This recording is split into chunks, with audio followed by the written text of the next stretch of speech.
The Secret of Success. In every chapter of this book, mention is made of the money-making secret that has made fortunes for the exceedingly wealthy men whom I have carefully analyzed over a long period of years. The secret was first brought to my attention by Andrew Carnegie. The canny, lovable old Scotsman carelessly tossed it into my mind when I was but a boy. Then he sat back in his chair with a merry twinkle in his eyes and watched carefully to see if I had brains enough to understand the full significance of what he'd said to me. When he saw that I had grasped the idea, he asked if I would be willing to spend 20 years or more preparing myself to take it to the world, to men and women who, without the secret, might go through life as failures. I said I would, and with Mr. Carnegie's cooperation, I have kept my promise. Editor's comments. In 1908, during a particularly down time in the U.S. economy and with no money and no work, Napoleon Hill took a job as a writer for Bob Taylor's magazine. He was hired to write success stories about famous men. Although it would not provide much in the way of income, it offered Hill the opportunity to meet and profile the giants of industry and business, the first of whom was the creator of America's steel industry, multimillionaire Andrew Carnegie, who was to become Hill's mentor. Carnegie was so impressed by Hill's perceptive mind that following their 3-hour interview he invited Hill to spend the weekend at his estate so they could continue the discussion. During the course of the next 2 days, Carnegie told Hill that he believed any person could achieve greatness if they understood the philosophy of success and the steps required to achieve it. "It's a shame," he said, "that each new generation must find the way to success by trial and error when the principles are really clear-cut." Carnegie went on to explain his theory that his knowledge could be gained by interviewing those who had achieved greatness and then compiling the information and research into a comprehensive set of principles. He believed that it would take at least 20 years, and that the result would be the world's first philosophy of individual achievement. He offered Hill the challenge, for no more compensation than that Carnegie would make the necessary introductions and cover travel expenses. It took Hill 29 seconds to accept Carnegie's proposal. Carnegie told him afterward that had it taken him more than 60 seconds to make the decision, he would have withdrawn the offer. For a man who cannot reach a decision promptly, once he has all the necessary facts, cannot be depended upon to carry through any decision he may make. It was through Hill's unwavering dedication that this book was eventually written. For detailed information on the life of Hill, read or listen to the audiobook of A Lifetime of Riches, the Biography of Napoleon Hill, by Michael J. Ritt, Jr. and Kurt Landers. Michael Ritt worked as Hill's assistant for 10 years and was the first employee of the Napoleon Hill Foundation, where he served as executive director, secretary, and treasurer. The material in his book comes from his own personal knowledge of Hill, as well as from Hill's unpublished autobiography. That is the end of the editor's comment. This book, Think and Grow Rich, contains the Carnegie secret, a secret that has been tested by thousands, now millions of people in almost every walk of life. It was Mr. Carnegie's idea that the magic formula, which gave him a stupendous fortune, ought to be placed within reach of people who do not have the time to investigate how others had made their money. It was his hope that I might test and demonstrate the soundness of the formula through the experience of men and women in every calling. He believed the formula should be taught in all public schools and colleges. He said that if it were properly taught, it would revolutionize the entire educational system, and the time spent in school could be reduced to less than half. In Chapter 4, On Faith, you will read the astounding story of the organization of the giant United States Steel Corporation. It was conceived and carried out by one of the young men through whom Mr. Carnegie proved that his formula will work for all who are ready for it. This single application of the secret, by Charles M. Schwab, made him a huge fortune in both money and opportunity. Roughly speaking, this particular application of the formula was worth $600 million. These facts give you a fair idea of what reading this book may bring to you, provided you know what it is that you want. Editor's comment. According to one method of calculation, through inflation alone, it would take approximately $20 in 2001 to buy what $1 would have bought in 1901. However, to find the contemporary equivalent value of $600 million is not simply a matter of multiplying by the increase in the cost of living. Although there are other factors and variables in calculating buying power, even by conservative estimates, the $600 million would translate into at least $12 billion at the beginning of the 21st century. That's the end of the editor's comment. The secret was passed on to thousands of men and women who have used it for their personal benefit. Some have made fortunes with it. Others have used it successfully in creating harmony in their homes. A clergyman used it so effectively that it brought him an income of upwards of $75,000 a year, approximately $1.5 million in contemporary terms. Arthur Nash, a Cincinnati tailor, used his near-bankrupt business as a guinea pig on which to test the formula. The business came to life and made a fortune for its owners. The experiment was so unique that newspapers and magazines gave it millions of dollars worth of publicity. The secret was passed on to Stuart Austin Weir of Dallas, Texas. He was ready for it, so ready that he gave up his profession and studied law. Did he succeed? You'll read the answer in Chapter 6. Specialized knowledge.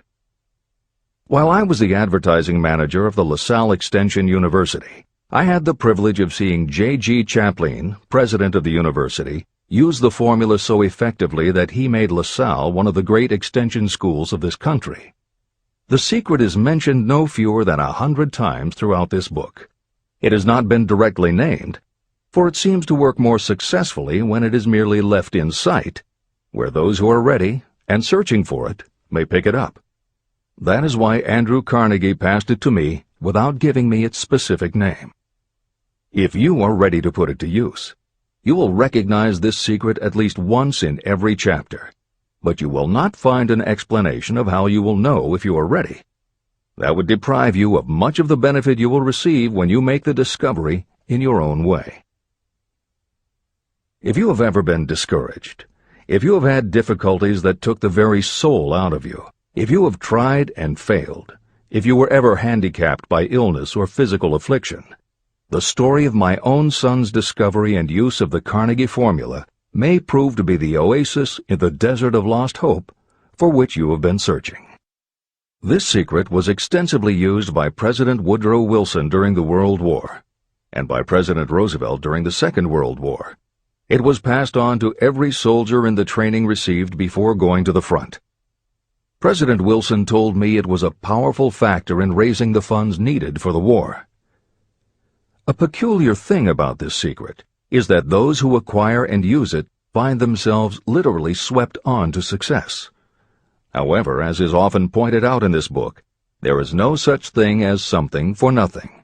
The secret cannot be had without paying a price, although the price is far less than its value. Another peculiarity is that the secret cannot be given away, and it cannot be purchased for money. Unless you are intentionally searching for the secret, you cannot have it at any price. That is because the secret comes in two parts, and in order for you to get it, one of those parts must already be in your possession. The secret will work for anyone who is ready for it. Education has nothing to do with it. Long before I was born, the secret had found its way into the possession of Thomas A. Edison, and he used it so intelligently that he became the world's leading inventor, although he had only 3 months of schooling. The secret was passed on to Edwin C. Barnes, a business associate of Mr. Edison's. He used it so effectively that he accumulated a great fortune and retired from active business while still a young man. You will find his story at the beginning of the next chapter. It should convince you that riches are not beyond your reach, and that no matter where you are in life, you can still be what you wish to be. Money, fame, recognition, and happiness can be had by you if you are ready and determined to have these blessings. How do I know these things? You should have the answer before you finish this book. You may find it in the very first chapter, or on the last page. While I was doing the research that I had undertaken at Andrew Carnegie's request, I analyzed hundreds of well-known men. Many of them attributed the accumulation of their vast fortunes to the Carnegie secret. Among these men were Henry Ford. Founder of the Ford Automobile Company, Ford started with no money and little education, yet became one of the most successful self-made businessmen in American history. William Wrigley, Jr., a traveling salesman who found that his customers liked the chewing gum he gave away as a premium better than the goods he sold, so he started his own company. John Wanamaker. Known as the Merchant Prince, he created the world's first department store and was hailed for his innovations in marketing, customer service, and employee benefits. James J. Hill. Known as the Empire Builder, he built the transcontinental Great Northern Railway, encouraged homesteading in the West, then established shipping routes linking America to Asia. George S. Parker. A school teacher who grew tired of fixing his students' pens, he created a new design, founded the Parker Pen Company, and turned a simple idea into a fortune. E. M. Statler. The son of a poor pastor, he started as a bellboy and worked his way up until he was able to start his own chain of Statler hotels, famous for their luxury and service with a smile. Henry L. Doherty. Started at age 12 as an office boy for Columbia Gas, he went on to acquire 53 utilities companies and patented 140 innovations for natural gas and oil production. Cyrus H. K. Curtis. Starting with a small agricultural weekly, Curtis turned it into Ladies' Home Journal, created Saturday Evening Post, then assembled one of the largest newspaper empires. George Eastman. Inventor and founder of the Eastman Kodak Company, he created many of the innovations that popularized photography and transformed the motion picture industry. Charles M. Schwab. The right-hand man of Andrew Carnegie, he was president of Carnegie Steel Company, brokered the deal that formed U.S. Steel, and went on to found Bethlehem Steel. Theodore Roosevelt. 26th President of the United States from 1901 to 1909. John W. Davis. A lawyer and political leader, Davis was Solicitor General under President Woodrow Wilson and later appointed ambassador to Great Britain. Elbert Hubbard. Philosopher, publisher of the Fra magazine, and founder of the Roycrofters Artists Colony, Hubbard was also the author of many bestsellers including A Message to Garcia. Wilbur Wright. A bicycle shop owner who, with his brother Orville, became the first Americans to fly heavier-than-air aircraft and pioneered the aviation industry. William Jennings Bryan. Newspaper publisher, presidential nominee, Secretary of State under President William McKinley, but perhaps best known as the lawyer who defended creationism at the Scopes monkey trial. Dr. David Starr Jordan. Educator, scientist, author of over 50 books, he was the nation's youngest university president at Indiana University and became the first president of Stanford University. J. Ogden Armour. Inherited his family's meatpacking business, turned it into a conglomerate with more than 3,000 products, was an owner of the Chicago Cubs, and a director of National City Bank and American International Corporation. Arthur Brisbane. A crusading journalist and syndicated columnist, Brisbane was sought after by every major news organization and was the most read and highest-paid editorial writer of his day. Dr. Frank Gunsaulus. A Chicago preacher who delivered such a powerful sermon, Philip D. Armour gave him $1 million to start the Armour Institute of Technology, of which he became president. Daniel Willard. President of the B&O Railroad for more than 30 years, he was honored by having the city of Willard, Ohio, named for him. King Gillette. A traveling salesman and born tinkerer, Gillette was trying to shave on a moving train when he came up with the idea of the safety razor, which became the foundation of a corporate giant. Ralph A. Weeks. President of International Correspondence Schools, Weeks helped finance Napoleon Hill's Intra-Wall Institute, established to educate and rehabilitate prison inmates. Judge Daniel T. Wright, instructor at Georgetown Law School, where Napoleon Hill was studying when Bob Taylor's magazine gave him the assignment to write a profile of Andrew Carnegie. John D. Rockefeller.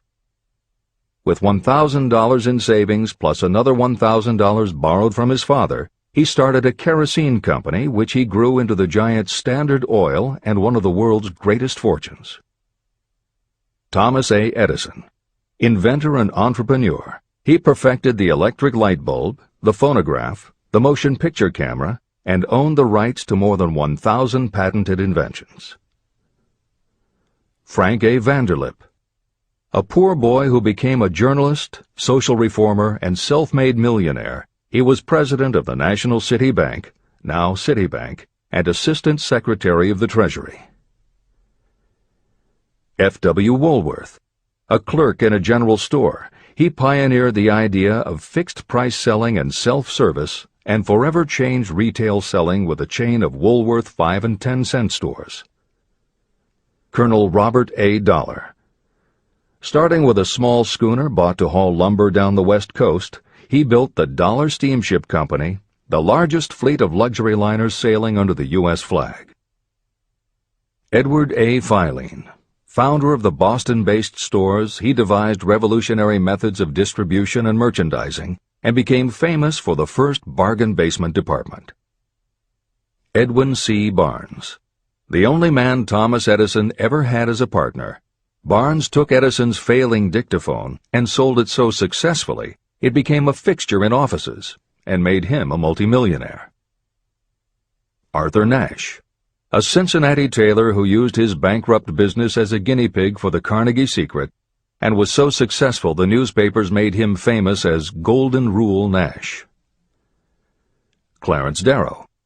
Famed as a lawyer, public speaker, and defender of the underdog, Darrow is best known as the lawyer who defended teaching the theory of evolution at the Scopes monkey trial. Woodrow Wilson. 28th President of the United States of America from 1913 to 1921. William Howard Taft. 27th President of the United States of America from 1909 to 1913. Luther Burbank. World-renowned horticulturalist who introduced over 800 varieties of new plants in his effort to improve the quality of plants and thereby increase the world's food supply. Edward W. Bok. Although he had only 6 years' schooling, by the age of 20 he was editor of Ladies' Home Journal, which he helped to build into the world's most widely circulated magazine. Frank A. Munsey. A telegraph operator who quit to launch Argosy magazine, then parlayed his fortune into a newspaper empire that included the Washington Times and the New York Herald. Elbert H. Gary. Chairman of U.S. Steel, at the time the largest corporation in the world, Gary spearheaded the construction of its first major project, the Gary Works Steel Plant, and the city of Gary, Indiana. Dr. Alexander Graham Bell. Best known as the inventor of the telephone, Bell also perfected recording devices, advances in aircraft, and was a co-founder of the National Geographic Society. John H. Patterson. President of National Cash Register, Patterson was known as an advertising visionary and a genius at motivating his sales force, which made NCR the leader in its field. Julius Rosenwald. A small manufacturer who foresaw the future of mail order, he bought 25% of Sears Roebuck & Company, and together with Richard Sears built it into an icon of American business. Stuart Austin Weir. A construction engineer Hill met in the Texas oil fields who, inspired by the Carnegie Secret, went to law school after age 40 and also helped publish Napoleon Hill's magazine. Dr. Frank Crane. A noted psychologist, essayist, and author of the book 4-Minute Essays on subjects such as the price of liberty, pragmatism, the duty of the rich, and how to keep friends. J. G. Chaplin, president of the LaSalle Extension University at the time Napoleon Hill worked in the university's advertising and sales department, where he first realized his talent for motivating people. Jennings Randolph, a congressman, then U.S. Senator from West Virginia.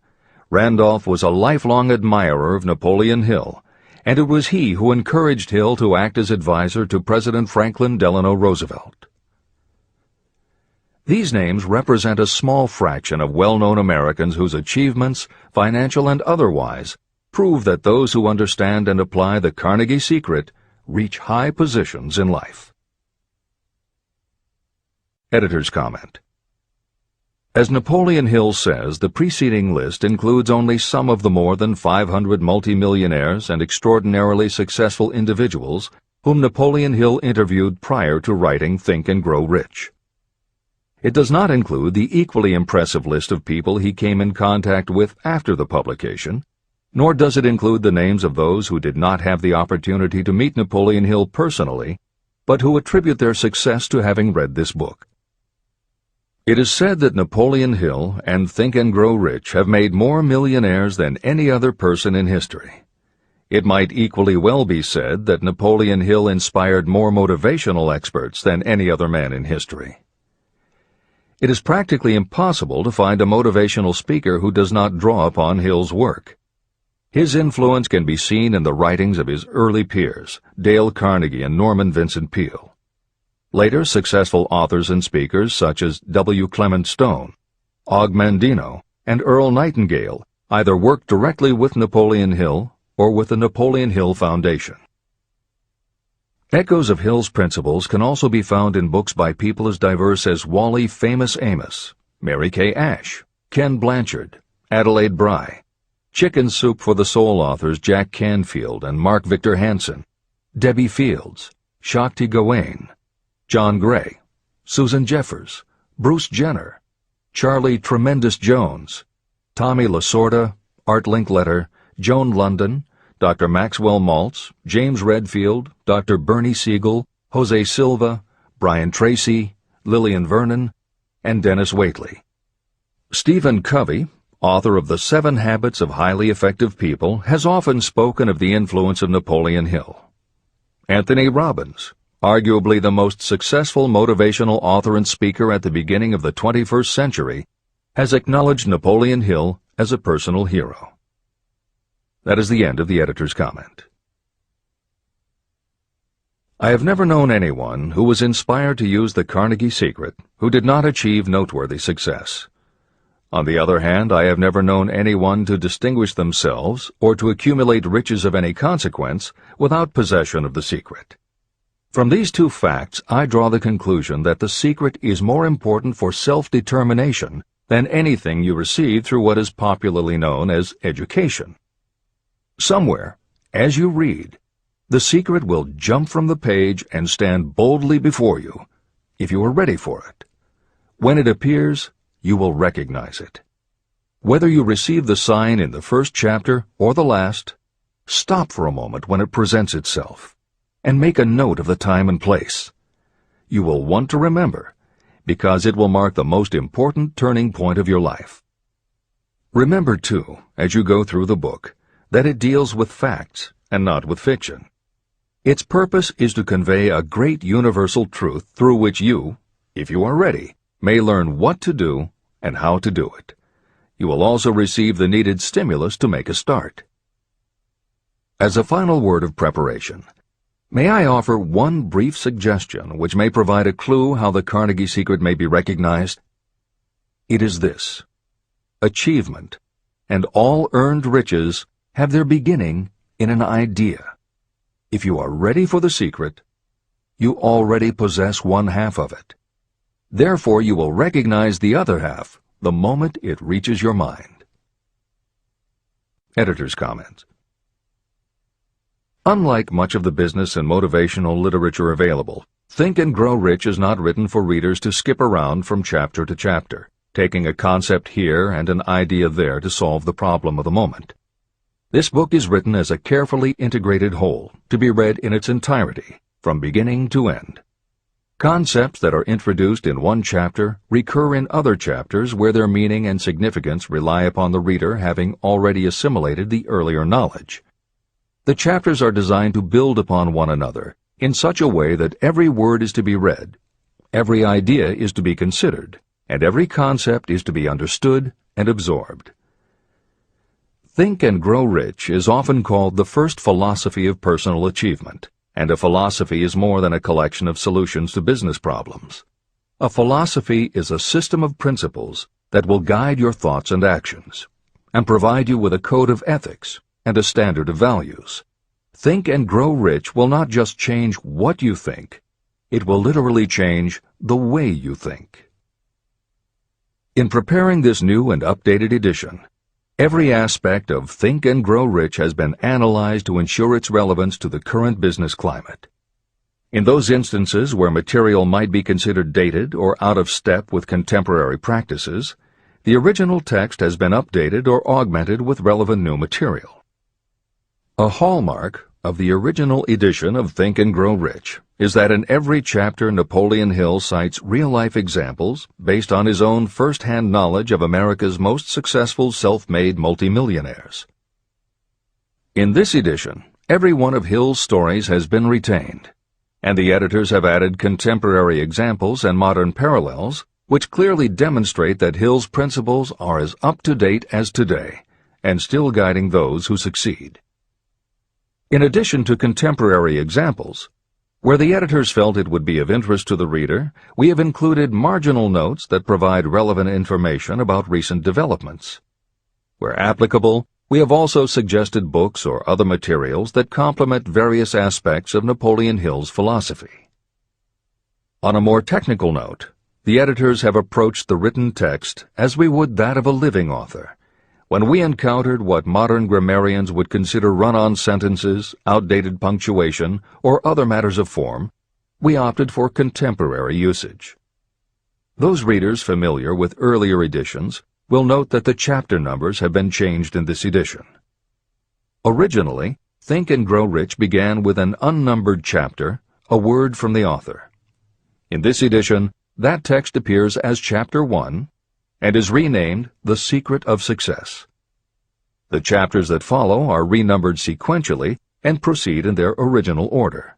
The chapter that was previously titled The Mystery of Sex Transmutation has been retitled Sexuality, Charisma and Creativity, and the text has been restructured and annotated to reflect the role of women in contemporary society. All editorial commentary is clearly set off in a font and style that is different from the original text. This is the end of the editor's comments.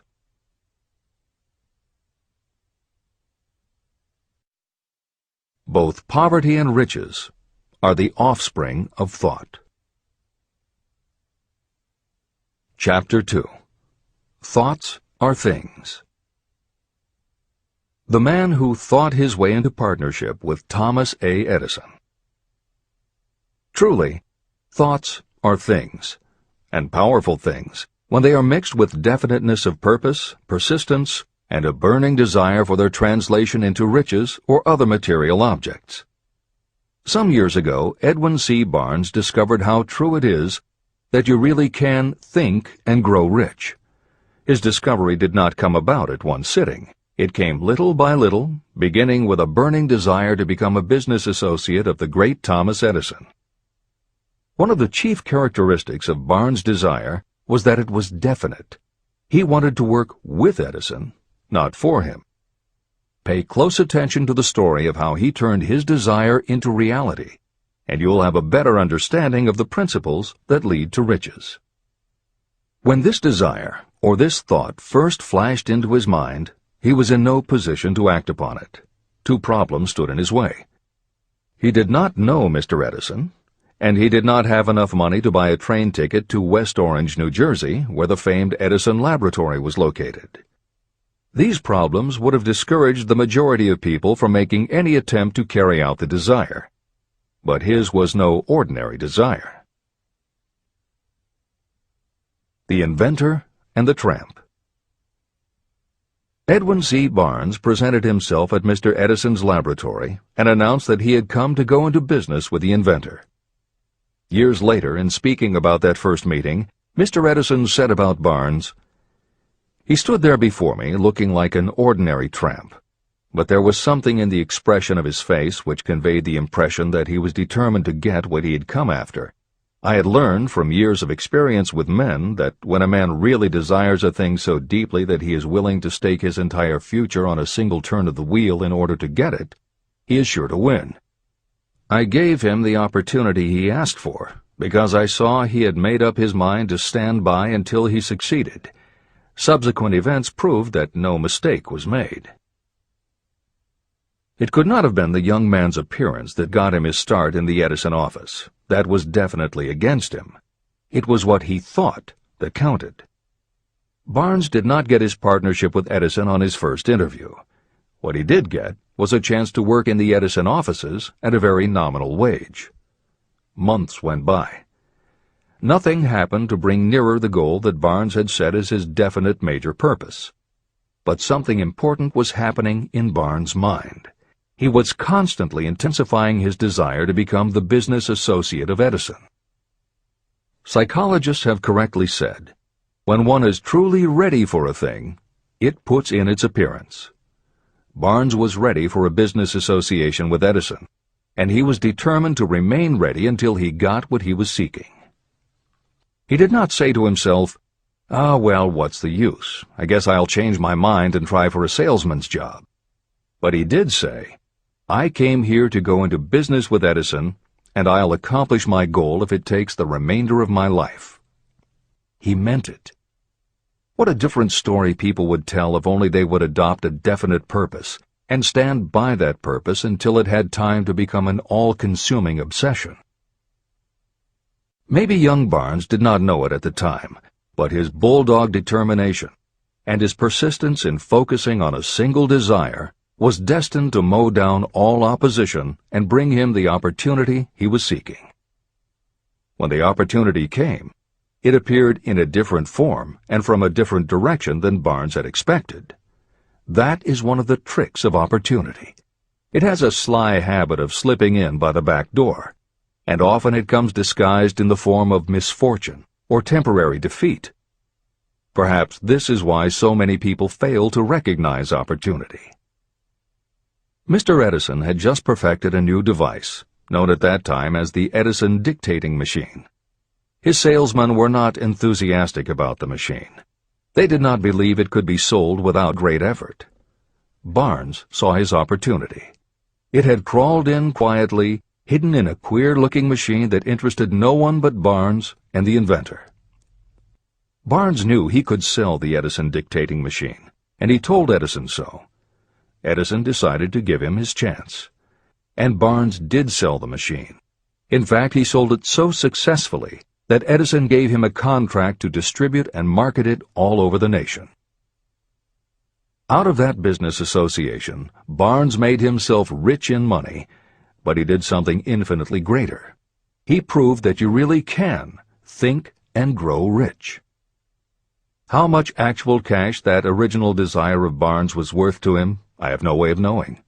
Perhaps it brought him $2 or $3 million. Editor's comment. $3 million in the early years of the 20th century would be comparable to more than $50 million in terms of buying power at the beginning of the 21st century. This is the end of the editor's comment. But the amount becomes insignificant compared with the greater asset he acquired. The definite knowledge that an intangible impulse of thought can be transmuted into material rewards by the application of known principles. Barnes literally thought himself into a partnership with the great Edison. He thought himself into a fortune. He had nothing to start with except knowing what he wanted, and the determination to stand by that desire until he realized it. 3 feet from gold. One of the most common causes of failure is the habit of quitting when you're overtaken by temporary defeat. Every person is guilty of this mistake at one time or another. During the gold rush days, An uncle of my friend R.U. Darby was caught by gold fever, and he went west to Colorado to dig and grow rich. He had never heard that more gold has been mined from the thoughts of men than has ever been taken from the earth. He staked a claim and went to work with pick and shovel. After weeks of labor, he was rewarded by the discovery of the shining ore. He needed machinery to bring the ore to the surface. Quietly, he covered up the mine and returned to his home in Williamsburg, Maryland. He told his relatives and a few neighbors about the strike. They got together the money for the machinery and had it shipped. R.U. Darby decided to join his uncle, and they went back to work the mine. The first car of ore was mined and shipped to a smelter. The returns proved they had one of the richest mines in Colorado. A few more cars of that ore would clear their debts. Then would come the big killing in profits. Down went the drills. Up went the hopes of Darby and Uncle. Then something happened. The vein of gold ore disappeared. They had come to the end of the rainbow, and the pot of gold was no longer there. They drilled on, desperately trying to pick up the vein again, all to no avail. Finally, they decided to quit. They sold the machinery to a junkman for a few $100s and took the train back home. The junkman called in a mining engineer to look at the mine and do a little calculating. The engineer advised that the project had failed because the owners were not familiar with fault lines. His calculations showed that the vein would be found just 3 feet from where the Darbys had stopped drilling.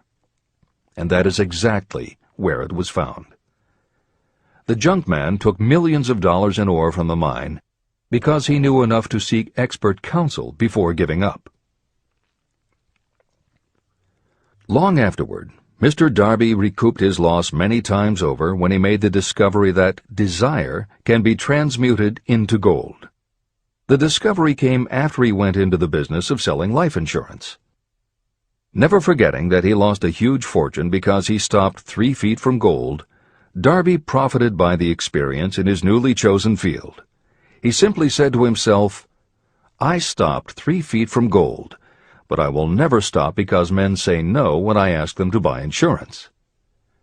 Darby became one of a small group of men who sell over $1 million in life insurance annually. He owed his stickability to the lesson he learned from his quitability in the gold mining business. Before success comes in anyone's life, that person is sure to meet with much temporary defeat, and perhaps some failure. When defeat overtakes a person, the easiest and most logical thing to do is to quit. That is exactly what the majority of people do. More than 500 of the most successful people this country has ever known told me their greatest success came just one step beyond the point at which defeat had overtaken them. Failure is a trickster with a keen sense of irony and cunning. It takes great delight in tripping you just when success is almost within reach. Editor's comments. Napoleon Hill's creed, "Every failure brings with it the seed of an equivalent success," was the inspiration for entrepreneur and motivational speaker Wayne Allen Root to write his book, The Joy of Failure. Published in the late 1990s, it not only tells Wayne's personal story of using his failures as stepping stones to success, he also recounts stories from other successful people, which prove that the rich and famous got to be that way only because of what they learned from their failures. People such as Jack Welch, the hugely successful CEO of General Electric, who early in his career failed dramatically when a plastics plant for which he was responsible blew up. Billionaire Charles Schwab was a failure at school and university, flunking basic English twice due to a learning disability, and then failed on Wall Street more than once before he thought of the idea that grew to make him very rich indeed. Sylvester Stallone, Bruce Willis, Oprah Winfrey, Bill Clinton, Stephen Jobs, Donald Trump, and a host of other equally well-known achievers all had to fail in order to learn the lessons that ultimately made them successes. Every one of them was a failure, but none of them was defeated. Charles F. Kettering, who patented more than 200 inventions including the automobile ignition, the spark plug, Freon for air conditioners and the automatic transmission, said, "From the time a person is 6 years old until he graduates from college, he has to take 3 or 4 examinations a year. If he flunks once, he is out." But an inventor is almost always failing. He tries and fails maybe 1,000 times. If he succeeds once, then he's in. These two things are diametrically opposite. We often say that the biggest job we have is to teach a newly hired employee how to fail intelligently. We have to train him to experiment over and over and to keep on trying and failing until he learns what will work. Failures are just practice shots. This is the end of the editor's comment. A 50-cent lesson in persistence.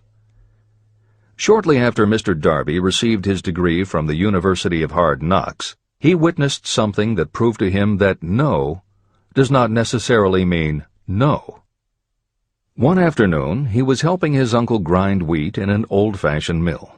The uncle operated a large farm on which a number of sharecropper farmers lived. Quietly, the door was opened, and a small child, the daughter of a tenant, walked in and took her place near the door. The uncle looked up, saw the child, and barked at her roughly, "What do you want?" Meekly, the child replied, "My mom says to send her 50 cents. "I'll not do it," the uncle retorted. "Now you run on home." But she did not move. The uncle went ahead with his work, not noticing that she did not leave. When he looked up again and saw her still standing there, he said, "I told you to go on home. Now go, or I'll take a switch to you." But she did not budge. The uncle dropped a sack of grain he was about to pour into the mill hopper and started toward the child. Darby held his breath. He knew his uncle had a fierce temper.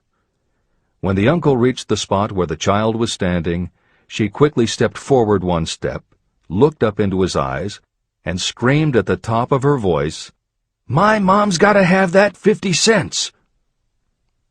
The uncle stopped, looked at her for a minute, put his hand in his pocket, took out $50, and gave it to her. The child took the money and slowly backed toward the door, never taking her eyes off the man whom she had just conquered. After she had gone, the uncle sat down on a box and looked out the window into space for more than 10 minutes. He was pondering, with awe, over the whipping he had just taken. Mr. Darby, too, was doing some thinking. This was the first time in all his experience that he had seen a child deliberately master an adult. How did she do it? What happened to his uncle that caused him to lose his fierceness and become as docile as a lamb? What strange power did this child use that made her master of the situation? These questions flashed into Darby's mind, but he did not find the answer until years later, when he told me the story. Strangely, the story of this unusual experience was told to me in the old mill on the very spot where the uncle took his whipping. As we stood there in that musty old mill, Mr. Darby repeated the story and finished by asking, "What can you make of it? What strange power did that child use that so completely whipped my uncle?" The answer to his question will be found in the principles described in this book. The answer is full and complete. It contains enough details and instructions for you to understand and apply the same force that the little child accidentally stumbled upon. Keep your mind alert, and you will learn exactly what strange power came to the rescue of the child. You may catch a glimpse of the power in this chapter, or it may flash into your mind in some later chapter. If you stay alert to the possibility, somewhere you will find the idea that will quicken your receptive powers and place at your command this same irresistible power. It may come in the form of a single idea, or it may come as a complete plan or a purpose. It may even cause you to go back over your past experiences of failure or defeat, and in doing so, it may bring to the surface some lesson by which you can regain all that you lost through defeat. After I had explained to Mr. Darby the power unwittingly used by the little child, he mentally retraced his 30 years as a life insurance salesman. As he did so, it became clear to him that his success was due, in no small degree, to the lesson he had learned from the child. Mr. Darby pointed out, "Every time a prospect tried to bow me out without buying, I saw that child standing there in the old mill, her big eyes glaring in defiance, and I said to myself, I've got to make this sale. The better portion of all sales I have made were made after people had said no." He also recalled his mistake in having stopped only 3 feet from gold. "But," he said, "that experience was a blessing in disguise. It taught me to keep on keeping on, no matter how hard the going may be. A lesson I needed to learn before I could succeed in anything." Mr. Darby's experiences were commonplace and simple enough, yet they held the answer to his destiny in life. In fact, to him the experiences were as important as life itself, and he was able to profit from these 2 important experiences because he analyzed them and found the lesson they taught. But what if you don't see the events of your life as being experiences of such profound significance? And what about the young person who doesn't yet have even minor failures to analyze? Where and how will they learn the art of converting defeats into the stepping stones to opportunity? That is exactly why this book was written, to answer those questions. To convey my answer, I have constructed 13 principles. These principles work individually or together as catalysts. The specific answer that you are looking for may already be in your own mind. Reading these principles may be the catalyst that causes your answer to suddenly come to you as an idea, a plan, or a purpose. One sound idea is all you need to achieve success. These 13 principles contain the best and most practical ways and means of creating ideas. Success consciousness. Before I go any further in the description of these principles, you should know this. When riches begin to come, they come so quickly and in such great abundance that you will wonder where they've been hiding during all those lean years. This is an astounding statement, especially when you take into consideration the popular belief that riches come only to those who work hard and long. When you begin to think and grow rich, you will observe that riches begin with a state of mind, with definiteness of purpose, with little or no hard work. What you need to know now is how to acquire the state of mind that will attract riches. I spent 25 years researching the answer to that question, because I, too, wanted to know how wealthy men become that way. What you will learn is that as soon as you master the principles of this philosophy, and begin to apply those principles, your financial status will begin to improve. Everything you touch will begin to transmute itself into an asset for your benefit. Impossible? Not at all. One of the main weaknesses the average person suffers is too much familiarity with the word impossible. We know all the rules that will not work. We know all the things that cannot be done. This book was written for those who seek the rules that have made others successful and are willing to stake everything on those rules. Success comes to those who become success conscious. Failure comes to those who allow themselves to become failure conscious. The object of this book is to help you learn the art of changing your mind from failure consciousness to success consciousness. Another weakness is the habit of measuring everything and everyone by your own impressions and beliefs. Some of you reading this will have trouble believing that you can think and grow rich because your thought habits have been steeped in poverty, misery, failure, and defeat. This kind of thinking reminds me of the story about the man who came from China to study at the University of Chicago. One day, President Harper met this young man on campus and stopped to chat with him for a few minutes. He asked what had impressed him as being the most noticeable characteristic of the American people. "Why," the student exclaimed, "the unusual shape of your eyes." It's all a matter of perspective and habit. The same is true of your belief in what a person can achieve. If you have formed the habit of seeing life only from your own perspective, you may make the mistake of believing that your limitations are in fact the proper measure of limitations. The impossible Ford V8 motor. When Henry Ford decided to produce his famous V8 motor, he chose to build an engine with the entire 8 cylinders cast in one block. Ford instructed his engineers to produce a design for the engine. The design was drawn up on paper, but the engineers agreed to a man that it was simply impossible to cast an 8-cylinder engine block in one piece. Ford said, "Produce it anyway." But they replied, "It's impossible." "Go ahead," Ford commanded, "and stay on the job until you succeed, no matter how much time is required." So the engineers went ahead. 6 months went by. Nothing happened.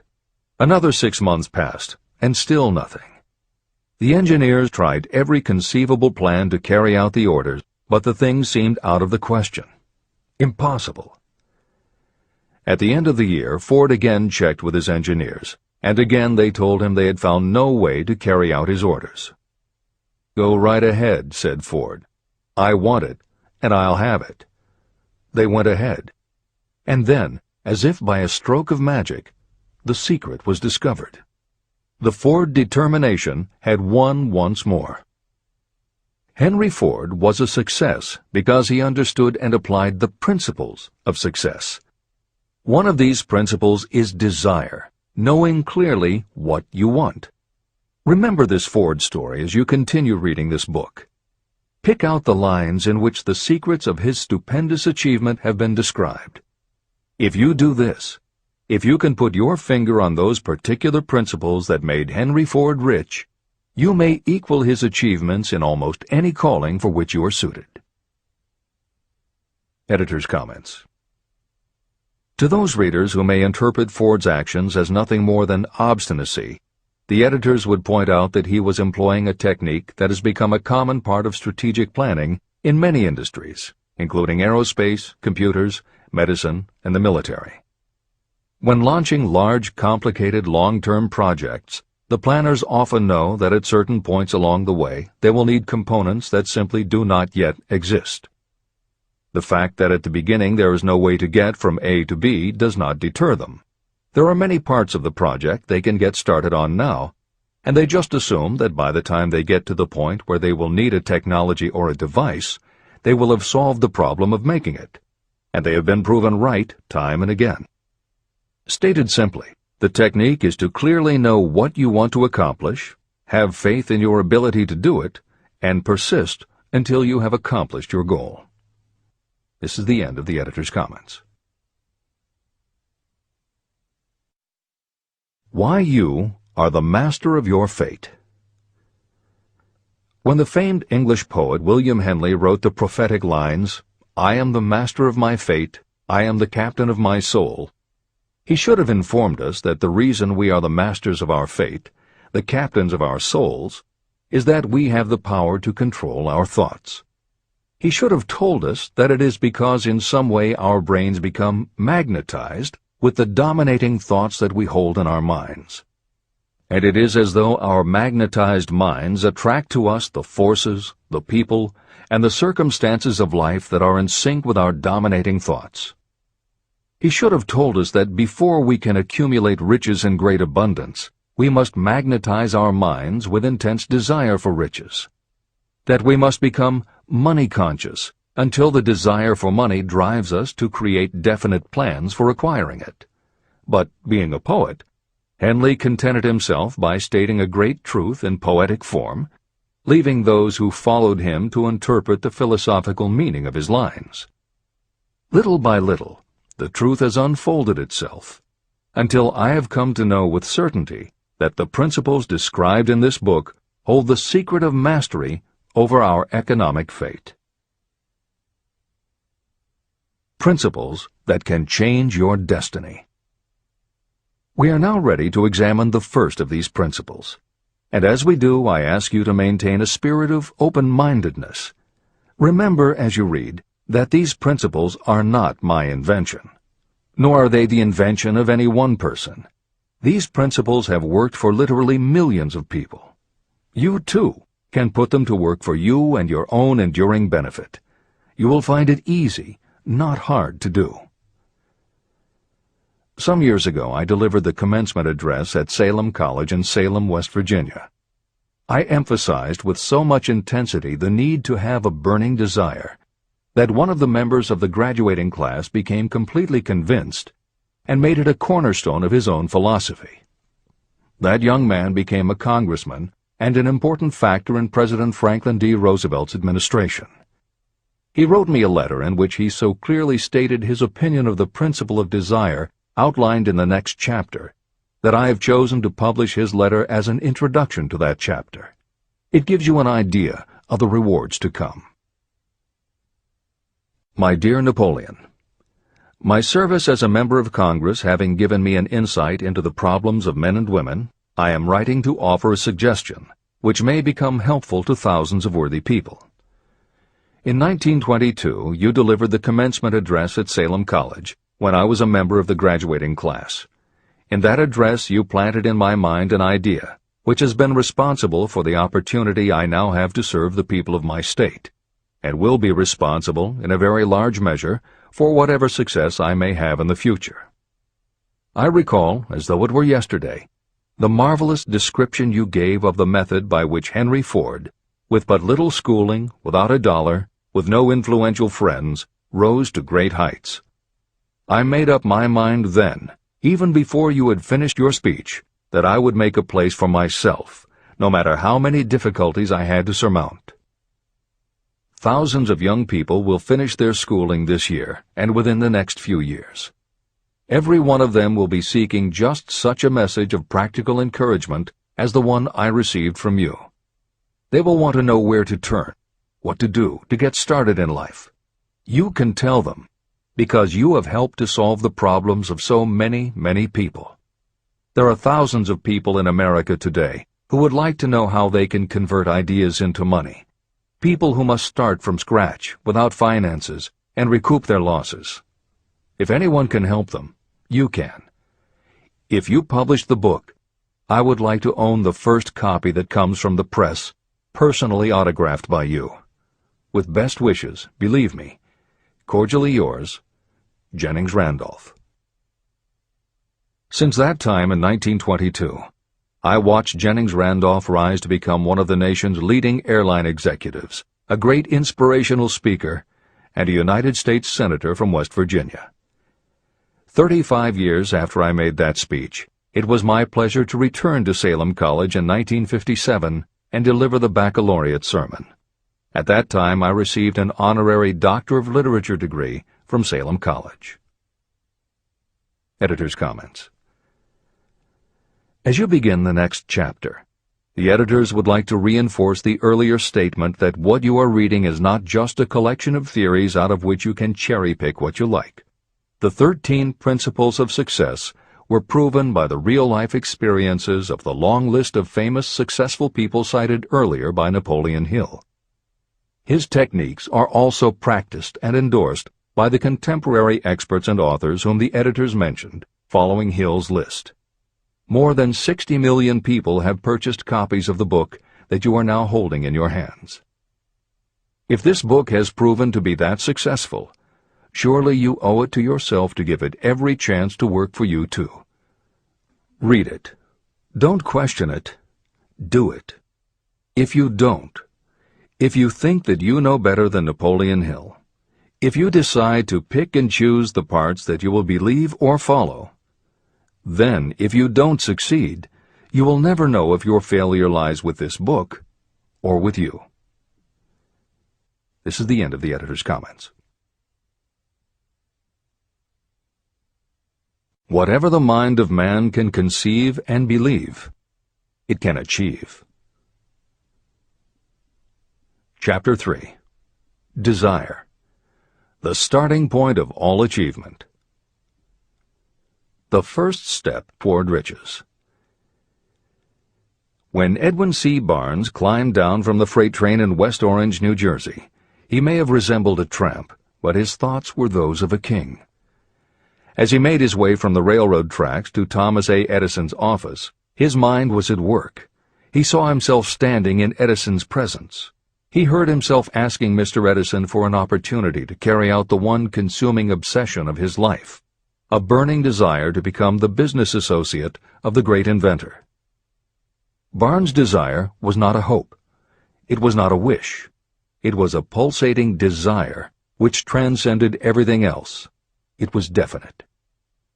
A few years later, Edwin C. Barnes again stood before Edison, in the same office where he first met the inventor. This time, his desire had been translated into reality. He was in business with Edison. The dominating dream of his life had become a reality. Barnes succeeded because he chose a definite goal, placed all his energy, all his willpower, all his effort. He put everything he had into achieving that goal. 5 years passed before the chance he had been seeking made its appearance. To everyone except himself, he appeared to be just another cog in the Edison business wheel. But in Edwin Barnes' own mind, he was the partner of Edison every minute from the very day that he first went to work there. It is a remarkable illustration of the power of a definite desire. Barnes won his goal because he wanted to be a business associate of Mr. Edison's more than he wanted anything else. He created a plan by which to attain that purpose, and he burned all bridges behind him. He stood by his desire until it became the dominating obsession of his life, and finally, a fact. When he went to West Orange, he did not say to himself, "I will try to induce Edison to give me a job of some sort." He said, "I will see Edison and put him on notice that I have come to go into business with him." He did not say, "I will keep my eyes open for another opportunity in case I fail to get what I want in the Edison organization." He said, "There is one thing in this world that I am determined to have, and that is a business association with Thomas A. Edison. I will burn all bridges behind me and stake my entire future on my ability to get what I want." He left himself no possible way of retreat. He had to win or perish. That is all there is to the Barnes story of success. Allow yourself no retreat. A long while ago, a great warrior faced a situation in which he had to make a decision that ensured his success on the battlefield. He was about to send his armies against a powerful foe whose men outnumbered his. He loaded his soldiers into boats, sailed to the enemy's country, and unloaded the soldiers and equipment. Then he gave the order to burn the ships that had carried them. Addressing his men before the first battle, he said, "You see the boats going up in smoke. That means we cannot leave these shores alive unless we win. We now have no choice. We win or we perish." They won. Every person who wins in any undertaking must be willing to burn his ships and cut all sources of retreat. That is the only way you can be sure of maintaining the state of mind known as a burning desire to win. It is essential to success. The morning after the Great Chicago Fire, a group of merchants stood on State Street, looking at the smoking remains of what had been their stores. They went into a conference to decide if they would try to rebuild or if they would leave Chicago and start over in a more promising section of the country. They decided to leave. All except one. The merchant who decided to stay and rebuild pointed a finger at the remains of his store and said, "Gentlemen, on that very spot I will build the world's greatest store, no matter how many times it may burn down." That was in 1871. The store was built. It still stands there today. The Marshall Fields department store is a towering monument to the power of that state of mind known as a burning desire. The easy thing would have been for Marshall Field to do exactly what his fellow merchants did. When the going was hard and the future looked dismal, they pulled up and went where the going seemed easier. Mark well this difference between Marshall Field and the other merchants. It is that difference which distinguishes those who succeed from those who fail. Every human being old enough to understand the value of money wishes for it, but wishing will not bring riches. Desiring riches, with a state of mind that becomes an obsession, then planning definite ways and means to acquire riches, and backing those plans with persistence, a persistence which does not recognize failure, that's what will bring riches. Editor's comments. In other of his writings, Napoleon Hill uses the term definiteness of purpose as being interchangeable with desire. The following explanation is adapted from the Napoleon Hill Foundation's book, Believe and Achieve. Desire, or definiteness of purpose, is more than goal setting. In simplest terms, your desire is your roadmap to achieving an overall career objective. Your goals represent specific steps along the way. Having a desire, or definiteness of purpose for your life, has a synergistic effect on your ability to achieve your goals. As you become better at what you do, you devote all of your resources toward reaching your objective. You become more alert to opportunities, and you reach decisions more quickly. Every action you take ultimately boils down to the question, will this goal help me reach my desire, my overall objective, or won't it? Your purpose will become your life. It will permeate your mind, both conscious and subconscious. This is the end of the editor's comments. 6 ways to turn desire into gold. The method by which your desire for riches can be transmuted into its financial equivalent consists of 6 definite, practical steps. 1. Fix in your mind the exact amount of money you desire. It is not sufficient merely to say, "I want plenty of money." Be definite about the amount. There is a psychological reason for such definiteness explained in subsequent chapters. 2. Determine exactly what you intend to give in return for the money you desire.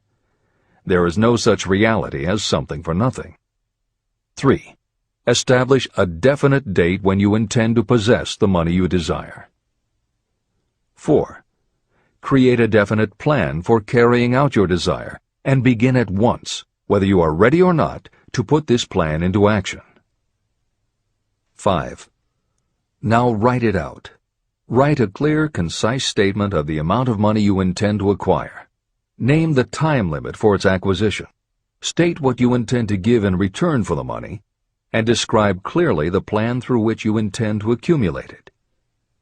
6. Read your written statement aloud, twice daily. Read it once just before retiring at night, and read it once after arising in the morning. As you read, see and feel and believe yourself already in possession of the money. It is important that you follow the instructions in these 6 steps. It is especially important that you observe and follow the instructions in the 6th step. You may complain that it is impossible for you to see yourself in possession of money before you actually have it. Here is where a burning desire will come to your aid. If you truly desire money so keenly that your desire is an obsession, you will have no difficulty in convincing yourself that you will acquire it. The object is to want money, and to become so determined to have it that you convince yourself you will have it. If you have not been schooled in the workings of the human mind, these instructions may appear impractical. It may help you to know that the information they convey was given to me by Andrew Carnegie, who made himself into one of the most successful men in American history. Carnegie began as an ordinary laborer in the steel mills, but managed, despite his humble beginning, to make these principles yield him a fortune of considerably more than $100 million. Editor's comment. In today's terms, the value of Carnegie's fortune would be at least $20 billion and probably a good deal more. End of editor's comment. It may be of further help to know that the 6 steps were carefully scrutinized by the famed inventor and successful businessman, Thomas A. Edison. He gave his stamp of approval, saying they are not only the steps essential for the accumulation of money, but also for the attainment of any goal. Editor's comments. In the time since Napoleon Hill wrote these words, advances in our understanding of both the physiology of the brain and the psychology of the mind have yielded a much greater understanding of human motivation. Even so, the methods used by modern motivational experts are essentially the same techniques advised by Hill. Research studies confirm that there is sound psychological basis for doing as Hill advises. Be very specific when setting goals. Perform the physical act of committing those goals to paper, and repeat your stated goal aloud to yourself often. These techniques have gained wide acceptance among modern experts in the field. The psychological principle at work is similar to that which underlies autosuggestion and self-hypnosis, concepts that will be discussed in greater depth in Chapter 5, Autosuggestion, and in Chapter 13, The Subconscious Mind. Hill's instruction to see yourself as you will be when you have already achieved your objective is also a specific technique. Today it is commonly taught by motivational experts under the term creative visualization. In Chapter 4 on faith and in Chapter 5 on autosuggestion, Hill elaborates on his method. Before moving on, the editors would like to reinforce Hill's advice to follow his instructions to the letter. The editors know there is a tendency for the reader to assume that it is enough for them just to intellectually understand a concept. As you read Hill's 6 points, you probably found yourself thinking, sure, some people might need to write things down, but I'm not a kid, I get the idea.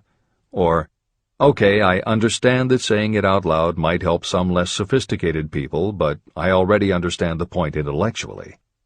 If you feel that way, let us remind you that many of the most successful people whom you admire did not think they were too smart or too sophisticated to follow Hill's instructions. The editors would again point out that if Napoleon Hill believed the actual acts of writing and speaking your goals is important, and if psychologists and motivational experts agree, then you would be foolish not to follow this simple advice. Just do it. This is the end of the editor's comments. The steps call for no hard labor. They call for no sacrifice. To apply them does not call for a great amount of education. But the 6 steps do call for enough imagination to see and to understand that the accumulation of money cannot be left to chance or luck. You may as well know right here that you can never have riches in great quantity unless you can work yourself into a white heat of desire for money and actually believe you will possess it.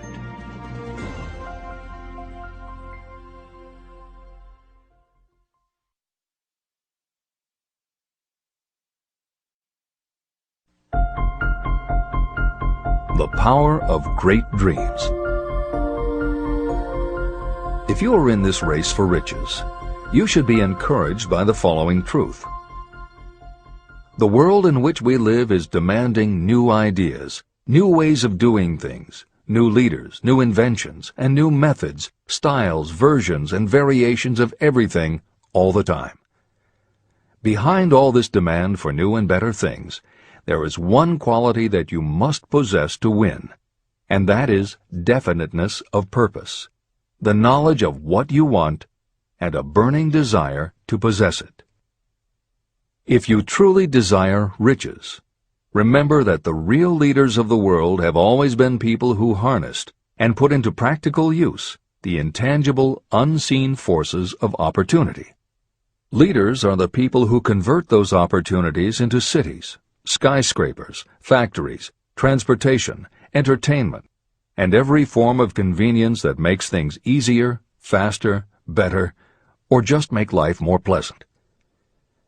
In planning to acquire your share of the riches, don't let anyone put you down for being a dreamer.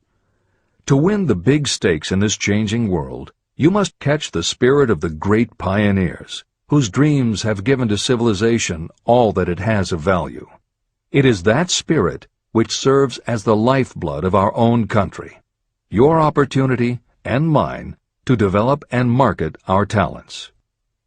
A burning desire to be and to do is the starting point from which the dreamer must take off. Dreams are not born of indifference, laziness, or lack of ambition. If the thing you wish to do is right, and you believe in it, go ahead and do it. Never mind what they say if you meet with temporary defeat. They do not know that every failure brings with it the seed of an equivalent success. Marconi dreamed of a system for sending sound from one place to another without the use of wires. It may interest you to know that Marconi's friends had him taken into custody and examined in a psychiatric hospital when he announced he had discovered a principle by which he could send messages through the air. Evidence that he did not dream in vain may be found in every radio and television set, cellular phone, communication satellite, and every other wireless device in the world. Fortunately, the dreamers of today fare better. Today, your world is filled with an abundance of opportunity that the dreamers of the past never knew. If you doubt this is true, if you are feeling crushed because of a recent failure, you are about to learn how your failure can be your most valuable asset. Almost everyone who succeeds in life gets off to a bad start and passes through many heartbreaking struggles before they arrive.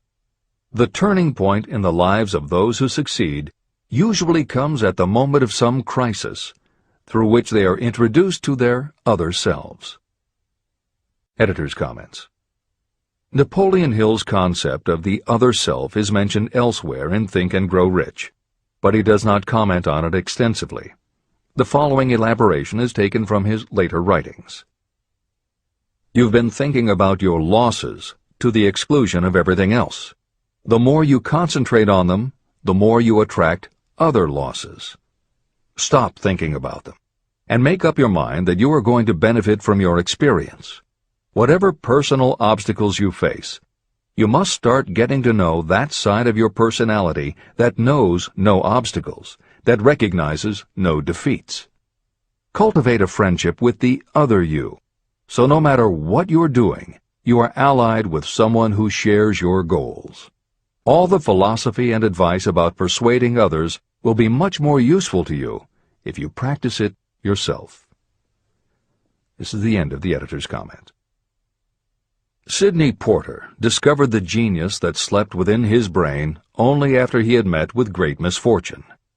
He was found guilty of embezzlement and confined to a prison cell in Columbus, Ohio, and it was there that he became acquainted with his other self. He began to write short stories. Then, while locked in his cell, he began to sell those stories to magazines under the pen name O. Henry. Through the use of his imagination, he discovered himself to be a great author instead of a miserable criminal and outcast. By the time he was released from prison, O. Henry was the most popular short story writer in the country. Editor's comments. More recently, in another prison, another kind of writer met his other self, and country music gained one of its most talented songwriters and biggest stars. As a kid, Merle Haggard's family home was a converted boxcar in Bakersfield, California. After his father died when Merle was 9, more often than not, home for young Merle was a series of juvenile detention centers. At 16, he quit school, and for the next 4 years the only mark Merle Haggard made in the world was a rap sheet for stolen cars, burglaries, and bogus checks. By the age of 20, he was serving time in San Quentin and gaining a reputation as a hard-case con. Then he met his other self. Inspired by a concert Johnny Cash played for the inmates, plus conversations with men on death row and the time he spent in solitary confinement, Haggard learned that he had another self, and that self had something to say through his music. When he got out of solitary, Haggard asked for the hardest job the prison had to offer. He enrolled in night school courses at the prison, straightened himself out, and won his parole after 2.5 years. He went back to Bakersfield and dug ditches during the day so he could polish his songwriting and performing at night. Within 3 years, he had a recording contract. Within 5 years, he had his first top 10 hit, and has since gone on to become one of the most influential voices in modern country music. This is the end of the editor's comments. Thomas Edison dreamed of a lamp that could be operated by electricity. and he began where he stood to put his dream into action. He failed more than 10,000 times. Despite his failures, he stood by that dream until finally he was driven to the discovery of the genius that slept within his brain. Editor's comments. Dean Kamen got to know his other self very early in life. While he was a teenager, Kamen started his own company, building and selling control systems for automated sound and light shows. He was still in high school when he got the contract to automate the Times Square New Year's Eve ball. Though he went on to attend university, he never bothered to graduate because he was too busy working on something he called AutoSyringe, the first wearable infusion pump for administering drug therapies. His invention was hailed as a medical landmark, as were many of his other breakthroughs, which include a revolutionary kidney dialysis machine, an insulin pump for diabetics, an improved stent used for heart patients, and more than 150 other devices he has patented.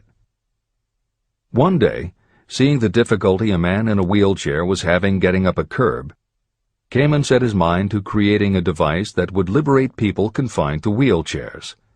The result is the iBot, a revolutionary wheel device that uses computers and a system of stabilizing gyroscopes that imitate the working of the human body. It not only goes over curbs, but it will even go up and down stairs, travel over almost any kind of rough ground, and will allow the user to raise themselves eye to eye with a standing person.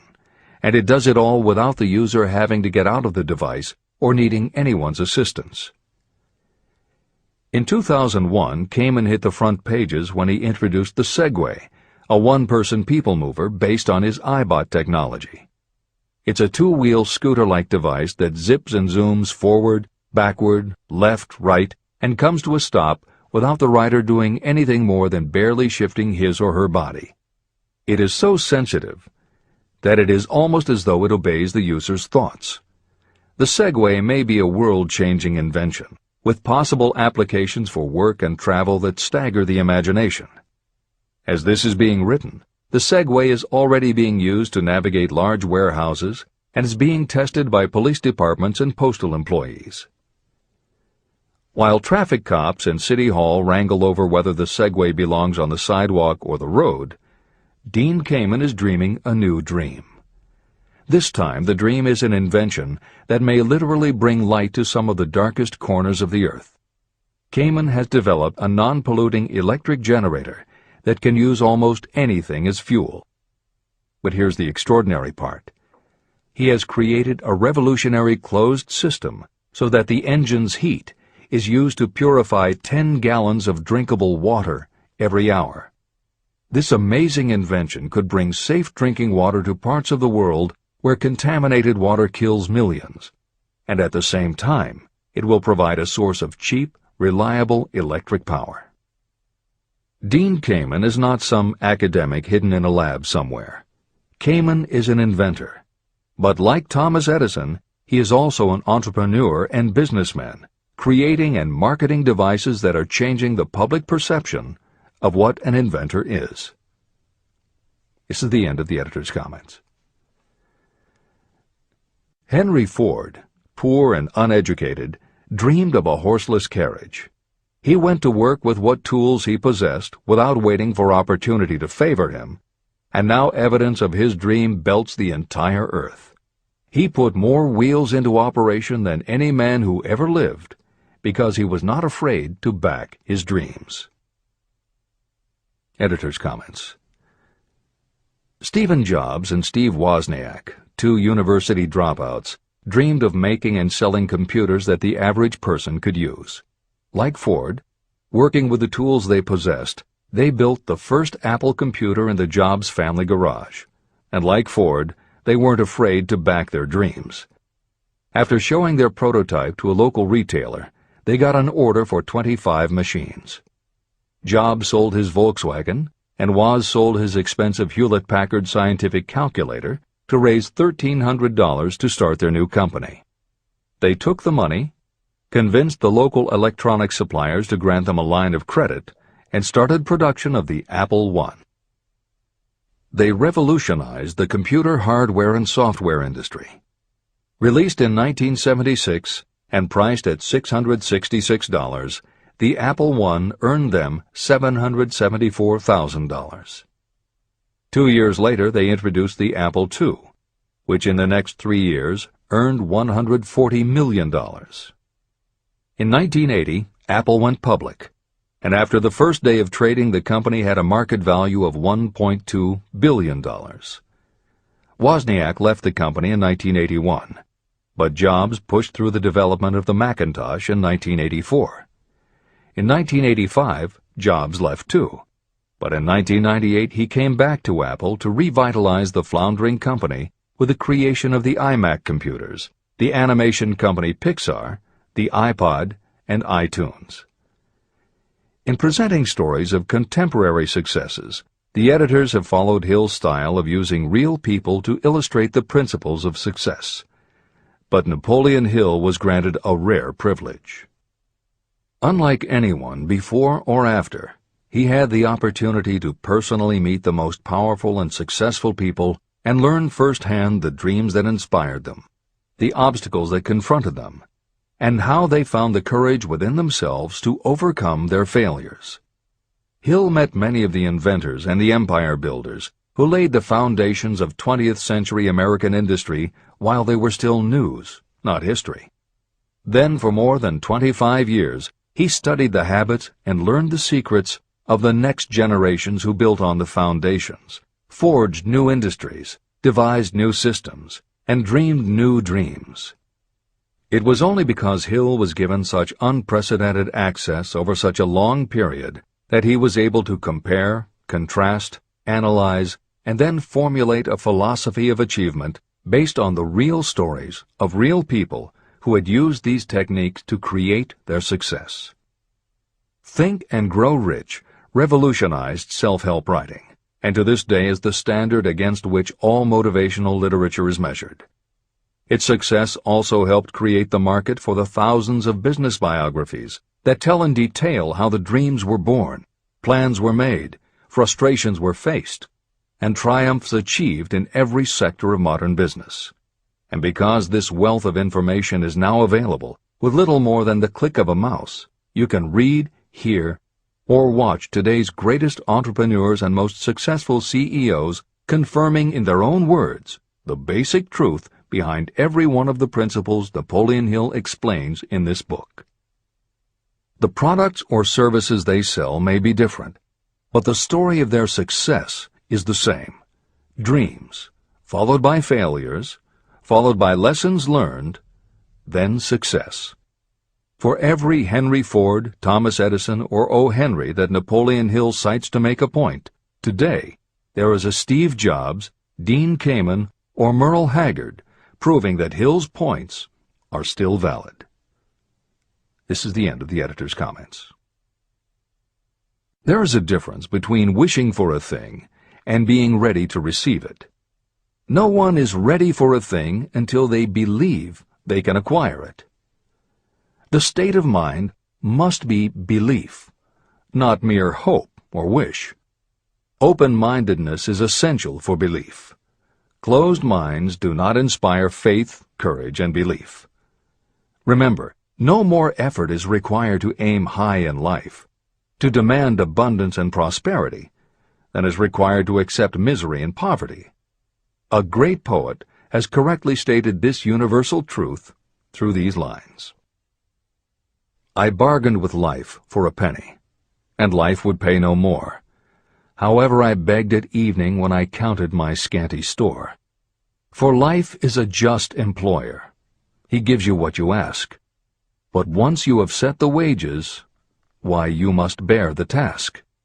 I worked for a menial's hire, only to learn dismayed that any wage I had asked of life, life would have willingly paid. Desire outwits Mother Nature. As a fitting climax to this chapter, I wish to introduce one of the most unusual persons I have ever known. I first saw him a few minutes after he was born. He came into the world without any physical sign of ears. When pressed for an opinion, the doctor concluded that the child might be deaf and mute for life. I challenged that doctor's opinion. I had the right to do so. I was the child's father.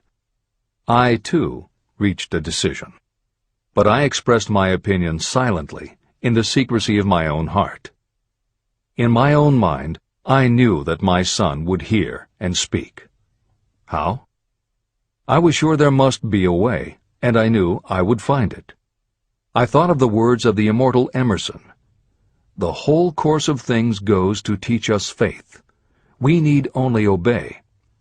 There is guidance for each of us, and by lowly listening, we shall hear the right word. The right word? Desire.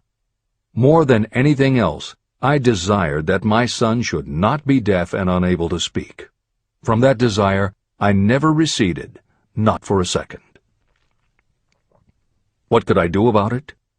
Somehow, I would find a way to transplant into that child's mind my own burning desire for ways and means of conveying sound to his brain without the aid of ears. As soon as the child was old enough to cooperate, I would fill his mind so completely with a burning desire to hear that nature would, by methods of her own, translate it into physical reality. All this thinking took place in my own mind, but I spoke of it to no one. Every day I renewed the pledge I had made to myself that my son should not be deaf. As he grew older and began to take notice of things around him, we observed that he had a slight degree of hearing. When he reached the age when children usually begin talking, he made no attempt to speak, but we could tell by his actions that he could hear certain sounds slightly. That was all I needed to know. I was convinced that if he could hear, even slightly, he might develop still greater hearing capacity. Then something happened that gave me hope. It came from an entirely unexpected source. We bought a phonograph. When the child heard the music for the first time, he went into ecstasies. He promptly appropriated the machine. On one occasion, he played a record over and over for almost 2 hours, standing in front of the phonograph with his teeth clamped on the edge of the case. The significance of this did not become clear to us until years afterward. At the time, we had never heard of the principle of bone conduction of sound. Shortly after he appropriated the phonograph, I discovered that he could hear me quite clearly when I spoke with my lips touching his mastoid bone at the base of the skull. Having determined that he could hear the sound of my voice plainly, I began immediately to transfer to his mind the desire to hear and speak. When I discovered that my son enjoyed bedtime stories, I went to work creating stories designed to develop in him self-reliance, imagination, and a strong desire to hear. There was one storyline in particular that I emphasized over and over. Every time I told it, I gave it some new and dramatic coloring. These stories were designed to plant in his mind the thought that his affliction was not a liability, but an asset of great value. As a result of my studies and personal experience, I firmly believe that every adversity brings with it the seed of an equivalent advantage. However, despite my beliefs, I must confess that I did not have the slightest idea how this disability could ever become an asset. He won a new world with 6 cents. As I analyze the experience in retrospect, I can see now that my son's faith in me had much to do with the astounding results. He did not question anything I told him. I sold him on the idea that he had a distinct advantage over his older brother, and that this advantage would reflect itself in many ways. For example, the teachers in school would observe that he had no ears, and because of this they would show him special attention and treat him with extraordinary kindness. And they always did. I also sold him on the idea that when he became old enough to sell newspapers, his older brother had already become a newspaper merchant, he would have a big advantage over his brother. My reasoning was that people would pay him extra money for his wares because they could see that he was a bright, industrious boy, despite the fact that he had no ears. When he was about 7, he showed the first evidence that my method of stimulating his mind was bearing fruit. For several months he begged for the privilege of selling newspapers, but his mother would not give the project her consent. Finally, he took matters in his own hands. One afternoon, when he was left at home with the staff, he climbed through the kitchen window, shinnied to the ground, and set out on his own. He borrowed 6 cents in capital from the neighborhood shoemaker and invested it in papers, which he sold out. He took his earnings, reinvested in more newspapers, and kept repeating until late in the evening. After balancing his accounts and paying back the 6 cents he had borrowed from his banker, he had a net profit of 42 cents. When we got home that night, we found him in bed asleep with the money tightly clenched in his hand. His mother opened his hand, removed the coins, and cried. Of all things! To me it seemed she was crying over her son's first victory. My reaction was the reverse. I laughed, for I knew that my endeavor to plant in my son's mind an attitude of faith in himself had been successful. His mother saw in his first business venture a little deaf boy who had gone out in the streets and risked his life to earn money. I saw a brave, ambitious, self-reliant little businessman whose stock in himself had been increased 100%. He had gone into business on his own initiative and had won. I was not only pleased, I was impressed. He had clearly demonstrated the first signs of a resourcefulness that would go with him all through life. The little deaf boy went through grade school, high school, and college without being able to hear his teachers, except when they shouted loudly at close range. He did not go to a school for the deaf, and we did not use sign language. We were determined that he should live like any other boy who could hear and speak. We stood by that decision, although it cost us many heated debates with school officials. While he was in high school, he tried an electronic hearing aid, but it was of no value to him. During his last week in college, something happened that marked the most important turning point of his life. Through what seemed to be mere chance, he came into possession of another electronic hearing device, which was sent to him on trial. He was slow about testing it, due to his disappointment with a similar device. Finally, he picked it up carelessly, placed it on his head, and hooked up the battery. Suddenly, as if by magic, his lifelong desire for normal hearing became a reality. For the first time in his life, he heard practically as well as any person with normal hearing. Overjoyed because of the changed world that had been brought to him, he rushed to the telephone, called his mother, and heard her voice perfectly. The next day, for the first time in his life, he plainly heard the voices of his professors in class. For the first time in his life, he could converse freely with other people without them having to speak loudly. Truly, he had come into possession of a changed world. His desire was finally paying dividends. But the victory was not yet complete. He still had to find a definite and practical way to convert his disability into an equivalent asset. Thought that works miracles. Intoxicated with the joy of his newly discovered world of sound, he wrote a letter to the manufacturer of the hearing aid, enthusiastically describing his experience. Something in his letter prompted the company to invite him to New York. He was escorted through the factory, and while talking with the chief engineer, telling him about his changed world, a hunch, an idea, or an inspiration, call it what you wish, flashed into his mind. It was this impulse of thought that converted his disability into an asset destined to pay dividends in both money and happiness to thousands for all time to come. The sum and substance of that impulse was this. It occurred to him that he might be of help to the millions of people who go through life without the benefit of hearing devices, if he could find a way to tell them the story of his changed world. For an entire month, he carried out intensive research, during which he analyzed the entire marketing system of the manufacturer of the hearing device. Then he created a plan for reaching out to other hearing-impaired people all over the world, to share with them his newly discovered changed world. When this was done, he put in writing a 2-year plan based upon his findings. When he presented the plan to the company, he was instantly given a position for the purpose of carrying out his ambition. Little did he dream when he went to work that he was destined to bring hope and practical relief to thousands of people who, without his help, would have been limited forever by deafness.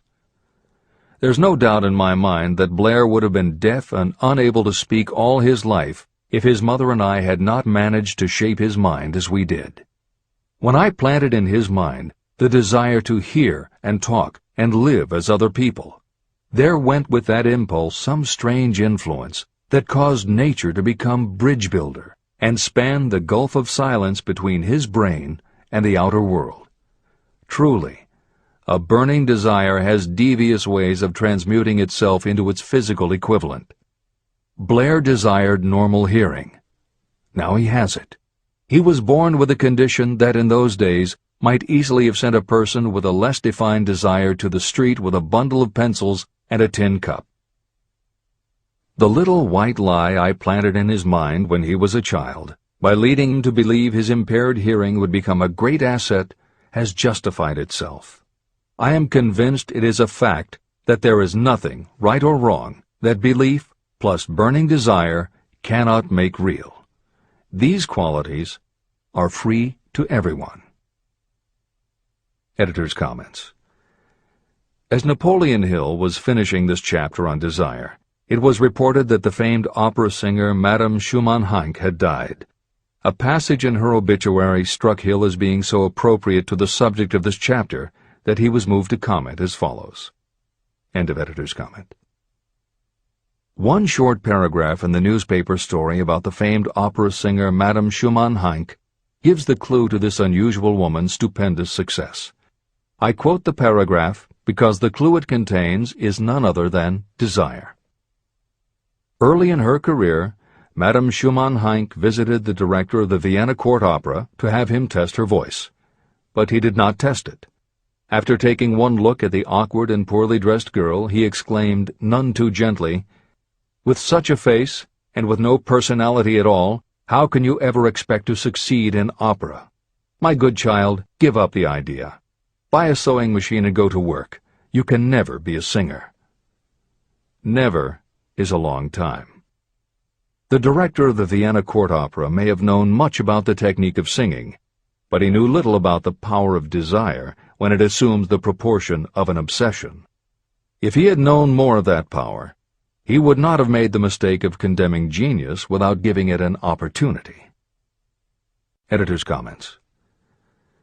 Although few readers of this edition will be familiar with Madame Schumann-Heink, every reader knows a half-dozen similar stories. It is true for every generation and every kind of music. At some time, even the biggest stars were failures. At some time, someone told them they weren't good enough. But every one of those times that they failed, their desire was bigger than their failure. That is why you know their stories. And it's also why you've never heard about the thousands of other performers who were also told they weren't good enough. The ones you've never heard of are the ones whose desire wasn't big enough. They are the ones who believed that failure was defeat. This is the end of the editor's comment. Several years ago, one of my business associates became ill. He became worse as time went on, and finally was taken to the hospital for an operation. The doctor warned me that there was little if any chance of my ever seeing him alive again. But that was the doctor's opinion. It was not the opinion of the patient. Just before he was wheeled away, he whispered to me, "Do not be disturbed, Chief. I will be out of here in a few days." The attending nurse looked at me with pity. But the patient did come through safely. After it was all over, his physician said, "Nothing but his own desire to live saved him. He never would have pulled through if he had not refused to accept the possibility of death." Editor's comments. By the 1980s, the phenomenon that Napoleon Hill wrote about in the preceding paragraph was embraced by a growing segment of the population. Among the adherents were numerous medical professionals who incorporated the concept under the term the body-mind connection. And by the turn of the 21st century, the belief that the mind can manifest physical changes in the body had become a part of mainstream medical practice. In Chapter 5, Autosuggestion, you will find further comment on the medical aspects of having a burning desire. This is the end of the editor's comment. I believe in the power of desire backed by faith in yourself, because I have seen this power lift people from lowly beginnings to places of power and wealth. I have seen it rob the grave of its victims. I have seen it serve as the medium by which people staged a comeback after having been defeated in 100 different ways. And I have seen it provide my own son with a normal, happy, successful life, despite nature's having sent him into the world without ears. How can you harness and use the power of desire? The first part of the answer is in the technique at the beginning of this chapter. You will learn more about it in the next and subsequent chapters of this book. Through some strange and powerful principle, nature wraps up in the impulse of strong desire that something that recognizes no such word as impossible, and accepts no such reality as failure. There are no limitations to the mind except those we acknowledge. Chapter 4. Faith in your ability. Visualization of and belief in attainment of desire. The second step toward riches. Faith is the head chemist of the mind. When faith is blended with thought, the subconscious mind instantly picks up the vibration. The subconscious then translates it and transmits it to infinite intelligence. The emotions of faith, love, and sex are the most powerful of all the major positive emotions. When the three are blended, they have the effect of coloring thought in such a way that it instantly reaches the subconscious mind. There, it is changed into a form that induces a response from infinite intelligence. Editor's comments. In the preceding paragraph, Napoleon Hill uses two terms, faith and infinite intelligence, both of which may convey to the reader a religious connotation that Hill did not intend. The following will define the meaning of the words as Hill uses them in the following chapter. In modern usage, the word faith has become almost interchangeable with religious belief, which is not the way Hill uses the word. Faith, as it is used here, means having confidence, trust, and an absolute unwavering belief that you can do something. And in order for you to have faith in yourself as Hill means it, it has to be true on a subconscious level. If you have a nagging doubt in the back of your mind, or if you are just going through the motions of pretending you believe, it won't work, because your subconscious will know your doubts. Unless you have absolute total confidence, unless you are convinced without question, then you don't have faith. Hill uses the term infinite intelligence to identify that part of the human mind and thinking process that produces hunches, flashes of insight, and leaps of logic. Hill's concept has similarities to what psychologist Carl Jung called the collective unconscious. And on another level, it is very close to what contemporary psychologists refer to as working in the flow state, or being in the zone. Infinite intelligence is discussed in greater depth in later chapters. Hill also uses another term, the subconscious mind, that should be commented on before the reader proceeds with this chapter. Although there are differing schools of thought, in general modern psychology developed from the pioneering work of Sigmund Freud and Carl Jung. Each believed that the human mind operates on both a conscious and an unconscious level, but they differed on the role the subconscious plays and the way it influences attitude and action. Through his own research and studies, Napoleon Hill developed a theory of the conscious and subconscious that is closest to the Jungian view. The following briefly describes the basis of Hill's view. The conscious mind. Your conscious mind receives information through the five senses of sight, smell, taste, hearing, and touch. Your conscious mind keeps track of what you need for thinking and operating, and it filters out what you don't need. Your conscious mind, and what your memory retains, is the intelligence with which you normally think, reason, and plan. The subconscious mind. Your subconscious has access to all the same information your conscious mind receives, but it doesn't reason the way your conscious mind does. It takes everything literally. It doesn't make value judgments. It does not filter, and it does not forget. You cannot command your conscious mind to reach out and dip into your subconscious mind. However, under certain circumstances, all those forgotten facts and ideas that are always there in your subconscious can, if they are firmly rooted, influence your conscious attitudes and actions. This is the end of the editor's comments. How to develop faith.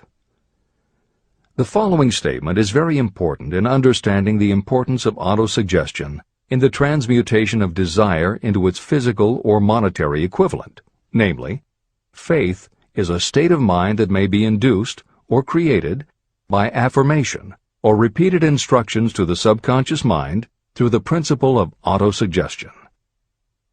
The repetition of affirmations is like giving orders to your subconscious mind, and it is the only known method of voluntary development of the emotion of faith, absolute belief that you can do something.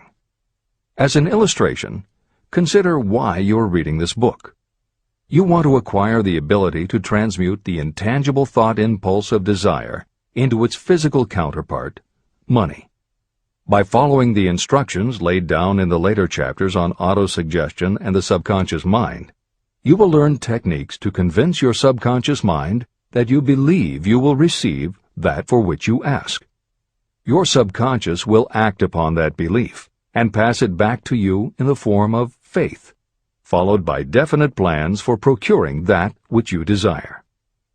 Faith in yourself and your abilities is a state of mind that you will be able to develop at will after you have mastered the 13 principles in this book. This is true because faith is a state of mind that will develop naturally within you when you use and apply these principles. The emotions, or the feeling portion of thoughts, are what give your thoughts vitality, life, and action. The emotions of faith, love, and sex, when mixed with any thought impulse, give it even greater action. All thoughts that have been emotionalized, given feeling, and mixed with faith, absolute belief in your ability, begin immediately to translate themselves into their physical equivalent or counterpart. However, this is not only true of thought impulses that have been mixed with faith, but it is true with any emotion, including negative emotions. What this means is that the subconscious mind will translate into its physical equivalent a thought impulse of a negative or destructive nature just as readily as it will act upon thought impulses of a positive or constructive nature. The following statement made by a noted criminologist illustrates the point. When men first come into contact with crime, they abhor it. If they remain in contact with crime for a time, they become accustomed to it and endure it. If they remain in contact with it long enough, they finally embrace it and become influenced by it. This is the equivalent of saying that a negative impulse of thought that is repeatedly passed on to the subconscious mind often enough is finally accepted and acted upon by the subconscious mind. The subconscious then proceeds to translate that impulse into its physical equivalent by the most practical procedure available. This also accounts for the strange phenomenon that so many millions of people experience, referred to as bad luck. There are millions of people who believe themselves doomed to poverty and failure because of some strange force they call bad luck, over which they believe they have no control. But the truth is that they are the creators of their own misfortunes, because this negative belief in bad luck is picked up by the subconscious mind and translated into its physical equivalent. Your belief, or faith, is the element that will determine the action of your subconscious mind. Once again, let me stress that you will benefit by passing on to your subconscious mind any desire that you wish translated into its physical or monetary equivalent in a state of expectancy or belief that the transmutation will actually take place. The subconscious mind will transmute into its physical equivalent, by the most direct and practical way available, any order that is given to it in a state of belief or faith that the order will be carried out. At this point, it should also be noted that because of the way that the subconscious operates, there is nothing to stop you from deceiving your subconscious mind when giving it instructions through autosuggestion. That is what I did when I deceived my son's subconscious mind. To make this deception more realistic, when you call upon your subconscious mind, you must conduct yourself just as you would if you were already in possession of the material thing that you are demanding. Editor's comments. It is an axiom of contemporary motivation theory that the subconscious mind cannot distinguish between what is real and what is vividly imagined. One of the most frequently cited studies supporting this concept was done with a group of basketball players. The players were divided into 3 teams, and the players on each team were tested on their ability to make free throws. The teams were then separated for a period of time, and each team was given instructions which they were told would improve their abilities. One team was instructed to practice making baskets on a daily basis. The second team was instructed not to practice during the period and not to even think about basketball. The third team was also instructed not to practice during the period, but instead the members were told to spend their daily practice time visualizing in detail the process of making baskets. At the end of the experiment, the teams were again tested. The team that rested showed a decrease in ability. The team that practiced showed a marked increase in ability. And the team that didn't practice but visualized making baskets showed an increase in ability almost equal to those who had practiced daily. As Hill says, you can deceive your subconscious through autosuggestion. If you convincingly plant an idea in your subconscious will accept and work with the idea as though it were a fact. But the key word is convincingly. If you try to send a message to your subconscious, but in the back of your mind you have a nagging doubt whether it will work, your subconscious will pick that up also. You will have sent mixed messages that cancel each other out. That is why Hill stresses the importance of doing it with faith. Your subconscious will not judge if it is true or false, positive or negative, but it does respond to the power of the input, how emotionalized the thought is. This is the end of the editor's comment. It is essential for you to encourage the positive emotions as the dominating forces of your mind. But faith in yourself doesn't come from merely reading instructions. Now that you understand the theory, you must begin to apply it. By experimenting and practicing, you will develop your ability to mix faith with any order you give to your subconscious. When you have faith in your ability, then you can give your subconscious mind instructions, which it will accept and act upon immediately. When your mind is dominated by positive emotions, it will encourage the state of mind known as faith. Faith in yourself is a state of mind that you can create by autosuggestion. All through the ages, religious leaders have admonished people to have faith. They say to have faith in this, that, and the other dogma or creed, but they have failed to tell people how to have faith. They have not stated that faith is a state of mind that may be induced by self-suggestion. In language that anyone can understand, this book explains the principle through which faith in your ability to accomplish a goal may be developed where it does not already exist. Before we begin, you should be reminded again that faith is the eternal elixir that gives life, power, and action to the impulse of thought. Faith is the starting point of all accumulation of riches. Faith is the basis of all miracles and of all mysteries that cannot be analyzed by the rules of science. Faith is the only known antidote for failure.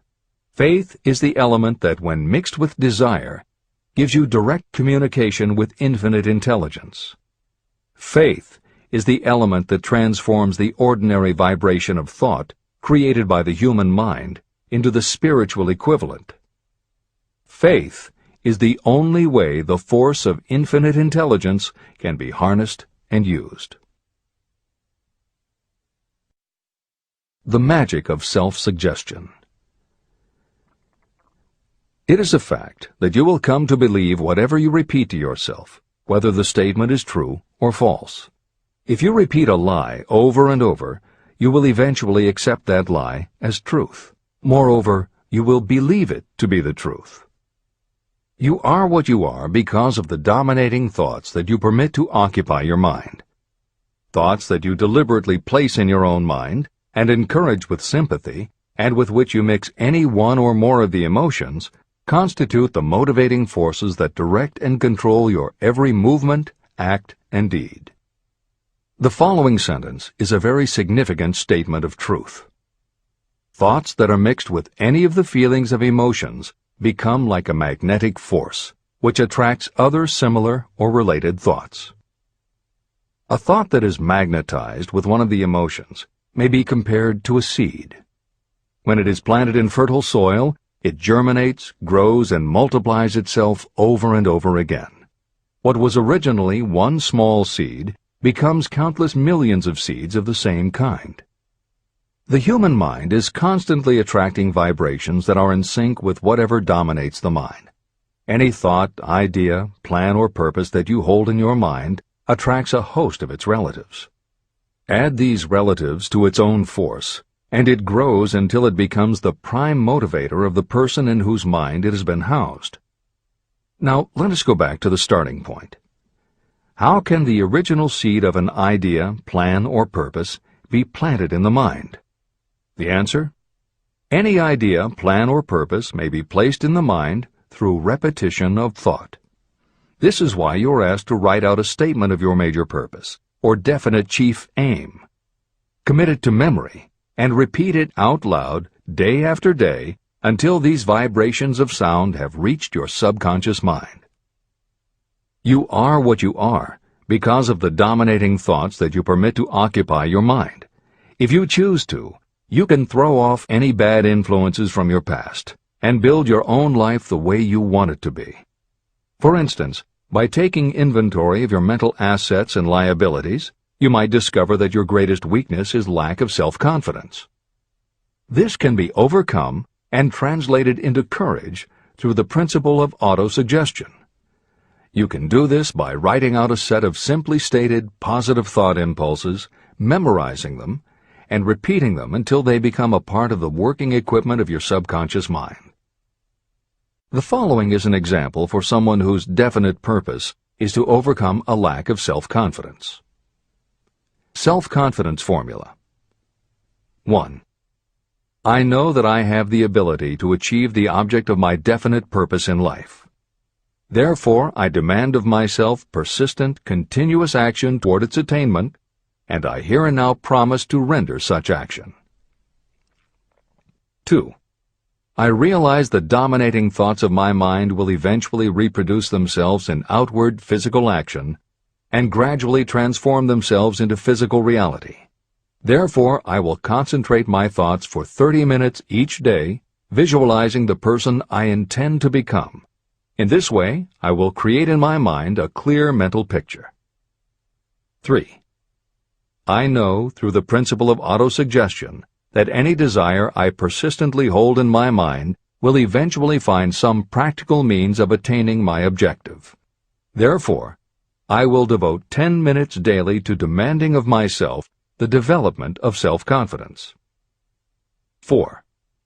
I have clearly written down a description of my definite chief aim in life, and I will never stop trying until I have developed sufficient self-confidence for its attainment. 5. I fully realize that no wealth or position can last unless it is built upon truth and justice. Therefore, I will engage in no transaction that does not benefit all whom it affects.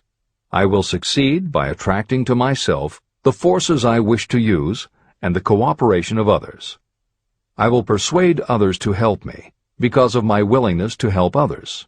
I will eliminate hatred, envy, jealousy, selfishness, and cynicism by developing love for all humanity. because I know that a negative attitude toward others can never bring me success. I will cause others to believe in me because I will believe in them and in myself.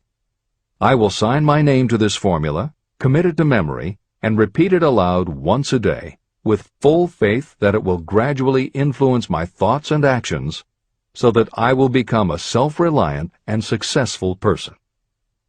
Behind this formula is a law of nature that psychologists call autosuggestion or self-suggestion. It is a proven technique that will work for your success if it is used constructively. On the other hand, if used destructively, it will destroy just as readily. In this statement may be found a very significant truth, namely that those who go down in defeat and end their lives in poverty, misery, and distress do so because of negative application of the principle of autosuggestion.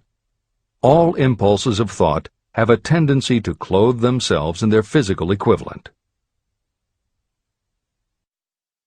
The disaster of negative thinking.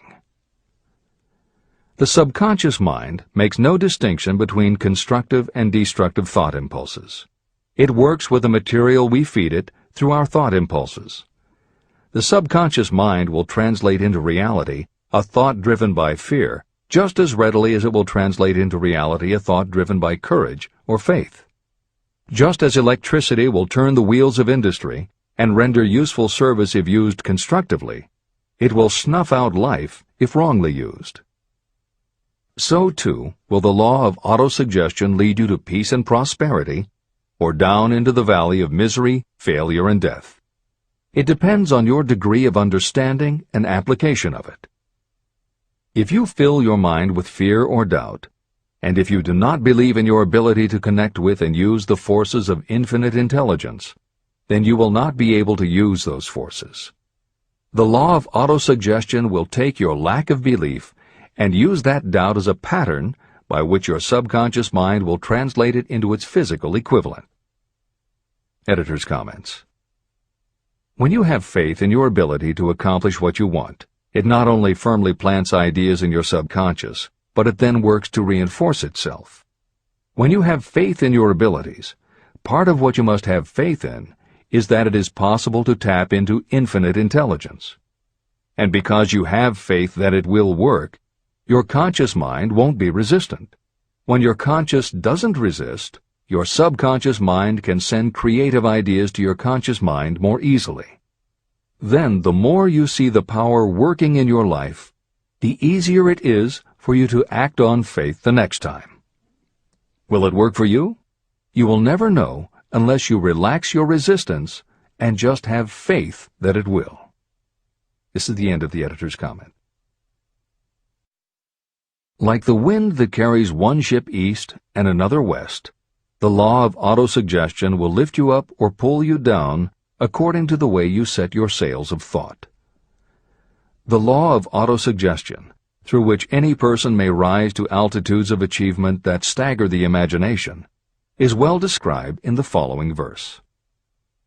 Observe the words that have been emphasized, and you will catch the deep meaning that the poet had in mind. If you think you are beaten, you are. If you think you dare not, you don't. If you like to win, but you think you can't, it is almost certain you won't. If you think you'll lose, you're lost. For out in the world we find, success begins with a fellow's will.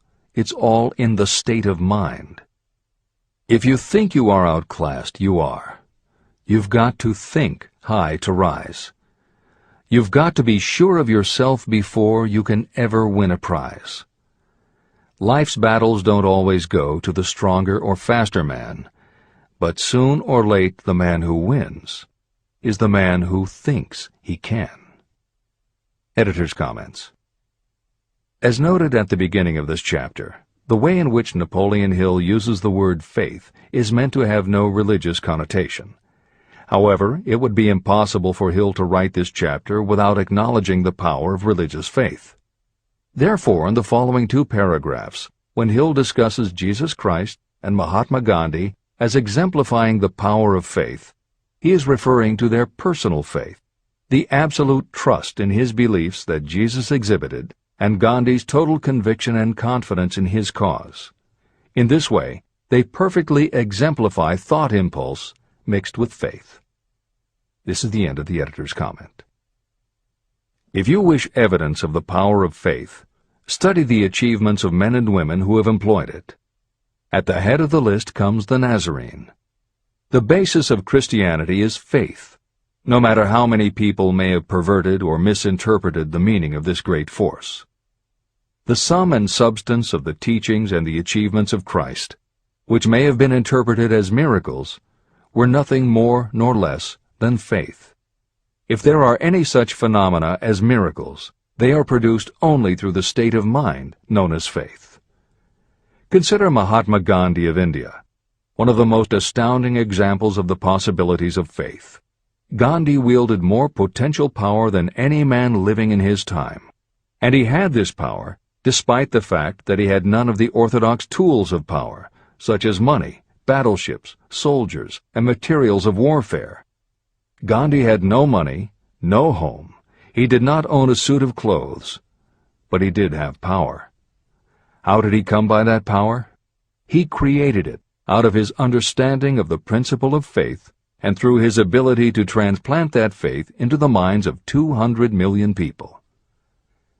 Gandhi accomplished the astounding feat of influencing 200 million minds to coalesce and move in unison as a single mind.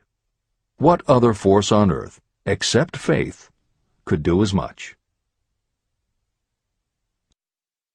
How an idea built a fortune. Editor's comment. Although the following story is not exclusively about faith, and it makes no mention of autosuggestion or the subconscious mind, Napoleon Hill included it at this point in every edition of Think and Grow Rich. In fact, as Hill says, this story illustrates at least 6 of the 13 principles of success, but faith is at the center of it. If the central figure, Charles M. Schwab, had not mixed his big idea with absolute unwavering faith that he could pull it off, the whole history of American business would have been different. This is the end of the editor's comment. The event chosen for this illustration dates back to 1900, when the United States Steel Corporation was being formed. As you read the story, keep in mind the following fundamental facts and you will understand how ideas have been converted into huge fortunes. First, the United States Steel Corporation was born in the mind of Charles M. Schwab in the form of an idea he created through his imagination. Second, he mixed faith with his idea. Third, he formulated a plan for the transformation of his idea into physical and financial reality. Fourth, he put his plan into action with his famous speech at the University Club. Fifth, he applied and followed through on his plan with persistence and backed it with firm decision until it had been fully carried out.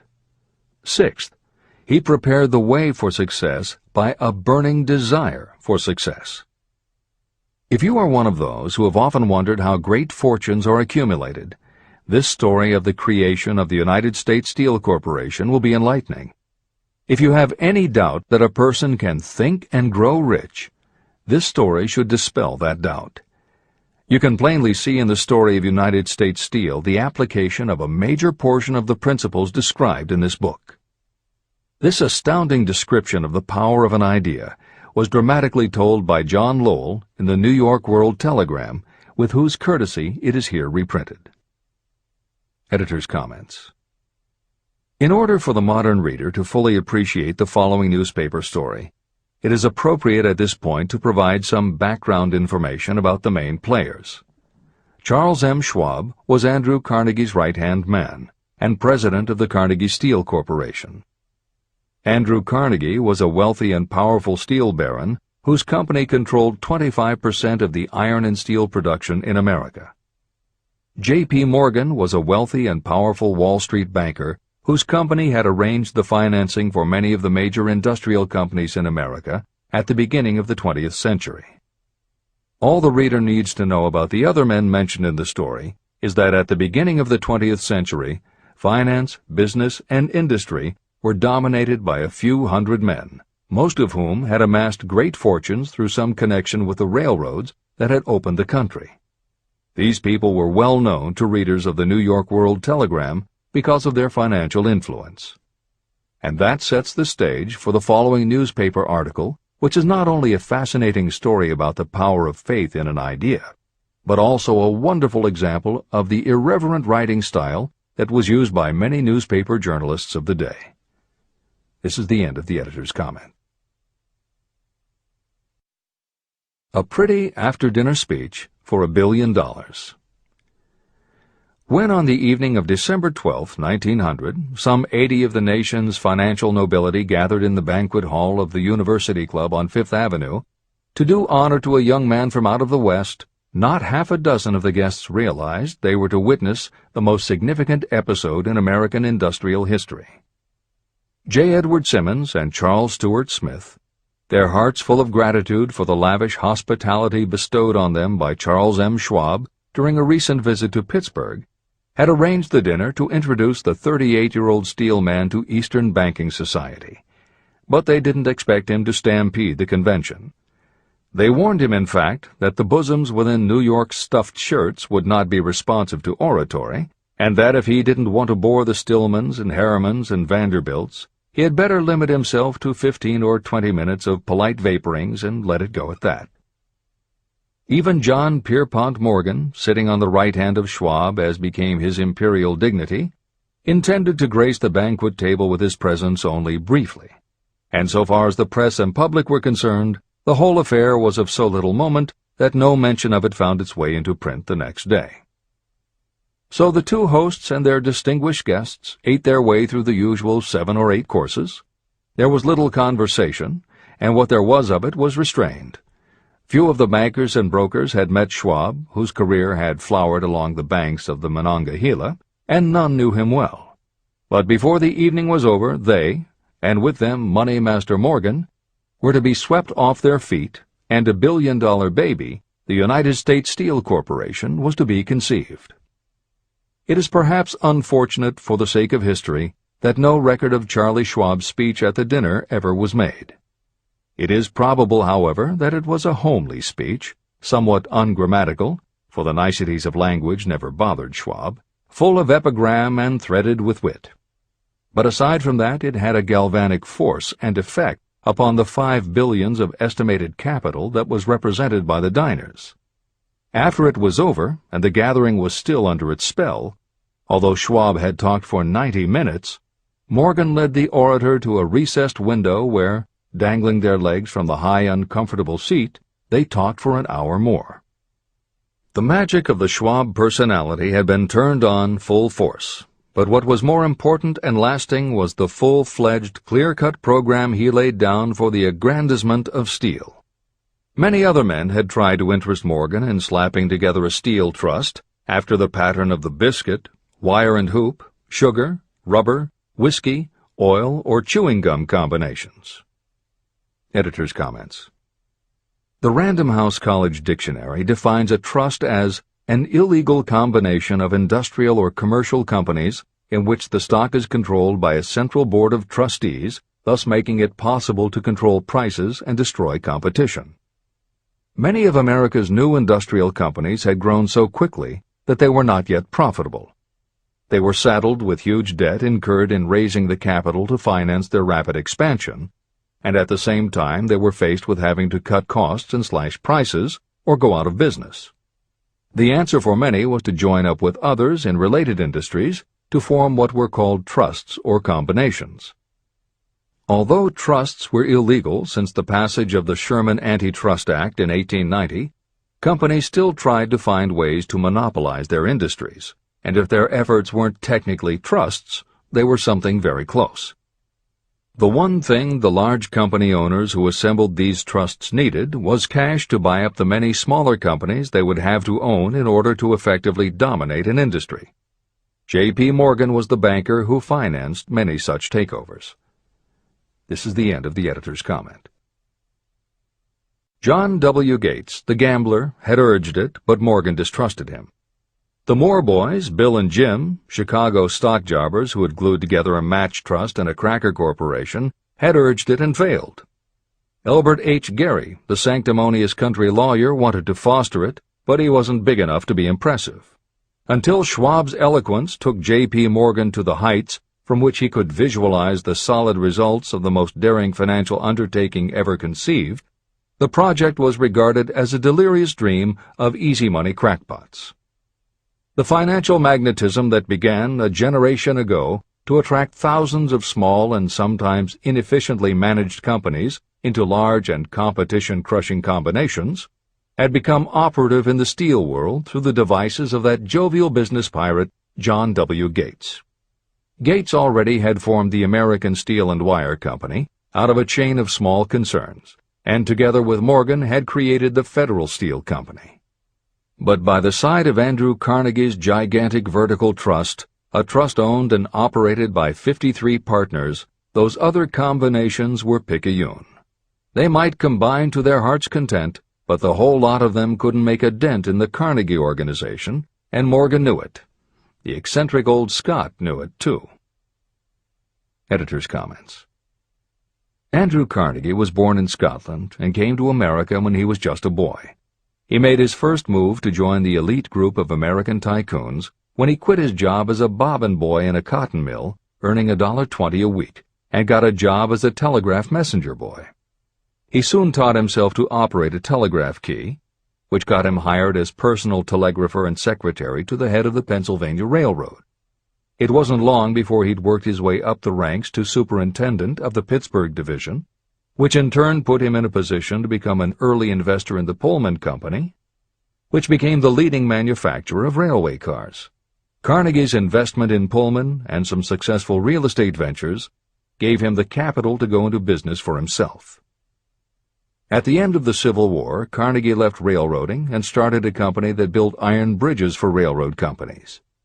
From building iron bridges, it was a short step to starting his own steel mill, which led him to acquire control of other steel mills, then his own coal fields to supply his smelters, then his own ore boats and rail lines to haul the ore and coal. Because of Carnegie's vertical integration and his use of the most up-to-date manufacturing methods, he was able to sell top-grade steel at the lowest price. He managed to drop the price of steel from $140 a ton to $20 a ton. By 1899, the Carnegie Steel Company controlled about 25% of the iron and steel production in America. The smaller steel manufacturers couldn't compete with Carnegie, so they went to J.P. Morgan for help. He arranged for the financing, and a wide-ranging alliance was put together of companies that were in the business of manufacturing products made from steel. Part of the deal was that they would not buy steel from Carnegie. Andrew Carnegie was not about to be put out of business by a collection of small companies. He announced that he would buy or build his own manufacturing companies to produce finished goods made of steel. This is the end of the editor's comments, and the New York World Telegram story continues. From the magnificent heights of Skibo Castle he had viewed, first with amusement and then with resentment, the attempts of Morgan's smaller companies to cut into his business. When the attempts became too bold, Carnegie's temper was translated into anger and retaliation. He decided to duplicate every mill owned by his rivals. Hitherto, he hadn't been interested in wire, pipe, hoops, or sheet. Instead, he was content to sell such companies the raw steel and let them work it into whatever shape they wanted. Now, with Schwab as his chief and able lieutenant, he planned to drive his enemies to the wall. So it was that in the speech of Charles M. Schwab, Morgan saw the answer to his problem of combination. A trust without Carnegie, giant of them all, would be no trust at all, a plum pudding, as one writer said, without the plums. Schwab's speech on the night of December 12, 1900, undoubtedly carried the inference, though not the pledge, that the vast Carnegie enterprise could be brought under the Morgan tent. He talked of the world future for steel, of reorganization for efficiency, of specialization, of the scrapping of unsuccessful mills and concentration of effort on the flourishing properties, of economies in the ore traffic, of economies in overhead and administrative departments, of capturing foreign markets. More than that, he told the buccaneers among them wherein lay the errors of their customary piracy. Their purposes, he inferred, had been to create monopolies, raise prices, and pay themselves fat dividends out of privilege. Schwab condemned the system in his heartiest manner. The short-sightedness of such a policy, he told his hearers, lay in the fact that it restricted the market in an era when everything cried for expansion. By cheapening the cost of steel, he argued, an ever-expanding market would be created. More uses for steel would be devised, and a goodly portion of the world trade could be captured. Actually, though he did not know it, Schwab was an apostle of modern mass production. Editor's comments. For J.P. Morgan, all of Schwab's talk about economies of scale and expanding markets meant only one thing. Until that night, it was assumed that Andrew Carnegie would continue building his own manufacturing companies to compete with the steel trusts that Morgan had helped put together. Morgan knew that for Carnegie to do so would require an enormous amount of capital, and Morgan also knew that Carnegie had always been strongly against raising money by selling stock in his company. What Schwab seemed to be implying was that rather than going to Wall Street for the money needed to fight the trusts, Carnegie might be interested in selling his business. This is the end of the editor's comment.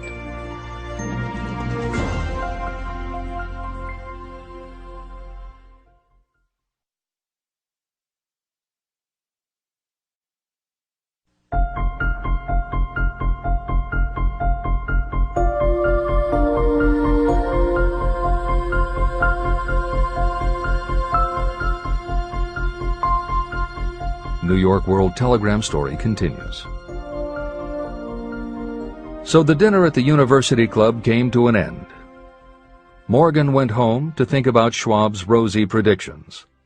Schwab went back to Pittsburgh to run the steel business for Andrew Carnegie, while Gary and the rest went back to their stock tickers to fiddle around in anticipation of the next move. It was not long coming. It took Morgan about 1 week to digest the feast of reason Schwab had placed before him. When he had assured himself that no financial indigestion was to result, he sent for Schwab, and found that young man rather coy. Mr. Carnegie, Schwab indicated, might not like it if he found his trusted company president had been flirting with the Emperor of Wall Street, the street upon which Carnegie was resolved never to tread. Then it was suggested by John W. Gates, the go-between, that if Schwab happened to be in the Bellevue Hotel in Philadelphia, J.P. Morgan might also happen to be there. When Schwab arrived, however, Morgan was inconveniently ill at his New York home, and so on the elder man's pressing invitation, Schwab went to New York and presented himself at the door of the financier's library. Now, certain economic historians have professed the belief that from the beginning to the end of the drama, the stage was set by Andrew Carnegie, that the dinner to Schwab, the famous speech, the Sunday night conference between Schwab and the Money King, were events arranged by the canny Scot. The truth is exactly the opposite. When Schwab was called in to consummate the deal, he didn't even know whether the little boss, as Andrew was called, would so much as listen to an offer to sell, particularly to a group of men whom Andrew regarded as being endowed with something less than holiness. But Schwab did take into the conference with him, in his own handwriting, 6 sheets of copperplate figures, representing to his mind the physical worth and the potential earning capacity of every steel company he regarded as an essential star in the new metal firmament. 4 men pondered over these figures all night. The chief, of course, was Morgan, steadfast in his belief in the divine right of money. With him was his aristocratic partner, Robert Bacon, a scholar and a gentleman. The third was John W. Gates, whom Morgan scorned as a gambler and used as a tool. The fourth was Schwab, who knew more about the processes of making and selling steel than any whole group of men then living. Throughout that conference, the Pittsburgher's figures were never questioned. If he said a company was worth so much, then it was worth that much and no more. He was insistent, too, upon including in the combination only those concerns he nominated. He had conceived a corporation in which there would be no duplication, not even to satisfy the greed of friends who wanted to unload their companies upon the broad Morgan shoulders. When dawn came, Morgan rose and straightened his back. Only one question remained. "Do you think you can persuade Andrew Carnegie to sell?" he asked. "I can try," said Schwab. "If you can get him to sell, I will undertake the matter," said Morgan. So far, so good. But would Carnegie sell? How much would he demand? Schwab thought about $320 million. What would he take payment in? Common or preferred stocks? Bonds? Cash? Nobody could raise $1/3 billion in cash. There was a golf game in January on the frost-cracking heath of the St. Andrews Links in Westchester, with Andrew bundled up in sweaters against the cold and Charlie talking volubly as usual to keep his spirits up. But no word of business was mentioned until the pair sat down in the cozy warmth of the Carnegie cottage nearby. Then, with the same persuasiveness that had hypnotized 80 millionaires at the University Club, Schwab poured out the glittering promises of retirement and comfort, of untold millions to satisfy the old man's social caprices. Carnegie capitulated, wrote a figure on a slip of paper, handed it to Schwab and said, "All right, that's what we'll sell for." The figure was approximately $400 million, and was reached by taking the $320 million mentioned by Schwab as a basic figure, and adding to it $80 million to represent the increased capital value over the previous 2 years. Later, on the deck of a transatlantic liner, the Scotsman said ruefully to Morgan, "I wish I had asked you for $100 million more." "If you had asked for it, you'd have gotten it," Morgan told him cheerfully. There was an uproar, of course. A British correspondent cabled that the foreign steel world was appalled by the gigantic combination. President Hadley of Yale declared that unless trusts were regulated, the country might expect an emperor in Washington within the next 25 years. But that able stock manipulator Keene went at his work of shoving the new stock at the public so vigorously that all the excess water, estimated by some at nearly $600 million, was absorbed in a twinkling. So Carnegie had his millions, and the Morgan Syndicate had $62 million for all its trouble, and all the boys, from Gates to Gary, had their millions. Editor's comment. The 38-year-old Charles M. Schwab had his reward, too. He was made president of the new corporation, United States Steel, and remained in control until 1930. When Schwab left U.S. Steel, he went on to found the Mammoth Bethlehem Steel Corporation, of which he also became president. This is the end of the editor's comment. Riches begin with thought. The dramatic story of big business that you've just finished is a perfect illustration of the method by which desire can be transmuted into its physical equivalent. That giant organization was created in the mind of one man. The plan by which the organization was provided with the steel mills that gave it financial stability was created in the mind of the same man. His faith, his desire, his imagination, his persistence were the real ingredients that went into United States Steel. The steel mills and equipment acquired by the corporation, after it had been brought into legal existence, were incidental. However, careful analysis reveals that the appraised value of the properties acquired by the corporation increased in value by an estimated $600 million, approximately $12 billion today. The increase in value of the assets is attributable to the mere transaction that consolidated them under one management. In other words, Charles M. Schwab's idea, plus the faith with which he conveyed it to the minds of J.P. Morgan and the others, was marketed for a profit of approximately $600 million. Not an insignificant sum for a single idea. The United States Steel Corporation prospered and became one of the richest and most powerful corporations in America, employing thousands of people, developing new uses for steel and opening new markets, thus proving that the $600 million in profit that the Schwab idea produced was earned. Riches begin in the form of thought. The amount is limited only by the person in whose mind the thought is put into motion. Faith removes limitations. Remember this when you are ready to bargain with life for whatever it is that you ask as your price for having passed this way. Editor's comments. In the years since that article appeared in the New York World Telegram, the well-told business story has become its own genre within the publishing industry. There are best-selling books and biographies by and about the insiders who run every industry. The editors of this edition of Think and Grow Rich strongly encourage you to sample some of these books. They can be entertaining and inspirational, and in them you will be able to see examples of Hill's principles of success at work in the real world. The best of them are not only entertaining and inspirational, but they are filled with ideas and techniques you can adapt and use. There are literally too many bestsellers from which to select a best of listing for inclusion here. Any such choice the editors might make would not necessarily be the best, but merely reflective of the interests of the person doing the choosing. However, there are 2 books the editors recommend that are not by or about a single individual or industry. These books are In Search of Excellence by Tom Peters and Breakthroughs by P.R. Nyack and John N. Ketteringham. Each of these books deals with a broad spectrum of industries, and within each industry they single out certain companies and individuals for analysis. Both were published at the beginning of the business book trend in the 1980s, but there are few books since then that better convey the importance of faith in a good idea. In Search of Excellence, chosen by a panel of experts as the most influential book of the past 20 years, was a runaway bestseller and will likely be in print for years to come.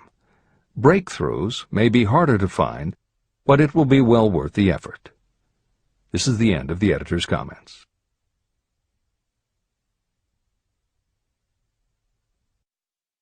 A quitter never wins, and a winner never quits. Chapter 5. Autosuggestion. The medium for influencing the subconscious mind. The third step toward riches. Autosuggestion is a term that applies to all suggestions and all self-administered stimuli that reach your mind through the 5 senses. Stated in another way, autosuggestion is self-suggestion.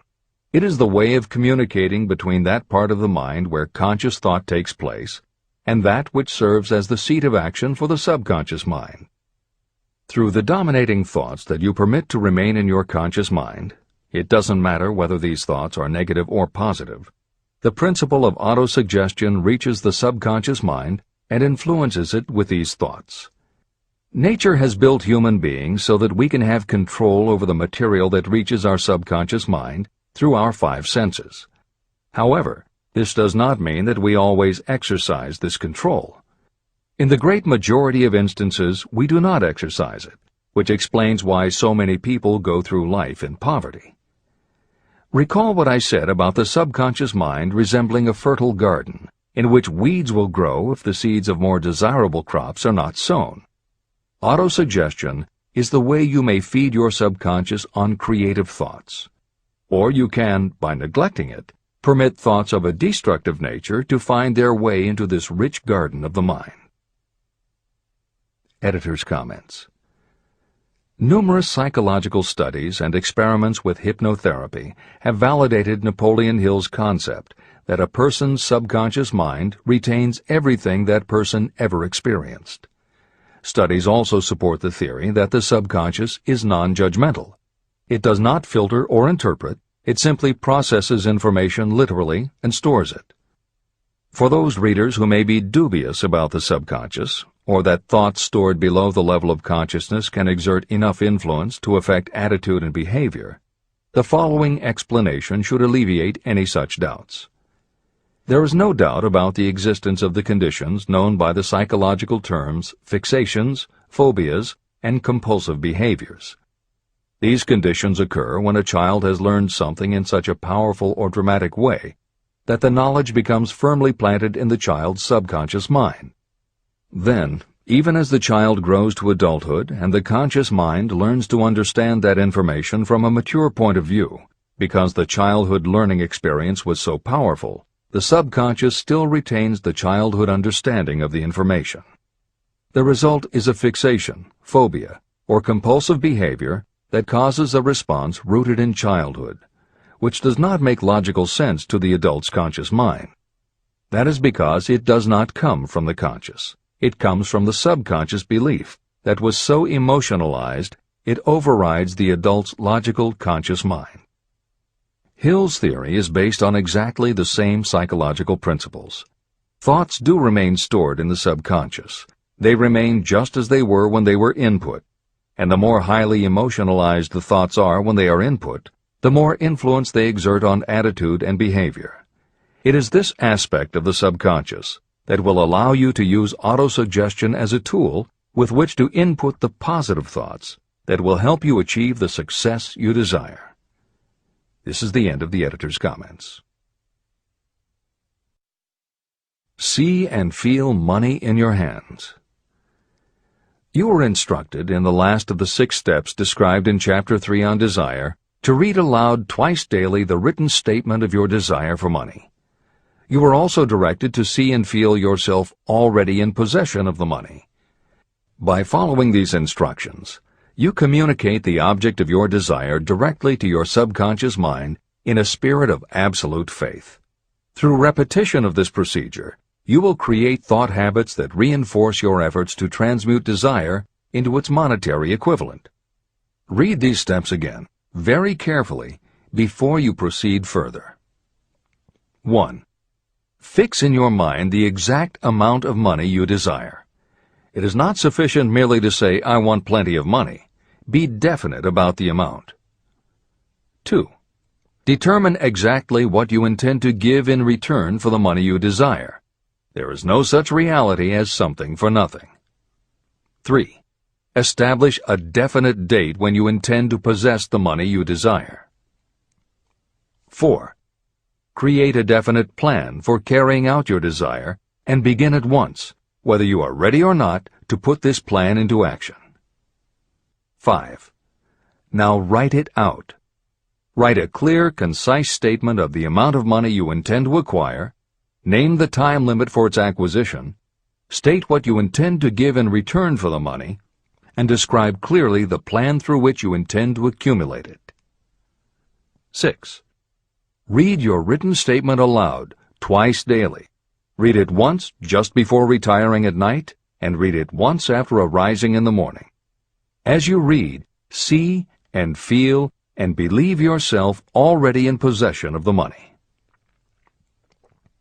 Remember, when reading aloud the statement of your desire, through which you will develop a money consciousness, that the mere reading of the words is of no consequence, unless you mix emotion or feeling with your words. Your subconscious mind recognizes and acts only upon thoughts that have been well mixed with emotion or feeling. This is a fact of such importance as to warrant repetition in practically every chapter. The lack of understanding of this is the main reason the majority of people who try to apply the principle of autosuggestion get no desirable results. Plain, unemotional words do not influence the subconscious mind. You will get no appreciable results until you learn to reach your subconscious mind with thoughts or spoken words that have been well emotionalized with belief. Do not become discouraged if you cannot control and direct your emotions the first time you try. Remember, there is no such possibility as something for nothing. You cannot cheat even if you desire to do so. The price of ability to influence your subconscious mind is persistence in applying the principles described here. You cannot develop the desired ability for a lower price. You, and you alone, must decide whether or not the reward, the money consciousness, is worth the price you must pay for it in effort. Your ability to use the principle of autosuggestion will depend very largely upon your capacity to concentrate on a given desire until that desire becomes a burning obsession. How to strengthen your powers of concentration. When you begin to carry out the instructions in the 6 steps, it will be necessary for you to make use of the principle of concentration. Following are suggestions for the effective use of concentration. When you begin the first of the 6 steps, which instructs you to fix in your own mind the exact amount of money you desire, close your eyes and hold your thoughts on that amount of money until you can actually see the physical appearance of the money. Do this at least once each day. As you go through these exercises, follow the instructions given in Chapter 4 on faith and see yourself actually in possession of the money. Here is a most significant fact. The subconscious mind takes any orders given to it in a spirit of absolute faith and acts upon those orders. But the orders often have to be presented over and over again, repeated positive affirmation, before they are interpreted by the subconscious mind. Because of this, you might consider the possibility of playing a perfectly legitimate trick on your subconscious mind. Make it believe, because you believe it, that you must have the amount of money you are visualizing. Make it believe that this money is already awaiting your claim, so the subconscious mind must hand over to you practical plans for acquiring the money that is yours. Give this thought to your imagination, and see what your imagination can or will do to create practical plans for the accumulation of money through transmutation of your desire. Do not wait for a definite plan through which you will exchange services or merchandise in return for the money you are visualizing. Just start right now to see yourself in possession of the money, demanding, and expecting that your subconscious mind will hand over the plans you need. Be on the alert for these plans, and when they appear, put them into action immediately. When the plans appear, they will probably flash into your mind in the form of an inspiration or intuition from infinite intelligence. Treat it with respect and act upon it as soon as you receive it. In the fourth of the 6 steps, you are instructed to create a definite plan for carrying out your desire and begin at once to put this plan into action. Do the same thing here. Close your eyes and create in your mind a vivid image of you carrying out the instructions. Do not trust to your reason when creating your plan for accumulating money through the transmutation of desire. Your reasoning faculty may be lazy, and if you depend entirely upon it to serve you, it may disappoint you. When visualizing the money you intend to accumulate, see yourself rendering the service or delivering the merchandise you intend to give in return for this money. This is important. Editor's comments. The basic principle underlying autosuggestion is closely related to self-hypnosis, and both techniques played an important role in the development of modern psychology. Although all 3 concepts, autosuggestion, hypnosis, and psychology, had to overcome initial public skepticism, unfortunately, autosuggestion and hypnotism were hampered by events that further delayed their acceptance. Hypnosis was an integral part of the therapies used by the major figures in the development of psychology, including Sigmund Freud, Carl Jung, and William James. It fell out of favor as a therapeutic method when stage magicians began to use the technique in their acts. People found it difficult to give serious consideration to a method that was being used in theaters and nightclubs to make members of the audience do ridiculous things for comic effect. Autosuggestion encountered a similar problem. French psychiatrist Émile Coué was the best-known early advocate of autosuggestion. A contemporary of Sigmund Freud, Coué operated a clinic that treated patients diagnosed with psychosomatic ailments, individuals who have convinced themselves they are ill and even show symptoms but do not actually have a disease. Coué treated his patients with an autosuggestion technique that involved the repetition of statements he termed positive affirmations. Coué devised a general, non-specific phrase that would give the subconscious a positive instruction, but was open enough that it did not tell the subconscious how to do it. The positive affirmation was, "Every day, in every way, I am getting better and better." And he instructed his patients to repeat the phrase several times a day. Improvements among his patients happened so quickly and dramatically that his method became the talk of medical and scientific circles, and the use of the phrase practically became a movement in Europe. Word of the success Coué was having with his method spread to America, and he was soon booked to do a lecture tour. At one of his early speaking engagements, a cynical newspaper reporter made a joke of the technique, calling it, "Hell's bells, I'm well." The joke followed Coué wherever he spoke, and the press coverage was so negative he canceled his tour and returned to practice in Europe. Serious scientists and therapists continued to work with autosuggestion. But just as had happened when stage magicians cast doubt upon the efficacy of hypnosis, Coué's method of positive affirmation fell out of favor with the general public. It took the openness of the latter part of the 20th century before the techniques of hypnosis and autosuggestion gained general acceptance once again. Today, if you go on the Internet, there are over 40,000 web links featuring positive affirmations, and numerous bestsellers have been written on the subject. Virtually every newspaper, magazine, and television news program regularly features stories on the crucial role the mind plays in personal growth and achievement. Techniques based on autosuggestion have fostered countless best-selling books, audiobooks, and video programs. And every week thousands of people attend seminars, lectures, and retreats to be inspired by motivational speakers or spiritual leaders, and to learn techniques that will help them achieve success, almost all of which are based on the basic principles Napoleon Hill advocates in this book. When Hill instructs the reader to close your eyes and hold your thoughts on that amount of money until you can actually see the physical appearance of the money, he is in fact describing the autosuggestion technique most widely taught by contemporary motivational experts. Today it is called creative visualization, and it is regularly used by some of the most successful trainers of Olympic athletes and professional sports teams.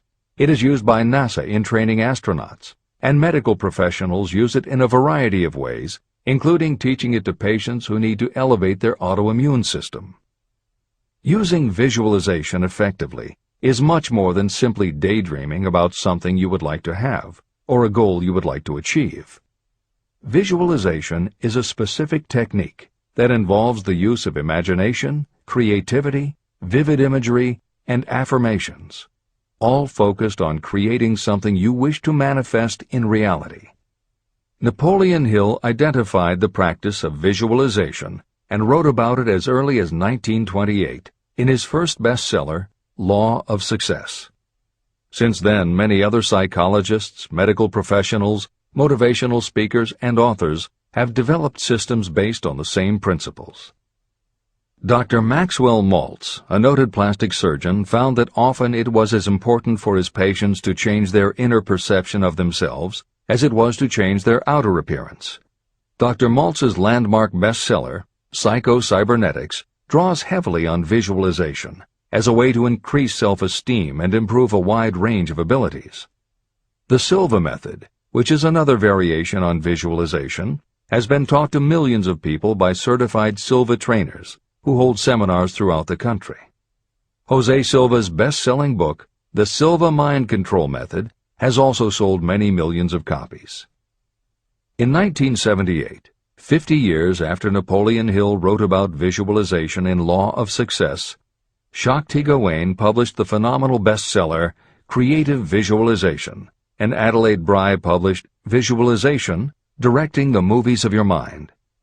At about the same time, Dr. O. Carl Simonton, an oncologist, concluded that cancer patients who used visualizations in conjunction with chemotherapy treatments had a marked improvement over those who didn't. His bestseller, Getting Well Again, had a profound impact, and it was followed by books from other respected medical professionals, such as Love, Medicine, and Miracles by Dr. Bernie Siegel, and Superimmunity by Dr. Paul Purcell. Other bestsellers by Dr. John Sarno, Dr. Deepak Chopra, and Dr. Andrew Weil have made what once was referred to as alternative medicine now part of mainstream medical practice. This is the end of the editor's comments. Stimulate your subconscious mind. The instructions given previously for the steps necessary in your desire for money will now be summarized and blended with the principles covered by this chapter, as follows. 1. Go to some quiet spot, preferably in bed at night, where you will not be disturbed or interrupted. Close your eyes and repeat aloud, so that you may hear your own words, the written statement of the amount of money you intend to accumulate. Be specific about the time limit for its accumulation, and a description of the service or merchandise you intend to give in return for the money. As you carry out these instructions, see yourself already in possession of the money. For example, suppose that you intend to accumulate $50,000 by the 1st of January 5 years from now, and that you intend to give your personal services as a salesperson in return for the money. Your written statement of your purpose should be similar to the following. By the first day of January, I will have in my possession $50,000, which will come to me in various amounts from time to time during the interim. In return for this money, I will give the most efficient service of which I am capable. I will give the fullest possible quantity and the best possible quality of service as a salesperson of, and describe the service or merchandise you intend to sell. I believe that I will have this money in my possession. My faith is so strong that I can now see this money before my eyes. I can touch it with my hands. It is now awaiting transfer to me at the time and in the proportion that I deliver the service in return for it. I am awaiting a plan for getting this money, and I will follow that plan when it is received. 2. Repeat this program night and morning until you can see in your imagination the money you intend to accumulate. 3. Place a written copy of your statement where you can see it night and morning, and read it just before retiring and upon rising until it has been memorized. Editor's comments.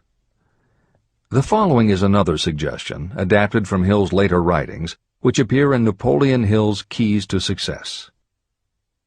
Surround yourself with books, pictures, mottos, and other suggestive devices. Pick things that symbolize and reinforce achievement and self-reliance. Constantly add to your collection, and move things to new places where you can see them in a different light and in association with different things. I had a friend who was a realtor who kept her $1 Million Club certificate over her desk to remind herself of what she was capable. One day she took it down to dust and set it on top of a newspaper. When she picked it up again, she saw beneath it an article about the new football coach who had been hired at the university.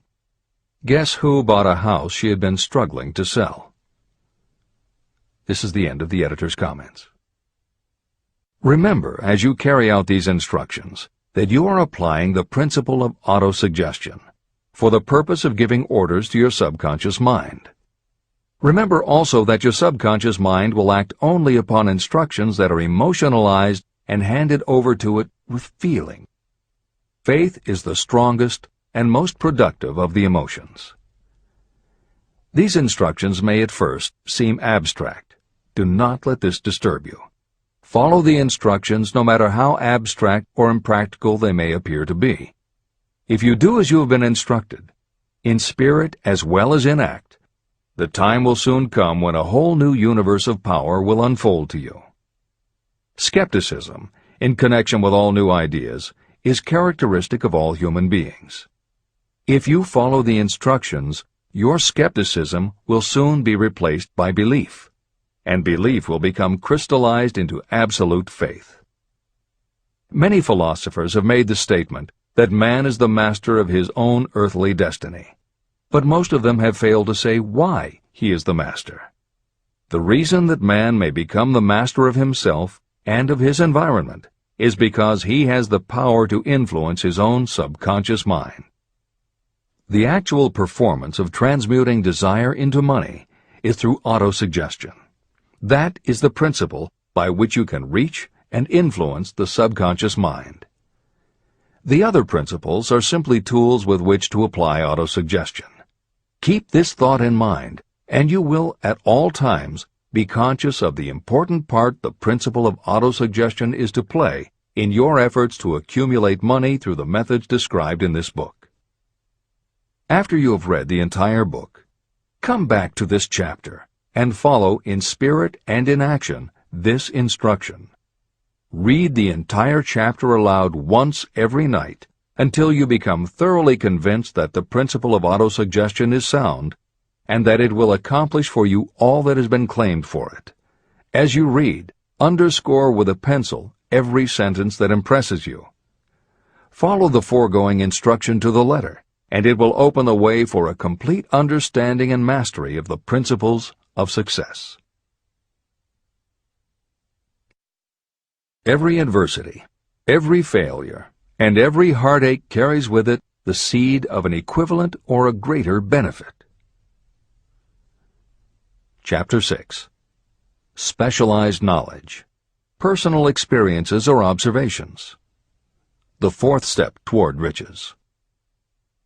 There are two kinds of knowledge. One is general, the other is specialized. General knowledge, no matter how great in quantity or variety it may be, is of little use in the accumulation of money. The faculties of the great universities possess practically every form of general knowledge known to civilization. Most of the professors have little money. They specialize in teaching knowledge, but they do not specialize in the organization or the use of knowledge. Knowledge will not attract money unless it is organized and directed through practical plans for the specific purpose of accumulating money. Lack of understanding of this fact has been the source of confusion to millions of people who falsely believe that knowledge is power. It is nothing of the sort. Knowledge is only potential power.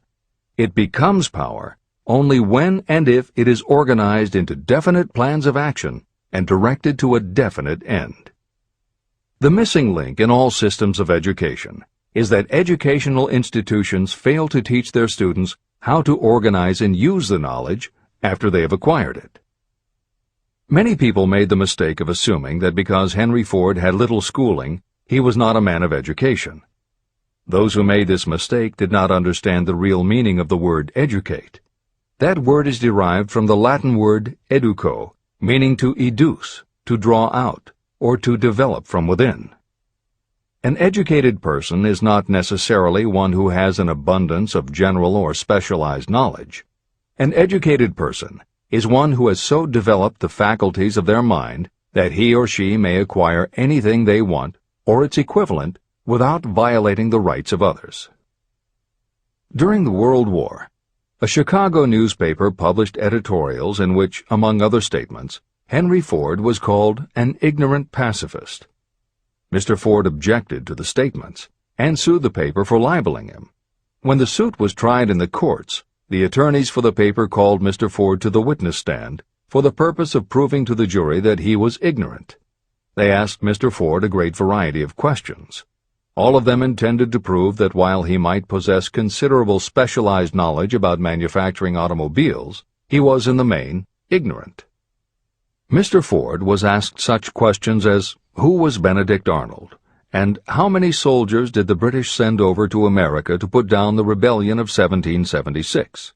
In answer to the last question, Mr. Ford replied, I do not know the exact number of soldiers the British sent over, but I have heard that it was a considerably larger number than ever went back. Finally, Mr. Ford became tired of this line of questioning. In reply to a particularly offensive question, he leaned over, pointed his finger at the lawyer who had asked the question, and said, If I should really want to answer the foolish question you have just asked, or any of the other questions you have been asking me, let me remind you that I have a row of electric push buttons on my desk, and by pushing the right button I can summon to my aid men who can answer any question I desire to ask concerning the business to which I am devoting most of my efforts. Now, will you kindly tell me why I should clutter up my mind with general knowledge for the purpose of being able to answer questions when I have men around me who can supply any knowledge I require?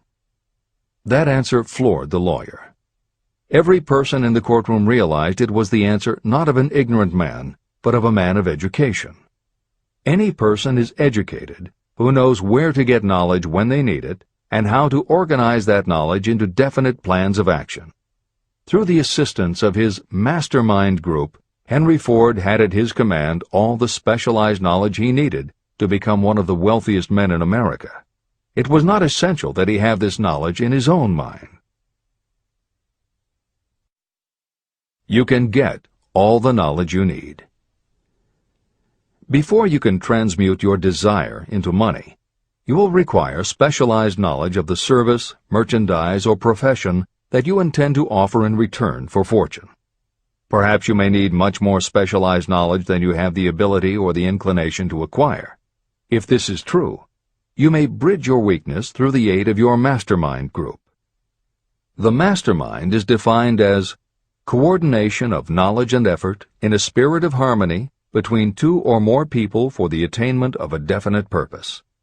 The larger meaning of the mastermind group is explained in greater detail in later chapters. Editor's comments.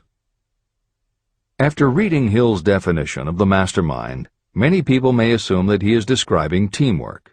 That would not be correct. The following explanation is adapted from the Napoleon Hill Foundation's book, Believe and Achieve. Teamwork can be achieved by any group, even one whose members have disparate interests, because all it requires is cooperation. In teamwork, people might simply be cooperating because they like the leader or out of a sense of duty. Some team members will give 100% to any team that pays them enough, but they have little concern about the objective. And sometimes there is good teamwork because different members have different agendas. A board of directors may disagree, even be unfriendly, and still run a business successfully. Musical groups are made up of notoriously self-centered people who work as a team if it will help them get ahead. Masterminds, on the other hand, are formed of individuals who have the same agenda, a deep sense of mission, and commitment to the same goal. Masterminds represent the highest order of thinking by a group of knowledgeable people, each contributing their absolute best according to their abilities, expertise, and background. If you have ever been a part of a meeting when everything just clicked and ideas built upon other ideas, with each member contributing until out of the group activity came the best possible idea or solution, that was a mastermind at work. Napoleon Hill believed that you must make the mastermind experience a regular part of your life if you really want to succeed. How to select the right people for your mastermind will be discussed further in Chapter 11, The Power of the Mastermind. This is the end of the editor's comment. The accumulation of great fortunes calls for power, and power is acquired through highly organized and intelligently directed specialized knowledge. That knowledge does not, necessarily, have to be in the possession of the person who accumulates the fortune. This should give hope and encouragement to those who want to accumulate a fortune, but don't have the necessary education to supply such specialized knowledge. People sometimes go through life suffering from inferiority complexes because they are not people of education. The person who can organize and direct a mastermind group of people who possess the knowledge needed is just as much a person of education as any other individual in the group. Thomas A. Edison had only 3 months of schooling during his entire life, but he did not lack education. Neither did he die poor. Henry Ford had less than a 6th grade schooling, but he managed to do pretty well by himself financially. Albert Einstein was working as a clerk in a patent office when he began to develop his world-altering scientific theories. Editor's comments. Had Einstein been born today, he might have been diagnosed in his early years as having attention deficit disorder. As a child, he was slow to learn to talk. As a student, he showed little promise and was expelled from at least one school. But what Einstein could do was to focus his concentration on a goal of his choice. His famous theories were the result of thought experiments that took place inside his mind. It is said that the breakthrough which led him to the theory of relativity came not from specialized knowledge of physics or mathematics, but from his ability to imagine what would happen if he were riding on a beam of starlight through space. This is the end of the editor's comments. Specialized knowledge is among the most plentiful and the cheapest forms of service that may be had. If you doubt this, consult the payroll of any university. It pays to know how to purchase knowledge, and it pays to know where to look. First of all, decide the sort of specialized knowledge you require and the purpose for which it is needed. To a large extent, your major purpose in life, the goal toward which you are working, will help determine what knowledge you need. Your next move requires that you have accurate information concerning dependable sources of knowledge.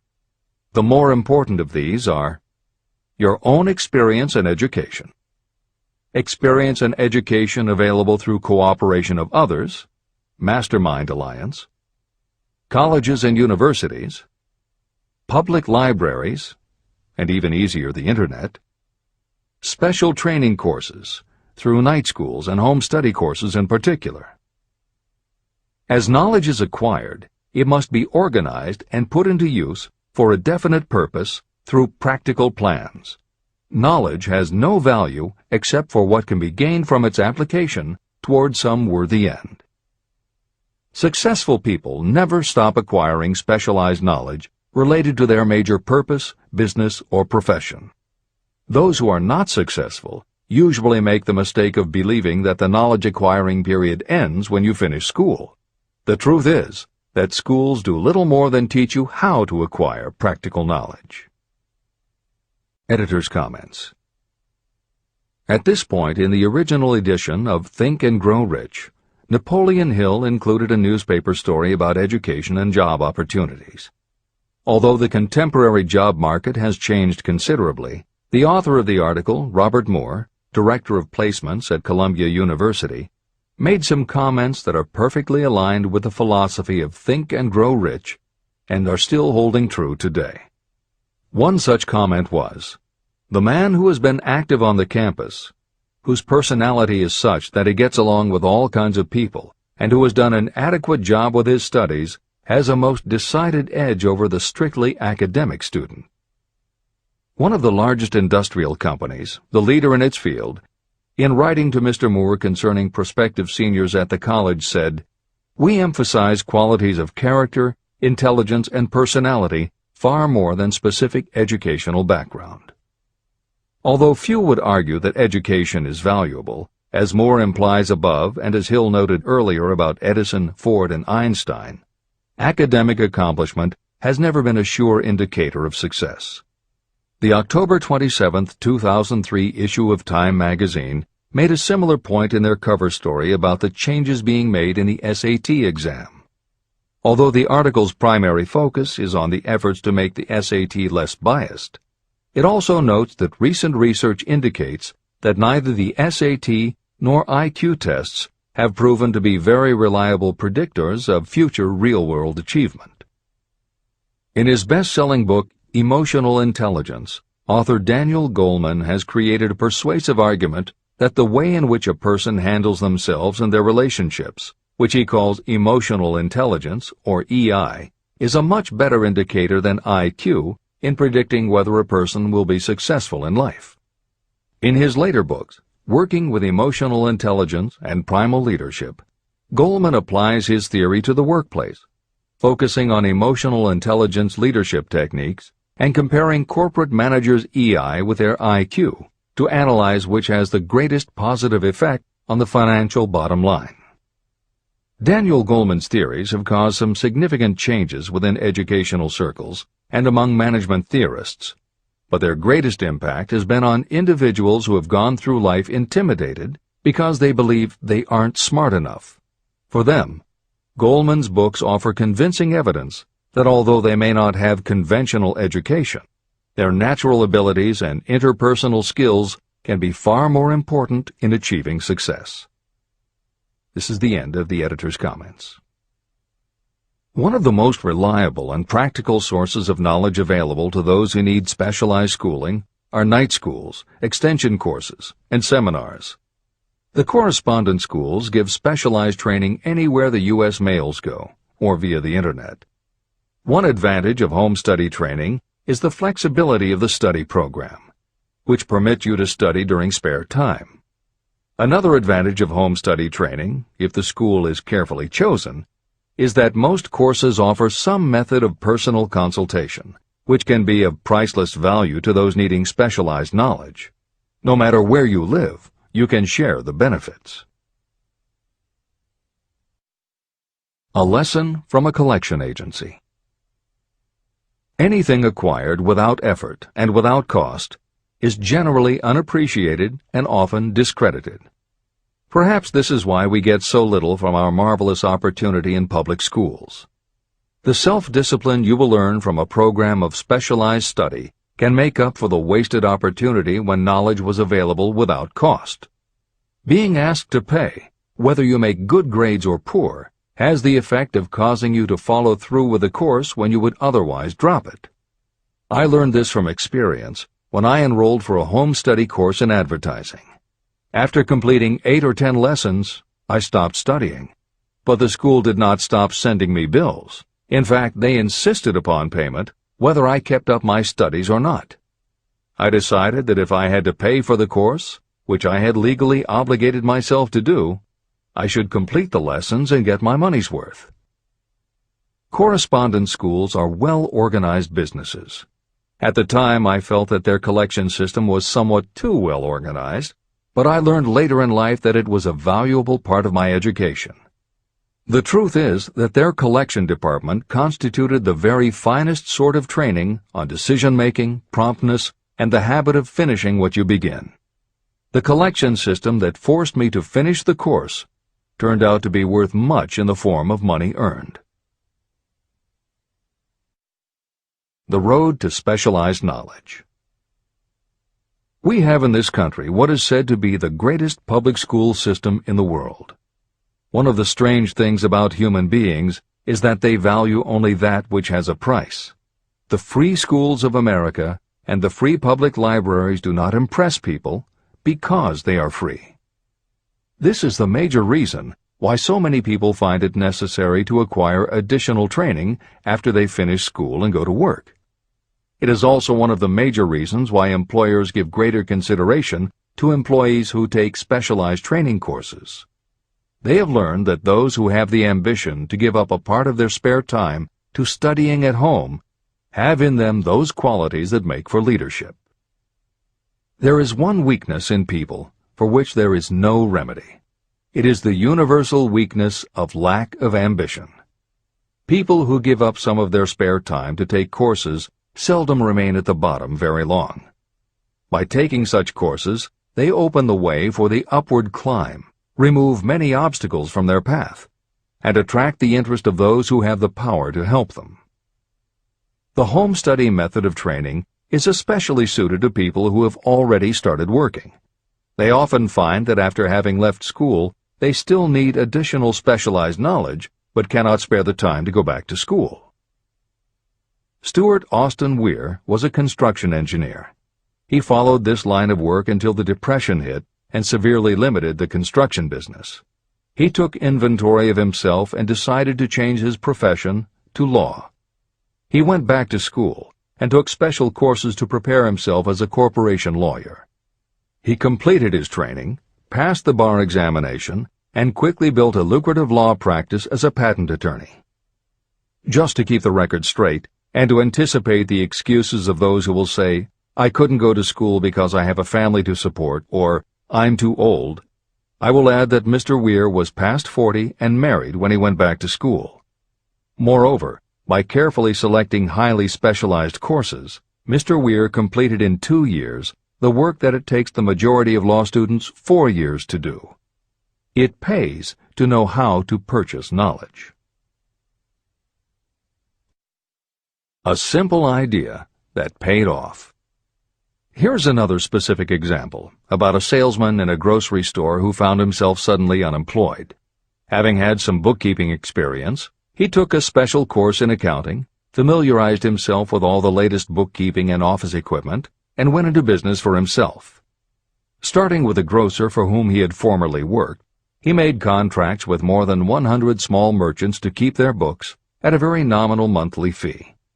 His idea was so practical that he soon found it necessary to set up a portable accounting office in a light delivery truck. He now has a fleet of these bookkeeping offices on wheels. He employs a large staff of assistants who provide small merchants with accounting services equal to the best that money can buy at very nominal cost. Specialized knowledge plus imagination were the ingredients that went into this unique and successful business. Last year, the owner of that business paid income taxes of almost 10 times as much as was paid by the grocery store that fired him. Editor's comments. It would be impossible to write a contemporary book about success without including the story of Bill Gates.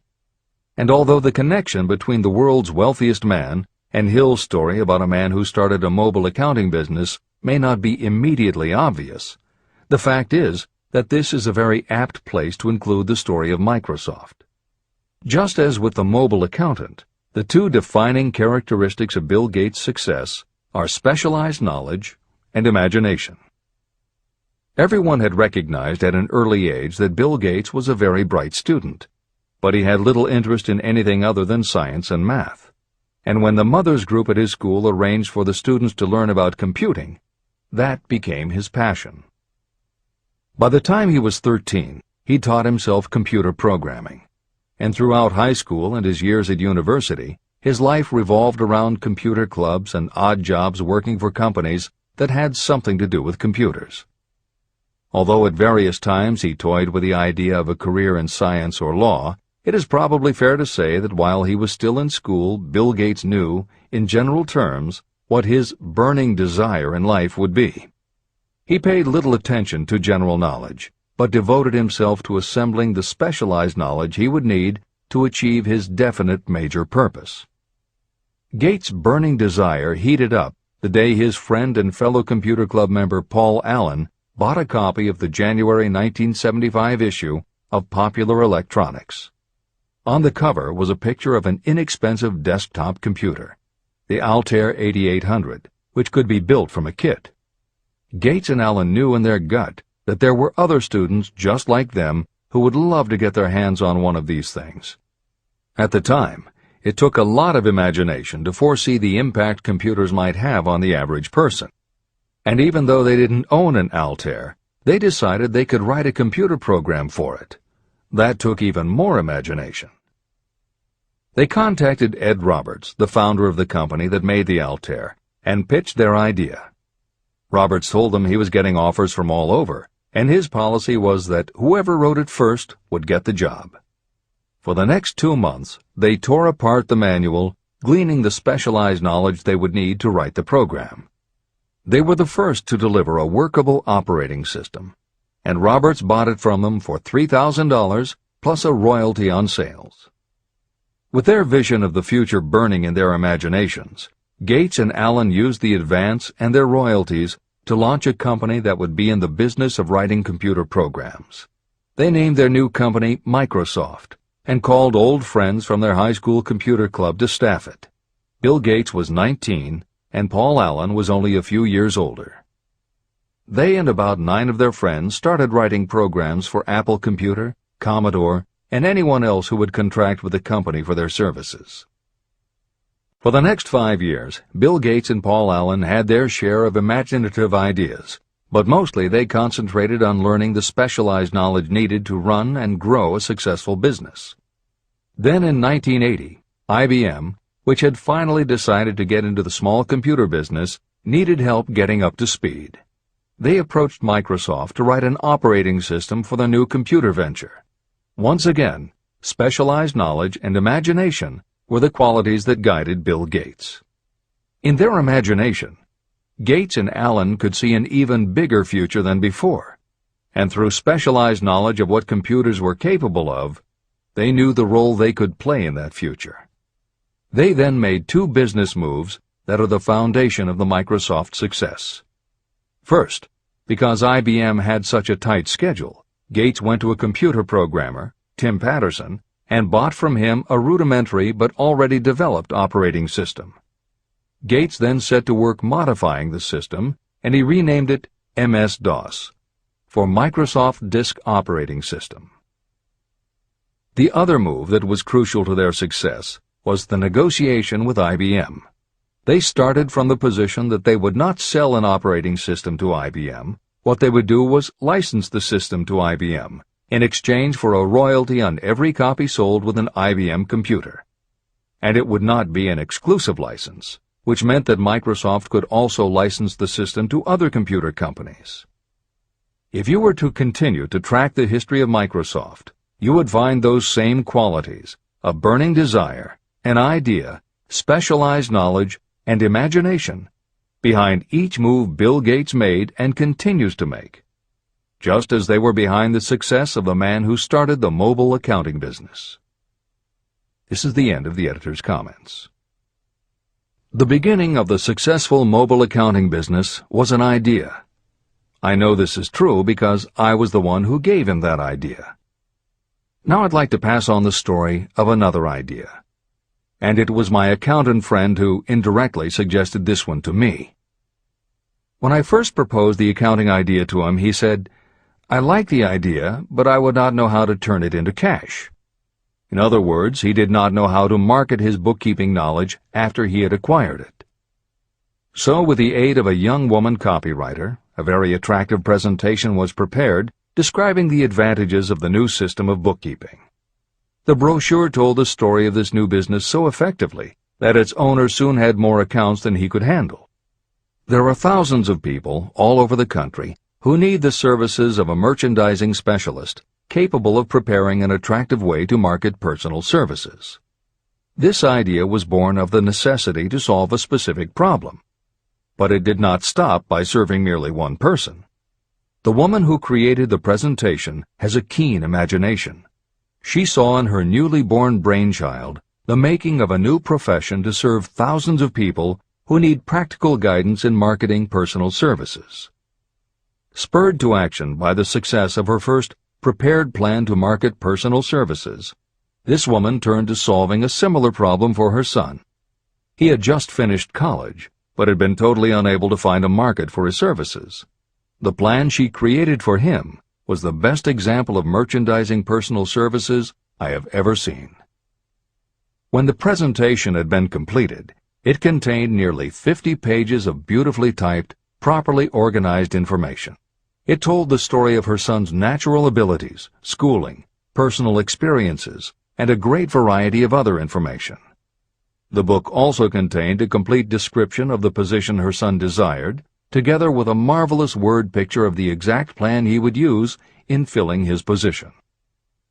The preparation of the presentation required several weeks of her time, during which she sent her son to the public library almost daily to get specific data needed to sell his services to best advantage.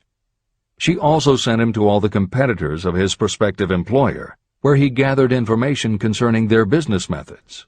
This was of great value in the formation of the plan he intended to use in filling the position he sought. When the plan was finished, it contained more than half a dozen very fine suggestions that would benefit the prospective employer. You don't have to start at the bottom. You may be inclined to ask, why go to all this trouble to secure a job? The answer is, doing a thing well is never trouble. The plan prepared by this woman for her son helped him get the job at the first interview and at a salary fixed by himself. Moreover, and this too is important, the position did not require the young man to start at the bottom. He began as a junior executive at an executive salary. Why go to all this trouble? Well, for one thing, this young man's planned presentation saved him no less than 10 years of working his way up. The idea of starting at the bottom and working your way up may appear to be sound, but the major objection to it is this. Too many of those who begin at the bottom never manage to lift their heads high enough to be seen by those who count. And the outlook from the bottom is not very bright or encouraging. It has a tendency to kill off ambition. You get into a rut, and you accept your fate because you form the habit of daily routine. Often this habit finally becomes so strong you don't even try to throw it off. And that is another reason why it pays to start 1 or 2 steps above the bottom. By so doing, you will form the habit of looking around, of observing how others get ahead, of seeing opportunity, and of embracing it without hesitation. A splendid example of what I mean is Dan Halpin. During his college days, he was manager of the famous 1930 championship Notre Dame football team, when it was under the direction of the late Knute Rockne. Halpin finished college at a very unfavorable time. The Depression had made jobs scarce. So after a fling at investment banking and motion pictures, he took the first job with a potential future he could find. It was selling electrical hearing aids on a commission basis. Anyone could start in that sort of job, and Halpin knew it, but it was enough to open the door of opportunity to him. For almost 2 years he worked at the job, but it didn't satisfy him. He would never have risen above that job if he had not done something about his dissatisfaction. He aimed first at the job of assistant sales manager of the company. and he got the job. That single step upward placed him high enough above the crowd for him to see still greater opportunity. Also, it placed him where opportunity could see him. In his new position, he did so well selling hearing aids that A.M. Andrews, chairman of the board of the Dictograph Products Company, a competitor of the company for which Halpin worked, asked to meet with him. Mr. Andrews wanted to know something about that man Dan Halpin, who was taking big sales away from the long-established Dictograph Company. When the interview was over, Halpin was the new sales manager in charge of the Acousticon division of Dictograph. Then, to test young Halpin's mettle, Mr. Andrews went away to Florida for 3 months, leaving him to sink or swim in his new job. He did not sink. Knute Rockne's spirit of all the world loves a winner and has no time for a loser inspired him to put so much into his job that he was elected vice president of the company. Vice president was a job that most would be proud to earn through 10 years of loyal effort, but Halpin turned the trick in little more than 6 months. One of the major points I'm trying to emphasize through this entire philosophy is that we rise to high positions or remain at the bottom because of conditions we can control, but only if we desire to control them. I am also trying to emphasize another point, that both success and failure are largely the results of habit.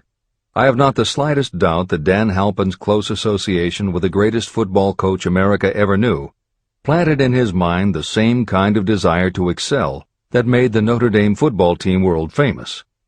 Truly, there's something to the idea that hero worship is helpful, provided you worship a winner.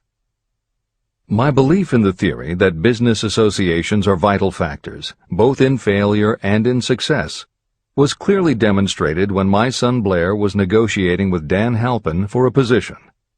Mr. Halpin offered him a beginning salary of about 1/2 what he could have gotten from a rival company.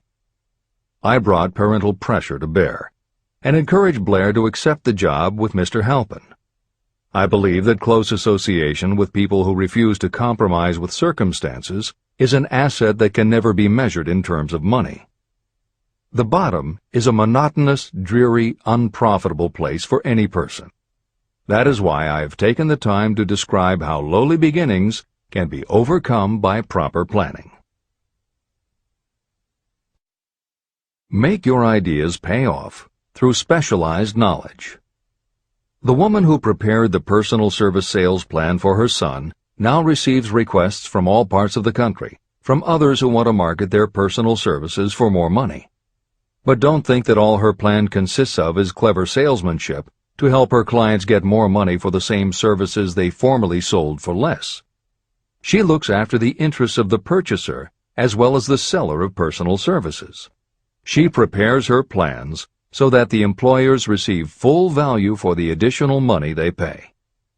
If you have the imagination and seek a more profitable outlet for your personal services, this suggestion may be the stimulus for which you have been searching.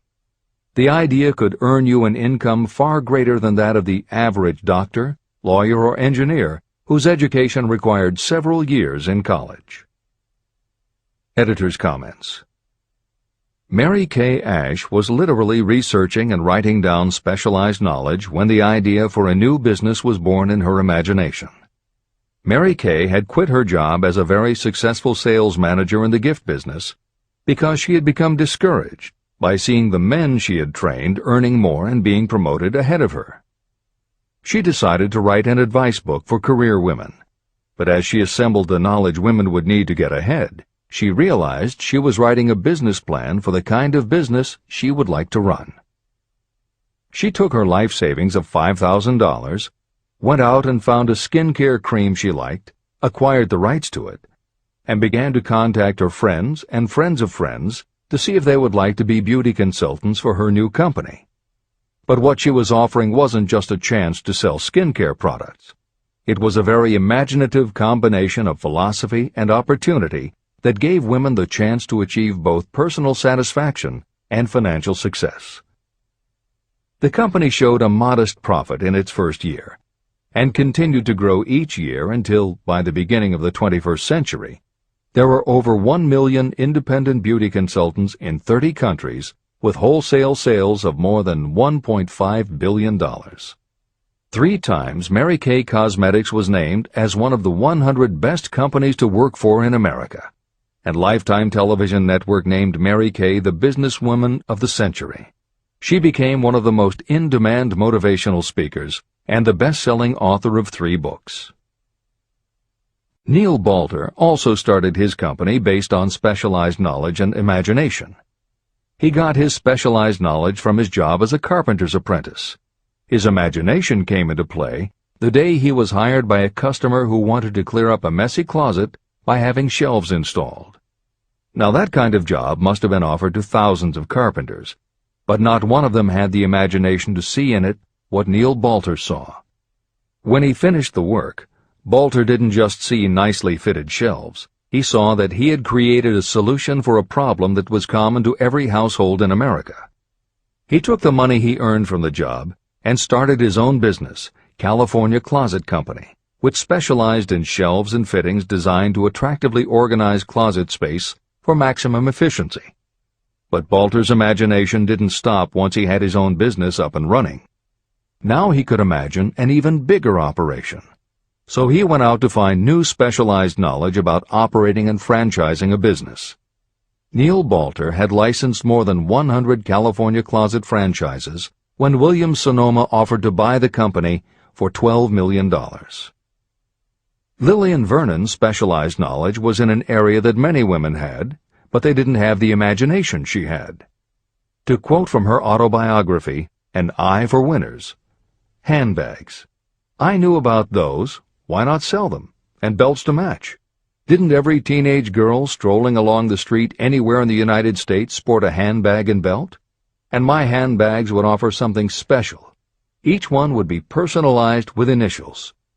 I knew with absolute certainty that teenagers would go for items that made them feel unique. She believed enough in her idea that she spent $495 to take a small ad in 17 magazine. The ad brought in $32,000 in orders. That was when Lillian Vernon started to gather other specialized knowledge about renting space, manufacturing products, warehousing, and shipping, all of which she'd need to grow her idea of bags and belts into a direct response business featuring a whole array of distinctively monogrammed items.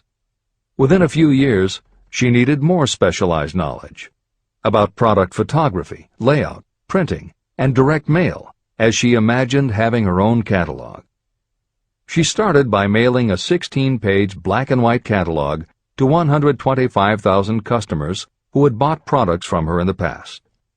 At the beginning of the 21st century, Lillian Vernon was still picking the merchandise and overseeing the design of her catalogs, many of which now run well over 100 full-color pages, are mailed to millions of people many times each year, and generate approximately $250 million in annual sales. There is another story about gathering specialized knowledge that is so good we will use it to conclude this editorial comment. It actually comes from the Napoleon Hill archives, and although he did not include it in Think and Grow Rich, he often used it as an example in his lectures and seminars. There was a young man who started out working for the railroad in 1893. As a machinist at 5 cents an hour. He was always taking courses and learning what he could about steam engines, and by 1905 he had worked his way up through the ranks until he was superintendent of motive power for Chicago Great Western in Oelwein, Iowa. Then he did something that must have made his friends think he had taken leave of his senses. He was attending the Chicago Automobile Show when a red and white locomobile caught his attention. He put up his life savings of $700 and convinced a friend to co-sign a loan for $4,300 so he could buy the car. He promptly took it home, put it into a shed, jacked it up, and proceeded to take it apart piece by piece. Then he put it back together again. Then he took it apart and put it back together again. After doing that a few more times, he had learned what he wanted to know. And that was how Walter P. Chrysler gathered the specialized knowledge he needed to get himself out of railroading and into the automobile business. This is the end of the editor's comment. There is no fixed price for sound ideas. Behind all ideas is specialized knowledge. But remember, specialized knowledge is more abundant and more easily acquired than ideas. Because of this truth, there are ever-increasing opportunities for the person capable of helping men and women sell their personal services. Capability means imagination, the one quality needed to combine specialized knowledge with ideas to create organized plans that will yield riches. If you have imagination, this chapter may present you with an idea that is the beginning of the riches you desire. Remember, the idea is the main thing. Specialized knowledge may be found just around the corner. Any corner.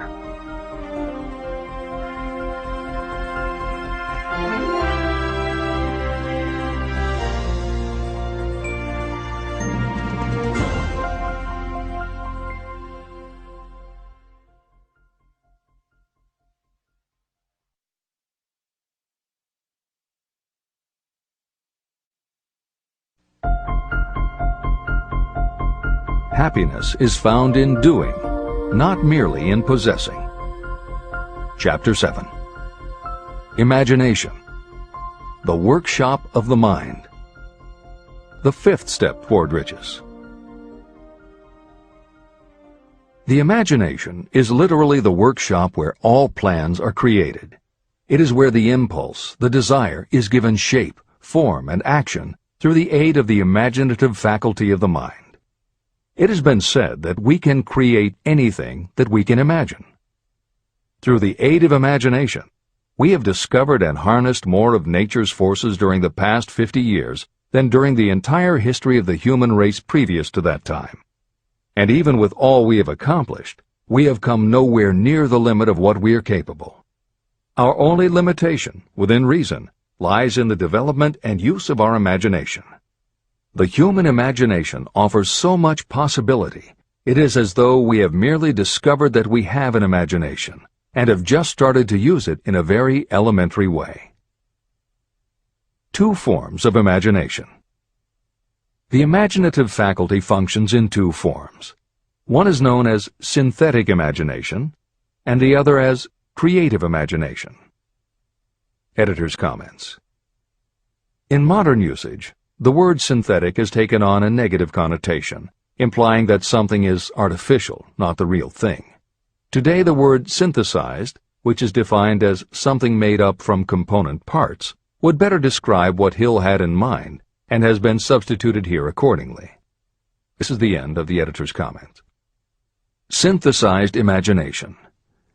Through this faculty, you arrange old concepts, ideas, or plans into new combinations. Synthesized imagination does not create anything. It merely works with the material of experience, education, and observation with which it is fed. It is the faculty used by most inventors, with the exception of those geniuses who draw upon the creative imagination when they cannot solve problems through synthesized imagination. Creative imagination. Through the faculty of creative imagination, the finite human mind has direct communication with infinite intelligence, the faculty through which hunches and inspirations are received. It is by this faculty that all basic or new ideas are handed over to mankind. It is through this faculty that we pick up vibes from other people, and in that way one individual may tune in or communicate with the subconscious minds of others. This concept is explained in greater detail later. The creative imagination works automatically, but only when your conscious mind is motivated, energized, and working at such a high rate that it becomes very perceptive and receptive, such as when the conscious mind is stimulated through the emotion of a strong desire. The great leaders of business, industry, and finance, and the great artists, musicians, poets, and writers became great because they developed the faculty of creative imagination. Editor's comment. At this point, it should be noted that both kinds of imagination are equally valuable to you, and they work together so seamlessly it is often hard to tell where one ends and the other begins. For instance, when Jeff Bezos created the idea of Amazon.com, was it synthesized imagination or creative imagination? At the time, Many people were getting onto the idea of the Internet as a sales medium. From this, it could be concluded that he was drawing upon experience, education, and observation, which would mean he was using synthesized imagination. But why did he decide to sell books? Was that synthesized or creative? Did that idea come out of something in his subconscious that just felt like books were the right thing? And what about that name? Calling a bookstore Amazon didn't make sense to anyone but Bezos, but it certainly caught the public's attention. How important was the name in the store's success? Was that choice creative or synthesized? Now take it a step further. What about eBay? Amazon had already shown that you could sell a lot of goods on the Internet. When Pierre Omidyar hit on the idea of selling things on the Internet by turning it into an auction house, what part was synthesized and what part was creative? The answer is, it doesn't matter. Whether you are consciously assembling the parts of a plan, or if subconsciously the pieces fall into place and suddenly hit you in a flash of inspiration, all that matters is that you are putting your imagination to work. And the more you use it, the better both the synthesized and the creative will work for you. This is the end of the editor's comment. Desire is a thought, an impulse. It is nebulous and ephemeral. It is abstract and of no value until it has been transformed into its physical counterpart. While the synthesized imagination is the one that will be used most frequently in the process of transforming desire into money, there will be circumstances and situations that demand the use of the creative imagination as well. Both the synthesized and the creative imagination become more alert and receptive with use. And though your imaginative faculty may have become weak through lack of use, you can revive it. Just as any muscle or organ of the body develops the more it is used, your imagination also becomes more receptive in direct response to the amount that you use it. Use your synthesized imagination. First, let us focus attention on the development of the synthesized imagination. This is the faculty that you will use more often in converting desire into money. Transformation of the intangible impulse of desire into the tangible reality of money calls for the use of a plan or plans. To make plans, you must use your imagination. Mainly, this will require you to use your synthesized imagination as you draw upon your experience, your education, and your observations. Editor's comment. The following is adapted from Hill's later writing and appears in Napoleon Hill's Keys to Success. An excellent example of synthesized imagination is Edison's invention of the light bulb. He began with one recognized fact that other people had discovered. A wire could be heated by electricity until it produced light. The problem was that the intense heat quickly burned the wire out, and the light never lasted more than a few minutes. Edison failed more than 10,000 times in his attempt to control this heat. When he found the method, it was by applying another common fact that had simply eluded everyone else. He realized that charcoal is produced by setting wood on fire, covering it with soil, and allowing the fires to smolder.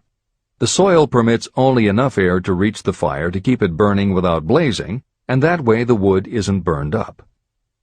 When Edison recognized this fact, his imagination immediately associated it with the idea of heating the wire. He placed the wire inside a bottle, pumped out most of the air, and produced the first incandescent light. It burned for 8.5 hours. Everything that Edison used to make the electric light was widely known, but the way he synthesized the knowledge changed the world and made him a very wealthy man.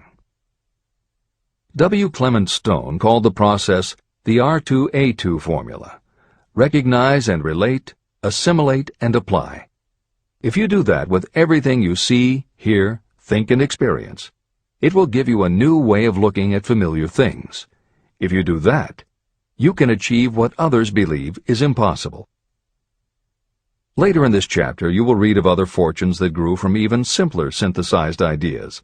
And these stories should lead you to conclude that the combination of ideas is nothing that you couldn't have thought of yourself. That alone should start your own imagination synthesizing ideas. However, Even though these stories will inspire you, and you will be anxious to get started, this is not yet the point for you to start making plans. Here, and throughout Think and Grow Rich, Napoleon Hill reminds the reader that this book is meant to be read all the way through before beginning to put the philosophy into practice. There are other ideas to be assimilated from later chapters that will influence your imagination and therefore affect the plans you may develop. This is the end of the editor's comments. Read the entire book through, then come back to this chapter and begin to put your imagination to work on the building of a plan for transforming your desire into money. Examples and instructions for creating plans are given in almost every chapter. Carry out the instructions that are best suited to your needs and put your plan in writing. The moment you complete this, you will have definitely given concrete form to your intangible desire. Now, read that sentence once more in a slightly different way. The moment I put my plan in writing, I will have definitely given concrete form to my desire. Now read it aloud and realize what you are telling yourself. Desire is only a thought. Through synthesized imagination, your experience, education, and observations will give it shape, form, and action. From the moment you follow those instructions and write out your desire and your plan, you will have actually taken the first of a series of steps that will enable you to convert the thought into its physical counterpart. Editor's comments. Synthesized imagination plays a role in every phase of a business plan. In fact, some of the most successful companies actually get started from synthesized imagination. When an entrepreneur, drawing upon his or her education, experience, and observations, takes an idea from one source and gives it a new application. That is exactly what happened with Ruth Handler. She and her husband, along with another partner, had started a small manufacturing company which had evolved into toy manufacturing. The success of their business depended on coming up with new toy ideas. Watching her young daughter at play, Ruth Handler noticed that she was fascinated with cutout books that featured teenage girl or career women paper dolls that she could cut out clothes for. She also knew that little girls loved to play dress-up in grown-up clothes. These ideas, drawn from Ruth Handler's education, experience, and observations, synthesized themselves in her imagination and came together as a new idea. Ruth Handler announced that they should make a lifelike teenage girl doll. Not a paper doll, but a real three-dimensional grown-up doll with a woman's figure, and they could also make grown-up clothes to fit it, so that girls could play dress-up with the doll. In honor of the source of inspiration, Ruth Handler named the new doll after her daughter, Barbie. As obvious as it seems now, until Ruth Handler, no one had the imagination to make and market a doll that looked like a woman, and certainly no one had ever made endless collections of tiny women's fashions for a doll to wear. Previously, we mentioned Jeff Bezos creating Amazon by combining the idea of a bookstore with the Internet, and Pierre Omidyar doing the same thing with auctions when he launched eBay. Mary Kay Ash took the idea of women running their own businesses and added the idea of door-to-door sales. Anita Roddick took the trend of all-natural ingredients, combined it with cosmetics, and created the Body Shop empire. Bernard Marcus and Arthur Blank took the concept of the supermarket, combined it with hardware, and created Home Depot. Thomas Stemberg and Leo Kahn did the same thing with office supplies and launched Staples. Once the connections are made, it may seem obvious, but making these supposedly obvious connections has brought success to many people. Napoleon Hill says imagination is like a muscle that can be strengthened through use. Just as there are specific exercises that will build and improve physical muscles, specific exercises have been developed to improve and build imagination, and it is commonly accepted that creativity developed in one area will affect your creativity in others. Dr. Edward de Bono, one of the most highly regarded experts in the field, has written more than 25 books, including the bestsellers Lateral Thinking and 6 Thinking Hats, that are literally designed to make you think. Dr. Betty Edwards' bestseller, Drawing on the Right Side of the Brain, uses drawing techniques to awaken creativity. Dr. Gabrielle Rico's bestseller, Writing the Natural Way, uses a technique called clustering as a way to break writer's block. And Tony Buzan uses a similar method for opening your mind that he terms mind mapping. In their bestseller, Super Learning, Sheila Ostrander and Lynn Schroeder show ways to use classical music. And Roger Von Eck suggests puzzles and riddles as stimuli in A Whack on the Side of the Head. This is the end of the editor's comments. Tapping into creative imagination. The earth on which you live, you yourself, and every other material thing are the result of evolutionary change, through which bits of matter have been organized and arranged in an orderly fashion. As far as science has been able to determine, the entire universe consists of but two things, matter and energy.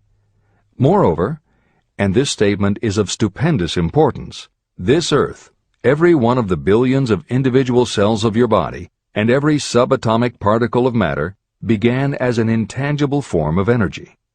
Through the combination of energy and matter has been created everything perceptible, from the largest star in the heavens down to and including man himself. Desire is a thought impulse. Thought impulses are forms of energy. When you begin the process of acquiring money by using the thought impulse of desire, you are drafting into your service the same stuff that nature used in creating this earth, as well as every material form in the universe, including your body and your brain, in which the thought impulses function. Editor's comments. Although recent developments in physics, gauge theory, string theory, membrane theory, and others, have advanced our understanding of matter and energy, Hill's preceding description remains in accord with modern science. The newer theories are variations on and refinements of the basic concept that everything in the universe is either space, time, matter, or energy. And as Einstein stated, energy and matter are in fact different forms of the same thing. As Hill says, everything from the stars to the solar system to the earth, to you, your brain, and that little spark called a thought, are all the same stuff. As when a tablecloth is spread out, there are folds and bumps in the fabric that are all different from each other, but they are all still tablecloth. Like the folds and bumps in the tablecloth, energy and matter are the same thing in different forms. Therefore you, matter, your thoughts, energy, and everybody else, matter, and their thoughts, energy, and all other things, matter, are not just interconnected, but are in essence all the same thing. Hill calls this interrelation of everything to everything else infinite intelligence. In the chapter on faith, he made his first mention of infinite intelligence being the source of hunches, intuition, and flashes of inspiration. In the chapter on autosuggestion, he proposed that the subconscious mind is the connection with infinite intelligence. In this chapter, Hill elaborates that creative imagination is the receiver through which these flashes of insight come to us from infinite intelligence. Under some circumstances, when your mind is operating at a high rate, your creative intelligence receives not just an idea, but also a flash of intuition. You get a hunch or a premonition about something or somebody. That flash could not come from your conscious or your subconscious, because neither ever had the information. Because everything is a part of everything else, your creative imagination, energy, pulled the thought, energy, directly from the common pool of infinite intelligence, energy, that contains not just your subconscious, energy, but all other subconscious minds, energy, as well. Infinite intelligence is a complex concept. And for those readers who find themselves questioning the process, be assured that Hill expands on the theory in later chapters. The editors advise the reader to set aside any questions for the moment and focus on the logical and practical application Hill had in mind. This is the end of the editor's comments. You are engaged in trying to turn your desire into its physical or monetary counterpart, and there are laws of physics and principles of psychology that can help you. But first, you must give yourself time to become familiar with these laws and learn to use them. Through repetition, and by describing these principles from every conceivable angle, I hope to reveal to you the secret through which every great fortune has been accumulated. Strange and paradoxical as it may seem, the secret is not a secret. It is made obvious in the earth, the stars, the planets, in the elements above and around us, in every blade of grass, and every form of life within our vision. Do not be discouraged if you do not fully understand or accept this theory. I do not expect that you will accept all that is in this chapter on your first reading. Assimilate as much as you can now as you read this for the first time. Later, when you reread and study it, you will discover that something has happened to clarify it and give you a broader understanding of the whole. Above all, do not stop nor hesitate in your study of these principles until you have read the book at least 3 times. Then you will not want to stop. How to make practical use of imagination. Ideas are the beginning points of all fortunes. Ideas are products of the imagination. Following are 2 true stories about ideas that have yielded huge fortunes. I hope that these stories will convey how important a role imagination can play in turning an idea into success, and that they will illustrate the method by which imagination may be used in accumulating riches. The Enchanted Kettle. In the late 1880s, an old country doctor drove to town, hitched his horse, quietly slipped into a drugstore by the back door, and began dickering with a young drug clerk. For more than an hour, behind the prescription counter, the old doctor and the clerk talked in low tones. Then the doctor left. He went out to the buggy and brought back a large, old-fashioned kettle, a big wooden paddle, used for stirring the contents of the kettle, and deposited them in the back of the store. The clerk inspected the kettle, reached into his inside pocket, took out a roll of bills, and handed it over to the doctor. The roll contained exactly $500, the clerk's entire savings. The doctor handed over a small slip of paper on which was written a secret formula. The words on that small slip of paper were worth a king's ransom, but not to the doctor. Those magic words were needed to start the kettle to boiling, but neither the doctor nor the young clerk knew what fabulous fortunes were destined to flow from that kettle. The old doctor was glad to sell the outfit for $500. The clerk was taking a big chance by staking his entire life savings on a mere scrap of paper and an old kettle. He never dreamed his investment would start a kettle to overflowing with gold that would one day surpass the miraculous performance of Aladdin's lamp. What the clerk really purchased was an idea. The old kettle and the wooden paddle and the secret message on a slip of paper were incidental. The miracle of that kettle only began to take place after the new owner mixed with the secret instructions an ingredient of which the doctor knew nothing. See if you can discover what it was that the young man added to the secret message, which caused the kettle to overflow with gold. Here you have a story of facts stranger than fiction, facts that began in the form of an idea. Just look at the vast fortunes of gold this idea has produced. It has paid, and still pays, huge fortunes to men and women all over the world who distribute the contents of the kettle to millions of people. The old kettle is now one of the world's largest consumers of sugar, thus providing jobs to thousands of men and women engaged in growing sugar cane and in refining and marketing sugar. The old kettle consumes annually millions of bottles and cans, providing jobs to huge numbers of workers. The old kettle gives employment to an army of clerks, stenographers, copywriters, and advertising experts throughout the nation. It has brought fame and fortune to scores of artists who have created magnificent pictures describing the product. The old kettle has converted Atlanta, which was a small southern city, into the business capital of the South, where it now benefits, directly or indirectly, every business and practically every resident of the city.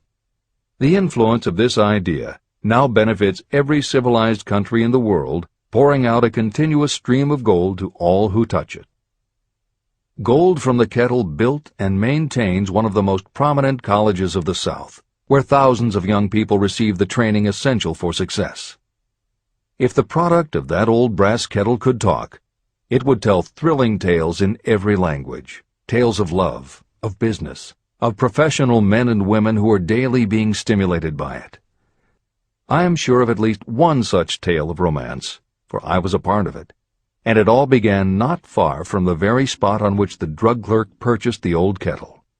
It was there that I met my wife, and it was she who first told me of the enchanted kettle. It was the product of that kettle we were drinking when I asked her to accept me for better or worse. Whoever you are, wherever you may live, whatever your occupation, just remember every time you see the words Coca-Cola that its vast empire of wealth and influence grew out of a single idea. And that idea, the mysterious ingredient the drug clerk, Asa Candler, mixed with a secret formula, was imagination. Stop and think of that for a moment. Keep in mind that the steps to riches described in this book are the very same principles through which the influence of Coca-Cola has been extended to every city, town, village, and crossroads of the world. Now here's the most important thing to remember. The ideas you create may have the possibility of duplicating the enormous success of this worldwide thirst killer. Editor's comments. Harlan Sanders, too, had a recipe in a magic kettle. Actually, his kettle was a pressure cooker, but neither his cooker nor his recipe of 11 herbs and spices would be mentioned here if he didn't also have imagination. Harlan Sanders owned and operated a successful motel and cafe in Corbin, Kentucky. Then, when the new interstate highway came through, it bypassed Sanders' location.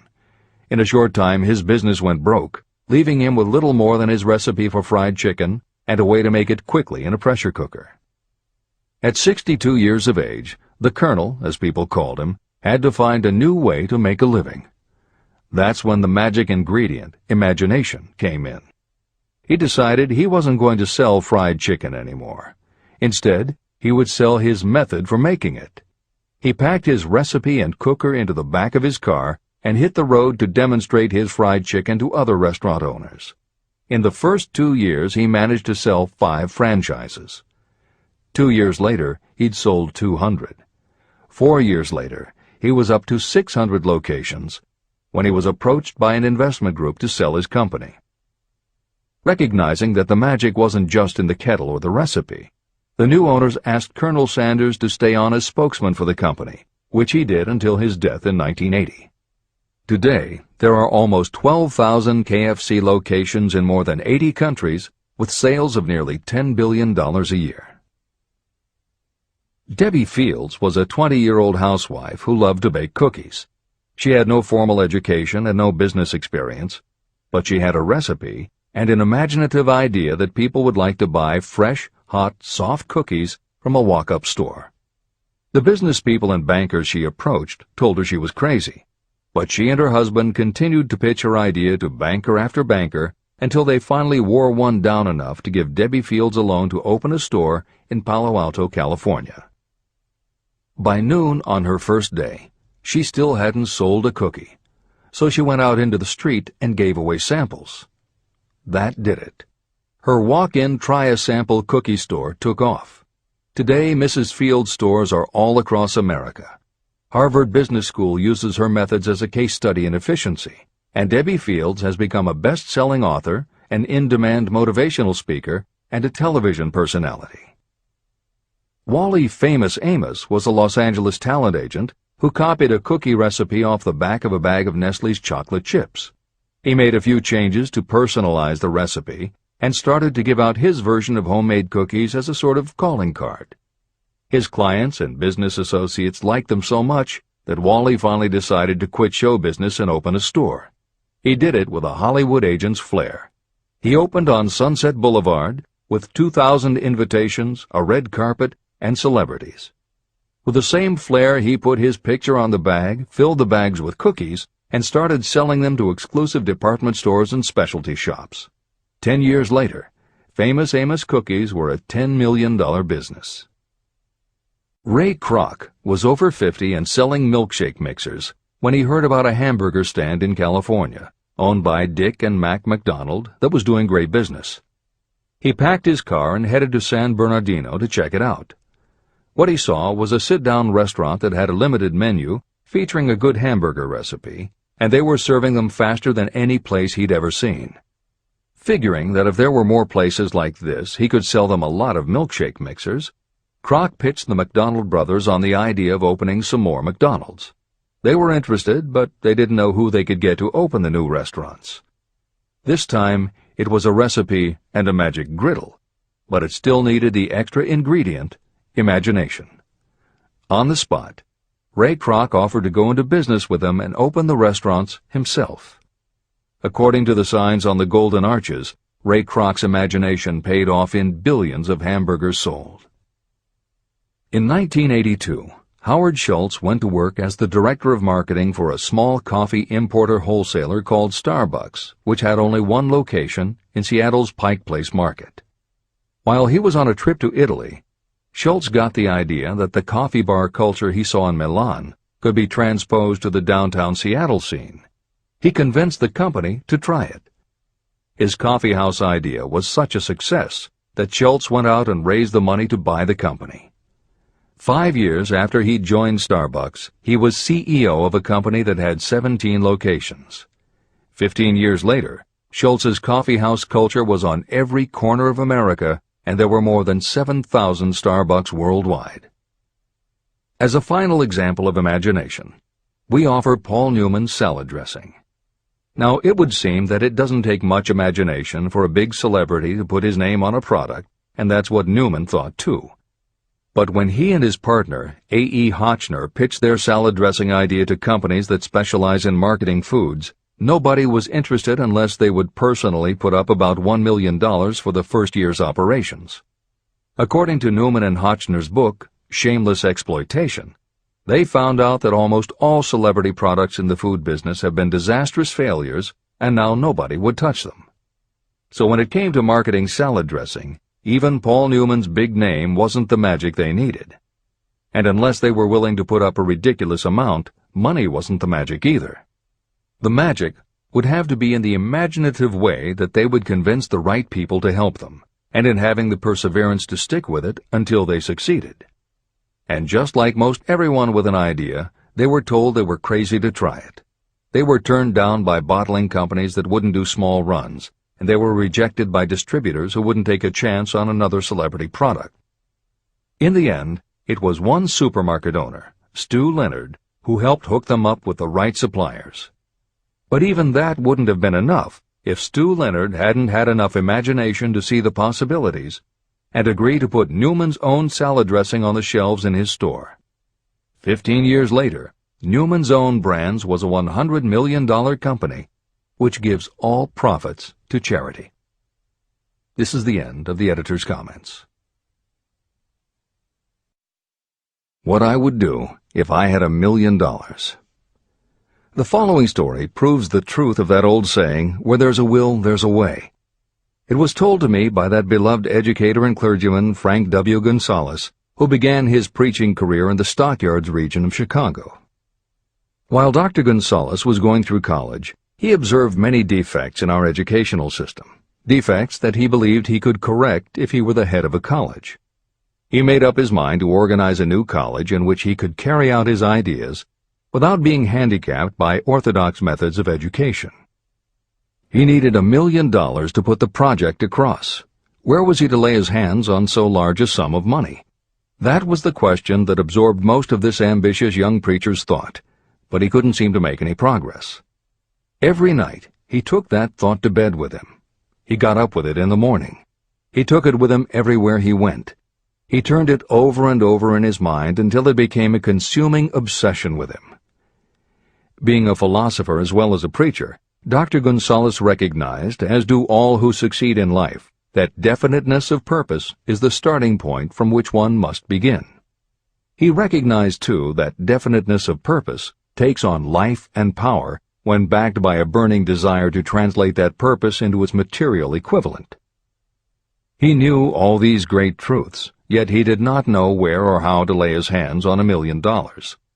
The normal thing would have been to give up and quit, saying, "Ah, well, my idea's a good one, but I can't do anything with it because I can't raise the $1 million." That is exactly what the majority of people would have said, but it is not what Dr. Gonzalez said. What he said, and what he did, are so important that I will now introduce him and let him speak for himself. One Saturday afternoon, I sat in my room thinking of ways and means of raising the money to carry out my plans. For nearly 2 years I had been thinking, but I had done nothing but think. The time had come for action. I made up my mind, then and there, that I would get the necessary $1 million within a week. How? I was not concerned about that. The main thing of importance was the decision to get the money within a specified time. I want to tell you that the moment I reached a definite decision to get the money within a specified time, a strange feeling of assurance came over me, such as I had never before experienced. Something inside me seemed to say, "Why didn't you reach that decision a long time ago? The money was waiting for you all the time." I called the newspapers and announced I would preach a sermon the following morning entitled, "What I Would Do If I Had $1 Million." I went to work on the sermon immediately, but I must tell you frankly that the task was not difficult because I had been preparing that sermon for almost 2 years. Long before midnight, I had finished writing the sermon. I went to bed and slept with a feeling of confidence, for I could see myself already in possession of the $1 million. Next morning I arose early, went into the bathroom, read the sermon, then knelt on my knees and asked that my sermon might come to the attention of someone who would supply the needed money. While I was praying, I again had that feeling of assurance that the money would be forthcoming. In my excitement, I walked out without my sermon and did not discover the oversight until I was in my pulpit and about ready to begin delivering it. It was too late to go back for my notes, and what a blessing that I couldn't go back.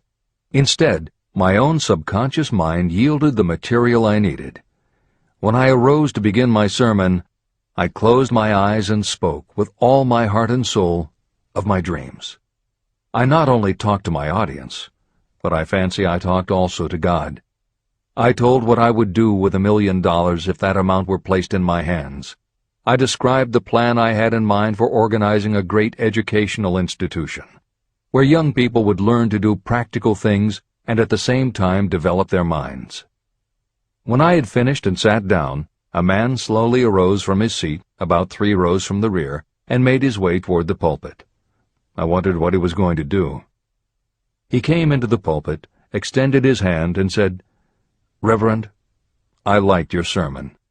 I believe you can do everything you said you would if you had $1 million. To prove that I believe in you and your sermon, if you will come to my office tomorrow morning, I will give you the $1 million. My name is Philip D. Armour." Young Gonzalez went to Mr. Armour's office, and the $1 million was presented to him. With that money he founded the Armour Institute of Technology, now known as Illinois Institute of Technology. The $1 million that launched the Armour Institute came as the result of an idea. Behind the idea was a desire that young Gonzalez had been nursing in his mind for almost 2 years. Observe this important fact. He got the money within 36 hours after he reached a definite decision in his own mind to get it and decided upon a definite plan for getting it. There was nothing new or unique about young Gonzalez vaguely thinking about $1 million and weakly hoping for it. Others have had similar thoughts. But there was something very unique and different about the decision he reached on that memorable Saturday, when he put vagueness into the background and definitely said, "I will get that money within a week." The principle through which Dr. Gonzalez got his $1 million is still alive. It is available to you. This universal law is as workable today as it was when the young preacher made use of it so successfully. Editor's comments.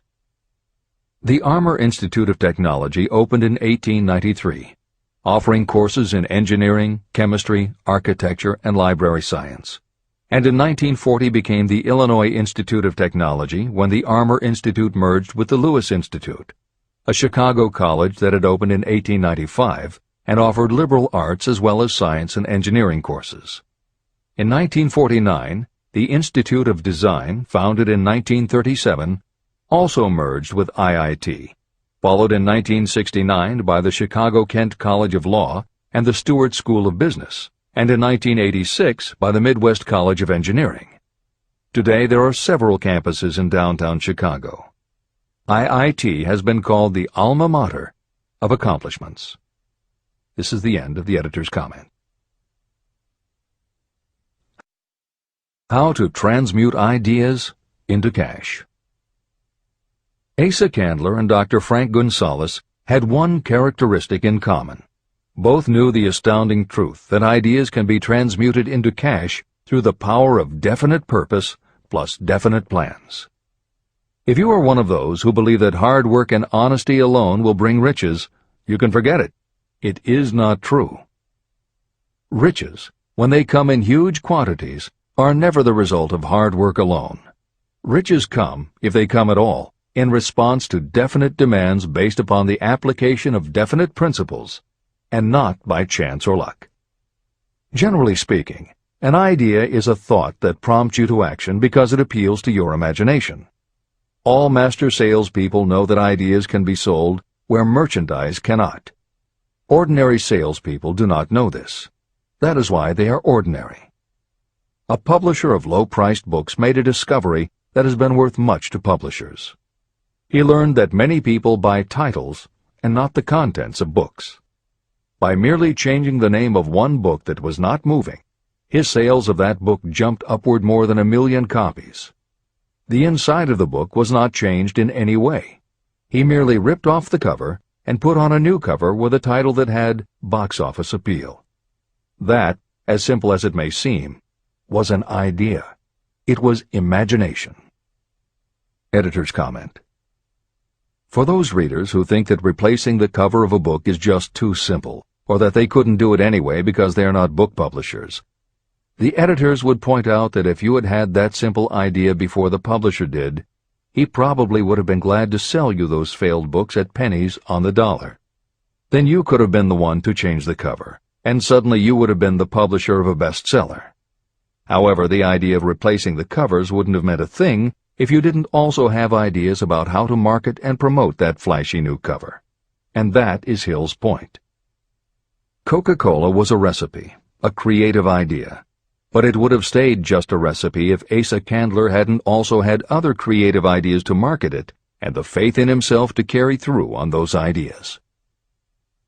Spence Silver was a chemist working for 3M when, by accident, he created a glue that wasn't very sticky. Needless to say, 3M was not much interested in glue that didn't stick, and Silver's invention was shelved as a failure. But Silver liked his glue, so for 5 years he kept demonstrating it to anyone who would listen. Nobody did, until Arthur Fry, who worked in the tape division at 3M, found that when he was at choir practice, he kept losing his place in the hymnal because the pieces of paper he used to mark his place slipped down or fell out of the book. A little of Silver's not very sticky glue on the slips of paper, and they stayed where he wanted them, then peeled off easily when he was done. That was the eureka moment. They had just invented the world's best bookmark, Post-its.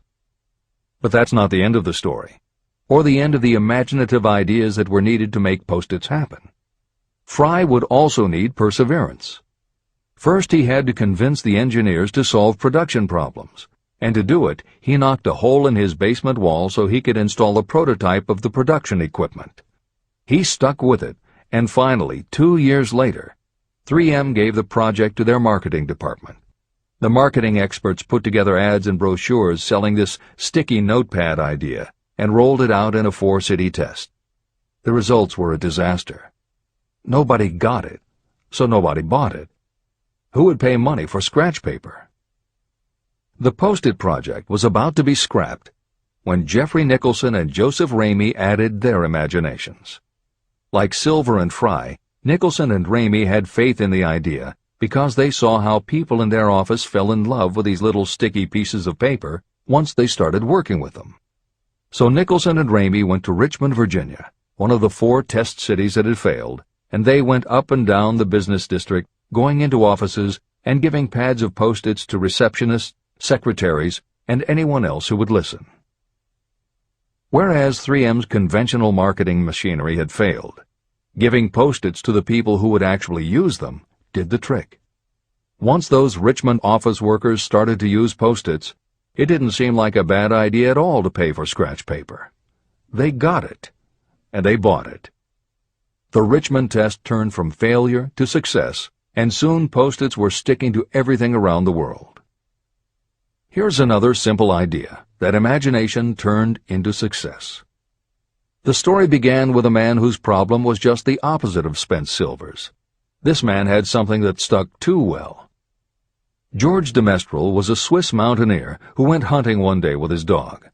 But when they got home, they were both covered with burrs.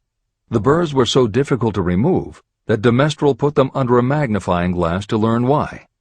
He saw that they were covered with tiny hooks which attached themselves to fur and fabric. That was when the flash hit. If burrs stuck where you didn't want them, why couldn't you put tiny hooks on things so they would stick where you did want them? Like everyone else mentioned in this book, de Mestral had an imaginative idea, but that was just the beginning. He also had the faith in himself to keep going when people laughed at his idea, which many did, until he eventually found a French textile plant that would help him do what he wanted. However, even when they finally worked out a way to use cotton fabric to make what they called locking tape, they couldn't afford to mass-produce it. And that's when de Mestral accidentally discovered that when you sew nylon under infrared light, it naturally made little hooks. Now they could manufacture it economically. All they needed was a name. One side was fuzzy like velvet, and the other side was crochet, the French word for hook. Take half vel and half crow, combine it with imagination. The result is Velcro, and a Swiss mountaineer becomes a business tycoon. The Sony Corporation once tried to make a very small stereo tape recorder that would work with standard-size cassettes, but they couldn't do it. They could make a small playback machine, but at the time the electronics needed to also make it a recording machine just couldn't be made small enough. They concluded that the design was a failure. Then one day Sony's honorary chairman, Masaru Ibuka, walked into the laboratory and saw that a few of the engineers were using the prototypes of the failed tape recorder to listen to music tapes. They didn't seem to care that it couldn't record. They just liked to be able to walk around listening to their favorite music. Then came the imaginative idea that made all the difference. Ibuka remembered that another division was working on lightweight headphones. That was the flash. Ibuka's imagination made the connection that the rest of the engineers had not. In Ibuka's view, they hadn't made a failed recorder. They had created a successful private stereo listener. They added the headphones, named it the Walkman, and it revolutionized both the music business and the electronics industry. Clarence Saunders was a grocery clerk in a small southern retail store. One day he was standing with a tray in his hands waiting his turn in a cafeteria. He had never earned more than $20 a week before then, and no one had ever noticed anything about him that indicated unusual ability, but something took place in his mind as he stood in the line of waiting people that put his imagination to work. That was when he came up with the idea that this same self-serve concept would also work at the grocery store. Clarence Saunders took the idea to his boss. Naturally, his boss told him he was crazy. So Clarence Saunders quit his job, went out and did what he needed to do to raise the money, and opened the first self-serve grocery store. He called it Piggly Wiggly, and Clarence Saunders, the $20-a-week grocery clerk, rapidly became the multi-million-dollar chain store grocery man of America. Sylvan Goldman was the owner of a number of Piggly Wiggly stores in Oklahoma, and like any good businessman, he spent a lot of time watching his customers go up and down the aisles, putting their choices into their baskets or net shopping bags. One night, while trying to figure out how to get his customers to buy more at one time, he found himself staring at a basket sitting on the seat of a wooden folding chair. Eureka! He called in his mechanic, Fred Young. They put some wheels on the bottom of the legs, added another basket below the seat, and the shopping cart was born. As this edition is being readied for publication, there are about 35 million shopping carts in America, and approximately 1.25 million new carts are sold each year. Thomas Stemberg, whom we also mentioned earlier, was another supermarket executive who watched his customers as they shopped. By this time, shopping carts were well established in supermarkets, and it was because his customers were pushing shopping carts up and down the aisles that he got his flash of inspiration. He was so sure of his idea that he convinced another supermarket executive, Leo Kahn, to join him. Together, they took the supermarket concept and applied it to selling office supplies. And in 1986 they opened their first store in Brighton, Massachusetts. They called it Staples. In 1989 they took the company public, and 10 years later there were more than 1,000 Staples stores with revenues exceeding $7 billion. We'll end this commentary with another set of connected stories, which make the point that sometimes the most imaginative part of marketing is in the timing. If you were to go shopping in the late 1800s, it usually meant bartering with a merchant who would then have to get the goods from storage shelves kept behind the counter. In the 1870s, fixed pricing was just starting to be used by storekeepers. Merchants were trying the idea by setting out a table of merchandise that was all priced the same, usually 5 cents. Frank Winfield Woolworth was a clerk in a general store, and he convinced the store owner to let him try the 5-cent table idea. Although it worked, the owner wasn't impressed. So Woolworth borrowed $350 from his boss, and in 1879 opened his first 5-cent store in Utica, New York. It was an entire store full of goods where everything cost a nickel. A year later, he had 4 stores, and the 4th one, in Lancaster, Pennsylvania, was the first that he named F.W. Woolworth's 5 and 10 cent store. 20 years later, he had 238 stores. By the time of his death in 1919, there were over 1,000 F.W. Woolworth locations. He had established the first nationwide chain of general merchandise stores, and he had built the tallest building in New York City as his headquarters. The Woolworth Company stayed true to the original idea and didn't carry any merchandise that cost more than a dime until 1932, when the top price was raised to 20 cents. But as times changed, the fixed price was dropped, the merchandise became more varied, and the company kept growing until it had over 8,000 stores worldwide, selling everything from notions to appliances and furniture. Then in the 1960s and 1970s, something started to happen. The mood of America was changing, but the Woolworth stores weren't. And that was when Sam Walton opened the first Walmart in Rogers, Arkansas, in 1962. Walton got into the retail business after the Second World War, when his father-in-law loaned him the money to buy a franchise Butler Brothers store in Bentonville, Arkansas. By 1962, Sam and his brother Bud owned 16 variety stores in Arkansas, Missouri, and Kansas. It was in these stores that Sam Walton first started adding the magic ingredient of imagination. In addition to his flair for promotion, Sam tried new approaches to the way household goods and general merchandise could be sold at retail. He insisted on clean, well-lighted interiors, and he introduced the concept of self-service, with aisles wide enough for shopping carts and checkout counters at the front of the store. He also started buying direct from manufacturers, and he created profit-sharing plans that kept his family of employees loyal, hard-working, and neighborly. In 1962, he incorporated those and other imaginative ideas when he opened his first store that he called Walmart. The basic magic was that he sold brand-name merchandise at discount prices, but there was also magic in the way he kept a friendly hometown feel to his store, even though it was what is now called a big box store. Sam Walton's Walmart store was a success, so he just kept building and opening more of them, first in small towns and rural areas, then in larger towns, then big cities, and it wasn't long before he had a national chain. By 1992, when Sam Walton died, there were more than 1,700 Walmart stores. It was the biggest retailer in the country, it employed more than 600,000 people, and Sam Walton was the richest man in America. In 2003, the stores numbered more than 3,200 in the U.S. and more than 1,100 in foreign countries. The company employed more than 1,300,000 people worldwide and served more than 1 million customers a week. Along the way, Woolworths and other older retailers such as Kresge's tried to get on the bandwagon with their Woolco and Kmart stores, but they couldn't seem to get it right.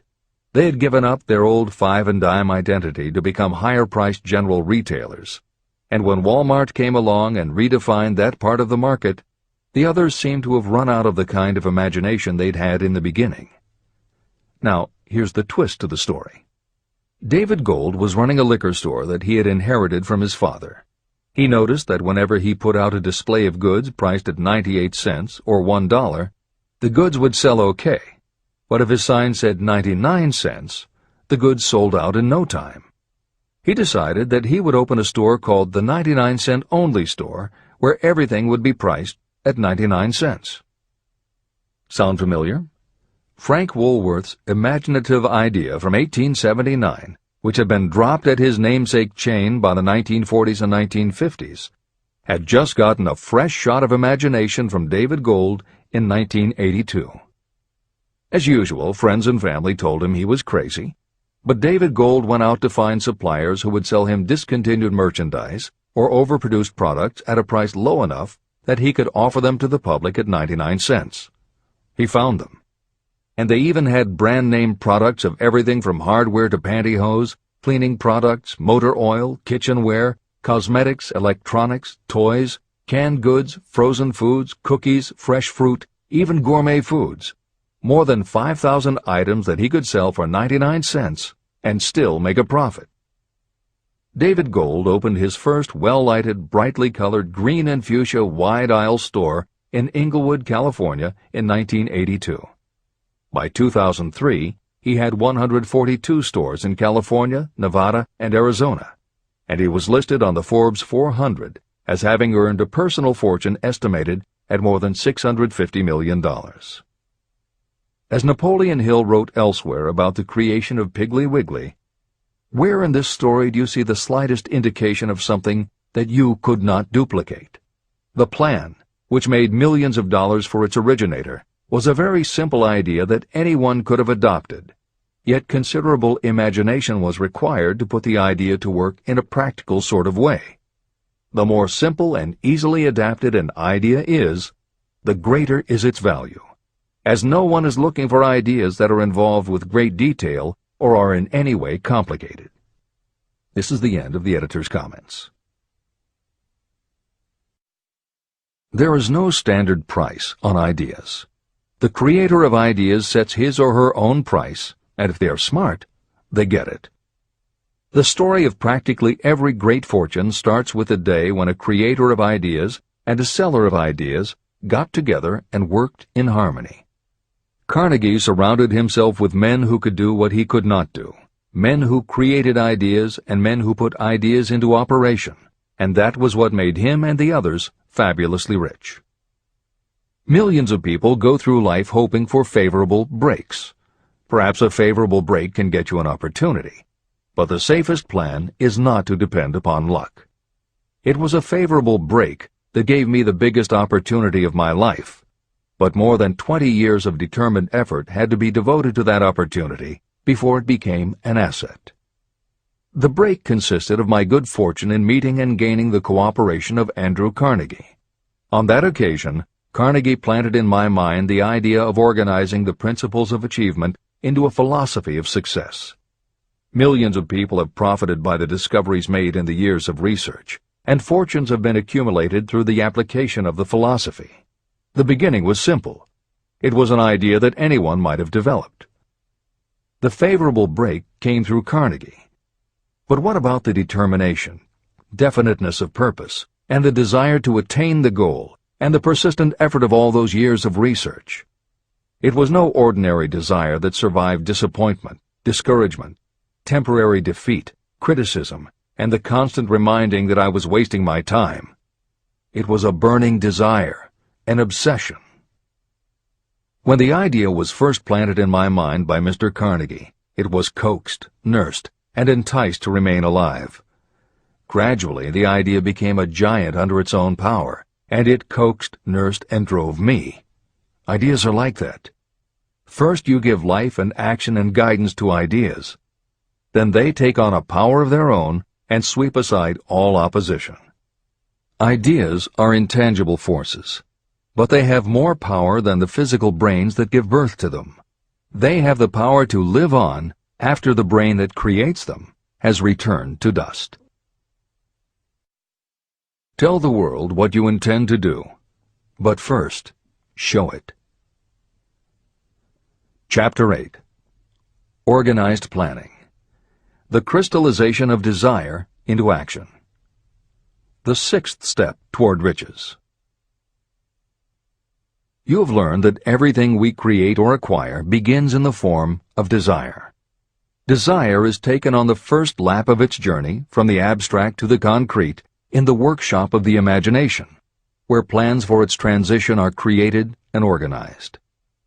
In Chapter 3, Desire, you were instructed to take 6 practical steps to begin translating your desire for money into its monetary equivalent. One of the steps you must take is the formation of a definite, practical plan or plans through which this transformation may be made. Following are the basic instructions for making practical plans.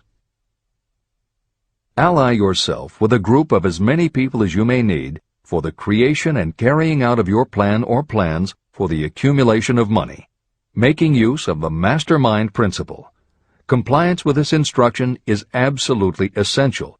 Do not neglect it. Editor's comment: the Mastermind Alliance is built of 2 or more minds working actively together in perfect harmony toward a common goal. This concept was introduced in Chapter 6, Specialized Knowledge, and is described in more detail in Chapter 11, The Power of the Mastermind. This is the end of the editor's comment. Before forming your Mastermind Alliance, decide what advantages and benefits you may offer the individual members of your group in return for their cooperation. No one will work indefinitely without some form of compensation.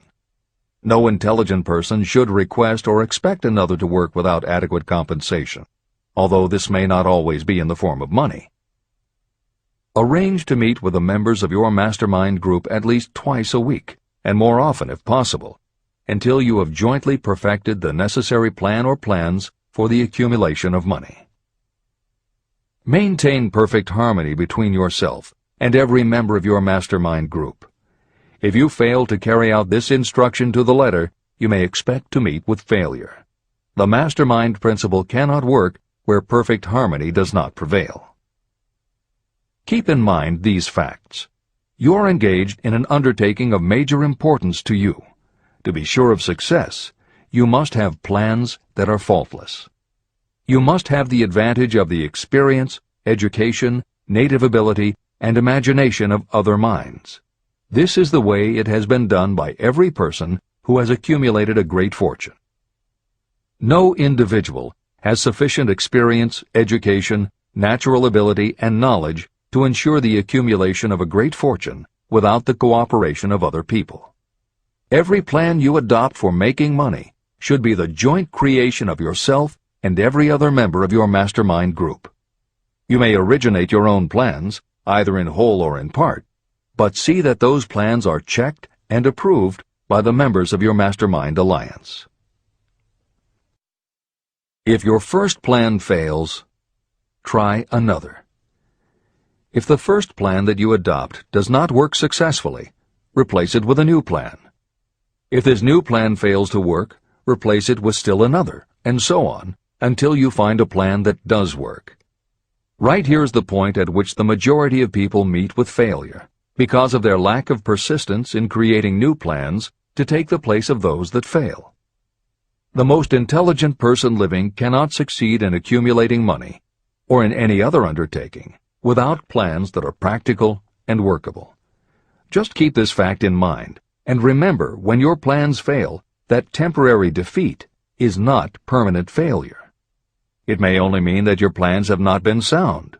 Build other plans. Start all over again. Temporary defeat should mean only one thing: the certain knowledge that there is something wrong with your plan. Millions of people go through life in misery and poverty because they lack a sound plan through which to accumulate a fortune. Your achievement can only be as good as the plans you make. You are never whipped until you quit in your own mind. James J. Hill, who was the greatest railroad builder of them all, met with temporary defeat when he first tried to raise the capital needed to build the Great Northern Railroad from the east to the west. But he turned defeat into victory through new plans. Henry Ford met with temporary defeat not only at the beginning of his automobile career, but even after he had gone a long way toward the top. But he, too, created new plans, and went marching on to financial victory. We see people who have accumulated great fortunes, but we often recognize only their triumph, and we overlook the temporary defeats that they had to surmount before arriving. No follower of this philosophy can reasonably expect to accumulate a fortune without experiencing temporary defeat.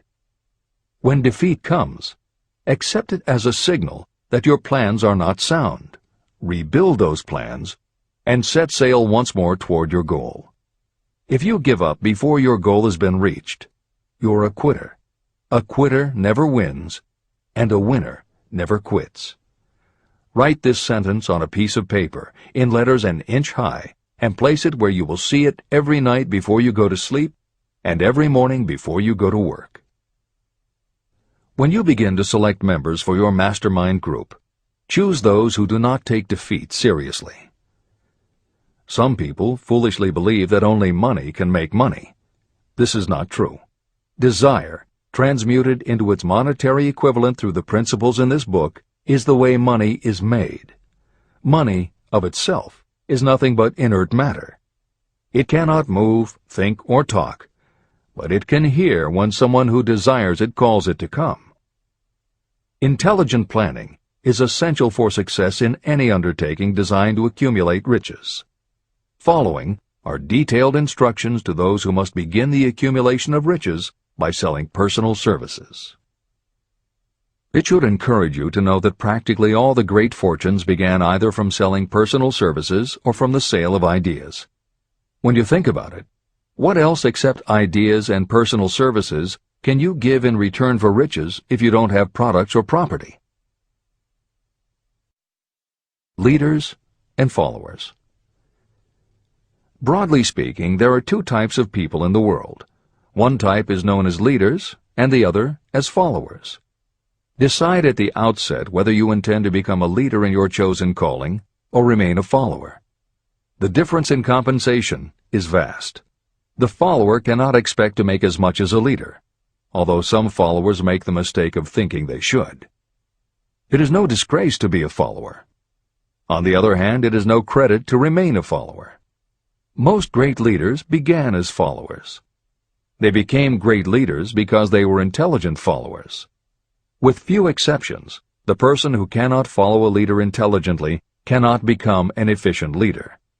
The person who can follow a leader most efficiently is usually the person who develops into leadership most rapidly. An intelligent follower has many advantages, including the opportunity to acquire knowledge from the leader. The major attributes of leadership. The following are important factors of leadership. 1. Unwavering courage based upon knowledge of yourself and your occupation. No follower wishes to be dominated by a leader who lacks self-confidence and courage. Certainly no intelligent follower will be dominated by such a leader for very long. 2. Self-control. The person who cannot control himself can never control others. Self-control sets a strong example for your followers, which the more intelligent followers will emulate. 3. A keen sense of justice. Without a sense of fairness and justice, no leader can command and retain the respect of their followers. 4. Definiteness of decision. Those who waver in decisions show that they are not sure of themselves and therefore cannot lead others successfully. 5. Definiteness of plans. Successful leaders must plan their work and work their plans. Leaders who move by guesswork, without practical definite plans, are like a ship without a rudder. Sooner or later, they will land on the rocks. 6. The habit of doing more than paid for. One of the penalties of leadership is the necessity of the leaders to willingly do more than they require of their followers. 7. A pleasing personality. Leadership calls for respect. Followers will not respect a leader who does not grade high on all of the factors of a pleasing personality. 8. Sympathy and understanding. Successful leaders must be in sympathy with their followers. Moreover, they must understand them and their problems. 9. Mastery of detail. Successful leadership calls for mastery of the details of the leader's position. 10. Willingness to assume full responsibility. Successful leaders must be willing to assume responsibility for the mistakes and the shortcomings of their followers. If a leader tries to shift this responsibility, that leader will not remain the leader. If one of your followers makes a mistake or is incompetent, you must consider that it is you who failed. 11. Cooperation. The successful leader must understand and apply the principle of cooperative effort and be able to induce followers to do the same. Leadership calls for power, and power calls for cooperation. There are two forms of leadership. The first, and by far the most effective, is leadership by consent of and with the sympathy of the followers. The second is leadership by force, without the consent and sympathy of the followers. History is filled with evidences that leadership by force cannot endure. The downfall and disappearance of dictators and kings is significant. It means that people will not follow forced leadership indefinitely. Napoleon, Mussolini, Hitler were examples of leadership by force. Their leadership passed. Editor's comment. The following may also be added to the list: Idi Amin, Francisco Franco, Saddam Hussein, Ferdinand Marcos, Slobodan Milosevic, Juan Perón, General Augusto Pinochet, Pol Pot, General Suharto, the Taliban leaders in Afghanistan, Marshal Josip Broz Tito, Joseph Stalin, and subsequent leaders of the Soviet Union, East Germany, and the other countries in the Communist bloc. This is the end of the editor's comment. Those that remain see their power eroding and slipping away. Leadership by consent of the followers is the only leadership that can endure. People may follow forced leadership temporarily, but they will not do so willingly. Successful leaders will embrace the 11 factors of leadership described in this chapter, as well as some other factors. Those who make these attributes the basis of their leadership will find abundant opportunity to lead in any walk of life.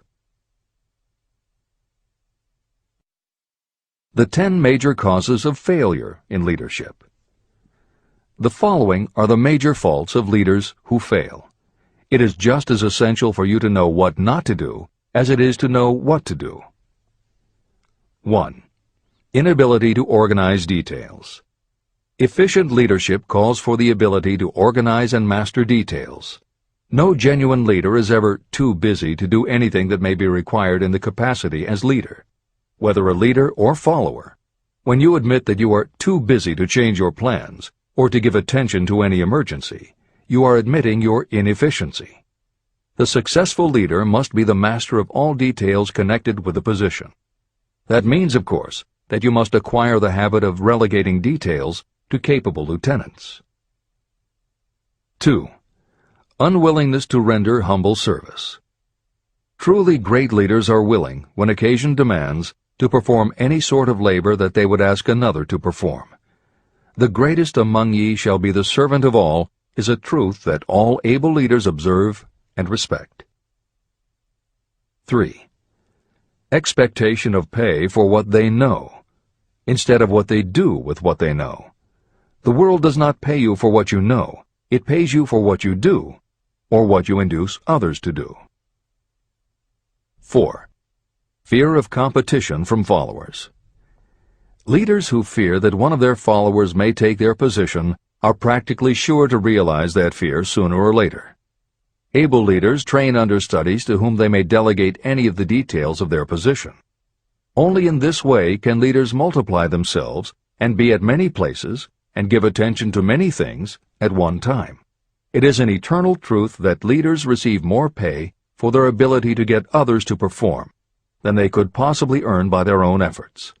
An efficient leader may, through knowledge of the job and a magnetic personality, greatly increase the efficiency of others and get them to render more service and better service than they could render without the leader's guidance. 5. Lack of imagination.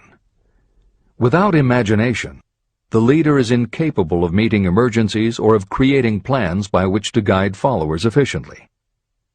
6. Selfishness. Leaders who claim all the honor for the work of their followers are sure to be met by resentment. The really great leader claims none of the honors. Great leaders are content to see the honors, when there are any, go to their followers, because the great leaders know that most people will work harder for commendation and recognition than they will for money alone.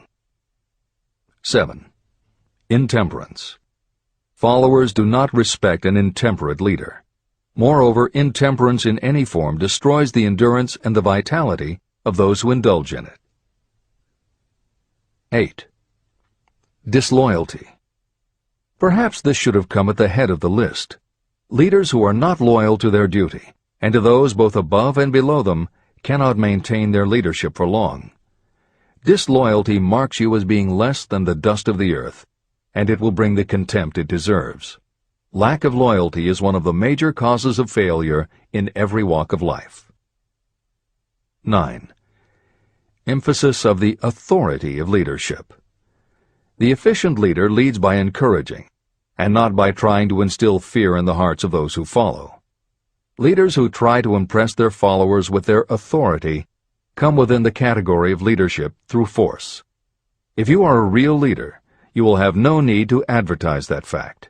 It is apparent in your conduct, by your sympathy, understanding, fairness, and a demonstration that you know your job. 10. Emphasis of title. Competent leaders require no title to give them the respect of their followers. Leaders who make too much of their titles generally have little else to emphasize. The doors to the office of the real leader are open to all and free from formality or ostentation. These are among the most common causes of failure in leadership. Any one of these faults is sufficient to cause failure. Study the list carefully if you aspire to leadership, and make sure that you are free of these faults. Editor's comment. Warren Bennis, a professor who teaches management and organization, said, "A manager is someone who does things right. A leader is someone who does the right thing."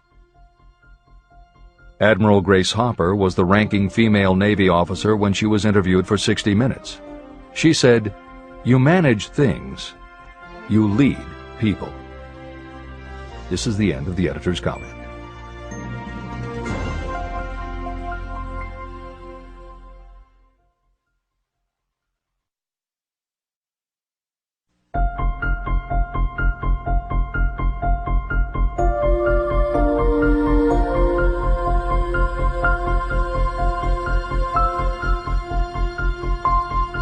When and how to apply for a position.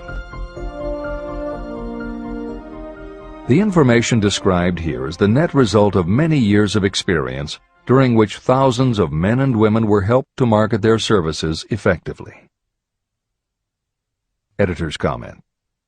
The Internet, email, and faxed resumes have radically changed the way employers search for new employees, and the way that most people apply for jobs. However, Think and Grow Rich was never intended for most people. It was written for those who want to stand out. If you are such a person, the editors of this revised and updated edition strongly advise that you give serious thought to each of the following suggestions about how to apply for a position and how to prepare a resume. If you are tempted to think the suggestions are too obvious, simplistic, or out of date, we assure you they are not. In those instances where it is appropriate to update the material, we have added commentary. This is the end of the editor's comment. 1. Employment agencies. Care must be taken to select only reputable companies that can show adequate records of achievement of satisfactory results. Editor's comment. As anyone in the job market knows, Today, employment agencies range from companies that supply temporary office help to headhunters who connect high-level executives with companies seeking experienced management talent. If you are seeking a mid to upper-level position, the old adage that you get what you pay for is particularly true. This is the end of the editor's comment. 2. Advertising in newspapers, trade journals, magazines. Classified advertising may produce satisfactory results for those applying for entry-level, clerical, or salaried positions. For those seeking executive positions, a well-written and well-designed display ad, though more expensive, may be more desirable. The copy should be prepared by an expert who understands how to inject sufficient selling qualities to produce replies. Editor's comment. For individuals, the display ad approach is not very common in the contemporary job market. But for that reason, if you are sure of the position you want, a well-written and well-designed ad selling yourself and placed in the right trade paper or industry journal might be just the thing to get the attention you want. However, if you attempt this approach, be prepared that it will be an expensive experiment. In effect, you will have gone into the advertising business, and it is a rule of thumb in advertising that a single ad rarely sells anything. It usually requires multiple exposures before the buyer, the potential employer, is motivated to buy, hire, a product, you. This is the end of the editor's comment. 3. Personal letters of application. These should be directed to particular firms or individuals that could need the kind of service or experience you have to offer. Letters should be neatly typed always and signed by hand. You should include a complete resume or outline of your qualifications. Both the letter of application and the resume should be prepared by an expert. Editor's comment. In the contemporary job market, sending a letter of application when no job has been advertised can in fact be a very successful approach. But this is only for those who truly know what they want and will take the time to prepare a convincing presentation. Managers in a position to hire always have an eye out for good prospective employees. If they receive a well-constructed and intriguing presentation that clearly states you are interested in a position whenever one is available, it will not be thrown away. And the first thing good managers do when a position comes open is go to their files. When that happens, if your presentation made a good and convincing impression, it will be there. The only question is, are you willing to make yourself available when they are ready for you? If you are just blanketing everyone with a stock letter in hopes of getting a job, it very likely won't work. This approach is not for someone looking for a job. This approach is only for those who really want a specific career. This is the end of the editor's comment. 4. Application in person. In some instances, it may be more effective if the applicant personally offers his or her services to prospective employers, in which event a complete written statement of qualifications for the position should be presented, as prospective employers will often wish to discuss your record with associates. Editor's comment. Asking for an interview when no job has been advertised is an even stronger statement that you know what you want and you are serious about working in a particular industry. If you pursue this approach, keep in mind that you are asking someone to give you their time. Some managers will not be receptive because it does not fit into their company's business practice, and some managers will just find it an annoyance. This approach will work for you only if you are confident that you can make an outstanding impression in person. If you make a strong, positive impression, it will be remembered when an opening is available. This is the end of the editor's comment. 5. Application through personal acquaintances. When possible, the applicant should approach prospective employers through some mutual acquaintance. This method is particularly advantageous in the case of those who seek executive connections and do not wish to appear to be peddling themselves. Information to be supplied in a written resume. A good resume should be prepared as carefully as a lawyer would prepare the brief for a case to be tried in court. Unless the applicant is experienced in the preparation of such briefs, an expert should be consulted for this purpose. When successful businesses want to advertise, they hire specialists who understand the psychology of advertising to sell their products. If you are selling your personal services, you should do the same. Editor's comment. The job market in America has never been as bad as it was when Napoleon Hill wrote the preceding paragraph. Because of the Great Depression, many adults had never had any kind of steady job, let alone sought a career position, and there were few places to learn how to do it. Since that time, many excellent books have been published on the subject, and companies that offer professional help in preparing resumes have become very common. However, neither books nor copywriters are magic. It all begins with what you have to offer. The editors of this edition suggest that you start to assemble your presentation using the guidelines that appear below. Once you have a first draft, you should review at least one of the books on the subject to see what suggestions are offered that might help you sell yourself better than you have already done. Then, depending how satisfied you are, you might also want to seek advice from a professional who specializes in such presentations. We offer 2 notes of caution. First, make sure that your presentation does not look like something turned out by a resume mill. Having received many resumes over the years, the editors warn you that some professionals use the same stock phrases, buzzwords, and formats for every client, and this can be a dead giveaway that someone else prepared your resume, or that you have simply copied from a book. Your intention should be to make yours stand out. The second word of caution is, don't go overboard in trying to stand out. There is a balance between catching an employer's attention and looking like you are trying too hard. For instance, if you are a New York marketing executive applying to a Los Angeles company, sending your application with a bag of fresh bagels by next morning FedEx would probably make a good impression, whereas sending a dartboard with your picture in the center might be viewed as just a little too cute and a little too much. Clever is good, but professional is a must. Never be so clever that you don't look professional. Following are a set of guidelines for preparing your resume. Because part of your search for a position will involve responding to ads for job openings, and because it has become common to respond by faxing applications and resumes, Napoleon Hill's guidelines should be used to prepare 2 separate presentations. As Hill suggests below, you should prepare an elaborate presentation to be used when mailed or presented in person. But you should also prepare a second, shorter version that is designed specifically to be faxed. Take care to make your fax version complete and interesting, but it should be no more than 3 pages. The following information should appear in your presentation. 1. Education.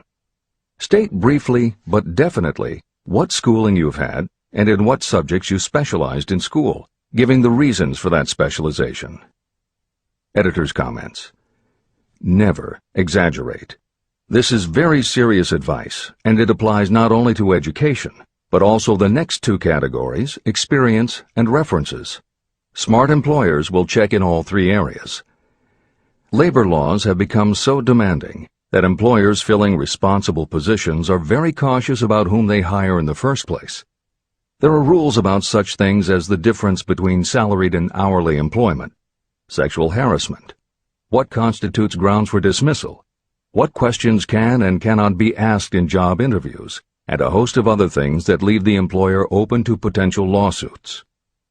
Consequently, smart employers, the kind you want to work for, will check your education, experience, and references. Also, bear in mind, you are providing information that will follow you for the rest of your career. If you keep up with the news, you know that in recent times even executives headed for the top have been dismissed. Military men have resigned in disgrace. Politicians have been removed from office, and professors have been forced to resign, all because someone looked into their background and found that they had exaggerated their qualifications. This is the end of the editor's comments. 2. Experience. If you have had experience in connection with positions similar to the one you seek, describe it fully. Give the names and addresses of former employers. Be sure to clearly point out any special experience you may have had that would equip you to fill the position you seek. 3. References. Practically every business firm wants to know as much as possible about the background of prospective employees who seek positions of responsibility. Attach copies of letters from former employers, from teachers under whom you studied, and from prominent people whose judgment may be relied upon. 4. Photograph of yourself.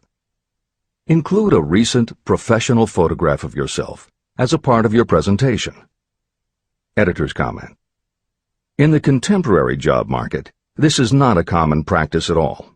However, from personal experience, the editors of this edition know it can be advantageous. We have received only one such job application, but unquestionably it was the photograph that prompted us to ask the applicant to come in for an interview.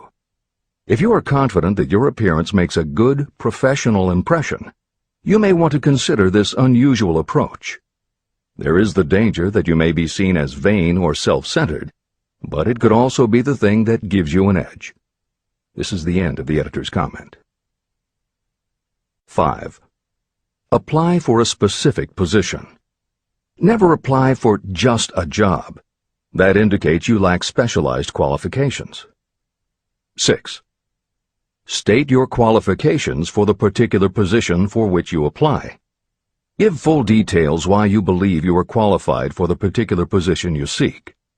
This is the most important detail of your application. It will determine, more than anything else, what consideration you receive. 7.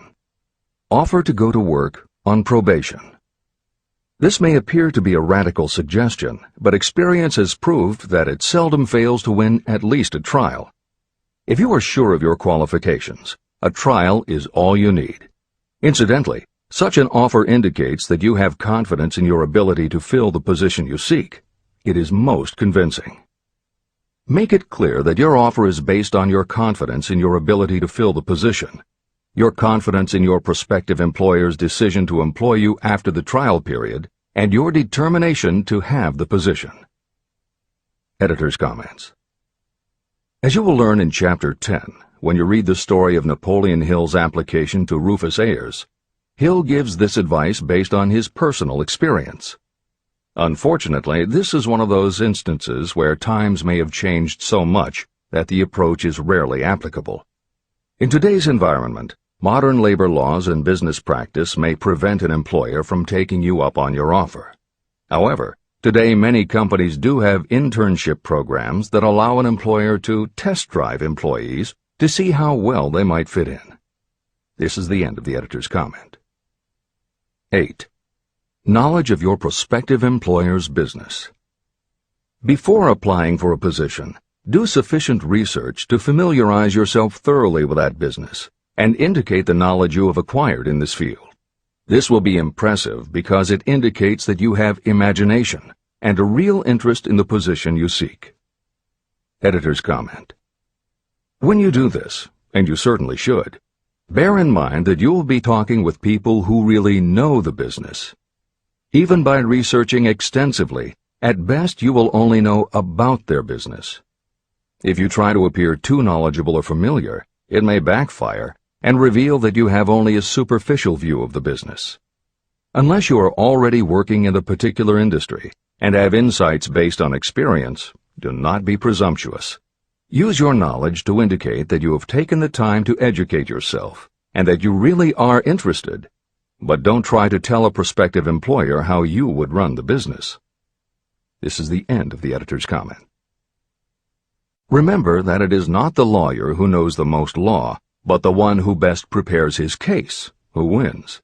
If your case is properly prepared and presented, your victory will have been more than half won at the outset. Do not be afraid of making your presentation too long. Employers are just as much interested in purchasing the services of well-qualified applicants as you are in securing employment. In fact, the success of most successful employers is due to their ability to select well-qualified lieutenants. They want all the information available. Editor's comment. As noted above, when faxing a resume, it should be no more than 3 pages and should state that you will be pleased to provide a more detailed resume if required. This is the end of the editor's comment. Remember another thing. Neatness in the preparation of your resume and application will indicate that you are a painstaking person. Successful salespeople groom themselves with care. They understand that first impressions are lasting. Your presentation is your sales rep. Give it a good suit of clothes, so it will stand out in bold contrast to anything else your prospective employer ever saw. If the position you seek is worth having, it is worth going after with care. More important, if you sell yourself in a manner that shows off your individuality, you probably will receive more money from the very start than you would if you applied for employment in the usual conventional way. When your resume package has been completed, you should prepare individual and personalized copies for each company or person to whom it will be presented. This personal touch is sure to command attention. Have it neatly typed, proofread, printed, and properly bound on the finest paper you can obtain. Your photograph should be mounted and included on one of the pages. Prepare a separate binding with the proper company name inserted if it is to be shown to more than one company. If you seek employment through an employment agency, have the agent use copies of your presentation in marketing your services. This will help to gain preference for you, both with the agent and the prospective employers. I've helped to prepare presentations for clients that were so striking and out of the ordinary that they resulted in the employment of the applicant without a personal interview.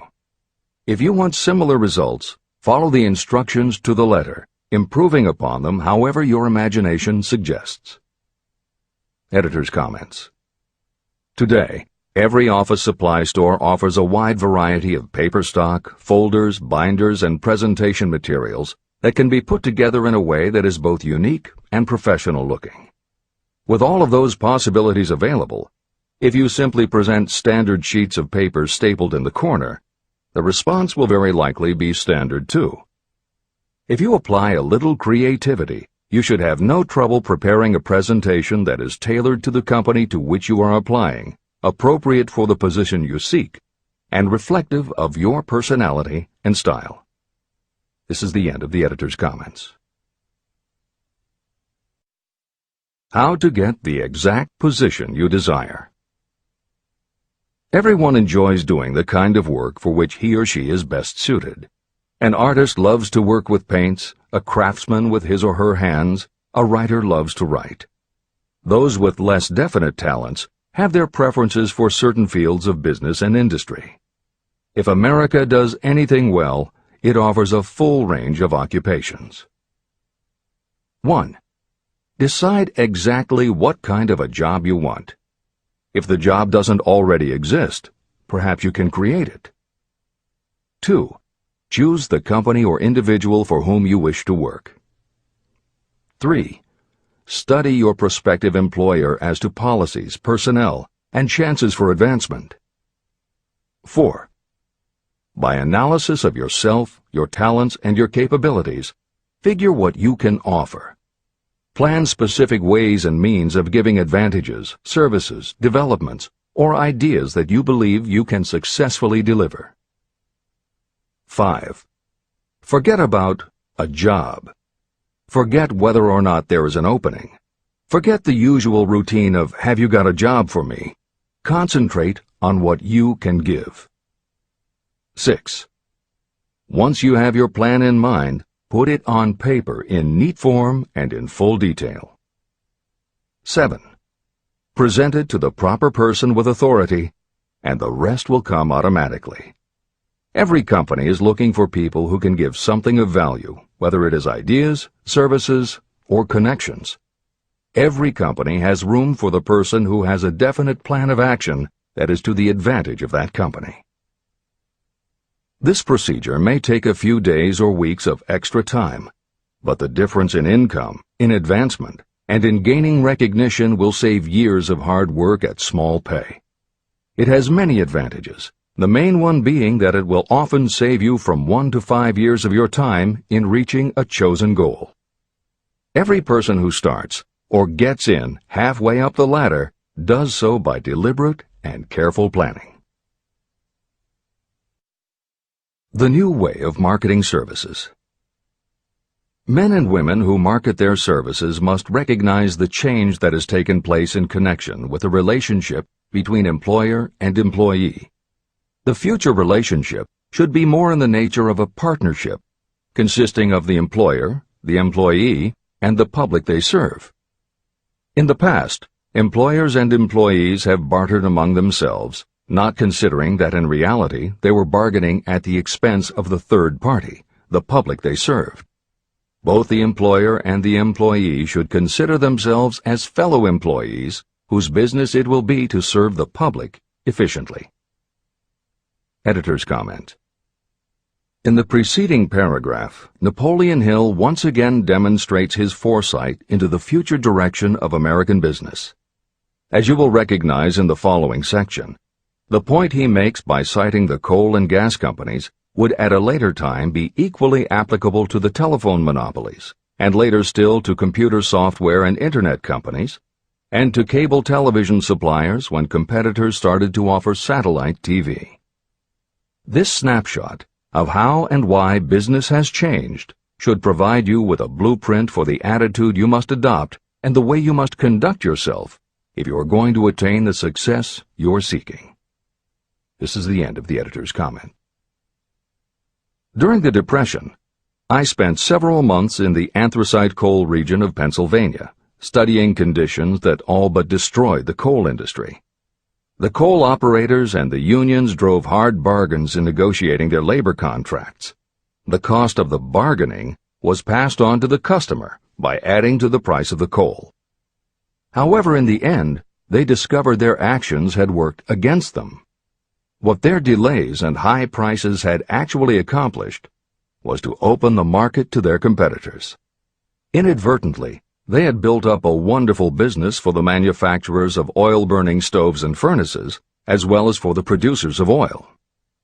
A similar experience happened to the gas companies. We can all remember the time when the gas meter reader pounded on the door hard enough to break the panels.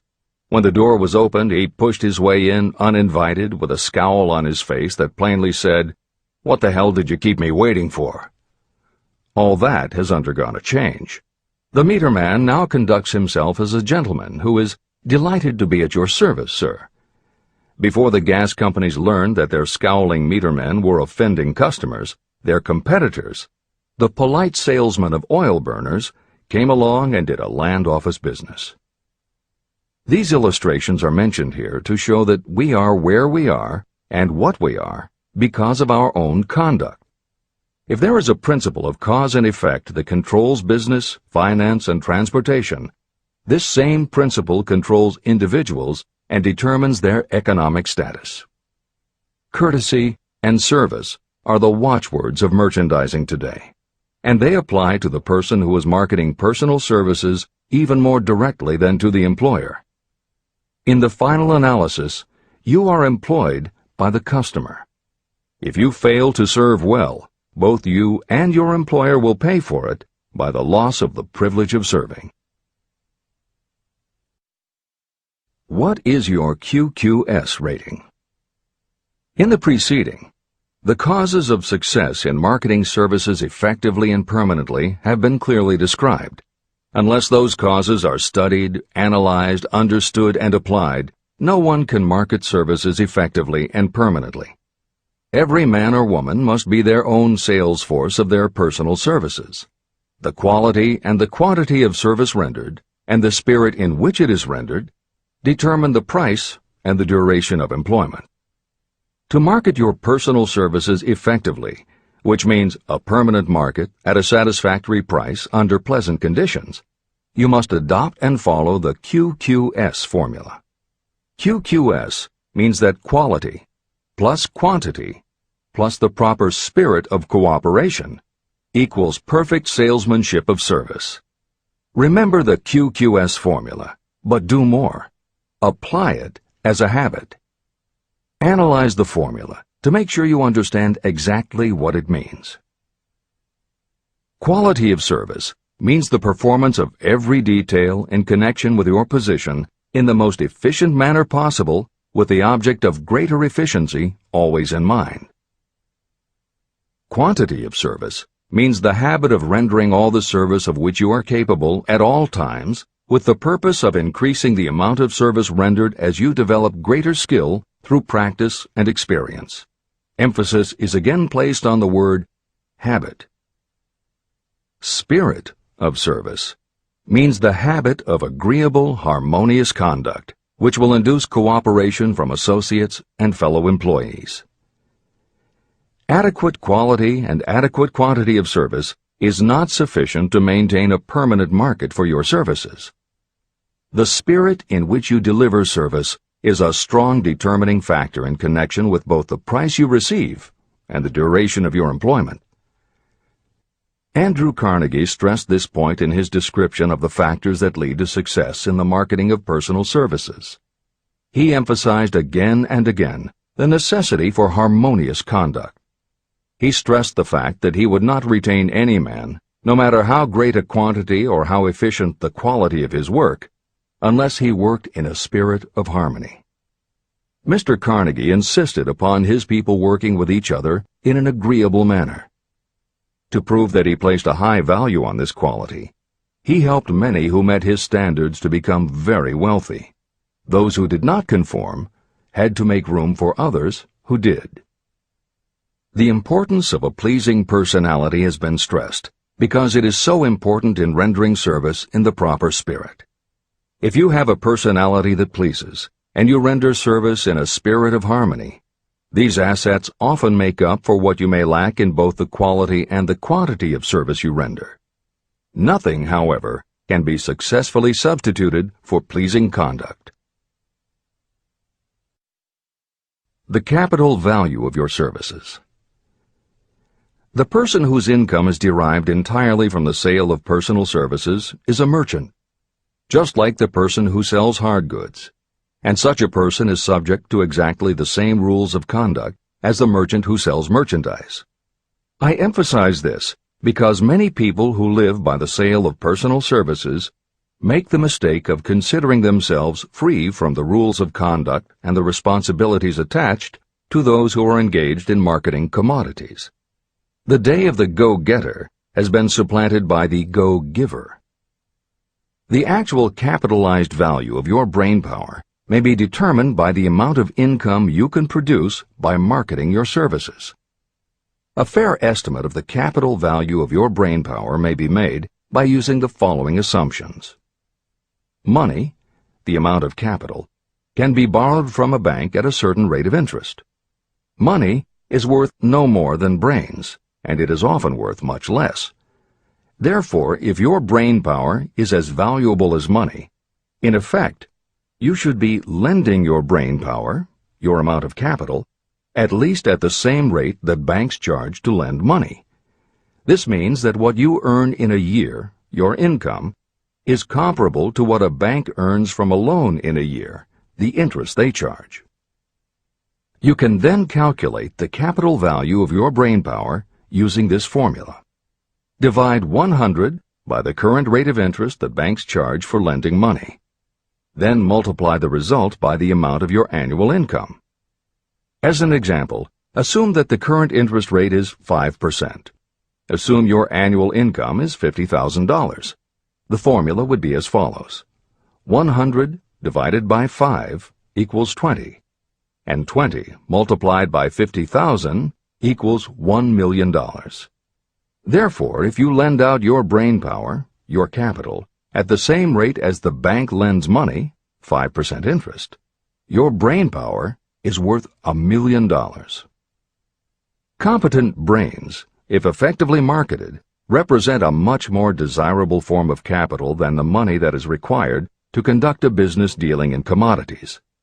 This is true because brains are a form of capital that cannot be permanently depreciated by economic depressions, nor can this form of capital be stolen or spent. Moreover, the money that is essential for the conduct of business is as worthless as a sand dune until it has been mixed with efficient brains. The 31 major causes of failure. Life's greatest tragedy consists of men and women who earnestly try and fail. The tragedy lies in the overwhelmingly large majority of people who fail as compared with the few who succeed. I have had the privilege of analyzing several thousand men and women, 98% of whom were classed as failures. My analysis proved that there are 13 major principles through which people accumulate fortunes. Each of the 13 principles of success has its own chapter in this book. And there are 31 major reasons for failure. The 31 causes of failure are listed below. As you go through the list, measure yourself point by point. It will help you to discover how many of these causes of failure stand between you and success. 1. Unfavorable hereditary background. There is little, if anything, that can be done for people who are born with a deficiency in brain power. This is the only one of the 31 causes of failure that may not be easily corrected by any individual. My philosophy can offer only one method of bridging this weakness, through the aid of the mastermind. 2. Lack of a well-defined purpose in life. There is no hope of success for the person who does not have a central purpose or definite goal at which to aim. 98 out of every 100 of those whom I have analyzed had no such aim. Perhaps this was the major cause of their failure. 3. Lack of ambition to aim above mediocrity. I can offer no hope for those who are so indifferent they do not want to get ahead in life and are not willing to pay the price. 4. Insufficient education.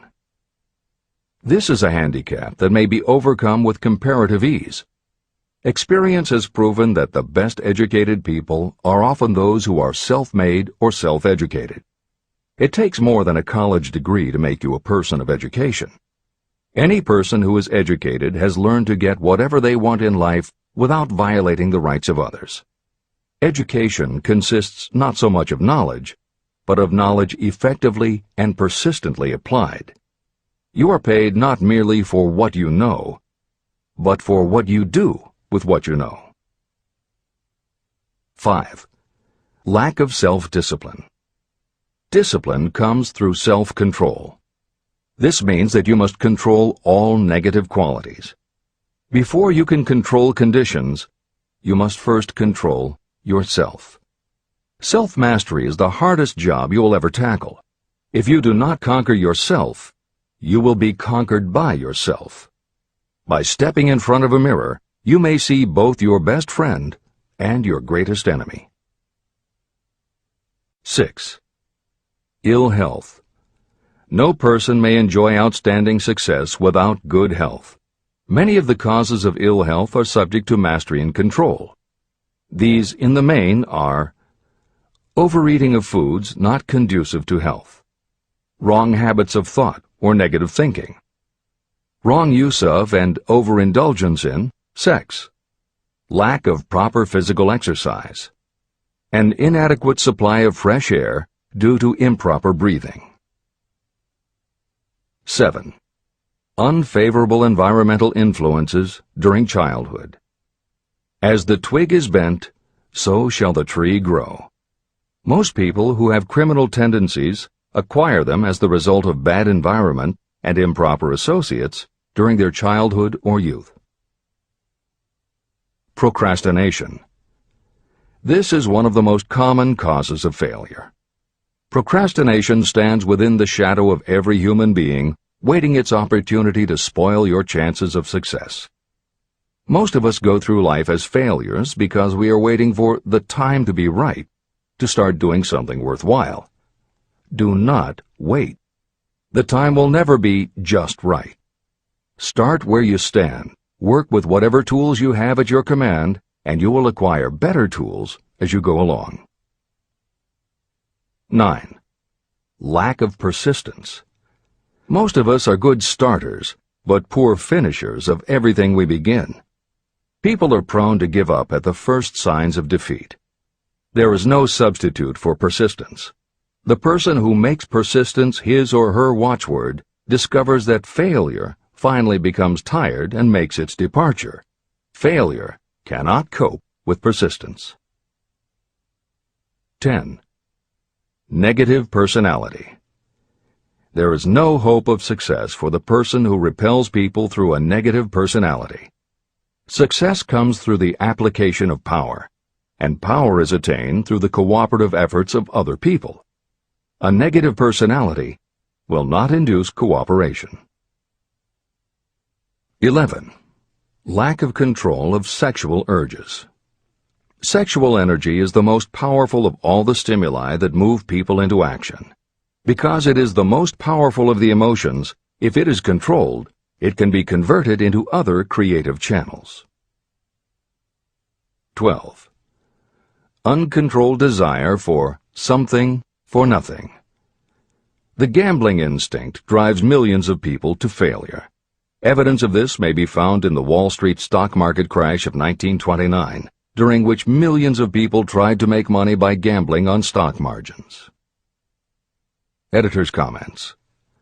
For those who are not familiar with the stock market and buying on margin, the following is a simplified explanation of what caused the crash of '29. The first thing to understand is that prior to the Great Depression there was widespread optimism about the expanding economy. Businesses were booming, and the people who had invested in those companies were making fortunes almost overnight. When the average person saw how much money was being made, they wanted to get in on it, and there was a way for them to do it. Even average people who didn't have enough ready cash to buy stocks could do so because brokers allowed customers to purchase stocks on margin by making what amounted to a down payment. However, part of the purchase agreement stated that when the brokers called in the margin accounts, which they could do at any time, the customers would have to come up with the rest of the cash immediately to pay the balance owing on the original purchase price. That is why Hill used the term gambling when he referred to the stock market. These average people weren't investing in companies. They were betting on the future rise in value. The idea, in the average person's mind, was that they would only have to scrape together enough to pay the margin, which was a small percentage of the full cost. Then when the price of the stock went up, they would sell, which would give them more than enough money to pay the broker the balance owing on the purchase price, and they could pocket the difference. This worked fine as long as stock prices continued to rise, but when the stock market crashed, the stockbrokers called in the margins, and the people who had bought at prices they really couldn't afford suddenly found that they had to come up with the cash. And that was why so many average people got wiped out in the crash of '29. They gambled money they didn't have by buying on margin. This is the end of the editor's comments. 13. Lack of a well-defined power of decision. Those who succeed reach decisions promptly and change them very slowly. Those who fail reach decisions very slowly and change them frequently and quickly. Indecision and procrastination are twins. Where one is found, the other is also usually found. Kill off this pair before they completely tie you to the treadmill of failure. 14. One or more of the 6 basic fears: fear of poverty, fear of criticism, fear of ill health, fear of loss of love, fear of old age, and fear of death. You will find an in-depth analysis of these 6 basic fears in the final chapter. They must be mastered before you can market your services effectively. 15. Wrong selection of a mate in marriage. This is a most common cause of failure. The relationship of marriage brings people intimately into contact. Unless this relationship is harmonious, failure is likely to follow. Moreover, it will be a form of failure that destroys ambition. 16. Overcaution. The person who takes no chances generally has to take whatever is left when others are through choosing. Overcaution is as bad as undercaution. Both are extremes to be guarded against. Life itself is filled with the element of chance. 17. Wrong selection of associates in business. This is one of the most common causes of failure in business. In marketing personal services, you should use great care to select an employer who will be an inspiration and who is intelligent and successful. We emulate those with whom we associate most closely. Pick an employer who is worth emulating. 18. Superstition and prejudice. Superstition is a form of fear. It is also a sign of ignorance. Successful people keep open minds and are afraid of nothing. 19. Wrong selection of a vocation. You cannot have outstanding success in work that you do not like. The most essential step in the marketing of personal services is that of selecting an occupation into which you can throw yourself wholeheartedly. Although money or circumstances may require you to do something you don't like for a time, no one can stop you from developing plans to make your goal in life a reality. Editor's comments. Most contemporary experts agree with Napoleon Hill's statement that finding the work you love is of key importance in achieving success that is truly rewarding. This concept coincides so well with modern attitudes that it has inspired a number of books, including Feel the Fear and Do It Anyway by Susan Jeffers, Wishcraft by Barbara Sher, and Do What You Love, The Money Will Follow by Marcia Sinitar. All three books became bestsellers by expanding upon that single concept. This is the end of the editor's comments. 20. Lack of concentration of effort. The jack of all trades seldom is good at any. Concentrate all of your efforts on one definite chief aim. 21. The habit of indiscriminate spending. You cannot succeed if you are eternally in fear of poverty. Form the habit of systematic saving by putting aside a definite percentage of your income. Money in the bank gives you a very safe foundation of courage when bargaining for the sale of personal services. Without money, you must take what you are offered and be glad to get it. 22. Lack of enthusiasm. Without enthusiasm, you cannot be convincing. Moreover, enthusiasm is contagious, and the person who has it under control is generally welcome in any group of people. 23. Intolerance. The person with a closed mind on any subject seldom gets ahead. Intolerance means that you have stopped acquiring knowledge. The most damaging forms of intolerance are those connected with religious, racial, and political differences of opinion. 24. Intemperance. The most damaging forms of intemperance are connected with overeating, alcohol, drugs, and sexual activities. Overindulgence in any of these can be fatal to success. 25. Inability to cooperate with others. More people lose their positions and their big opportunities in life because of this fault than for all other reasons combined. It is a fault that no well-informed business person or leader will tolerate. 26. Possession of power that was not acquired through self-effort. Sons and daughters of wealthy parents and others who inherit money that they did not earn.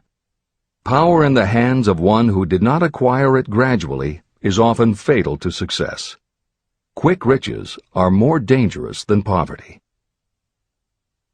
27. Intentional dishonesty. There is no substitute for honesty. You may be temporarily dishonest because of circumstances over which you have no control without permanent damage, but there is no hope for you if you are dishonest by choice. Sooner or later, your deeds will catch up with you, and you will pay by loss of reputation and perhaps even loss of liberty. 28.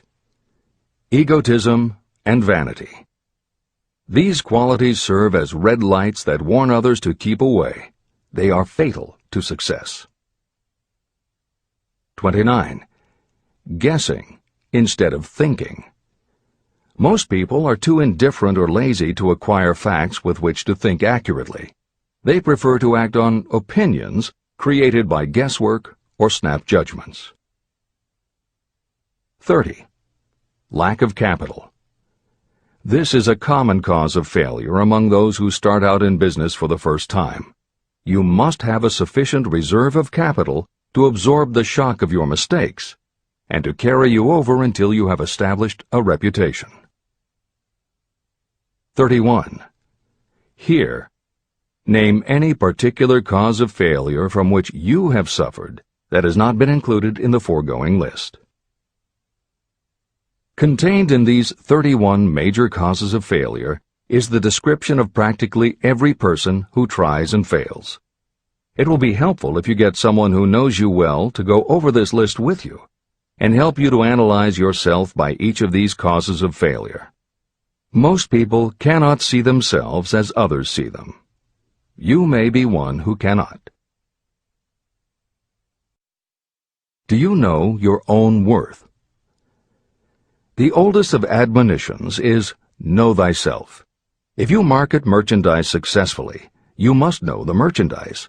The same is true in marketing personal services.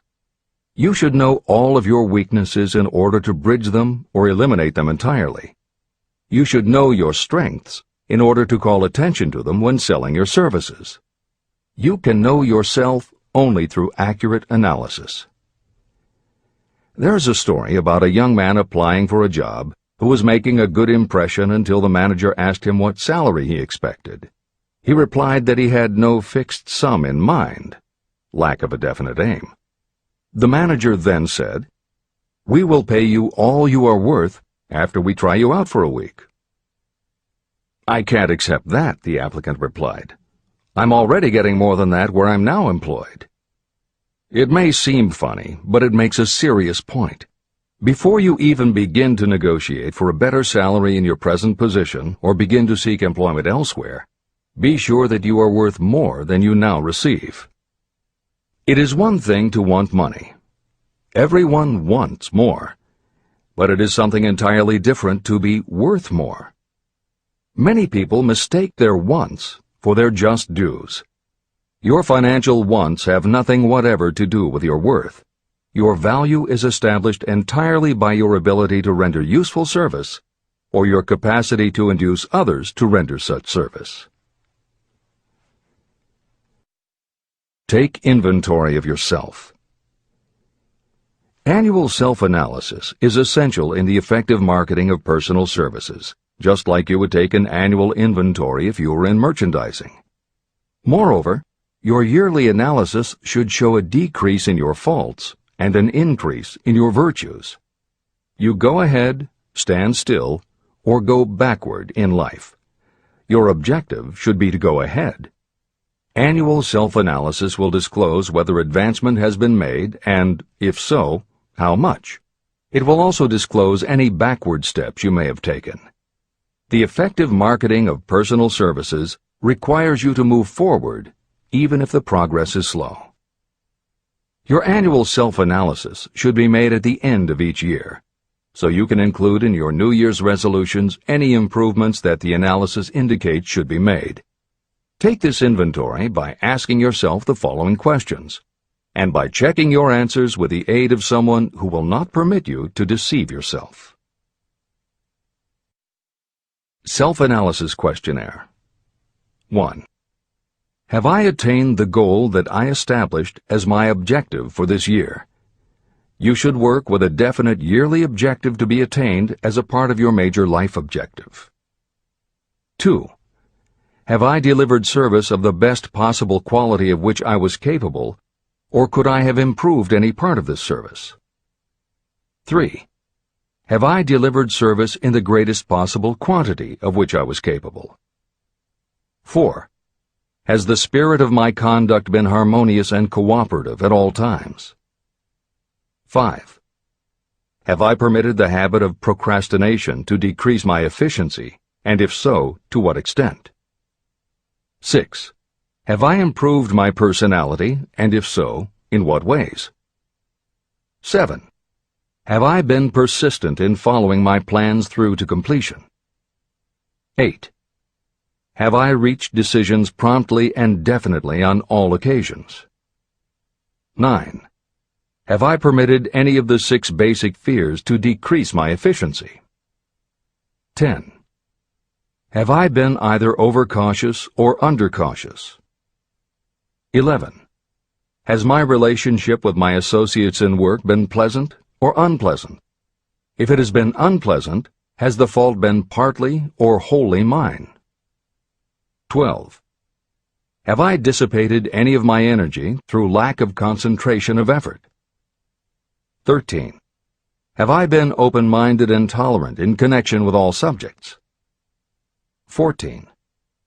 In what ways have I improved my ability to render service? 15. Have I been intemperate in any of my personal habits? 16. Have I expressed, either openly or secretly, any form of egotism? 17. Has my conduct toward my associates been such that they respect me? 18. Have my opinions and decisions been based upon guesswork or accuracy of analysis and thought? 19. Have I followed the habit of budgeting my time, my expenses, and my income, and have I been conservative in these budgets? 20. How much time have I devoted to unprofitable effort which I might have used to better advantage? 21. How may I rebudget my time and change my habits so I will be more efficient during the coming year? 22.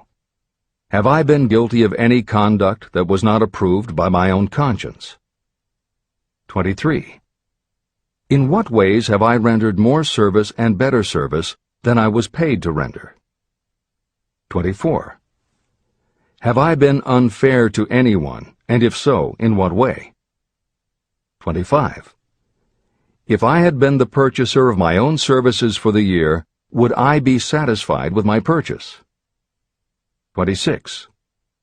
Am I in the right vocation, and if not, why not? 27. Has the purchaser of my services been satisfied with the service I have rendered, and if not, why not? 28. What is my present rating on the fundamental principles of success?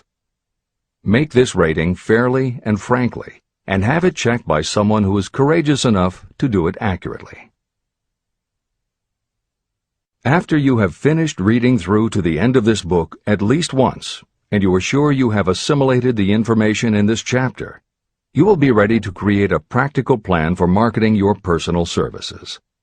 In this chapter, you should have found adequate descriptions of every principle essential in planning the sale of personal services. These include the major attributes of leadership, the most common causes of failure in leadership, a description of the fields of opportunity for leadership, the main causes of failure in all walks of life, and the important questions that should be used in self-analysis. This extensive and detailed presentation has been included because it will be needed by you if you are going to earn your riches by marketing your personal services. Those who have lost their fortunes and those who are just beginning to earn money have nothing but personal services to offer in return for riches. Therefore, it is essential that you have real, practical information that you'll need to market your services to best advantage. Complete assimilation and understanding of the information will help you to market your services, and it will help you to become more analytical and capable of judging people. The information will be priceless to you if you work in an executive position where you select employees. Where and how to find opportunities to accumulate riches. Now that we have analyzed the principles by which riches may be accumulated, you naturally ask, where can I find the opportunities to apply these principles? Very well. Let us take inventory and see what the United States of America offers the person seeking riches. To begin with, remember that we live in a country where every law-abiding citizen enjoys freedom of thought and freedom of deed unequaled anywhere in the world. Most of us have never taken inventory of the advantages of this freedom. We have never compared our unlimited freedom with a curtailed freedom in other countries. Here we have freedom of thought, freedom in the choice and enjoyment of education, freedom in religion, freedom in politics, freedom in the choice of a business, profession, or occupation, freedom to accumulate and own all the property we can accumulate, freedom to choose our place of residence, freedom in marriage, freedom through equal opportunity to all races, freedom of travel from one state to another, freedom in our choice of foods, and freedom to aim for any station in life for which we have prepared ourselves, even for the presidency of the United States. We have other forms of freedom, but this list gives an overview of the most important freedoms that offer you the opportunity to think and grow rich. The United States is the only country guaranteeing to every citizen, whether native-born or naturalized, so broad and varied a list of freedoms. Next, let us recount some of the blessings that our widespread freedom has placed within our hands. Take the average American family of average income and sum up the benefits available to every member of the family in this land of opportunity and plenty. Food. Next to freedom of thought and deed comes food, clothing, and shelter, the three basic necessities of life. Because of our universal freedom, the average American family has available at its door the choicest selection of food to be found anywhere in the world, and at prices within its financial range. Shelter. This family lives in a comfortable apartment or house, complete with light, heat, water, and many conveniences. The toast they had for breakfast was toasted in an electric toaster, which cost but a few dollars. The apartment is cleaned with a vacuum cleaner that is run by electricity. Hot and cold water is available at all times in the kitchen and the bathroom. The food is kept cool in a refrigerator. Clothes are washed and dried, dishes are cleaned, and numerous labor-saving devices are run on power obtained by putting a plug into a wall socket. The family receives entertainment and information from all over the world 24 hours a day if they want it, by merely flipping a switch on their radio or television or computer. There are other conveniences, but the foregoing list will give a fair idea of some of the concrete evidences of the freedoms that we, of America, enjoy. Clothing. Anywhere in the United States, the family with average clothing requirements can dress very comfortably at a cost that is only a small portion of their earnings. Only the three basic necessities of food, clothing, and shelter have been mentioned. The average American also has other options and advantages that are available in return for reasonable effort. The average American has security of property rights not found in any other country in the world. We can place any surplus money in a bank with the assurance that our government will protect it and make good to us if the bank fails. If an American citizen wants to travel from one state to another, he or she needs no passport and no one's permission. You may go when you please, and you may travel by car, train, bus, airplane, ship, or any other method that you can afford. The miracle that has provided these blessings. We often hear politicians proclaiming the freedom of America when they solicit votes, but they seldom take the time or trouble to analyze the source of this freedom. Having no axe to grind, no grudge to express, and no ulterior motives, I will give you a frank analysis of that mysterious, abstract, greatly misunderstood something that gives to every citizen of America more blessings, more opportunities to accumulate wealth, and more freedom of every nature than may be found in any other country. I have the right to analyze the source and nature of this unseen power because I know, and have known for more than half a century, many of the men who organized that power, and many who are now responsible for its maintenance. The name of this mysterious benefactor of mankind is capital. Capital consists not only of money, but also of highly organized, intelligent groups of individuals who plan ways and means of using money efficiently for the good of the public and profitably to themselves. These groups consist of scientists, educators, chemists, inventors, business analysts, publicists, transportation experts, accountants, lawyers, doctors, and other men and women who have highly specialized knowledge in all fields of industry and business. They pioneer, experiment, and blaze trails in new fields of endeavor. They support colleges, hospitals, schools, build good roads, publish newspapers, pay most of the cost of government, and take care of the many details essential to human progress. Stated briefly, the capitalists are the brains of civilization because they supply the entire fabric of which all education, enlightenment, and human progress consist. Money without brains is always dangerous. Properly used, it is the most important essential of civilization. To give you an idea of how important organized capital is, try to imagine that it is your job to provide and prepare a simple family breakfast, but you have to do it without the aid of capital. To supply the tea, you would have to make a trip to China or India. Unless you are an excellent swimmer, you would become rather tired before making the round trip. Then, too, another problem would confront you. What would you use for money, even if you had the physical endurance to swim the ocean? To supply sugar, you would have to take another swim to the Caribbean islands, or a long walk to the sugar beet section of Utah. But even then you might come back without the sugar, because organized effort and money are necessary to produce sugar, to say nothing of what is required to refine, transport, and deliver it to the breakfast table anywhere in the United States.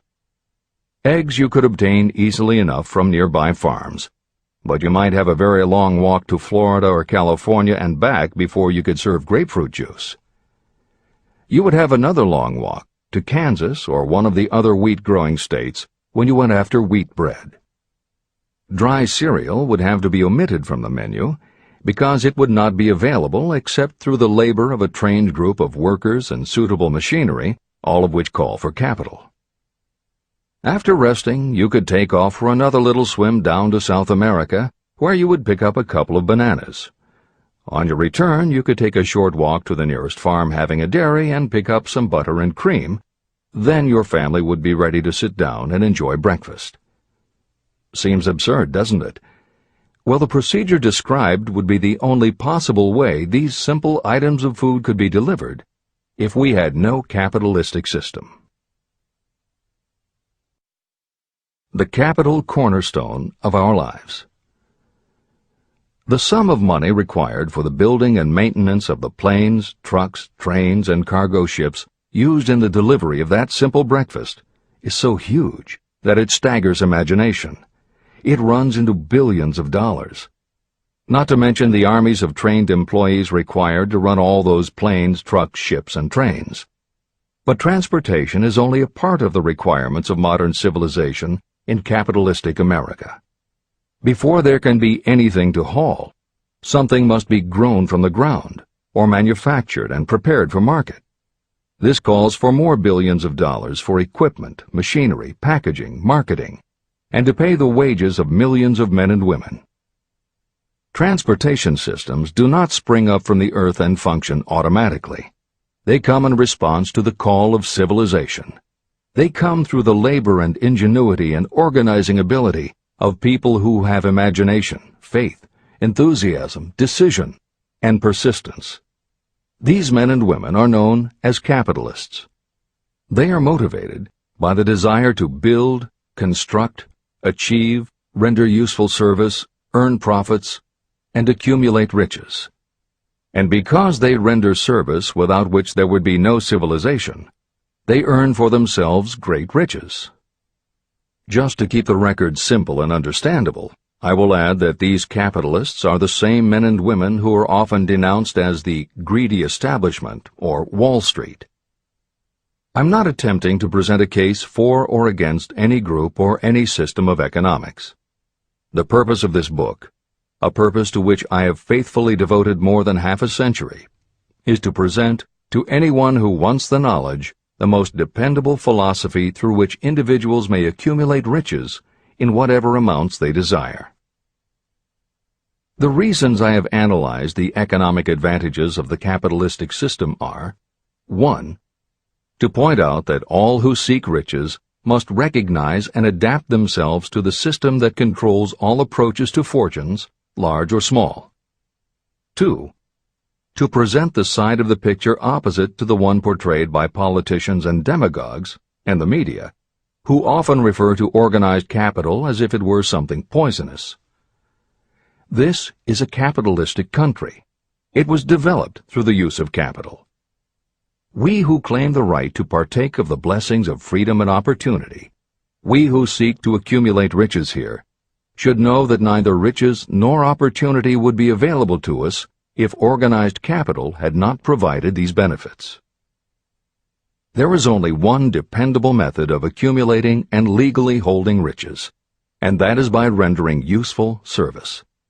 No system has ever been created by which anyone can legally acquire riches through mere force of numbers, or without giving in return an equivalent value of one form or another. Your opportunities in the midst of riches. America provides all the freedom and all the opportunity to accumulate riches that any honest person may require. When you go hunting for game, you select hunting grounds where game is plentiful. When you are seeking riches, the same rule naturally applies. If it is riches you are seeking, do not overlook the possibilities of a country whose citizens are so rich that women alone spend billions of dollars each year for cosmetics and other beauty products. Do not be in too big a hurry to get away from a country whose men willingly, even eagerly, hand over more billions of dollars annually for football, basketball, baseball, and all the related products that go with these and other sporting events. Only a few of the luxuries and non-essentials have been mentioned, but remember that the business of producing and marketing these few products gives regular employment to many millions of men and women, who receive for their services many millions of dollars monthly, and spend it freely for both the luxuries and the necessities. Especially, remember that behind all this exchange of merchandise and personal services is an abundance of opportunity to accumulate riches. Here our American freedom comes to your aid. There is nothing to stop you or anyone from engaging in any portion of the effort necessary to carry on these businesses. If you have superior talent, training, experience, you may accumulate riches in large amounts. Those not so fortunate may accumulate smaller amounts. Anyone may earn a living in return for a very nominal amount of labor. So there you are. Opportunity has spread its wares before you. Step up to the front, select what you want, create your plan, put the plan into action, and follow through with persistence. Capitalistic America will do the rest. You can depend on this much. Capitalistic America ensures every person the opportunity to render useful service and to collect riches in proportion to the value of the service. The system denies no one this right, but it does not and cannot promise something for nothing. The system itself is irrevocably controlled by the law of economics, which neither recognizes nor tolerates for long getting without giving.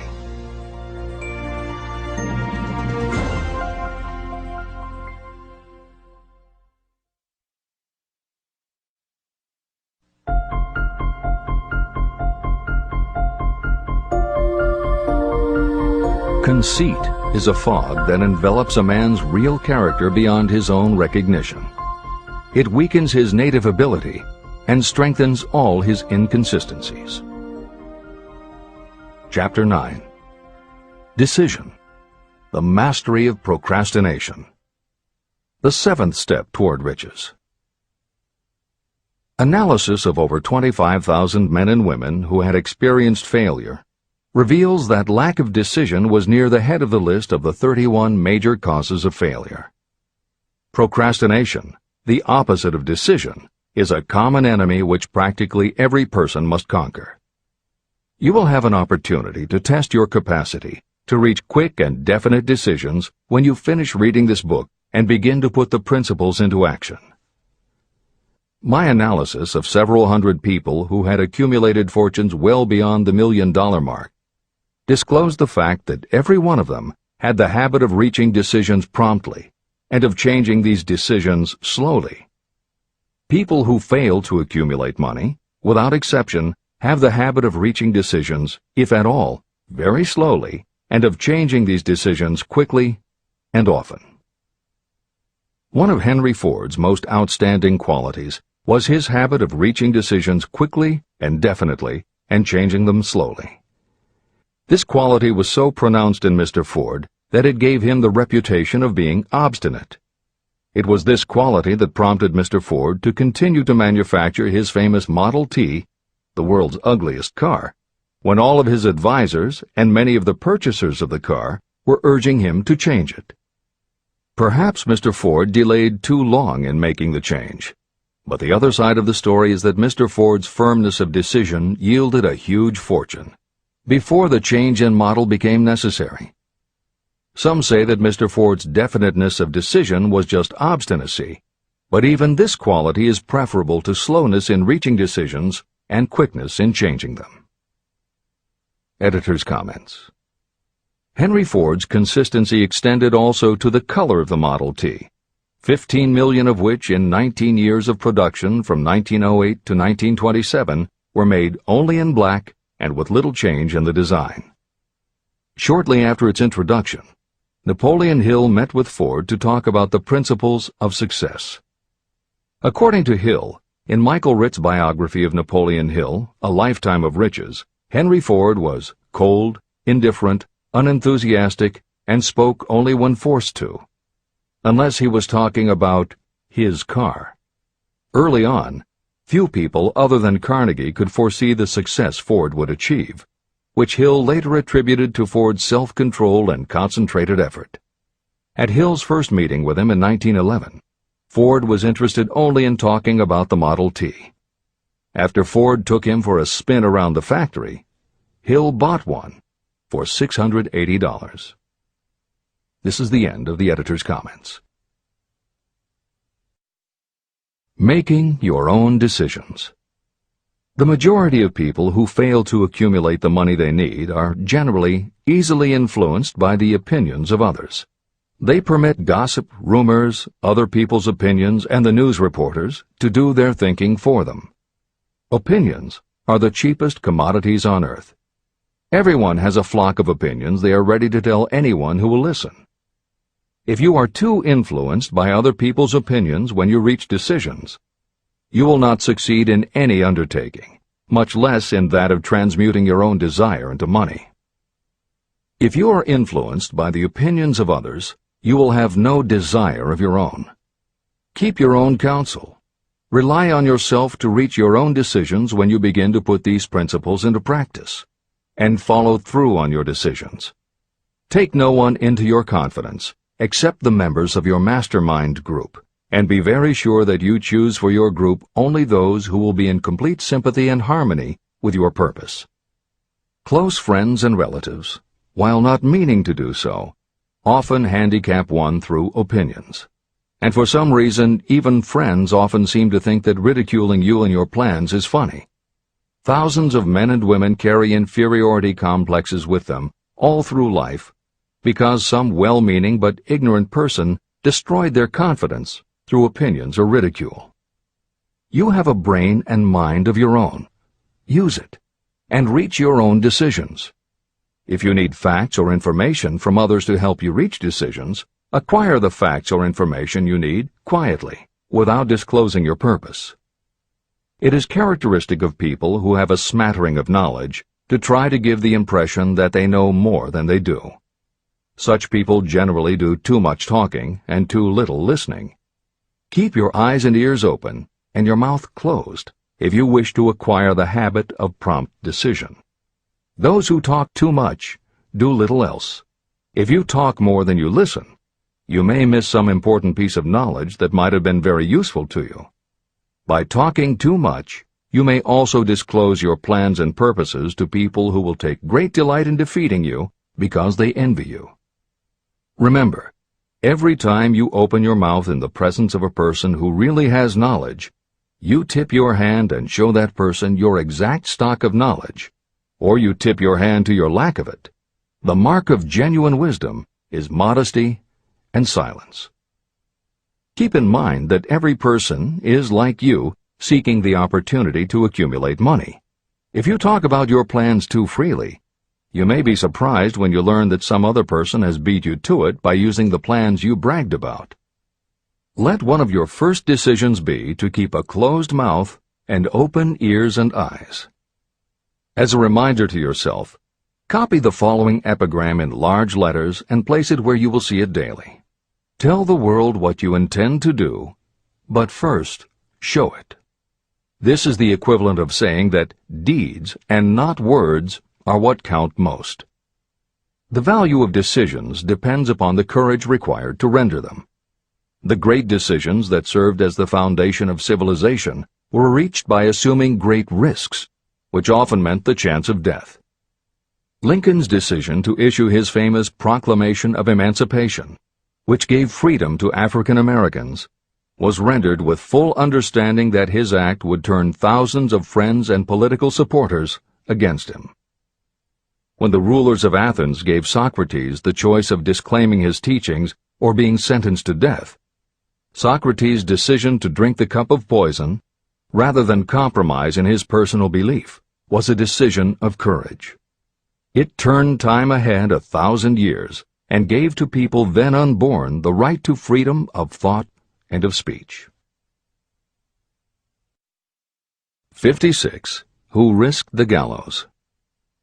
The greatest decision of all time, as far as any American citizen is concerned, was reached in Philadelphia on July 4, 1776, when 56 men signed their names to a document that they well knew would bring freedom to all Americans, or leave every one of the 56 hanging from a gallows. You have heard of this famous document, the Declaration of Independence. But have you taken from it the great lesson in personal achievement it so plainly taught? We all remember the date of this momentous decision, but few of us realize what courage that decision required. We remember our history as it was taught. We remember dates and the names of the men who fought. We remember Valley Forge and Yorktown. We remember George Washington and Lord Cornwallis. But we know little of the real forces behind these names, dates, and places. We know even less of that intangible power that ensured freedom long before Washington's armies reached Yorktown. It is nothing short of tragedy that the writers of history have missed entirely even the slightest reference to the irresistible power that gave birth and freedom to the nation destined to set up new standards of independence for all the peoples of the earth. I say it is a tragedy because it is the same power that must be used by every individual who overcomes the difficulties of life and forces life to pay the price asked. Let us briefly review the events that gave birth to this power. The story begins with an incident in Boston on March 5, 1770. British soldiers were patrolling the streets, openly threatening the citizens by their presence. The colonists resented armed men marching in their midst. They began to express their resentment openly, hurling stones as well as epithets at the marching soldiers, until the commanding officer gave orders. Fix bayonets. Charge. The battle was on. It resulted in the death and injury of many. The incident aroused such resentment that the Provincial Assembly, made up of prominent colonists, called a meeting for the purpose of taking definite action. Two of the members of that assembly were John Hancock and Samuel Adams. They spoke up courageously and declared that a move must be made to eject all British soldiers from Boston. Remember this: a decision, in the minds of two men, might properly be called the beginning of the freedom that we of the United States now enjoy. Remember, too, that the decision of these two men called for faith and courage because it was dangerous. Before the assembly adjourned, Samuel Adams was appointed to call on Hutchinson, the governor of the province, and demand the withdrawal of the British troops. The request was granted, and the troops were removed from Boston, but the incident was not closed. It had caused a situation that was destined to change the entire trend of civilization. Richard Henry Lee became an important factor in this story, because he and Samuel Adams corresponded frequently, sharing freely their fears and their hopes concerning the welfare of the people of their provinces. From this practice, Adams conceived the idea that a mutual exchange of letters between the 13 colonies might help to bring about the coordination of efforts so badly needed in connection with the solution of their problems. In March of 1772, 2 years after the clash with the soldiers in Boston, Adams presented this idea to the Assembly. He made a motion that a correspondence committee be established among the colonies, with definitely appointed correspondents in each colony, for the purpose of friendly cooperation for the betterment of the colonies of British America. It was the beginning of the organization of the far-flung power destined to give freedom to you and to me. A mastermind group had already been organized. It consisted of Adams, Lee, and Hancock. The Committee of Correspondence was organized. The citizens of the colonies had been waging disorganized warfare against the British soldiers through incidents similar to the Boston riot, but nothing of benefit had been accomplished. Their individual grievances had not been consolidated under one mastermind. No group of individuals had put their hearts, minds, souls, and bodies together in one definite decision to settle their difficulty with the British once and for all, until Adams, Hancock, and Lee got together. Meanwhile, the British were not idle. They, too, were doing some planning and masterminding, and they had the advantage of having behind them money and organized soldiery. A decision that changed history. The Crown appointed Gage to supplant Hutchinson as the governor of Massachusetts. One of the new governor's first acts was to send a messenger to call on Samuel Adams for the purpose of endeavoring to stop his opposition by fear. You will best understand the spirit of what happened from this quotation of the conversation between Colonel Fenton, the messenger sent by Gage, and Adams. Colonel Fenton: I have been authorized by Governor Gage to assure you, Mr. Adams, that the governor has been empowered to confer upon you such benefits as would be satisfactory, an obvious endeavor to win Adams by promise of bribing him, upon the condition that you engage to cease in your opposition to the measures of the government. It is the governor's advice to you, sir, not to incur the further displeasure of His Majesty. Your conduct has been such as makes you liable to penalties of an act of Henry VIII, by which persons can be sent to England for trial for treason or misprision of treason at the discretion of a governor of a province. But by changing your political course, you will not only receive great personal advantages, but you will make your peace with the king.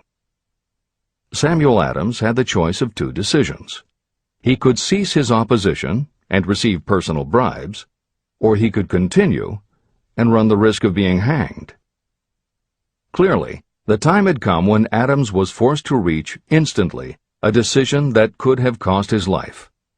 Adams insisted upon Colonel Fenton's word of honor that the colonel would deliver to the governor the answer exactly as Adams would give it to him. Adams' answer: Then you may tell Governor Gage that I trust I have long since made my peace with the King of Kings. No personal consideration shall induce me to abandon the righteous cause of my country. And tell Governor Gage it is the advice of Samuel Adams to him no longer to insult the feelings of an exasperated people.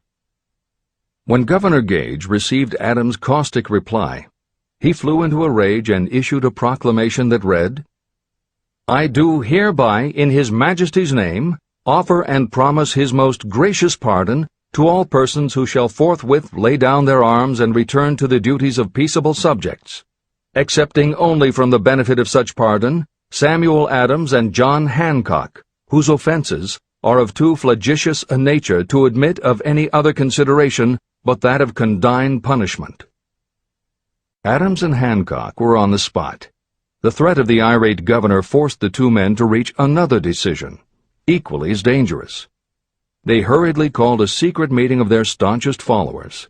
After the meeting had been called to order, Adams locked the door, placed the key in his pocket, and informed all present that it was imperative that a Congress of the colonists be organized, and that no man should leave the room until the decision for such a Congress had been reached. Great excitement followed. Some weighed the possible consequences of such radicalism. Some expressed grave doubt as to the wisdom of so definite a decision in defiance of the Crown. Locked in that room were two men immune to fear, blind to the possibility of failure. Hancock, and Adams. Through the influence of their minds, the others were induced to agree that, through the Correspondence Committee, arrangements should be made for a meeting of the First Continental Congress to be held in Philadelphia, September 5, 1774. Remember this date. It is more important than July 4, 1776. If there had been no decision to hold a Continental Congress, there could have been no signing of the Declaration of Independence. Before the first meeting of the new Congress, another leader, in a different section of the country, was deep in the throes of publishing a summary view of the rights of British America. He was Thomas Jefferson, of the province of Virginia, whose relationship to Lord Dunmore, representative of the Crown in Virginia, was as strained as that of Hancock's and Adams with their governor. Shortly after his famous Summary of Rights was published, Jefferson was informed that he was subject to prosecution for high treason against His Majesty's government. Inspired by the threat, one of Jefferson's colleagues, Patrick Henry, boldly spoke his mind, concluding his remarks with a sentence that shall remain forever a classic. "If this be treason, then make the most of it."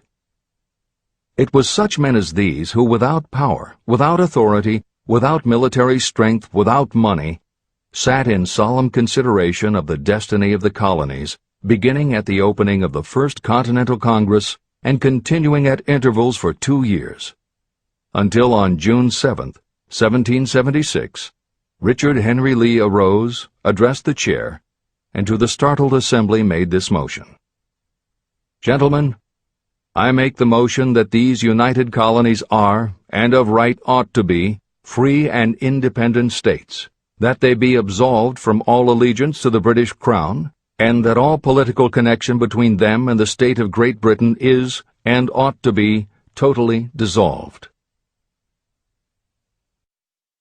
The most momentous decision ever placed on paper. Lee's astounding motion was discussed fervently and at such length that he began to lose patience. Finally, after days of argument, he again took the floor and declared in a clear, firm voice, "Mr. President, we have discussed this issue for days. It is the only course for us to follow. Why then, sir, do we longer delay? Why still deliberate? Let this happy day give birth to an American Republic. Let her arise, not to devastate and to conquer, but to re-establish the reign of peace and of law." Before his motion was finally voted upon, Lee was called back to Virginia because of serious family illness. But before leaving, he placed his cause in the hands of his friend, Thomas Jefferson, who promised to fight until favorable action was taken. Shortly thereafter, the President of the Congress, Hancock, appointed Jefferson as chairman of a committee to draw up a Declaration of Independence. Long and hard the committee labored on a document that would mean, when accepted by the Congress, that every man who signed it would be signing his own death warrant should the colonies lose in the fight with Great Britain that was sure to follow. The document was drawn, and on June 28th, the original draft was read before the Congress. For several days it was discussed, altered, and made ready. On July 4th, 1776, Thomas Jefferson stood before the Assembly and fearlessly read the most momentous decision ever placed on paper. When in the course of human events it becomes necessary for one people to dissolve the political bands which have connected them with another, and to assume among the powers of the earth the separate and equal station to which the laws of nature and of nature's God entitled them, a decent respect to the opinions of mankind requires that they should declare the causes which impel them to the separation. When Jefferson finished, the document was voted upon, accepted, and signed by the 56 men, every one staking his own life upon his decision to write his name. By that decision came into existence a nation destined to bring to mankind forever the privilege of making decisions. Analyze the events that led to the Declaration of Independence, and be convinced that this nation, which now holds a position of commanding respect and power among all nations of the world, was born of a decision created by a mastermind consisting of 56 men. Note well the fact that it was their decision that ensured the success of Washington's armies, because the spirit of that decision was in the heart of every soldier who fought with him, and served as a spiritual power which recognizes no such thing as failure. Note also, with great personal benefit, that the power that gave this nation its freedom is the same power that must be used by every individual who becomes self-determining. This power is made up of the principles described in this book. It will not be difficult to detect in the story of the Declaration of Independence at least 6 of these principles: desire, decision, faith, persistence, the mastermind, and organized planning. Know what you want, and you will generally get it. Throughout this philosophy, you'll find the suggestion that thought, backed by strong desire, will transmute itself into its physical equivalent. The story of the founding of America and the story of the organization of the United States Steel Corporation are perfect examples of the method by which thought makes this astounding transformation. In your search for the secret of the method, do not look for a miracle, because you will not find it. You will find only the eternal laws of nature. These laws are available to every person who has the faith and the courage to use them. They may be used to bring freedom to a nation or to accumulate riches. Those who reach decisions promptly and definitely know what they want and generally get it. The leaders in every walk of life decide quickly and firmly. That is the major reason why they are leaders. The world has a habit of making room for the people whose words and actions show that they know where they are going. Indecision is a habit that usually begins when a person is young. It becomes more and more of a habit as the youth goes through grade school, high school, and even through college without definiteness of purpose. The habit of indecision goes with the student into the occupation he or she chooses. Generally, a young person just out of school seeks any job that can be found. Young people take the first job they can find because they have fallen into the habit of indecision. The vast majority of people working today are in the positions they hold because they lack the definiteness of decision to plan a definite position and the knowledge of how to choose an employer. Definiteness of decision always requires courage, sometimes very great courage. The 56 men who signed the Declaration of Independence staked their lives on the decision to affix their signatures to that document. The person who reaches a definite decision to go after a specific job and make life pay the price he or she asks does not stake his or her life on that decision. They stake their economic freedom. Financial independence, riches, and desirable business positions are not within reach of the person who neglects or refuses to expect, plan, and demand these things. The person who desires riches in the same spirit that Samuel Adams desired freedom for the colonies is sure to accumulate wealth. No man achieves great success who is unwilling to make personal sacrifices. Chapter 10. Persistence. The sustained effort necessary to induce faith. The 8th step toward riches. Persistence is an essential factor in the procedure of transmuting desire into its monetary equivalent. The basis of persistence is the power of will. Willpower and desire, when properly combined, make an irresistible pair. Those who accumulate great fortunes are sometimes called cold-blooded or ruthless. Frequently, it is simply because their critics simply don't understand that what they have is a strong desire backed up by willpower, which they mix with persistence. It is the combination that ensures the attainment of their objectives. The majority of people are ready to throw their aims and purposes overboard and give up at the first sign of opposition or misfortune. A few carry on despite all opposition until they attain their goal. There may be no heroic connotation to the word persistence, but persistence does for your character what carbon does to iron. It hardens it to steel. The building of a fortune will involve the application of the entire 13 factors of this philosophy.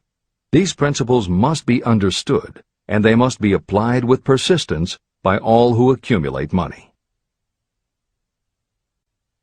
Your test of persistence. If you are reading this book with the intention of seriously applying the knowledge, the first test of your persistence will come when you begin to follow the 6 steps described in the 3rd chapter. Desire. Unless you are one of the few people who already have a definite goal and a definite plan for its attainment, you may read the instructions, but you will never actually apply them in your daily life. Lack of persistence is one of the major causes of failure. Moreover, my experience with thousands of people has proved that lack of persistence is a weakness common to the majority of people. However, it is a weakness that may be overcome by effort. The ease with which lack of persistence may be conquered will depend entirely upon the intensity of your desire. The starting point of all achievement is desire. Keep this constantly in mind. Weak desires bring weak results, just as a small amount of fire makes a small amount of heat. If you are lacking in persistence, this weakness may be remedied by building a stronger fire under your desires. Continue reading through to the end of this book. Then go back to Chapter 3 and start immediately to carry out the instructions for using the 6 steps. The eagerness with which you follow these instructions will indicate clearly how much or how little you really desire to accumulate money. If you find that you are indifferent, you may be sure that you have not yet acquired the money consciousness that you must possess before you can be sure of accumulating a fortune. Fortunes gravitate to those whose minds have been prepared to attract them, just as surely as water gravitates to the ocean. If you are weak in persistence, focus on the instructions in Chapter 11, Power of the Mastermind. Surround yourself with a mastermind group, and through the cooperation of the members of this group, you can develop persistence. You will find additional instructions for the development of persistence in Chapter 5, Autosuggestion, and in Chapter 13, The Subconscious Mind. Follow the instructions in these chapters until you build up habits that convey to your subconscious mind a clear picture of the object of your desire. From that point on, you will not be handicapped by lack of persistence. Your subconscious mind works continuously while you are awake and while you are asleep. Are you money conscious or poverty conscious? Occasional effort to apply the rules will be of no value to you. To get results, you must apply all of the rules until they become a fixed habit with you. In no other way can you develop the necessary money consciousness. Just as money is attracted to those who have deliberately set their mind on it, poverty is attracted to those whose mind is open to it. And although money consciousness must be developed intentionally, poverty consciousness develops without conscious application of habits favorable to it. Poverty consciousness will seize the mind that is not occupied with money consciousness. If you understand the point of the preceding paragraph, you will understand the importance of persistence in the accumulation of a fortune. Without persistence, you will be defeated even before you start. With persistence, you will win. If you have ever had a nightmare, you will realize the value of persistence. You are lying in bed, half awake, with a feeling that you are about to smother. You are unable to turn over or to move a muscle. You realize that you must begin to regain control over your muscles. Through persistent effort of willpower, you finally manage to move the fingers of one hand. By continuing to move your fingers, you extend your control to the muscles of one arm until you can lift it. Then you gain control of the other arm.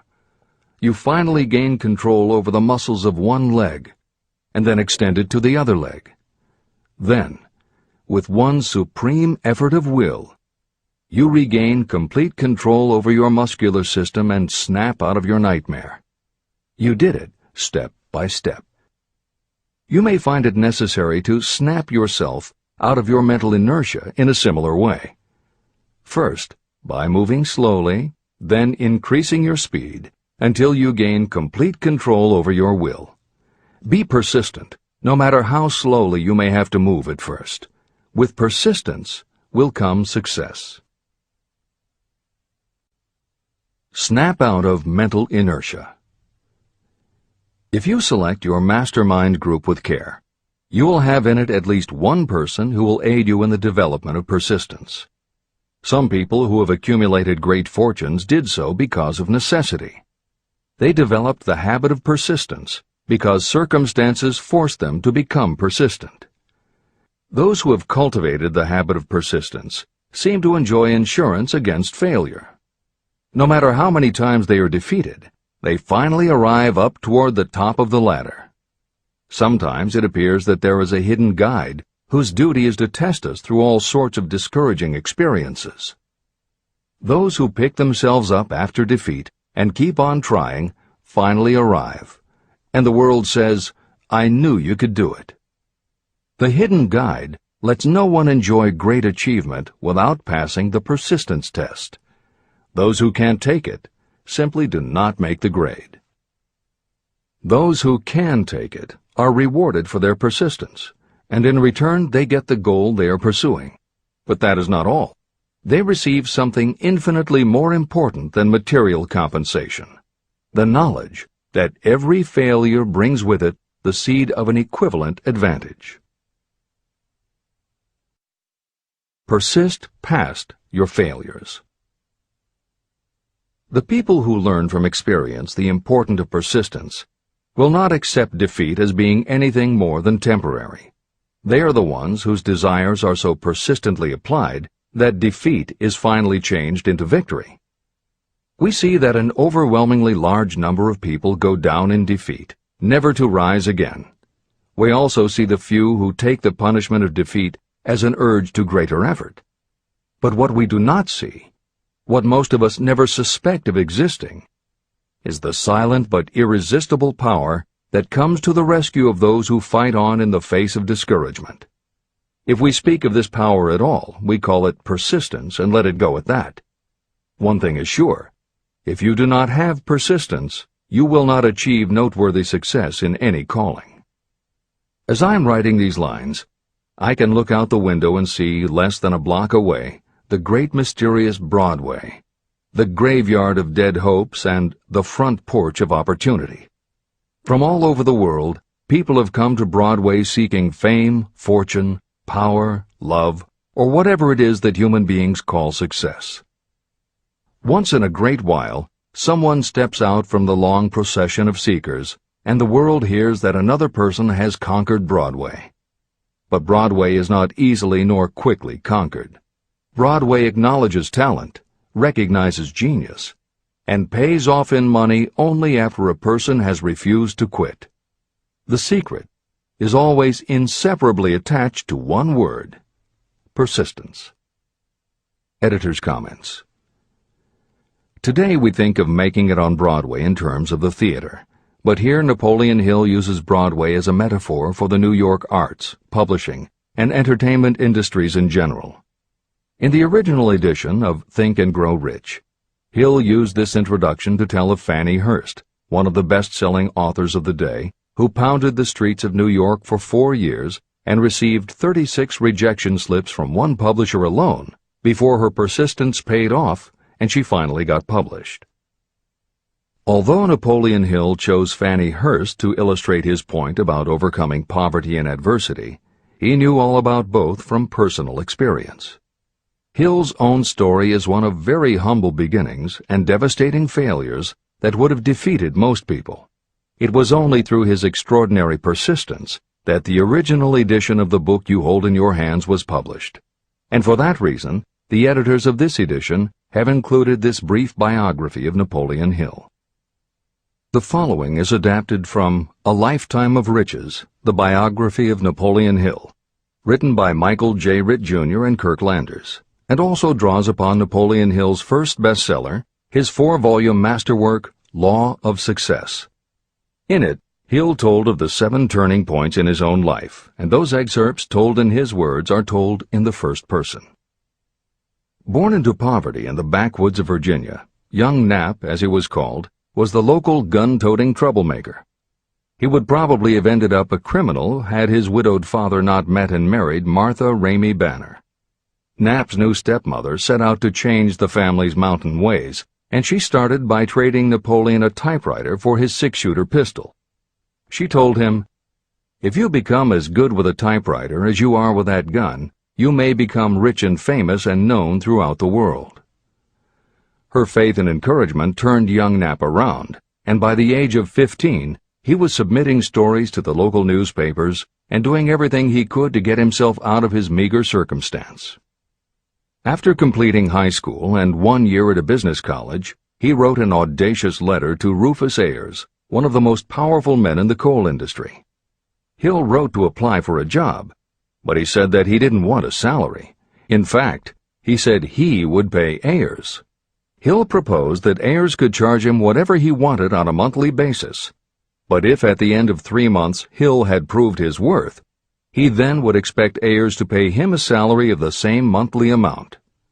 Ayers admired Hill's style and hired him, with pay. First turning point. After finishing a course at a business college, I took a job as stenographer and bookkeeper. As a result of having practiced the habit of performing more work and better work than that for which I was paid, I advanced rapidly until I was assuming responsibilities and receiving a salary far out of proportion to my age. Hill also proved to be so trustworthy and honest that Ayers promoted him to replace the manager, making this 19-year-old the youngest manager of a mine and in charge of 350 men. Then fate reached out and gave me a gentle nudge. My employer lost his fortune, and I lost my position. This was my first real defeat, and even though it came about as a result of causes beyond my control, I didn't learn a lesson from it until many years later. Second turning point. My next position was that of sales manager for a large lumber manufacturer in the South. My advancement was rapid, and I did so well that my employer took me into partnership with him. We began to make money, and I began to see myself on top of the world again. Like a stroke of lightning out of a clear sky, the 1907 panic swept down, and overnight it rendered me an enduring service by destroying our business and relieving me of every dollar that I had. Editor's comment. The panic Hill refers to began in the summer of 1907, when a number of banks and stock brokerages declared bankruptcy. Word spread to the general public, and it created a run on the banks as depositors lined up to demand that they be given the money they had on deposit. Banks called in loans to meet the demand for cash, but those borrowers couldn't find buyers for their goods or property, so they couldn't pay back their loans. When the banks couldn't get back the money they had loaned, they repossessed the homes or businesses that the borrowers had put up as collateral.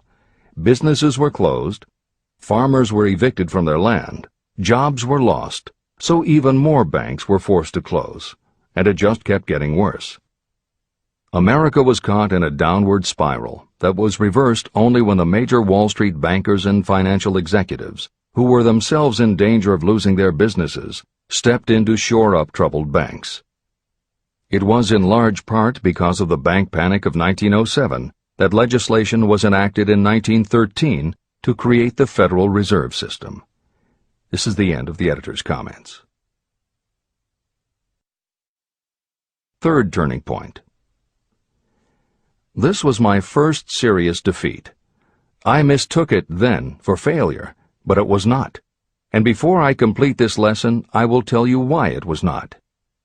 It required the 1907 panic and the defeat that it brought me to redirect my efforts from the lumber business to the study of law.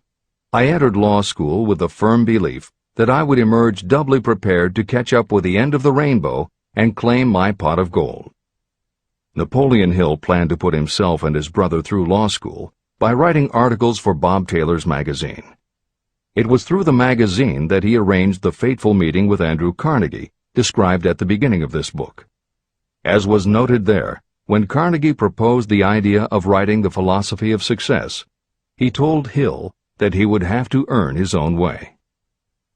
I attended law school at night and worked as an automobile salesman during the day. Because of the job, I saw the need for trained automobile mechanics. I opened an educational department in the manufacturing plant and began to train ordinary machinists in automobile assembly and repair work. The school prospered, paying me over $1,000 a month in net profits. My banker knew that I was prospering, therefore he loaned me money with which to expand. A peculiar trait of bankers is that they will loan us money without any hesitation when we are prosperous. My banker loaned me money until I was hopelessly in his debt. Then he took over my business as calmly as if it had belonged to him, which it did. From an income of more than $1,000 a month, I was suddenly reduced to poverty. For the third time, Hill had experienced defeat, but he was not beaten. He got another job, and all the while continued to work on the Carnegie Project. Fourth turning point, 1912. Because my wife's family had influence, I secured the appointment as assistant to the chief counsel for one of the largest coal companies in the world. I was among friends and relatives, and I had a position that I could keep for as long as I wished without exerting myself. What more did I need? Nothing, I was beginning to say to myself. Then, without consultation with my friends and without warning, I resigned. This was the first turning point that was of my own selection. It was not forced upon me. I quit that position because the work was too easy and I was performing it with too little effort. This move proved to be the next most important turning point of my life, although it was followed by 10 years of effort that brought almost every conceivable grief the human heart can experience. I selected Chicago as my new field of endeavor. I made up my mind that if I could gain recognition in Chicago, in any honorable sort of work, it would prove that I had something that might be developed into real ability. Fifth turning point. My first position in Chicago was that of advertising manager for a large correspondence school. I did so well that the president of the school induced me to resign my position and go into the candy manufacturing business with him. We organized the Betsy Ross Candy Company, and I became its first president. The business grew rapidly, and soon we had a chain of stores in 18 different cities. They did so well, in fact, Hill's partners decided they wanted to take over the business. They had Hill arrested on a false charge, and then offered to withdraw the charge if he would turn over to them his interest in the business. Outraged at the suggestion, Hill refused. When the case went to court, his partners failed to appear for the hearing. Hill sued them for malicious damage to his character. The judge's ruling completely vindicated Hill and allowed him the option to have his partners thrown in jail. Being arrested seemed at the time a terrible disgrace, even though the charge was false. It was not a pleasant experience, and I would not wish to go through a similar experience again, but I must admit that it was worth all the grief it cost me, because it gave me the opportunity to find out that revenge was not a part of my makeup. Sixth turning point. This turning point came shortly after my dreams of success in the candy business had been shattered, when I turned my efforts to teaching advertising and salesmanship as a department of one of the colleges in the Midwest. My school prospered from the very beginning. I had a resident class and also a correspondence school, through which I was teaching students in nearly every English-speaking country. It was 1917, and in April of that year, President Woodrow Wilson declared the United States would enter the war against Germany. Hill contacted the president, who he had previously met through Andrew Carnegie, and offered his services to help the war effort. Hill was given the position of creating public relations materials and helping to sell war bonds. When not operating his school, he threw himself into his war work, for which he insisted that he be paid only $1 a year. Then came the second military draft, and it practically destroyed my school, as it caught most of those who were enrolled as students. At one stroke, I charged off more than $75,000 in tuition fees. Once more, I was penniless. Despite the fact that Hill had to scrape just to get by, he continued to work for President Wilson and continued to refuse to take any compensation. Though Hill had a family to support, and the ridicule of his relatives put a tremendous strain on relations, he also continued to work on the Carnegie Project. Hill later said, "Believe me, there were times when between the needling of my relatives and the hardships I endured, it was not easy to maintain a positive mental attitude and persevere. Sometimes in barren hotel rooms, I almost believed my family was right. The thing that kept me going was my conviction that one day I would not only successfully complete my work, but also be proud of myself when it was finished." Seventh turning point. To describe the seventh of the turning points in my life, I must go back to November 11th, 1918. Armistice Day, the end of the World War. The war had left me without a penny, as I have already said, but I was happy to know that the slaughter had ceased and reason was about to reclaim civilization. The time had come for another turning point. I sat down at my typewriter, and to my astonishment, my hands began to play a tune on the keyboard. I had never written so rapidly or so easily before. I did not plan or think about what I was writing. I just wrote whatever came into my mind. What Hill wrote was a long essay in which he described a new idealism based on the Golden Rule that he thought could emerge from the war. He declared that he would help spread the word, and promised that somehow he was going to find the money to launch a new magazine to be called Hill's Golden Rule. He took his essay to George Williams, a Chicago printer he had met while working at the White House, and by early January of 1919, Hill's Golden Rule magazine was on the newsstands. The first issue was 48 pages. In the beginning, with no money to pay anyone else, Hill wrote and edited every word himself, changing his writing style for each article as well as using a variety of pen names. Additional staff was hired later, which soon led to problems on the inside and on the outside, and Williams attempted to buy out Hill's share of the business. But when Hill realized that one stipulation of the buyout prevented him from any involvement in a competing publication, in October of 1920, he simply left. By April of 1921, he had raised the money for a new publication, Napoleon Hill's Magazine, the foundation of which was again the Golden Rule. But it also expanded into presenting many of the principles of success that would become the basis of Hill's later books. The magazine's acceptance and success also led to Hill's success as a speaker and motivator, which led to even greater success for the magazine. At the same time, Napoleon Hill was working with one of the inmates of a penitentiary to develop a correspondence course, which he took to the prisons to encourage prisoner rehabilitation. Most everything Hill did during this time was successful, and the success of the prison program was significant. But the greed of two members of the board of directors, one of whom was the prison chaplain, eventually led in 1923 to the demise of not only the educational rehabilitation programs, but also the magazine and numerous other successful offshoot ventures. The bleak irony, as Michael Ritt notes in A Lifetime of Riches, was that few enterprises in the 1920s could have been more idealistic or humanitarian in concept. Yet in seeking to stir goodness in men's souls, these enterprises had stirred mean-spirited men to a bloodlust that destroyed everything. Without his magazine, Hill went back to teaching and lecturing, which led to an introduction to a crusading newspaper publisher, Don Mellett, who offered to help Hill publish the results of his work on the Carnegie Project.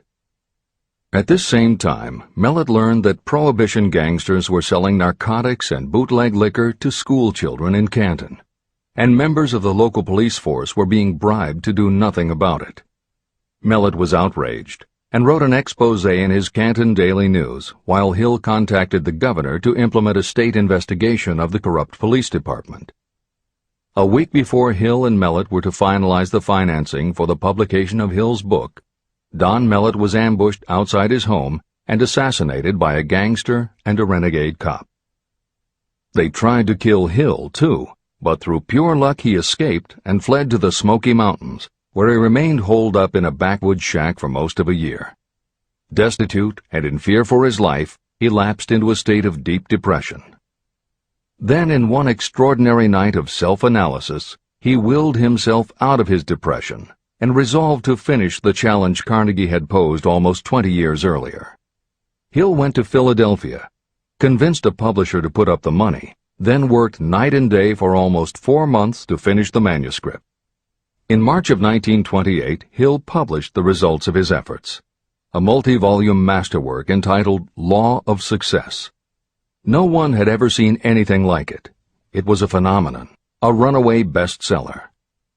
A little over a year later, while Hill was finally enjoying the fruits of his long labors, the stock market crash of '29 hit. The bottom fell out of everything, including the market for books. Though he never gave up on his vision, like the rest of America, Hill struggled through the Depression. He lectured, he wrote, and he taught in every way he could, but it was very hard to preach personal achievement to a country that had lost faith in itself. Napoleon Hill made it his personal mission to turn the tide by creating a variety of self-help programs, but it became disappointingly apparent that it was going to take more than one man to do it. When Franklin Delano Roosevelt was elected president, he reached out to Hill. Though Napoleon Hill was an avowed capitalist, he believed enough in the ultimate goal of FDR's policies that he committed himself to helping the new administration. Throughout the Depression years, he became a close confidant of the president's, helping to guide Roosevelt in his efforts to revitalize America.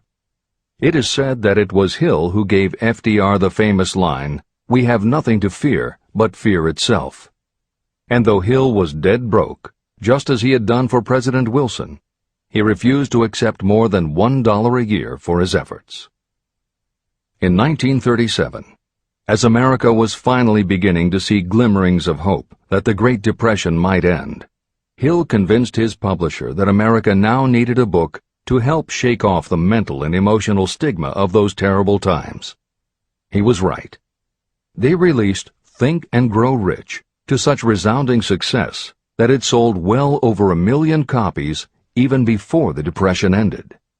At this writing, it has sold more than 60 million copies worldwide, and to this day it still sells more than 1 million copies a year in its various editions. Take your own persistence inventory. Persistence is a state of mind. Therefore, it can be cultivated. Like all states of mind, persistence is based upon definite causes, among them these. Definiteness of purpose. Knowing what you want is the first and most important step toward the development of persistence. A strong motive will force you to surmount difficulties. Desire. It is comparatively easy to acquire and maintain persistence in pursuing the object of intense desire. Self-reliance. Belief in your ability to carry out a plan encourages you to follow the plan through with persistence. Self-reliance can be developed through the principle described in Chapter 5, Autosuggestion. Definiteness of plans. Organized plans, even ones that may be weak or impractical, encourage persistence. Accurate knowledge. Knowing that your plans are sound, based upon experience or observation, encourages persistence. Guessing, instead of knowing, destroys persistence. Cooperation. Sympathy, understanding, and cooperation with others tend to develop persistence. Willpower. The habit of concentrating your thoughts on making plans to attain your definite purpose leads to persistence. Habit. Persistence is the direct result of habit. The mind absorbs and becomes a part of the daily experiences upon which it feeds. Fear, the worst of all enemies, can be overcome by forcing yourself to perform and repeat acts of courage. Everyone who has seen active service in war knows this. Take inventory of yourself and determine what you are lacking in this essential quality of persistence. Measure yourself point by point and see how many of the previous 8 factors of persistence you lack. The analysis may lead to discoveries that will give you a new understanding of yourself and what you need to get ahead. The following is a list of the real enemies that stand between you and achievement. These are not only the symptoms indicating weakness of persistence, but also the deeply seated subconscious causes of this weakness. Study the list carefully, and face yourself squarely if you really wish to know who you are and what you are capable of doing.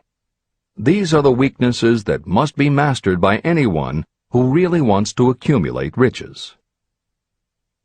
1. Failure to recognize and to define clearly exactly what you want. 2. Procrastination, with or without cause, usually backed up with a long list of alibis and excuses. 3. Lack of interest in acquiring specialized knowledge.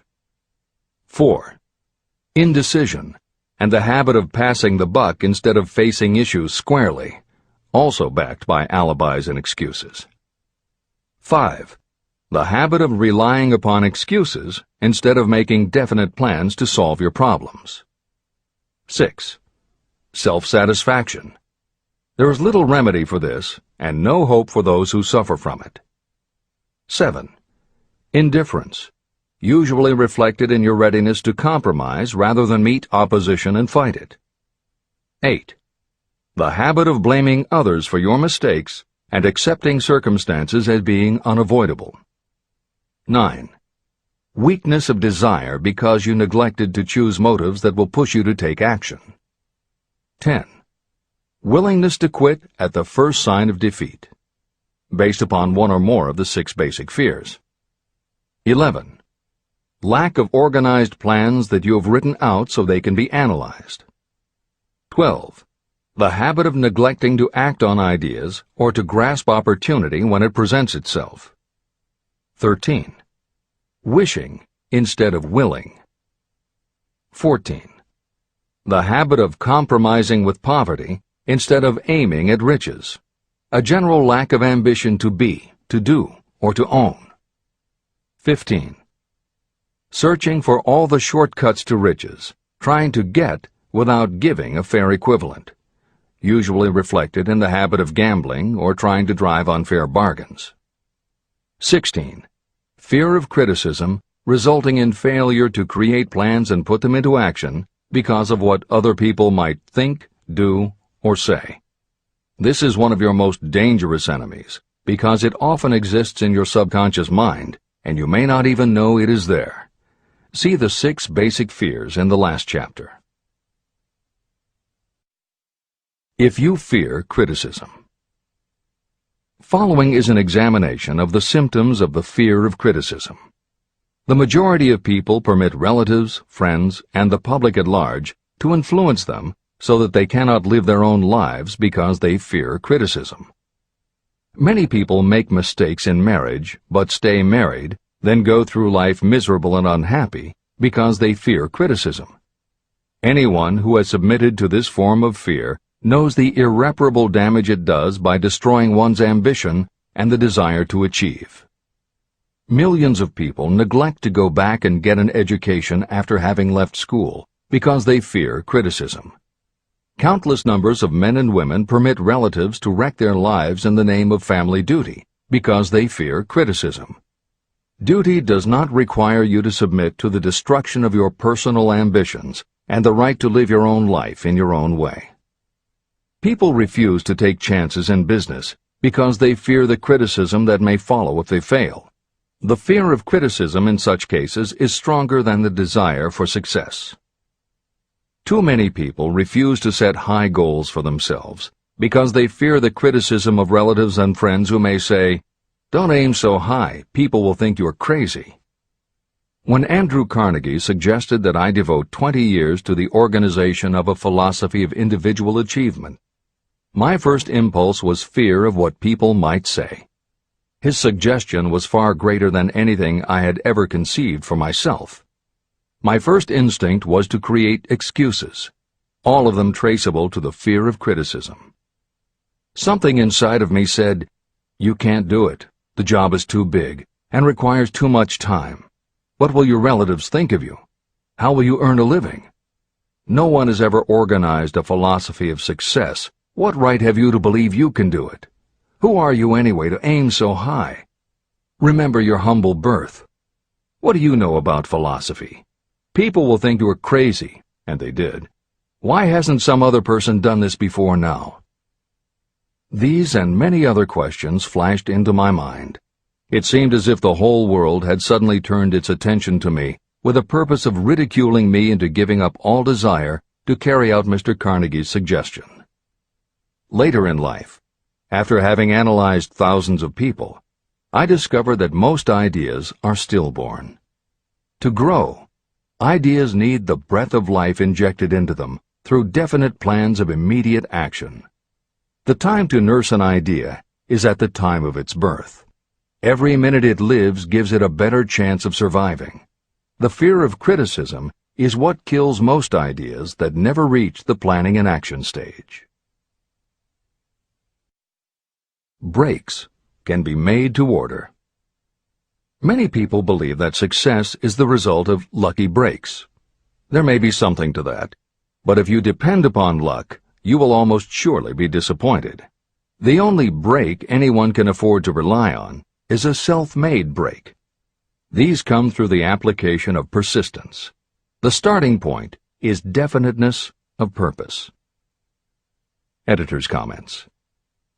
In 1999, Mark Myers, editor of one of the country's most influential self-help newsletters, Bottom Line Personal, wrote a book entitled How to Make Luck: 7 Secrets Lucky People Use to Succeed. In it, he tells of a study that was done by the psychology department at the University of Hertfordshire near London. They assembled a group of people, half of whom either thought themselves lucky or were considered to be lucky by others. The other half of the group believed they were unlucky. They were all brought to campus to watch a computerized random coin toss. Each person watched as a cartoon elf came on screen and flipped a coin. Each was asked to call heads or tails. The results of the experiment proved that the unlucky group guessed right approximately the same number of times as the lucky group. In follow-up interviews, the researchers concluded that the only difference between so-called lucky and unlucky people was that the lucky people tended to remember the good things that had happened in their lives, and those that thought they were unlucky tended to dwell on the bad things.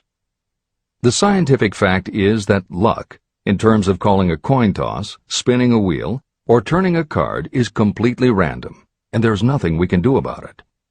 All we can control is what we say and do. Everything else that happens to us depends upon the actions of others and the random world in which we live. Then why do some people seem to be so lucky and get all the lucky breaks? Myers says it is because, unlike luck, lucky breaks are something you can control. And lucky people, whether they know it or not, have taken specific steps to make their good luck. You can influence lucky breaks in 2 ways. You have to intentionally put yourself in luck's way, and you must make people want to help you because they believe that you deserve their help. Once you have let the world know you are ready for a break, luck is largely a matter of being introduced to opportunities by people who open doors for us. Myers calls these people gatekeepers. Gatekeepers offer help not only out of goodwill, but also because they hope you will help them in return when you are in a position to do so. People who are lucky make it a point to impress their gatekeepers so that they will be the first to come to mind when opportunities arise. Your gatekeepers must believe that you deserve a break, and that it is worth it to them to give you one. One of the best ways to do that is simply to behave and act lucky. If you act like a loser, people think you are a loser. If you perceive yourself as lucky, it will be easier for others to see you that way. And if you are believed to be a lucky person, your chances of receiving lucky opportunities will increase, partly because others hope some of your luck will rub off on them. This is the biggest secret lucky people know. They know that when they seem lucky, more people want to help them. There are people waiting to make a difference in your life if you show them you are willing to make an effort and that you are enthusiastic. Mark Myers' book is devoted to explaining ways to do that. As Hill says, the only lucky break anyone can afford to rely upon is a self-made break. These come through the application of persistence. The starting point is definiteness of purpose. This is the end of the editor's comments. If you stop the first 100 people you meet on the street and ask them what they want most in life, 98 of them would not be able to tell you. If you press them for an answer, some will say security, many will say money, a few will say happiness, and others will say fame and power. Some might tell you they want social recognition, ease in living, the ability to sing, dance, or write. But none of them will be able to give you the slightest indication of a plan by which they hope to attain these vaguely expressed wishes. Riches do not respond to wishes. They respond only to definite plans backed by definite desires through constant persistence. How to develop persistence. There are 4 simple steps that lead to the habit of persistence. They call for no great amount of intelligence, no particular amount of education, and little time or effort. These necessary steps are: 1. A definite purpose, backed by a burning desire for its fulfillment. 2. A definite plan, expressed in continuous action. 3. A mind closed tightly against all negative and discouraging influences, including negative suggestions of relatives, friends, and acquaintances. 4. A friendly alliance with one or more persons who will encourage you to follow through with both plan and purpose. These 4 steps are essential for success in all walks of life. An important purpose of the 13 principles of this philosophy is to enable you to take those 4 steps as a matter of habit. They are steps by which you may control your economic destiny. They are steps that lead to freedom and independence of thought. They are steps that lead to riches, in small or great quantities. They are steps that lead the way to power, fame, and worldly recognition. They are 4 steps that guarantee favorable breaks. They are steps that convert dreams into physical realities. They are steps that lead also to the mastery of fear, discouragement, indifference. There is a magnificent reward for anyone who learns to take these 4 steps. It is the privilege of writing your own ticket and of making life yield whatever price is asked. How to master difficulties. What mystical power gives people of persistence the capacity to master difficulties? Does the quality of persistence set up in your mind some form of spiritual, mental, or chemical activity that gives you access to supernatural forces? Does infinite intelligence throw itself on the side of the person who still fights on when the whole world seems to be against them? These and many other similar questions were in my mind as I watched Henry Ford start from scratch and build an industrial empire with little more than persistence. Or Thomas A. Edison, who, with less than 3 months of schooling, became the world's leading inventor. He turned his persistence into sound recording and playback machines, motion picture cameras and projectors, and the incandescent light, to say nothing of 100 other useful inventions. I had the opportunity to analyze both Mr. Edison and Mr. Ford up close and personal, year by year, over a long period of time. So I speak from actual knowledge when I say that I found no quality except persistence in either of them that even remotely suggested the major source of their stupendous achievements. If you make an impartial study of the prophets, philosophers, and religious leaders of the past, you will come to the inevitable conclusion that persistence, concentration of effort, and definiteness of purpose were the major sources of their achievements. Consider, for example, the fascinating story of Muhammad. Analyze his life. Compare him with men of achievement in this modern age of industry and finance, and observe how they all have one outstanding trait in common: persistence. If you want to understand more about the power of persistence and how it works, I strongly suggest that you read a biography of Muhammad. Editor's comments. At the beginning of the 21st century, there was an increased interest in Islam due to the attacks on the World Trade Center and the subsequent War on Terror. Consequently, the modern reader will have no difficulty finding a number of very good books about Muhammad. At the time that Hill was writing the first edition of Think and Grow Rich, one of the best biographies of Muhammad was written by Esad Bey, who was born in Baku, Azerbaijan, the son of a Jewish businessman named Nusenbaum. Later, he changed his name when he converted to Islam. During the Russian Revolution, he fled his home for Berlin, where he lived until the rise of Hitler again forced him to move, first to Austria and then finally to Italy. It is believed by some that this man known as Esad Bey also wrote under another pen name, Kurban Said, and was in fact the author of the acclaimed Azerbaijani novel, Ali and Nino. That Napoleon Hill was very impressed with this particular biography of Muhammad is clear from his recommendation, which follows. I strongly suggest that you read a biography of Muhammad, especially the one by Esad Bey.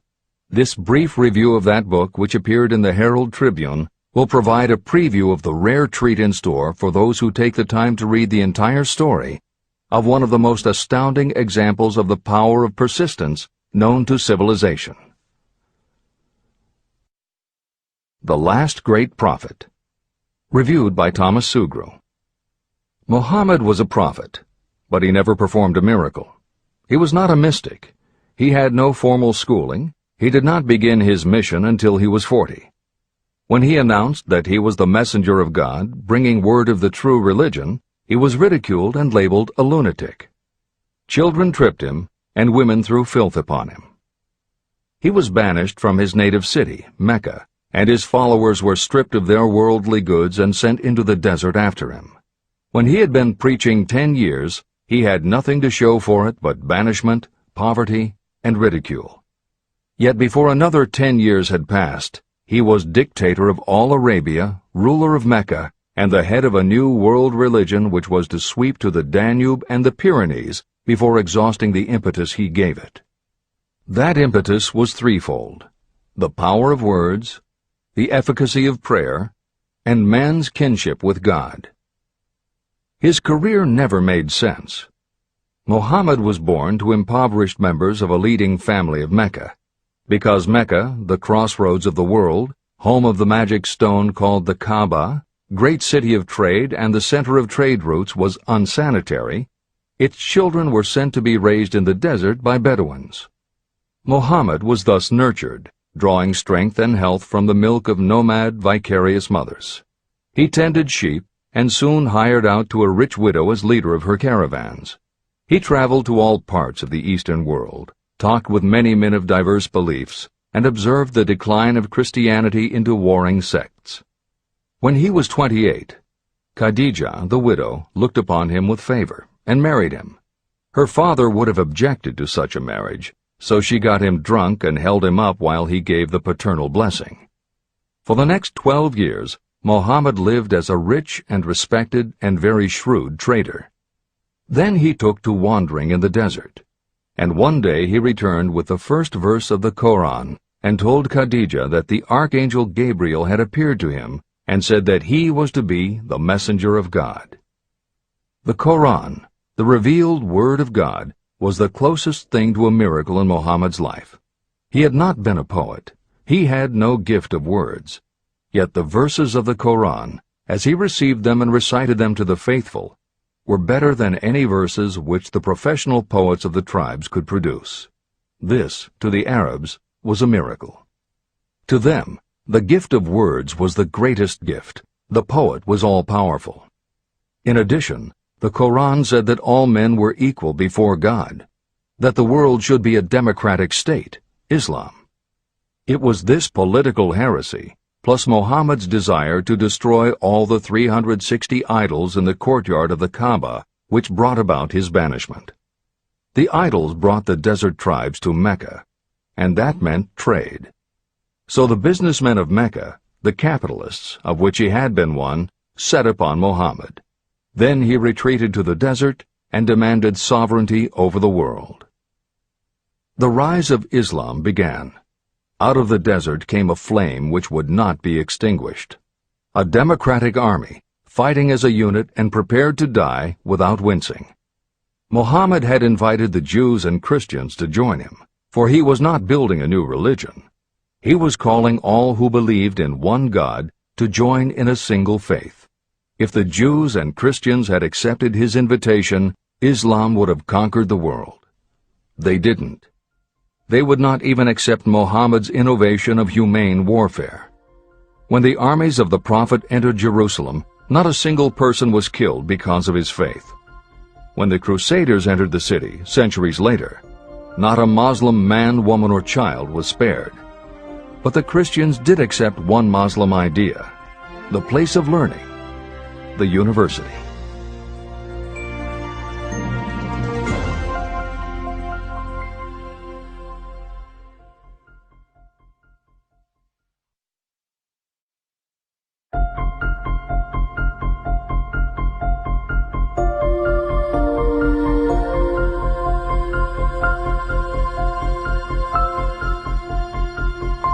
The ladder of success is never crowded at the top. Chapter 11. Power of the Mastermind, the Driving Force. The ninth step toward riches. Power is essential for success in the accumulation of money. Plans are useless without sufficient power to turn them into action. This chapter will describe the method by which an individual may attain and apply power. Power may be defined as organized and intelligently directed knowledge. Power, as the term is used here, refers to organized effort, sufficient to enable an individual to transmute desire into its monetary equivalent. Organized effort is produced through the coordination of effort of two or more people who work toward a definite end in a spirit of harmony. Power is required to accumulate money. Power is necessary to keep the money after it has been accumulated. How can power be acquired?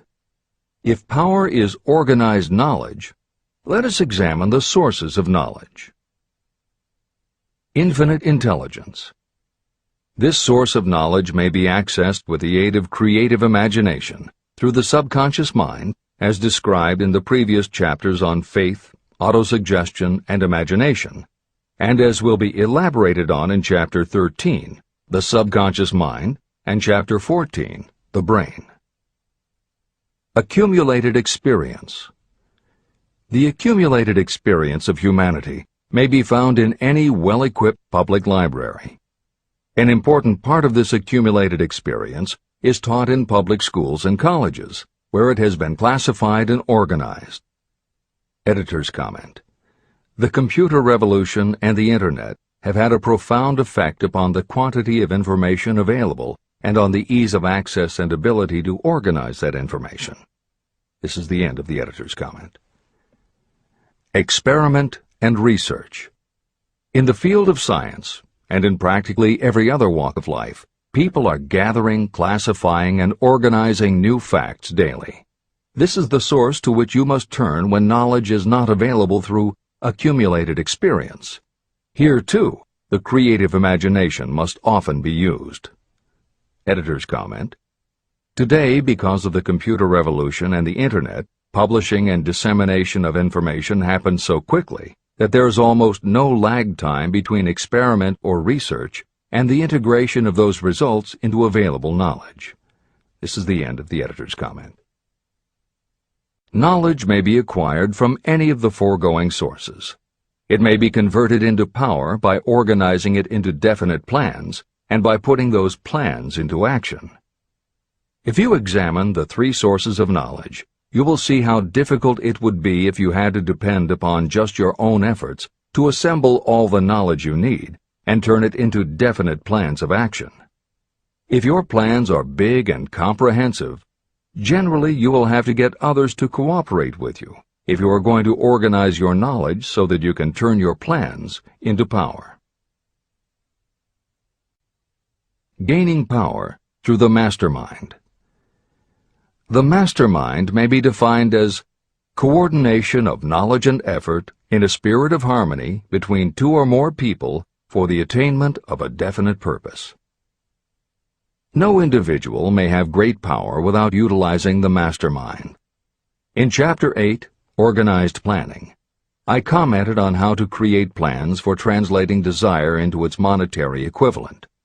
If you carry out these instructions with persistence and intelligence, and use discrimination in choosing your mastermind group, your objective will have been halfway reached even before you begin to recognize it. Editor's comments. In the following section, Hill describes the two kinds of power that an individual can access by assembling a mastermind alliance and working with that group. The first kind of power that he mentions is economic power, which needs no comment from the editors. However, to describe the second kind of power, for want of a better term, Hill uses the term psychic. Because this word has taken on connotations that Hill never intended, this concept deserves clarification before you read on. As is obvious throughout this book, Napoleon Hill was a very practical man. His use of the word psychic in this chapter has nothing to do with seances, fortune-telling, magic, or any other aspect of the paranormal. The word psychic is defined as of or pertaining to the human mind, and Hill uses the term to describe something pertaining to the mind that everyone reading this book has experienced. It is that feeling you get when you are working together with other people. Everyone is very focused on the same goal, and it is going so well that you seem to be in tune with each other. When that happens, you not only work well with the others, but your own work and ideas also seem to be operating on a higher and better plane than usual. This is the end of the editor's comments. So you may better understand the potential power available to you through a properly chosen mastermind group, I will explain the two characteristics of the mastermind principle. One kind of power is economic, and the other psychic. Economic power. The economic feature is obvious. Economic advantages may be created by any person who surrounds himself with the advice, counsel, and personal cooperation of a group of people who are willing to lend him or her wholehearted aid in a spirit of perfect harmony. This form of cooperative alliance has been the basis of nearly every great fortune. Your understanding of this great truth may definitely determine your financial status. Psychic power. What I refer to as the psychic phase of the mastermind principle is a little more difficult to comprehend. You'll get a better sense of the meaning from this statement. No two minds ever come together without creating a third, invisible, intangible force, which may be likened to a third mind. The human mind is a form of energy. When the minds of two people are coordinated in a spirit of harmony, the energy of each mind seems to pick up on the energy of the other mind, which constitutes the psychic phase of the mastermind. The mastermind principle, or rather the economic feature of it, was first called to my attention by Andrew Carnegie. Discovery of this principle was responsible for the choice of my life's work. Mr. Carnegie's mastermind group consisted of a staff of approximately 50 people with whom he surrounded himself for the purpose of manufacturing and marketing steel. He knew little of the technical side of the steel business. His strength was his ability to get others to work together in perfect harmony toward achieving a common goal. Carnegie attributed his entire fortune to the power he accumulated through this mastermind alliance.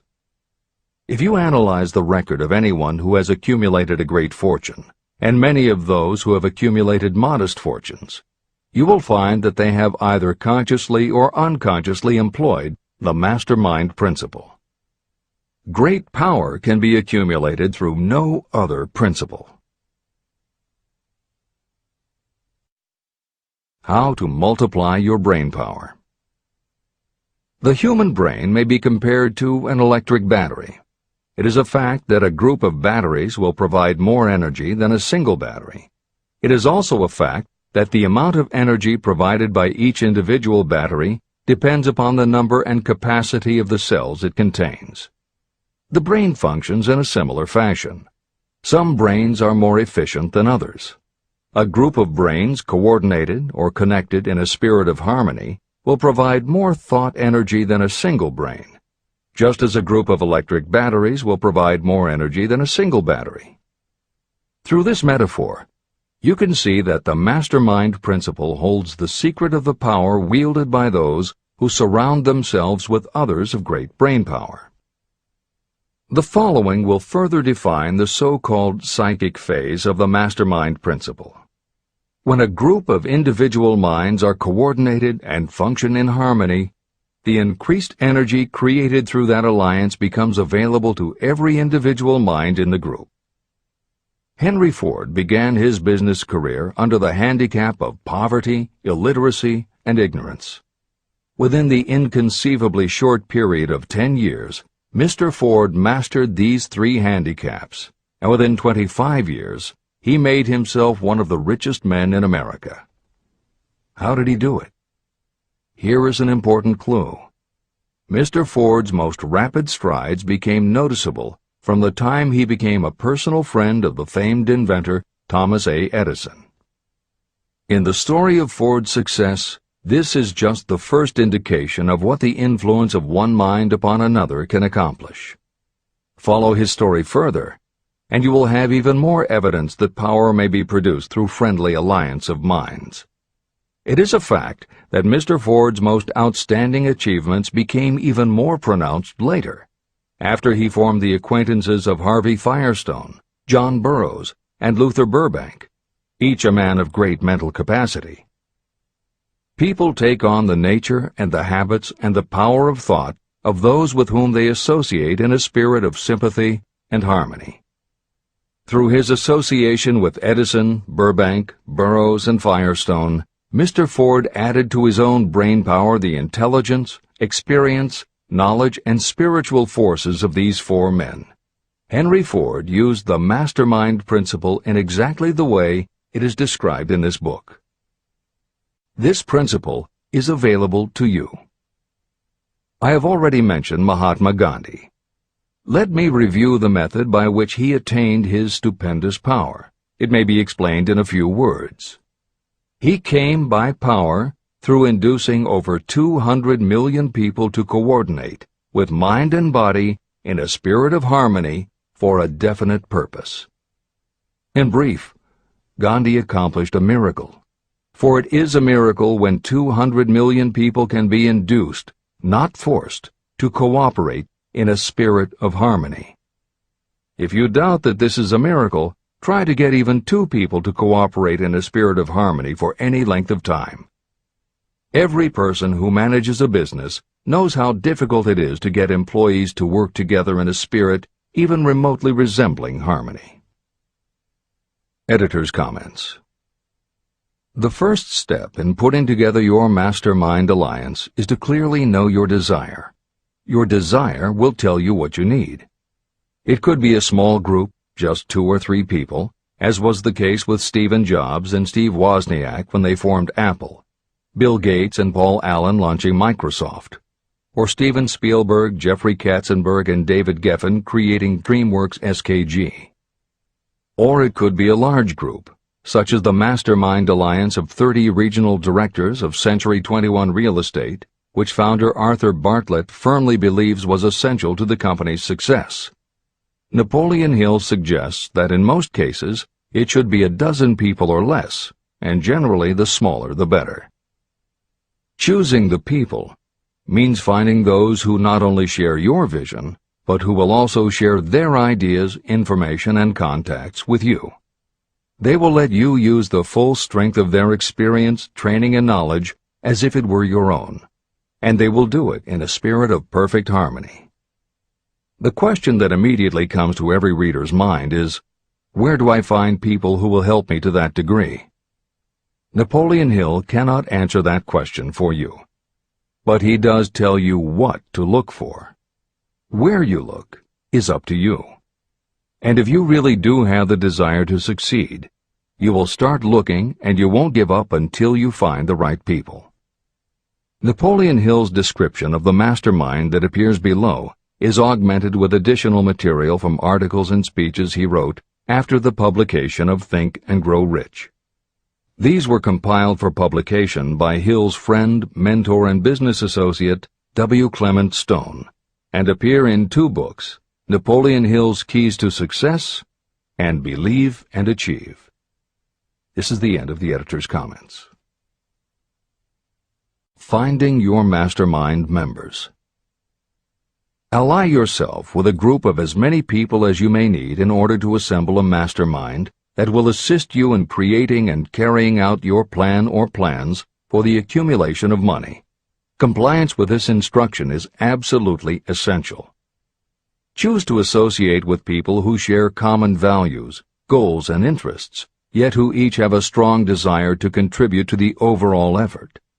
Trial and error will be part of the process, but there are 2 qualities to keep foremost in your mind. The first is ability to do the job. Do not select people for your alliance merely because you know them and like them. Such people are valuable to you because they improve the quality of your life, but they are not necessarily suited to a mastermind alliance. Your best friend may not be the most knowledgeable marketing professional, but perhaps he or she can introduce you to someone who is. The second quality is the ability to work in a spirit of harmony with others. There must be a complete meeting of minds without any reservations. Personal ambition must be subordinate to the achievement of the purpose of the alliance. This includes your own. You must also insist upon confidentiality. Some people can give away an idea simply because they love to talk. You don't need them in your group. Attune yourself to every member of the group. Try to imagine how you would react in a given situation if you were in his or her shoes. Pay attention to body language. Sometimes facial expressions and movements say far more about what a person feels than the words that come out of his or her mouth. Be sensitive to what is not being said. Sometimes what is left out is far more important than what is included. Don't try to force the group along too quickly. Allow for those who want to test ideas by playing devil's advocate. Compensating your mastermind. Before forming your mastermind alliance, decide what advantages and benefits you may offer the individual members of your group in return for their cooperation. No one will work indefinitely without some form of compensation. No intelligent person should request or expect another to work without adequate compensation. Wealth will obviously have the most appeal to your members. Be fair and generous in your offer. Recognition and self-expression may be just as important as money to some of your members. Remember that in such partnerships, the principle of going the extra mile, doing more and better than paid for, is especially important. As the leader, you should set an example for the others to follow. Each member must agree at the outset on the contribution each will make, and on the division of benefits and profits. Otherwise, be assured that dissension will arise, you will have wasted everyone's time, you will ruin friendships, and your venture will be destroyed. Meeting with your mastermind. Arrange to meet with the members of your mastermind group at least twice a week, and more often if possible, until you have jointly perfected the necessary plan or plans for the accumulation of money. The first meeting will be involved in sorting out strengths and weaknesses, and in fine-tuning your plans. Your alliance must be active to do any good. Establish specific responsibilities and action steps to be taken. As your mastermind matures and harmony grows among the members, you will find that the meetings create a flow of ideas into every member's mind. Don't let the meetings become so regular and formalized that they inhibit phone calls and other less formal contact. Mastermind maintenance. Maintain perfect harmony between yourself and every member of your mastermind group. If you fail to carry out this instruction to the letter, you may expect to meet with failure. The mastermind principle cannot work where perfect harmony does not prevail. Create a non-threatening environment. Explore all ideas with equal interest and concern for the originator's feelings. Everyone must deal with everyone else on a completely ethical basis, No member should seek unfair advantage at the expense of others. As the leader, you must inspire confidence in your members by your dedication to your desire, which is the object of the group. The members must know with certainty that you are reliable, trustworthy, and loyal. When you are finally ready to present the results of your efforts to investors, buyers, or the public, you may face your greatest leadership challenge in maintaining the harmony of your mastermind. The group's efforts will now be judged by outsiders, and facing judgment takes courage and persistence. The courage of separate individuals is nothing compared with that of a united team. The more you are able to maintain harmony, the greater the power, and the greater the power, the more resistance you can overcome. Marriage and the mastermind. A mastermind alliance with the person you love most deeply is of untold importance. If you are married and have not built your relationship on the same principles of harmony that are crucial to any alliance, you may have some reselling to do with your spouse. Set aside time each day to talk about what you want to achieve and how you are going about it. Rely on your definiteness of purpose to build your persuasive abilities, to convince your partner of the benefits of the work you are doing. It is very unlikely that your work will not affect your husband or wife in some significant way, and you absolutely must not drag your partner unwillingly into any adventure. Build your mastermind alliance into your marriage from the start, and it will steady and support you through the darkest moments. In fact, your whole family should be incorporated into your alliance. Lack of harmony at home can easily spill over elsewhere. A united family is a great team. The mastermind and infinite intelligence. The list of sources from which you can get power is headed by infinite intelligence. When two or more people coordinate in a spirit of harmony and work toward a definite objective, they place themselves in position to absorb power directly from that great universal storehouse that I refer to as infinite intelligence. This is the greatest of all sources of power. It is the source to which geniuses and great leaders turn, whether they may be conscious of the fact or not.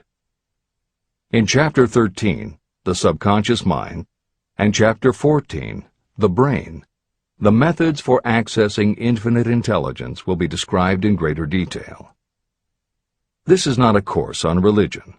Neither the principle of infinite intelligence nor any other principle in this book should be interpreted as interfering with, endorsing, or rejecting any person's religious beliefs. This book is confined exclusively to instructing the reader how to transmute the definite purpose of desire for money into its monetary equivalent. Read, and really think about what you are reading. Soon the entire subject will unfold, and you will see it in perspective. At this point, you are only seeing the detail of the individual chapters. Editor's comments. This chapter would not be complete without commenting on a mastermind that came into being almost 15 years after the first publication of Think and Grow Rich. Napoleon Hill's own mastermind alliance with multimillionaire businessman and philanthropist W. Clement Stone. On May 2, 1951, at the age of 67, Napoleon Hill and his wife Annie Lou agreed it was time for Napoleon to think about retiring. They decided to begin by cutting back on his speaking engagements after he completed the lectures that were already on his calendar, including one he was scheduled to give a few weeks later in Chicago. Unbeknownst to them, at that event W. Clement Stone had prearranged to sit at the head table next to Napoleon Hill.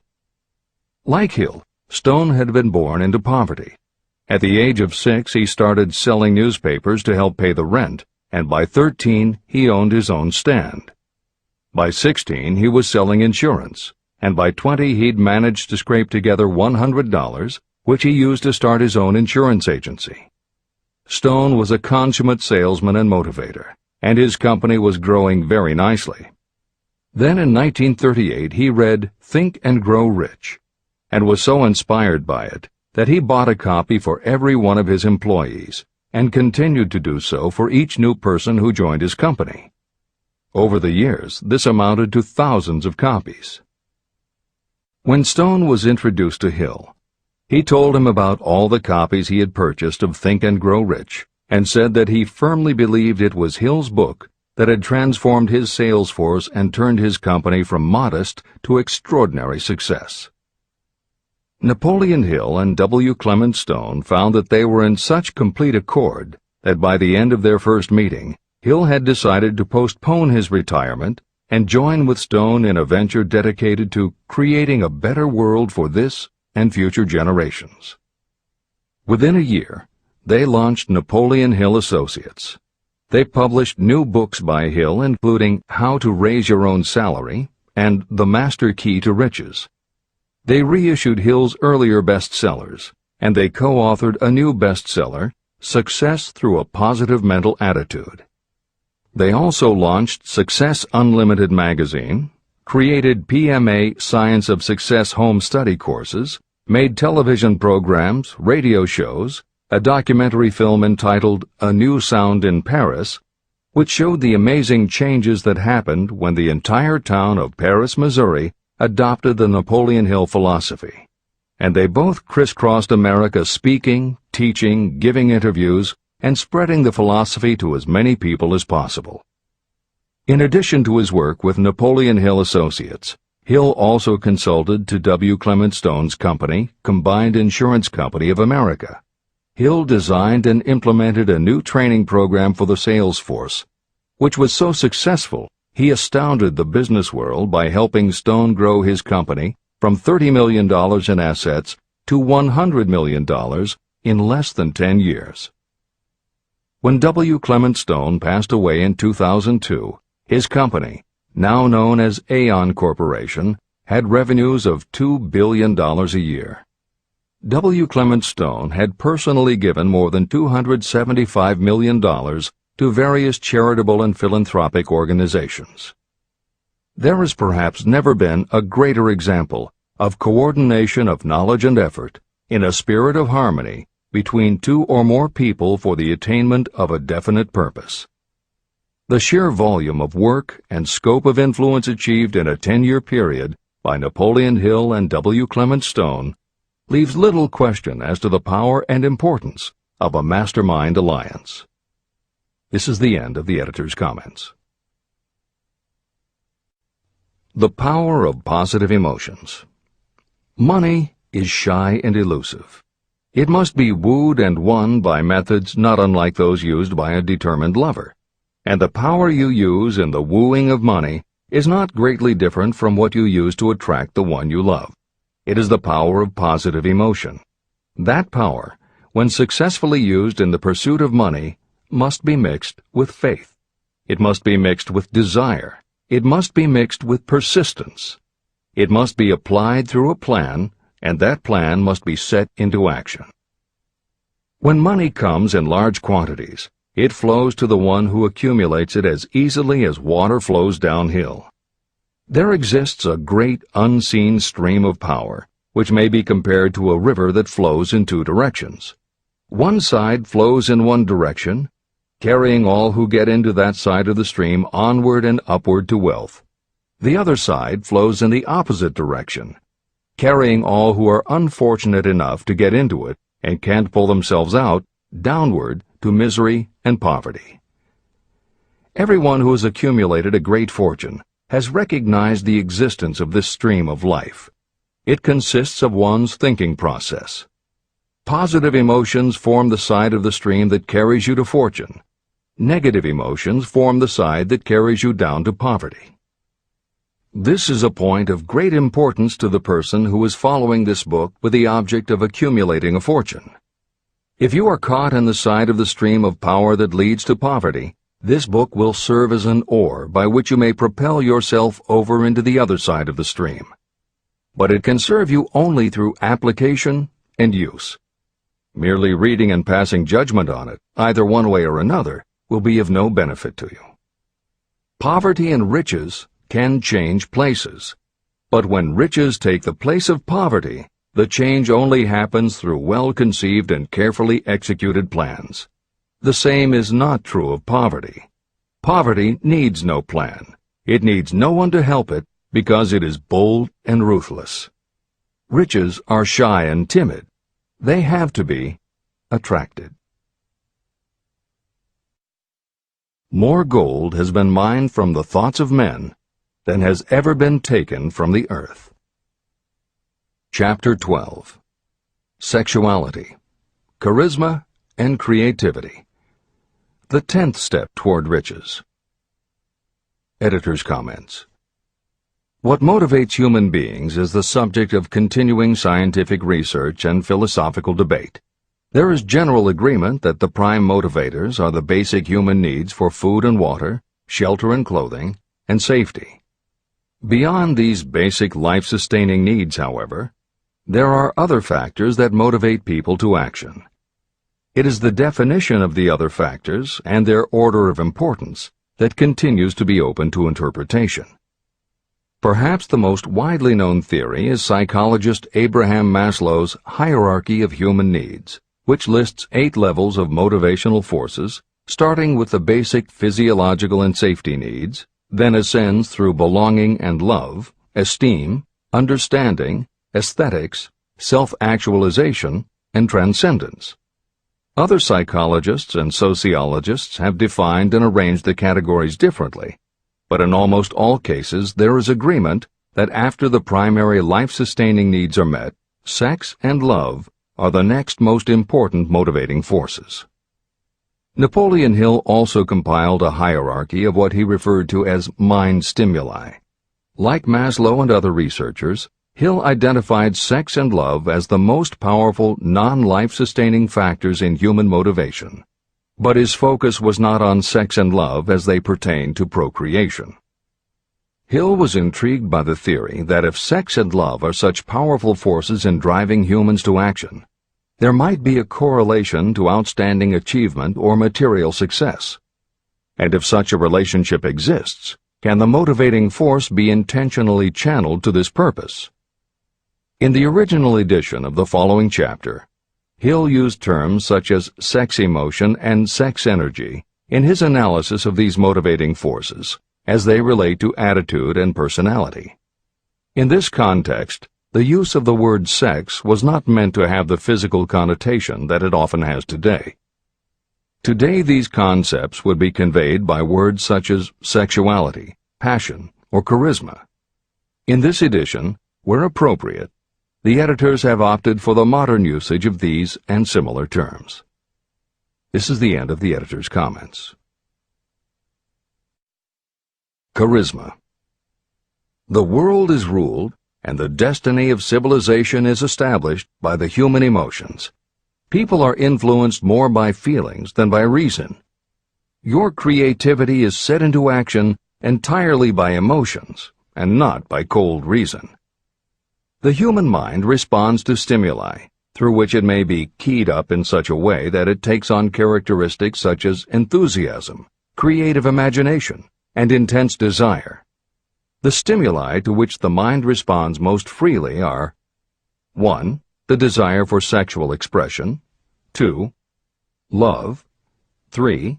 A burning desire for fame, power, or financial gain, money, 4. Music, 5. Close friendship and or admiration, 6. A mastermind alliance based upon the harmony of 2 or more people who ally themselves for advancement, 7.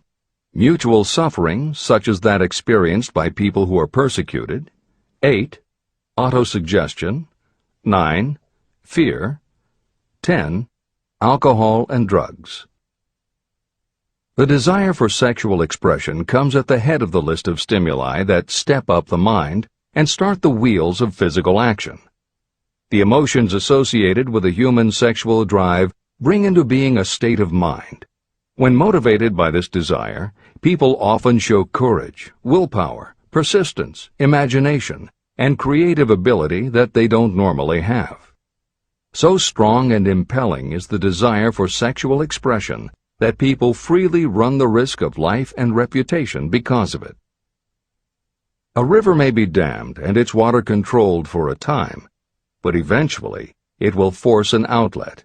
The same is true of the emotions related to sexual expression. It may be submerged and controlled for a time, but its very nature causes it to be ever-seeking means of expression. The desire for sexual expression is inborn and natural. The desire cannot and should not be submerged or eliminated, but it can be given other outlets that enrich the body, mind, and spirit. When harnessed and redirected, this motivating force has been used as a powerful creative force in literature, art, and other pursuits, including the accumulation of riches. A teacher who has trained more than 30,000 salespeople came to the conclusion that individuals who are most confident sexually are the most efficient salespeople. The explanation is that the factor of personality known as personal magnetism is a manifestation of sexual energy. Editor's comments. There have been numerous psychological and sociological studies about the relationship between sexuality and success that tend to support Hill's observation. Because physical characteristics are the most quantifiable aspects of sexuality, most research studies focus on gender, attractiveness, body size, and age, and they measure indicators such as first impressions, expectation of performance, perception of performance, and social interaction. These studies generally conclude that when comparing individuals of equal competence, for men, the perception is that taller men will do better than short, a full head of hair will outperform balding, handsome or virile will beat out plain or older. For women, the results are comparable. The perception is that attractive performs better than plain, slim or shapely scores higher than overweight, younger is expected to be superior to older. These observations about physical sexuality may seem obvious, but they lead to a conclusion that is very significant. Obviously, not all people who succeed are tall and virile or attractive and shapely. It is also a fact that the success of those who are short, balding, plump, or plain isn't always due to superior skill or luck. Clearly, there is another kind of attractiveness that often supersedes physical appeal. This other kind of attractiveness is connected to human sexuality, but it is not what would usually be referred to as sexy. People who have this quality are often said to have chemistry, personality, charm, or appeal. Hill called this kind of attraction personal magnetism. Today, the more common term is charisma. This is the end of the editor's comments. When employing salespeople, a good sales manager looks for personal magnetism or charisma as the first requirement. People who lack this kind of sexual energy will never become enthusiastic, nor inspire others with enthusiasm. And enthusiasm is one of the most important requisites in salesmanship, no matter what you're selling. The public speaker, preacher, lawyer, or salesperson who is lacking in charisma is a flop as far as being able to influence others is concerned. That, plus the fact that most people are influenced through an appeal to their emotions, should easily convince you of the importance of charisma as a part of the salesperson's ability. Master salespeople attain mastery in selling because they either consciously or unconsciously transmute charisma, sexual energy, into sales enthusiasm. That statement explains the actual, practical meaning of sexual transmutation. The meaning of the word transmute is, in simple language, the changing or transferring of one element or form of energy into another. The transmutation of sexual energy means switching the mind from thoughts of physical expression to thoughts of some other nature. Salespeople who know how to turn on charisma have acquired the art of sexual transmutation, whether they know it or not. The majority of salespeople who transmute their sexual energy do so without being aware of what they are doing or how they are doing it. You can cultivate and develop this quality in your dealings with others. Through cultivation and understanding, this vital motivating force may be drawn upon and used to great advantage in relationships between people. This energy may be communicated to others in the following ways. The handshake. The touch of the hand indicates instantly the presence of charisma or the lack of it. The tone of voice. Charisma, or sexual energy, is the factor with which the voice may be colored or made musical and charming. Posture and carriage of the body. People with charisma move briskly and with grace and ease. The vibrations of thought. People with charisma project sexuality through their personality in a way that influences those around them. Clothing and style. People who are charismatic are usually very careful about their personal appearance. They usually select clothing of a style becoming to their personality, physique, complexion, etc. Editor's comments.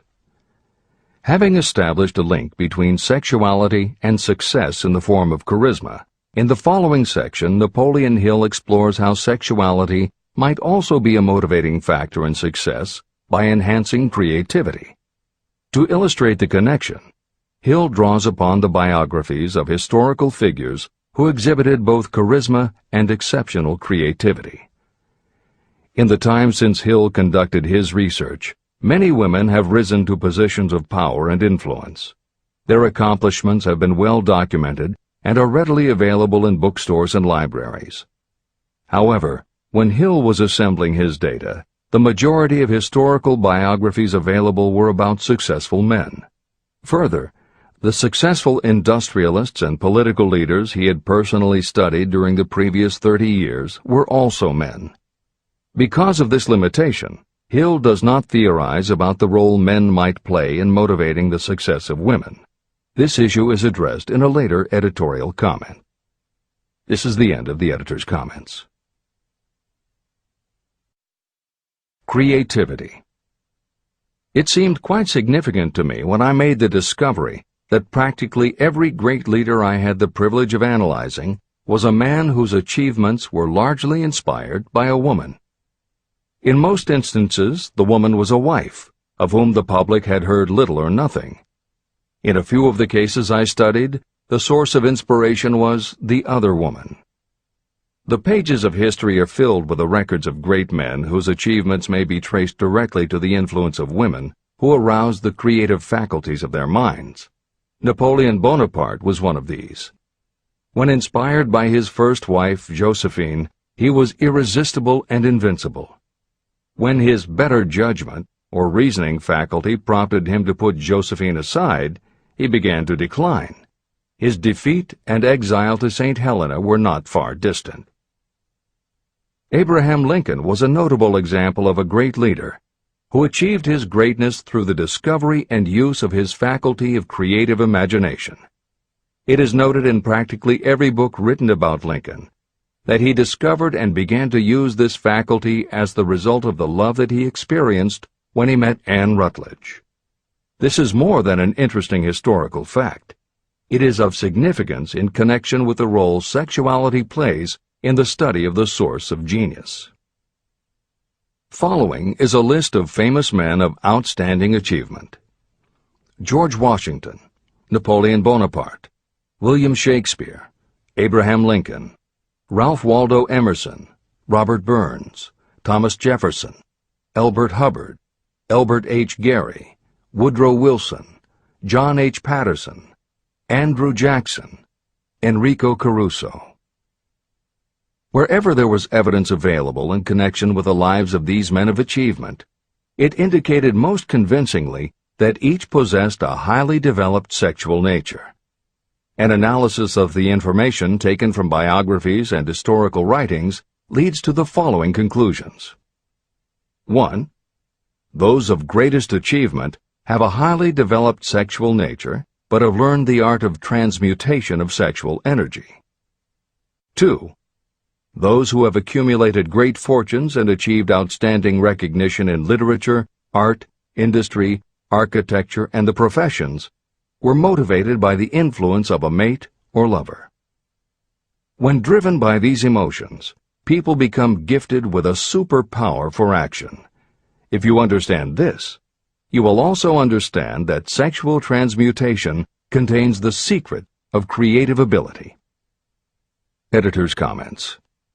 As noted previously, although Hill's analysis focused on men, today there is a wide range of biographies about women who have succeeded in every aspect of life, including business, politics, religion, sports, entertainment, and the arts.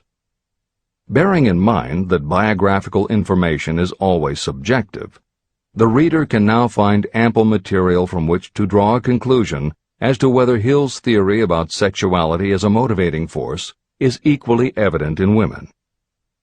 Napoleon Hill had to do an in-depth analysis of biographies in searching for indications that the subject's sexuality had a correlation to their success.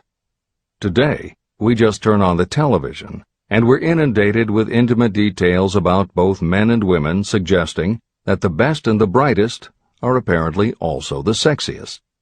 Although scandals aren't usually cited as scientific proof, the exposés of some of the biggest entertainment and sports stars, high-profile CEOs of major companies, numerous politicians, and even a few presidents, all make at least a common-sense case for Hill's theory about the correlation between sexuality and success. This is the end of the editor's comments. Obviously, this does not mean that everyone who is highly sexed is a genius. People attain the status of a genius only when and if they stimulate their minds so that they can draw upon the forces available through the creative faculty of the imagination. Although it is the most important of the stimuli or motivators, the mere possession of sexual energy is not sufficient to produce a genius.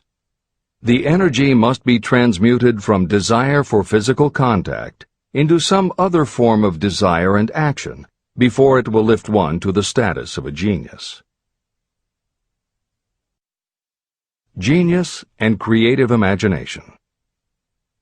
A definition of genius might be someone who has discovered how to increase the intensity of thought to the point where that person can freely communicate with sources of knowledge not available through the ordinary rate of thought.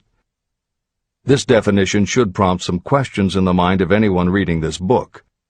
The first question should be, how may one communicate with sources of knowledge that are not available through ordinary thought? The next question should be, are there known sources of knowledge that are available only to geniuses, and if so, what are these sources and exactly how may they be reached? In the following, I will offer methods so that you can experiment and prove to yourself that this is true. By doing so, you will have the answer to both questions. Editor's comment. Humans perceive things through the 5 senses of sight, smell, taste, hearing, and touch. Another kind of perception, as when you have a feeling about something, was discussed in the chapters on desire, faith, and autosuggestion. This kind of perception is often referred to as the 6th sense, and in the following Hill explores the relationship between sexuality, motivation, creative imagination, and the 6th sense. This is the end of the editor's comment. The reality of a 6th sense has been fairly well established. This 6th sense is creative imagination. The faculty of creative imagination is something the majority of people never use during an entire lifetime, and if they do use it, it usually happens by mere accident. Only a small number of people deliberately use their creative imagination for a specific purpose. Those who do use this faculty voluntarily and with understanding of its functions are geniuses. Creative imagination is the direct link between your finite mind and what I have termed infinite intelligence. All revelations and all discoveries of basic or new principles in the field of invention take place through the faculty of creative imagination. When ideas, concepts, or hunches flash into your mind, they can only have come from one or more of the following sources. 1. From the mind of some other person who has just released the thought, idea, or concept through conscious thought. 2. Your subconscious mind, which stores every thought and impression that ever reached your brain through any of the 5 senses. 3. from another person's subconscious storehouse. 4. Infinite intelligence. There are no other possible sources from which inspired ideas or hunches may be received. When brain action has been stimulated through one or more of the 10 mind stimulants listed at the beginning of this chapter, it has the effect of lifting you far above the horizon of ordinary thought. It permits you to envision distance, scope, and quality of thoughts not available on the lower plane, such as when you are solving routine problems of business. When you are lifted to a higher level of thought through mind stimulation, it is as though you have taken off in an airplane. You can now see over and beyond the horizon that limits your vision when you are on the ground. Not only that, but while you are on this higher level of thought, you are not even aware of such things as the problems of gaining the 3 basic necessities of food, clothing, and shelter. You are in a world of thought in which the ordinary workaday thoughts have been removed, just as the hills and valleys that obstruct your vision on the ground don't interfere when you are in an airplane. While on this exalted plane of thought, the creative faculty of the mind is given freedom for action. The way has been cleared for the 6th sense to function. It becomes receptive to ideas that could not reach the individual under any other circumstances. The 6th sense is the faculty that marks the difference between a genius and an ordinary individual. Developing your creative imagination. A mind stimulant is any influence that will either temporarily or permanently increase the intensity of thought. The previously mentioned 10 major stimulants are those most commonly resorted to. Through these sources you may commune with infinite intelligence, enter the storehouse of your subconscious mind, or perhaps even that of another person. That is all there is to genius. The more you use your creative faculty, the more alert and receptive it becomes to factors originating outside your conscious mind. And the more this creative faculty is used, the more you will rely upon it for your thoughts and ideas. This faculty can be cultivated and developed only through use. What we generally refer to as our conscience operates entirely through the faculty of the 6th sense. The great artists, writers, musicians, and poets become great because they acquire the habit of relying upon the still small voice that speaks from within, through their creative imagination. Anyone with a keen imagination knows that some of their best ideas come through so-called hunches. One of the best-known public speakers admits that his speeches are only really great when he closes his eyes and begins to rely entirely upon the faculty of creative imagination.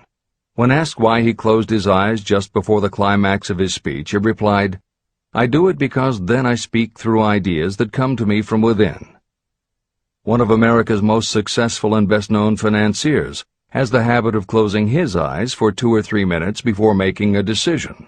When asked why, he replied, "With my eyes closed, I am able to draw upon a source of superior intelligence." Dr. Elmer R. Gates created more than 200 useful patents through the process of cultivating and using his creative faculty. His method is significant to anyone interested in attaining to the status of genius. Dr. Gates was one of the really great, though less publicized, scientists of the world. In his laboratory, he had what he called his personal communication room. It was practically soundproof, and all light could be shut out. It had a small table on which he kept a pad of writing paper. In front of the table, on the wall, was a light switch. When Dr. Gates desired to draw upon the forces available to him through his creative imagination, he would go into this room, seat himself at the table, shut off the lights, and concentrate on the known factors of the invention he was working on. He would stay in that position until ideas began to flash into his mind in connection with the unknown factors of the invention. On one occasion, ideas came through so fast that he was forced to write for almost 3 hours. When the thoughts stopped flowing, he examined his notes and found they contained a minute description of principles that had no parallel in the known data of the scientific world. Moreover, the answer to his problem was right there in those notes. Dr. Gates earned his living by sitting for ideas. He did it for individuals and corporations, and some of the most sensible people and largest traditional corporations in America paid him to do it. The part of your mind that you generally use for reasoning may be faulty, because it is largely guided by your accumulated experience. Not all knowledge that you have learned through experience is accurate. Many times your creative ideas are much more reliable because they come from sources that are more reliable than those available to the reasoning faculty of the mind. Methods used by geniuses are available to you. The major difference between the genius and the ordinary inventor is that the genius makes use of both the synthesized and the creative faculties of imagination. For example, the scientific inventor begins an invention by organizing and combining the known ideas or principles accumulated through experience through the synthesized faculty, the reasoning faculty. If the inventor finds this accumulated knowledge is insufficient, the scientist then draws upon the sources of knowledge available through the creative faculty. The method by which the inventor does this varies with the individual, but this is the essence of the procedure. 1. The inventor stimulates his or her mind so that it functions on a higher-than-average plane through one or more of the mind stimulants. 2. The inventor then concentrates on the known factors, the finished part of the invention, and creates in his or her mind a perfect picture of the unknown factors, the unfinished part of the invention. The inventor holds this picture in mind until it has been taken over by the subconscious, then relaxes by clearing his or her mind of all thought and waits for the answer to flash into mind. Sometimes the results are both definite and immediate. At other times the results are negative, depending on the state of development of the sixth sense or creative faculty.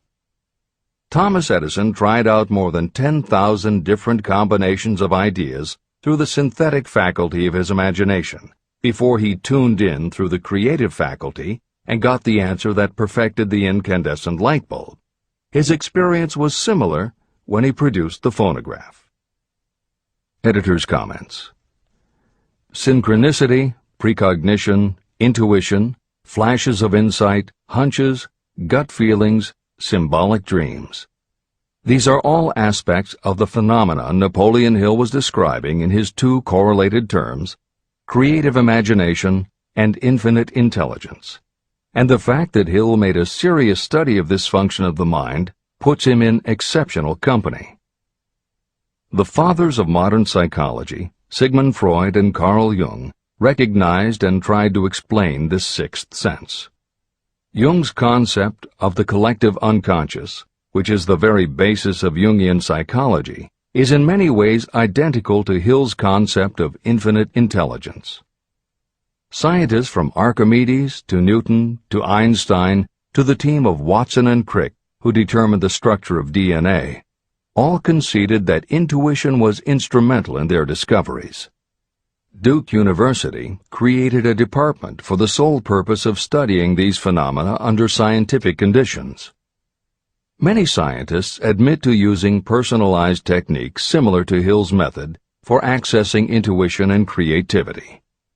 These include Friedrich Kekule, who discovered the molecular structure of benzene through a dream symbol; physiologist Otto Loewi, who had a hunch followed by a dream that won him the Nobel Prize in Medicine; and as mentioned above, James Watson's breakthrough in the structure of DNA. Mozart, Shelley, Coleridge, Huxley, Descartes, Robert Louis Stevenson all claimed intuition played a role in their creations. William Blake learned the secret to a copper engraving process from a dream. British Prime Minister Winston Churchill firmly believed a premonition saved him from being killed by a bomb during the Blitz of London. As was noted earlier, psychiatry, clinical hypnosis, and affirmations all had to overcome considerable skepticism before they were accepted. That is also true of those phenomena Hill terms infinite intelligence. However, in the 1970s and 80s, the public's interest was piqued by well-researched books such as The Intuitive Edge by Philip Goldberg, Creative Dreaming by Patricia Garfield, and The Right Brain Experience by Mary-Lee Zdenek. Though these anomalies of the mind still defy laboratory proof, contemporary researchers continue to publish tantalizing results. This is the end of the editorial comments. Nature has equipped the human brain and mind with internal stimulants that safely trigger the mind to tune in to fine and rare thoughts. No satisfactory substitute for nature's stimulants has ever been found. However, history is not lacking in examples of people who rose to the status of genius as the result of using artificial mind stimulants. Edgar Allan Poe wrote The Raven while under the influence of alcohol, dreaming dreams no mortal ever dared to dream before. Samuel Taylor Coleridge wrote Kubla Khan during an opium-induced dream, and Robert Burns wrote best when intoxicated. For auld lang syne, my dear, we'll take a cup of kindness yet for auld lang syne. It is true that these and others who are known as geniuses relied upon artificial mind stimulation. But a more important lesson to remember is how many of these people destroyed themselves through the use of those stimulants. Editor's comments.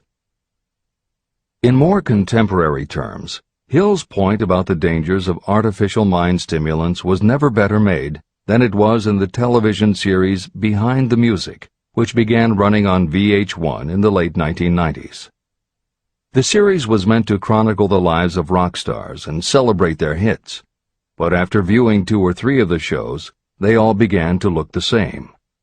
Young singer and band have a hit record, make millions of dollars, plunge into the sex, drugs, and rock and roll lifestyle, everyone gets addicted, and they blow all of the money.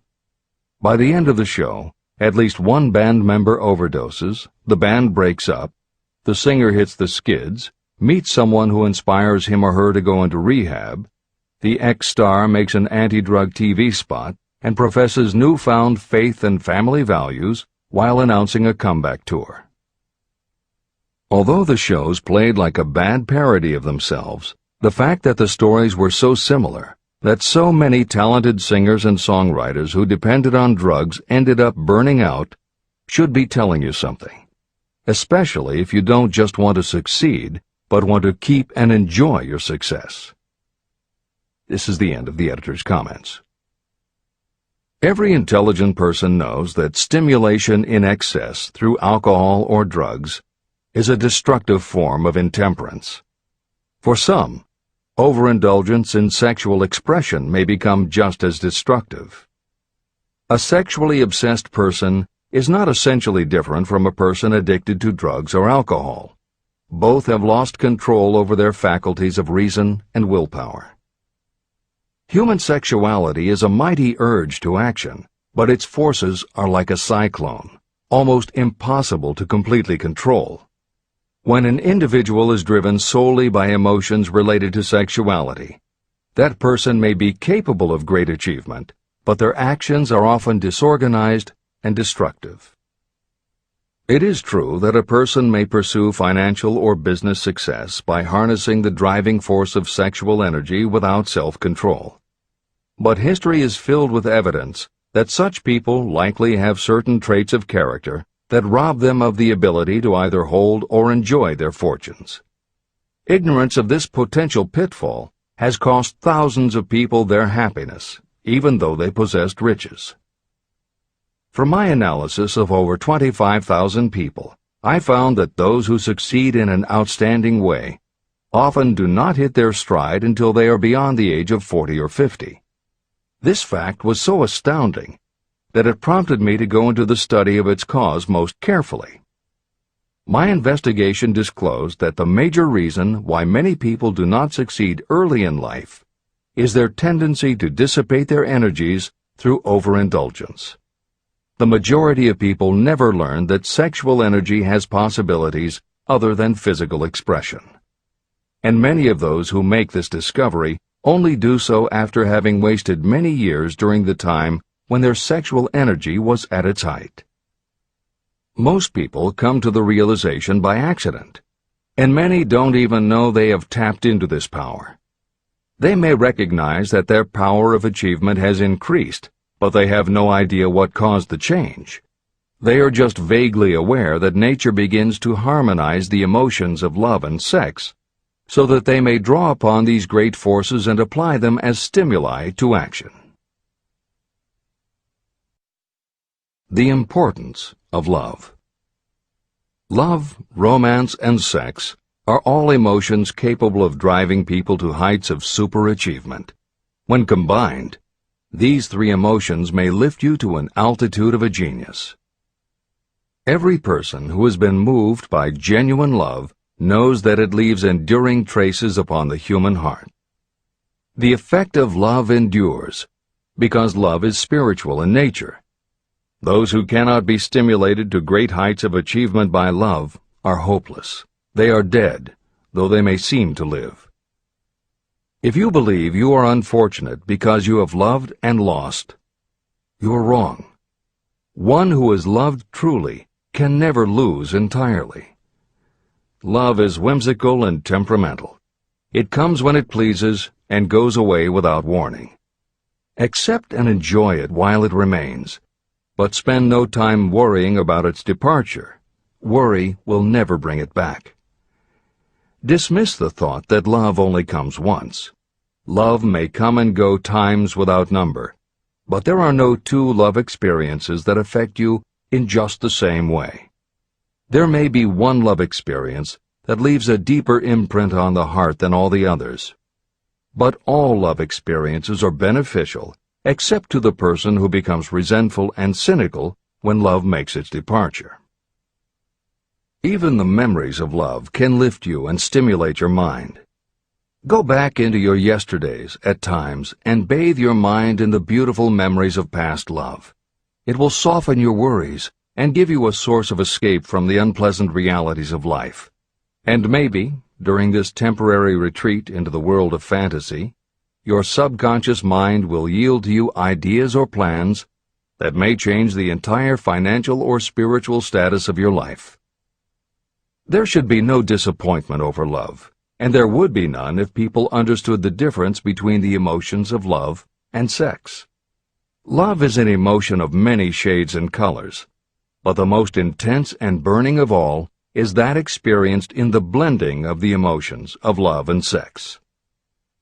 Marriages or committed relationships that are not blessed with love properly balanced with sex cannot be happy ones, and seldom endure. Love alone will not bring happiness, nor will sex alone. Love is spiritual. Sex is biological. No experience that touches the human heart with a spiritual force can possibly be harmful, except through ignorance or jealousy. The presence of destructive emotions in the human mind may poison it in a way that destroys your sense of justice and fairness. Just as a chemist can take certain chemical elements, none of which are harmful in themselves, and by mixing them together create a deadly poison, in a similar manner the emotions of sex and jealousy, when mixed, may turn just as lethal. Love is the emotion that serves as a safety valve and brings balance, reason, and constructive effort. Love is, without question, life's greatest experience. It can bring you into communion with infinite intelligence. When love guides the emotions, it may lead you well on your way toward creative effort. The road to genius consists of the development, control, and use of sex, love, and romance. Briefly, the process may be stated as follows. Encourage the presence of the positive emotions as the dominating thoughts in your mind, and discourage all the destructive emotions. The mind is a creature of habit. It thrives on the dominating thoughts fed to it. Through your willpower, you may discourage the presence of any emotion and encourage the presence of any other. Control of your mind, through the power of your will, is not difficult. Control comes from persistence and habit. The secret of control lies in understanding the process of transmutation. When any negative emotion presents itself in your mind, it can be transmuted into a positive or constructive emotion by the simple procedure of changing your thoughts. There is no other road to genius than through voluntary self-effort. When the emotion of romance is added to those of love and sex, the obstructions between the finite mind and infinite intelligence are removed. Then, a genius has been born.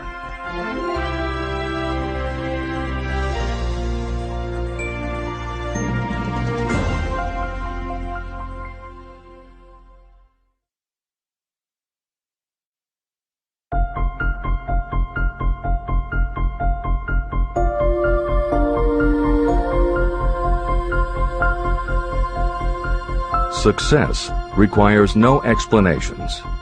Failure permits no alibis. Chapter 13. The Subconscious Mind. The Connecting Link. The 11th Step Toward Riches. The subconscious mind consists of a field of consciousness, in which every impulse of thought that reaches the conscious mind, through any of the five senses, is classified and recorded.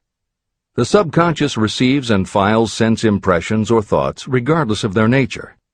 You can plant in your subconscious mind any plan, thought, or purpose that you desire to translate into its physical or monetary equivalent.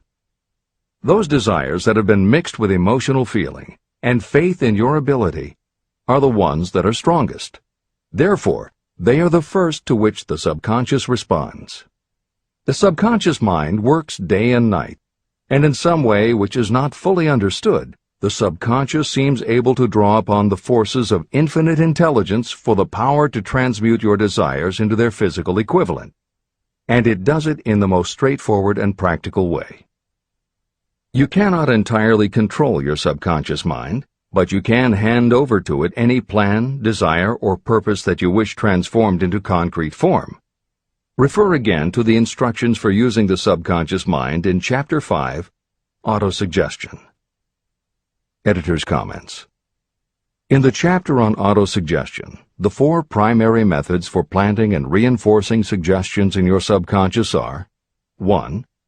The formulation and writing out of your desire. 2. The repetition of positive affirmations. 3.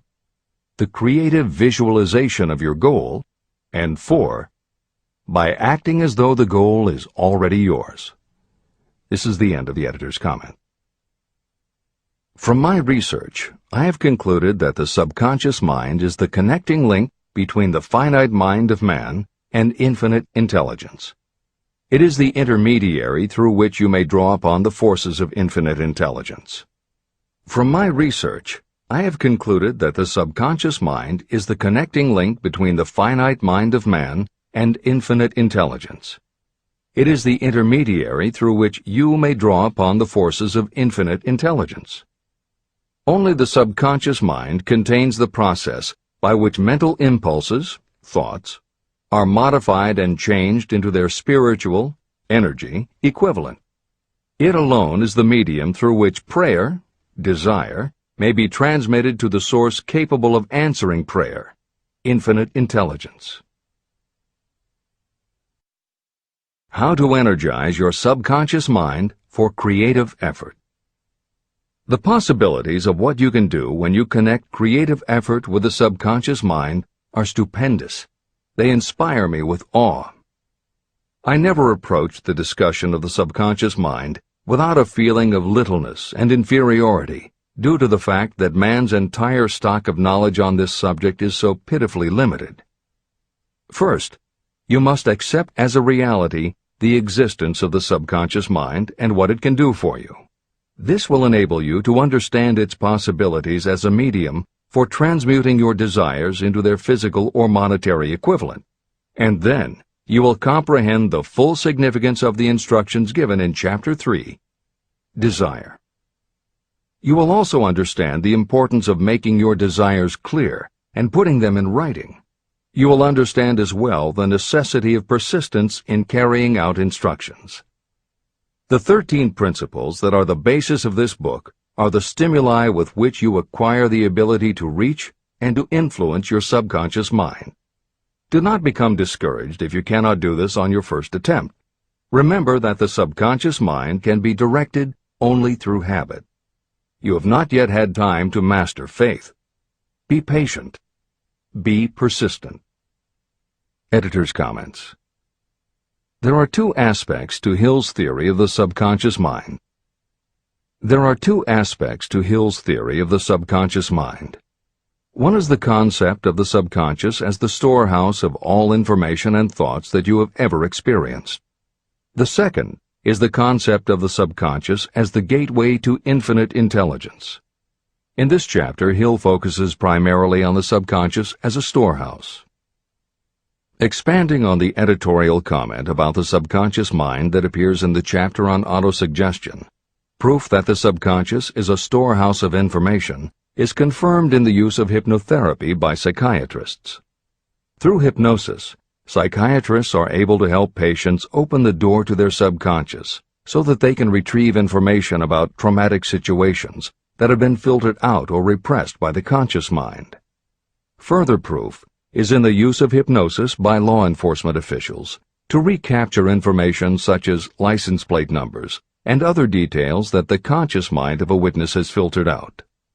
Although results vary from person to person, there is no doubt that the subconscious has access to information that the conscious mind does not. This storehouse aspect of the subconscious is what accounts for some ideas that come to us through creative imagination. In some instances, bits of information and ideas that our conscious mind has forgotten will connect with each other on a subconscious level to create a new idea, and that idea will be received by our creative intelligence, which presents it to us as a flash of inspiration. You can't completely control this process, but you can condition yourself to come up with more and better ideas. It is a fact that a traumatic experience, the result of which creates a strongly planted idea, can influence the way a person thinks and acts. If that is true, then by intentionally using all of your efforts to powerfully plant an idea in your subconscious, you should be able to create what would amount to a good traumatic experience that will influence the way you think and act in a positive way. This is exactly how you develop what Hill calls a money consciousness.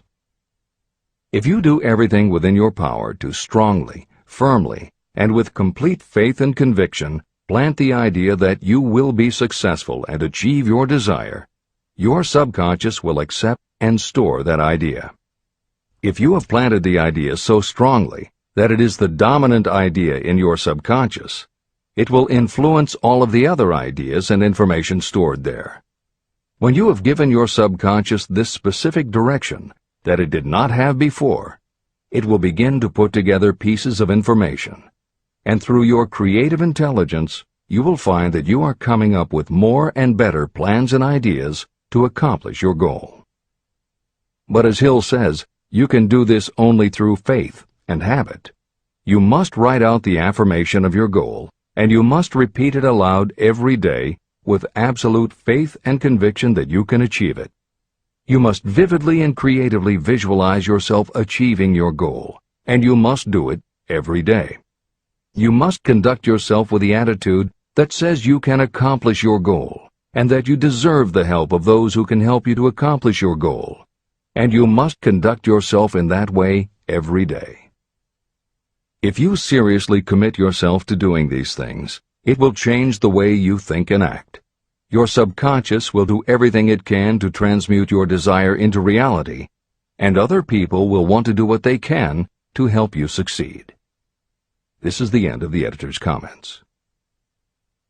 Many statements in the chapters on faith and on autosuggestion are repeated here for the benefit of your subconscious mind. Remember, your subconscious mind functions whether you make any effort to influence it or not. This means that thoughts of fear, poverty, and all negative ideas will affect your subconscious mind unless you master these impulses and give it more desirable food on which it may feed. the subconscious mind will not remain idle. If you don't plant desires in your subconscious mind, it will feed on the thoughts that reach it as the result of your neglect. Both negative and positive thoughts are reaching your subconscious mind continuously. These thoughts come from the four sources. 1. Consciously from other people. 2. Your subconscious. 3. Subconsciously from other people. And 4. Infinite intelligence. Every day, all kinds of thought impulses are reaching your subconscious mind without your knowledge. Some of these impulses are negative. Some are positive. Right now, you should be specifically trying to shut off the flow of negative impulses and actively working to influence your subconscious mind through positive impulses of desire. When you achieve this, you will possess the key that unlocks the door to your subconscious mind. Moreover, you will control that door so completely that no undesirable thought may influence your subconscious mind. Everything that you create begins in the form of a thought impulse. You can create nothing that you do not first conceive as a thought. Through the aid of the imagination, thoughts may be assembled into plans. The imagination, when under your control, may be used to create plans or purposes that lead to success in your chosen occupation. All thoughts that you want to turn into success and have planted in the subconscious mind must pass through the imagination and be mixed with faith, your faith in your own abilities. The mixing of faith with a plan or purpose intended for submission to the subconscious mind can only be done through the imagination. From these statements, it should be clear that if you want to make use of your subconscious mind, it will call for the coordination and application of all 13 principles of success that are the basis of this book. Make your positive emotions work for you. The subconscious mind is more susceptible to influence by thought mixed with feeling or emotion than it is by thoughts originating solely in the reasoning portion of the mind. In fact, there is much evidence to support the theory that only emotionalized thoughts have any real influence on the subconscious mind. It is a fact that emotions or feelings rule the majority of people. If it is true that the subconscious mind responds better and faster to thoughts that are well mixed with emotion, it is essential to become familiar with the more important of the emotions. There are 7 major positive emotions and 7 major negative emotions. The negatives get into your thoughts naturally and go directly to your subconscious without any help from you. The positive emotions must be injected by you through the principle of autosuggestion into the thought impulse that you wish to pass on to your subconscious mind. These emotions or feeling impulses may be likened to yeast in a loaf of bread. They are the action element which transforms thought impulses from the passive to the active state. That is why thought impulses that have been well mixed with emotion are acted upon more readily than thought impulses originating in cold reason. Editor's comments. W. Clement Stone, Napoleon Hill's friend, mentor, and business partner, arranged for the publication of many of Napoleon Hill's later writings. The following is adapted from material that appears in 2 of these books, Napoleon Hill's Keys to Success and Believe and Achieve. Enthusiasm is a positive mental attitude, an internal impelling force of intense emotion, a power compelling creation or expression. Being enthusiastic is an impelling external expression of action. When you act enthusiastically, you accentuate the power of suggestion and autosuggestion. The sales manager, public speaker, minister, lawyer, teacher, or executive who acts enthusiastic by speaking in an enthusiastic, sincere manner develops genuine enthusiasm. If you act enthusiastic, your emotions will follow. By filling your conscious mind with enthusiasm, you also impress upon your subconscious mind that your burning obsession and your plan for obtaining it are certain things.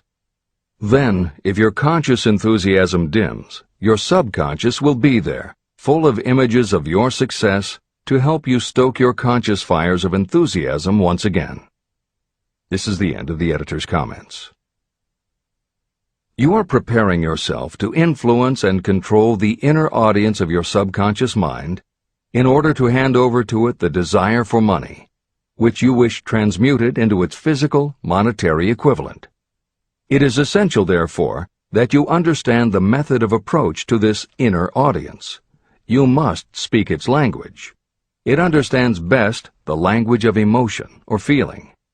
Following are the 7 major positive emotions and the 7 major negative emotions. I am listing them here so that you may draw upon the positives and avoid the negatives when giving instructions to your subconscious mind. The 7 major positive emotions. The emotion of desire, the emotion of faith, the emotion of love, the emotion of sex, the emotion of enthusiasm, the emotion of romance, the emotion of hope. There are other positive emotions, but these are the 7 most powerful and the ones most commonly used in creative effort.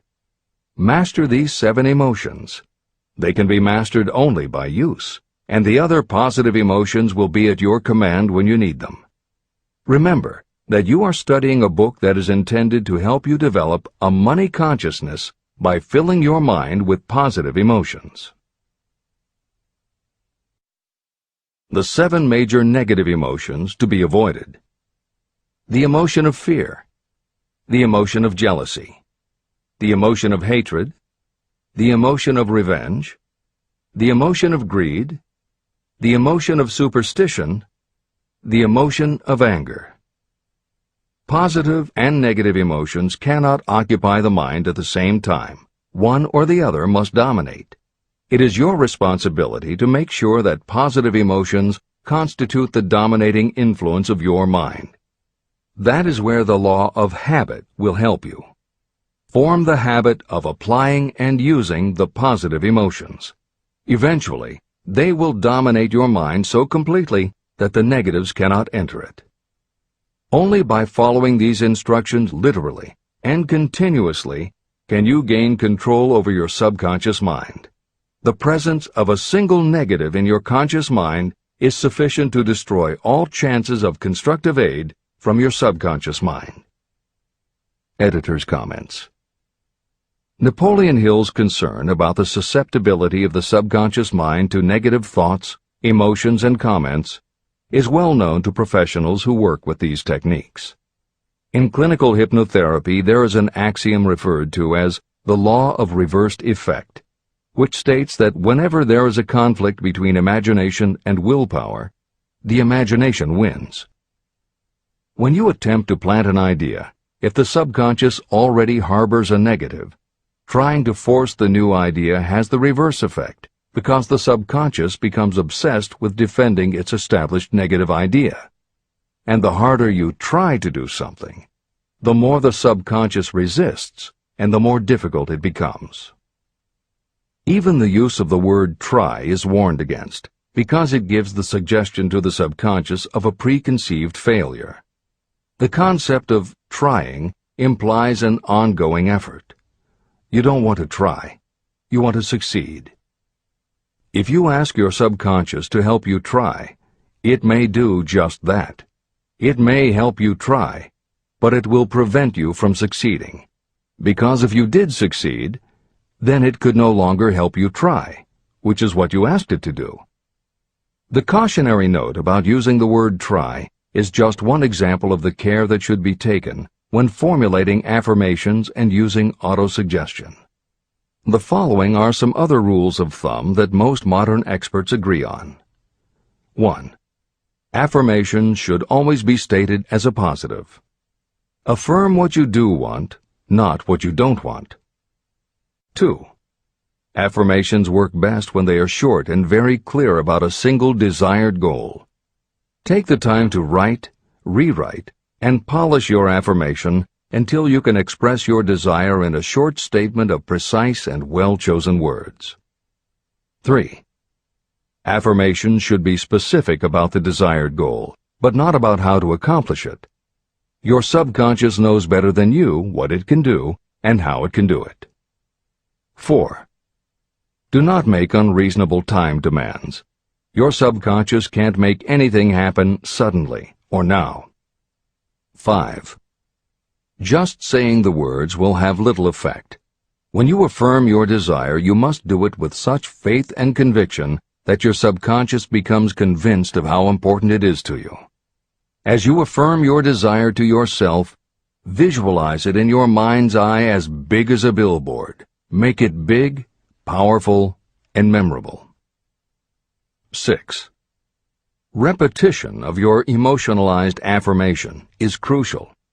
At this time, it is your habit to think one way. By repeating your affirmation often every day, your new way of thinking will begin to be your automatic response. Keep reinforcing it until it becomes second nature to you, and your habit will have become to think the new way, the way you want to think. This is the end of the editor's comments. We form habits based on the degree of reinforcement we receive. Habits make no moral judgments. They can be either good or bad. Both are formed through repetition. If we try something and like the results, we repeat the action. You can replace negative thoughts with positive ones. You can replace inaction with action, and you can form any habit you choose. Your thoughts are the only thing that you can completely control if you choose to do so. You can control your thoughts to control your habits. The secret of effective prayer. Most people resort to prayer only after everything else has failed, or else they pray by a ritual of meaningless words. And because most people who pray do so only after everything else has failed, they go to prayer with their minds filled with fear and doubt. Because fear and doubt are the emotions that are mixed with their prayer, these are the emotions the subconscious mind passes on, and these are the emotions that infinite intelligence receives and acts upon.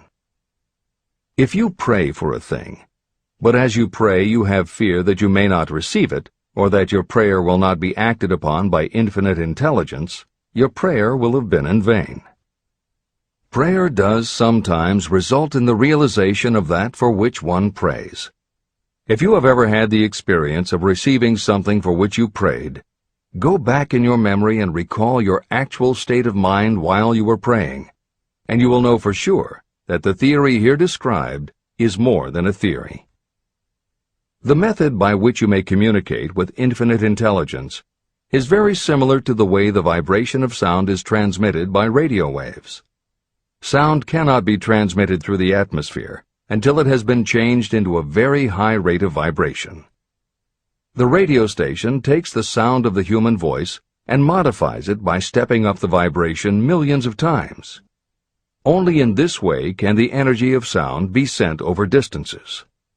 After this transformation has taken place, the energy, which originally was in the form of vibrations of sound, is broadcast or transmitted as a radio signal. When a radio set receives the high-speed transmission, it then reconverts that energy back to its original slower rate of vibration. And when it is stepped down to its original rate, it vibrates the diaphragm of the speaker, which reproduces the original sound of the voice. The subconscious mind is the intermediary that translates prayers or desires into terms that infinite intelligence can receive. The answer comes back to you in the form of a definite plan or idea for procuring the object of your prayer. When you understand this principle, you know why mere words read from a prayer book cannot serve as an agency of communication between the mind of man and infinite intelligence. Do not expect troubles, as they have a tendency not to disappoint. Chapter 14. The Brain. A broadcasting and receiving station for thought. The 12th step toward riches. It was while I was working with the late Dr. Alexander Graham Bell and Dr. Elmer R. Gates that I first proposed the idea that every human brain is both a broadcasting and receiving station for the vibration of thought. In some way similar to the principle behind the operation of a radio receiver, every human brain is capable of picking up vibrations of thought that are being released by other brains. These are received as hunches and flashes of intuition. As was explained in previous chapters, it is your creative imagination that is the receiving set of your brain, which receives thoughts from your subconscious and, under certain circumstances, receives thoughts released by the brains of others. Your creative imagination is the interconnection between your conscious or reasoning mind and the four sources from which you receive thought stimuli. 1. Consciously from other people. 2. Your subconscious. 3. Subconsciously from other people. And 4. Infinite intelligence. When stimulated, or stepped up to a high rate of vibration, the mind becomes more receptive to thoughts that reach it from outside sources. This stepping up process takes place through either the positive emotions or the negative emotions. Through the emotions, the vibrations of thought may be increased. The brain that has been stimulated by emotions functions at a much more rapid rate than it does when that emotion is quieted or absent. The result is the increase of thought to such a pitch that the creative imagination becomes highly receptive to ideas. On the other hand, when the brain is functioning at a rapid rate, it also gives to your own thoughts the emotional feeling that is essential before those thoughts will be picked up and acted upon by your subconscious mind. The subconscious mind is the sending station of the brain, through which vibrations of thought are broadcast. Autosuggestion is the medium by which you may put into operation your sending station. The creative imagination is the receiving set through which the energies of thought are picked up. Editor's comments. The following combines the above concept with the related materials from previous chapters to provide a step-by-step recap of Napoleon Hill's view of the process. 1. The brain is simultaneously both a broadcaster and a receiver. 2. Emotion affects both your ability to send and your ability to receive. When under the effect of strong emotion, the more powerfully you can send thoughts. When under the effect of strong emotion, the more receptive you are to receiving thoughts. 3. When you send thoughts, to where do you send them? You send them to your subconscious by using autosuggestion. 4. When you receive thoughts, where do they come from? They come from your subconscious and you receive them through your creative imagination. 5. Your subconscious mind has two aspects. Your subconscious is a storehouse of information, as explained in the previous chapter. Your subconscious is your connection to infinite intelligence. 6. Infinite intelligence is the medium through which you receive thoughts from other brains. Infinite intelligence is Hill's term for describing the following basic law of physics. Because everything in the universe is made of time, space, energy, or matter, and because matter is just energy in a different form, then everything is actually different parts of the same thing. This means that your subconscious mind, energy, has a common base with every other subconscious mind, energy. 7. Thoughts from other brains come to you as follows. When you are under the effect of a strong emotion and your receiver is especially receptive, sometimes its pull is so strong that it attracts a thought from the subconscious mind of another brain. It is able to do this because infinite intelligence interconnects your subconscious with the subconscious of the other brain. 8. These thoughts from other brains are what we refer to as intuition, hunches, déjà vu, and foreknowledge. Although Hill's explanation depends on the action of an intangible force that cannot be isolated and dissected in a laboratory, neither medical science nor psychology can offer a better explanation for those thoughts that depend on knowledge or information that we do not have. This is the end of the editor's comments. The greatest forces are intangible. In the past, we've depended too much on our physical senses and have limited our knowledge to physical things that we could see, touch, weigh, and measure. I believe we have entered the most marvelous of all ages, an age that will teach us more about the intangible forces of the world about us. Perhaps we shall learn that there is an other self that is more powerful than the physical self we see when we look in a mirror. Many people do not take seriously such intangibles, the things that they cannot perceive through any of their five senses. However, to belittle the idea of forces that are intangible or cannot be explained is to ignore the fact that all of us, every day, are controlled by forces that are unseen and intangible. The whole of mankind has not the power to cope with nor to control the intangible force wrapped up in the rolling waves of the oceans. We still do not fully understand the intangible force of gravity, which keeps this little Earth suspended in space and keeps us from falling from it, much less have the power to control that force. We are entirely subservient to the intangible force that comes with a thunderstorm, and we are just as helpless in the presence of the intangible force of electricity. We do not understand the intangible force and intelligence wrapped up in the soil of the earth, the force that provides us with every morsel of food we eat, every article of clothing we wear, and every dollar we carry in our pockets. Last but not least, with all of our culture and education, we still understand little or nothing of the greatest of all the intangibles, thought. However, we have begun to learn a good deal about the intricate workings of the physical brain, and the results are stunning. We know that the central switchboard of the human brain, the number of lines that connect the brain cells to each other, is written as the figure 1, followed by 15 million zeros. Dr. C. Judson Herrick of the University of Chicago says, "The figure is so stupendous that astronomical figures, dealing with hundreds of millions of light years, become insignificant by comparison. It has been determined that there are from 10 billion to 14 billion nerve cells in the human cerebral cortex, and we know that these are arranged in definite patterns. These arrangements are not haphazard. They are orderly. It is inconceivable to me that such a network of intricate machinery should be in existence for the sole purpose of carrying on the physical functions connected with the growth and maintenance of the physical body.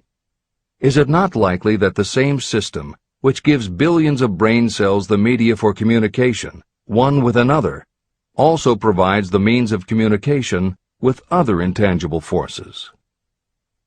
Editor's comments. In the time since Hill wrote the above comments, we have learned a great deal more about the physical brain and how it operates. We understand much about the chemistry of the brain. We can measure the energies it releases. We know which areas control the various functions of the body and which areas affect memory, emotions, reasoning, and many other subtleties related to the thinking process. Through surgery, medication, and other techniques, we know how to prevent the brain from having certain kinds of thoughts. And we know how to encourage the brain to produce certain other kinds of thoughts when we want it to. For instance, a specific area can be stimulated, and you will have pleasurable thoughts. But we cannot yet control what those pleasurable thoughts will be, and we have no idea what the bits and pieces of information are that go into your pleasurable thoughts. With all of our advanced knowledge about the physical brain, we still don't know how to make it have a specific thought or idea, especially not an original thought or a creative idea. And medical science offers no better theory than Hill's as to how we could have an intuition or hunch made up from information that we don't have and were never exposed to. In short, the physical properties of the brain confirm that it is where the thinking process takes place. But it does not offer the answer to the question of how it happens, or how thoughts from one brain might travel to another. In previous commentaries, we pointed to the laws of physics as they relate to Hill's theory about the interconnectedness of all things. And although this is not meant to be a science lesson, it may reassure you to know that the work of renowned scientists lends support to the idea. Quantum theory deals with subatomic particles so minuscule that they are almost at the level of the basic stuff from which everything is made. Albert Einstein developed what is called the EPR effect. Einstein, Podolsky, and Rosen, and Irish physicist John Stuart Bell proposed Bell's theorem, both of which pertain to the concept that when two linked subatomic particles are separated from each other, when a change is made to particle A, the same change will instantly happen in particle B, even though the two are distant from each other. Another related concept is called the holographic brain or holographic universe, and is named after an unusual quality of holograms. It is a fact that if you cut a hologram in half, you don't get two halves of a picture. You get two separate but complete pictures. Cut either one of those in half, and you get another two complete pictures. Cut other pieces, and again you get whole images. Every part of a hologram has the whole of the information in the original. In the 1970s, Carl Pribram, a neurophysiologist at Stanford University, announced the results of his studies which suggest that memory is not in a specific part of the brain, but is spread throughout the brain like the image on a holographic plate. At almost the same time, renowned physicist David Bohm proposed that the workings of the universe were like a holographic image, that among all things there is total interconnectivity, and that all things influence all other things. In effect, every part of the universe contains the whole of the universe.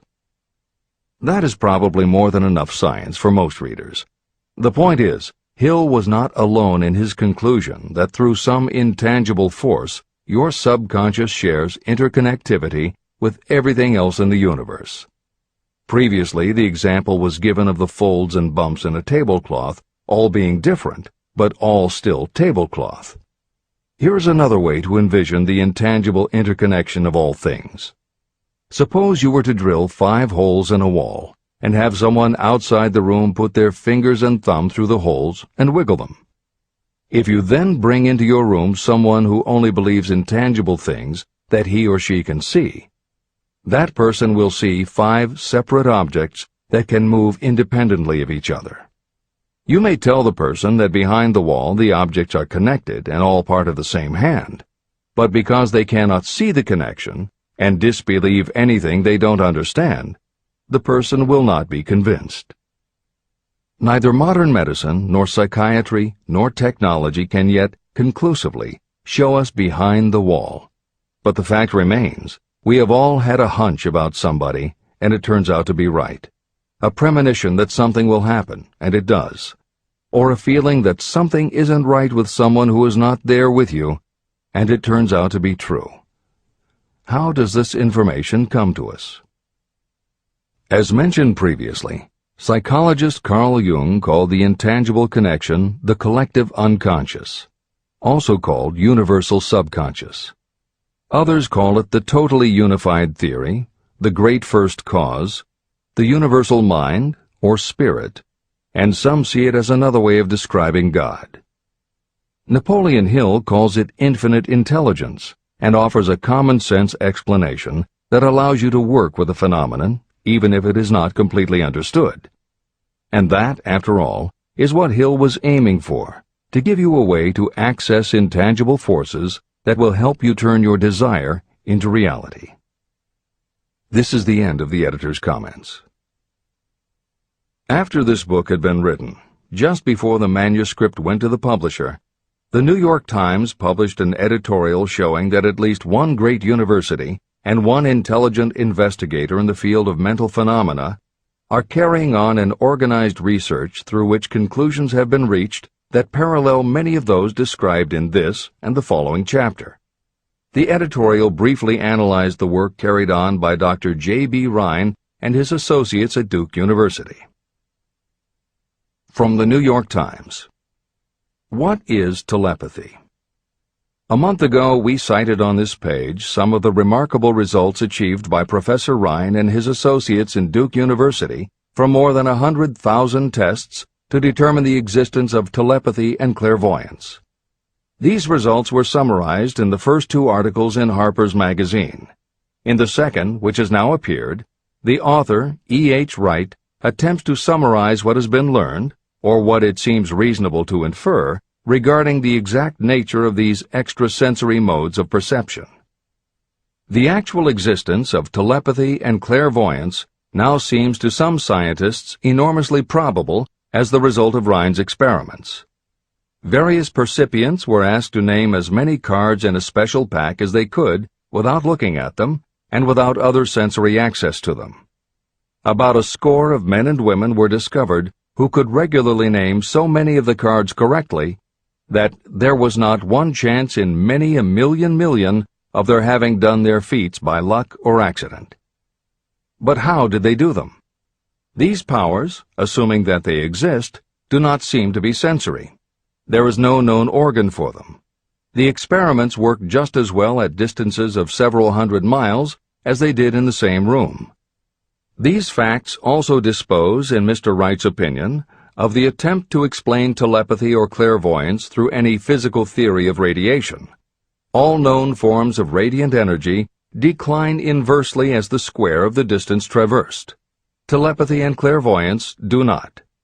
But they do vary through physical cause, as our other mental powers do. Contrary to widespread opinion, they do not improve when the percipient is asleep or half asleep, but on the contrary, when he is most wide awake and alert. Rhine discovered that a narcotic will invariably lower a percipient score, while a stimulant will always send it higher. The most reliable performer apparently cannot make a good score unless he tries to do his best. One conclusion that Wright draws with some confidence is that telepathy and clairvoyance are really one and the same gift. That is, the faculty that sees a card face down on a table seems to be exactly the same one that reads a thought residing only in another mind. There are several grounds for believing this. So far, the two gifts have been found in every person who has either of them.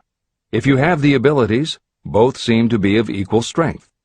Screens, walls, distances have no effect at all on either.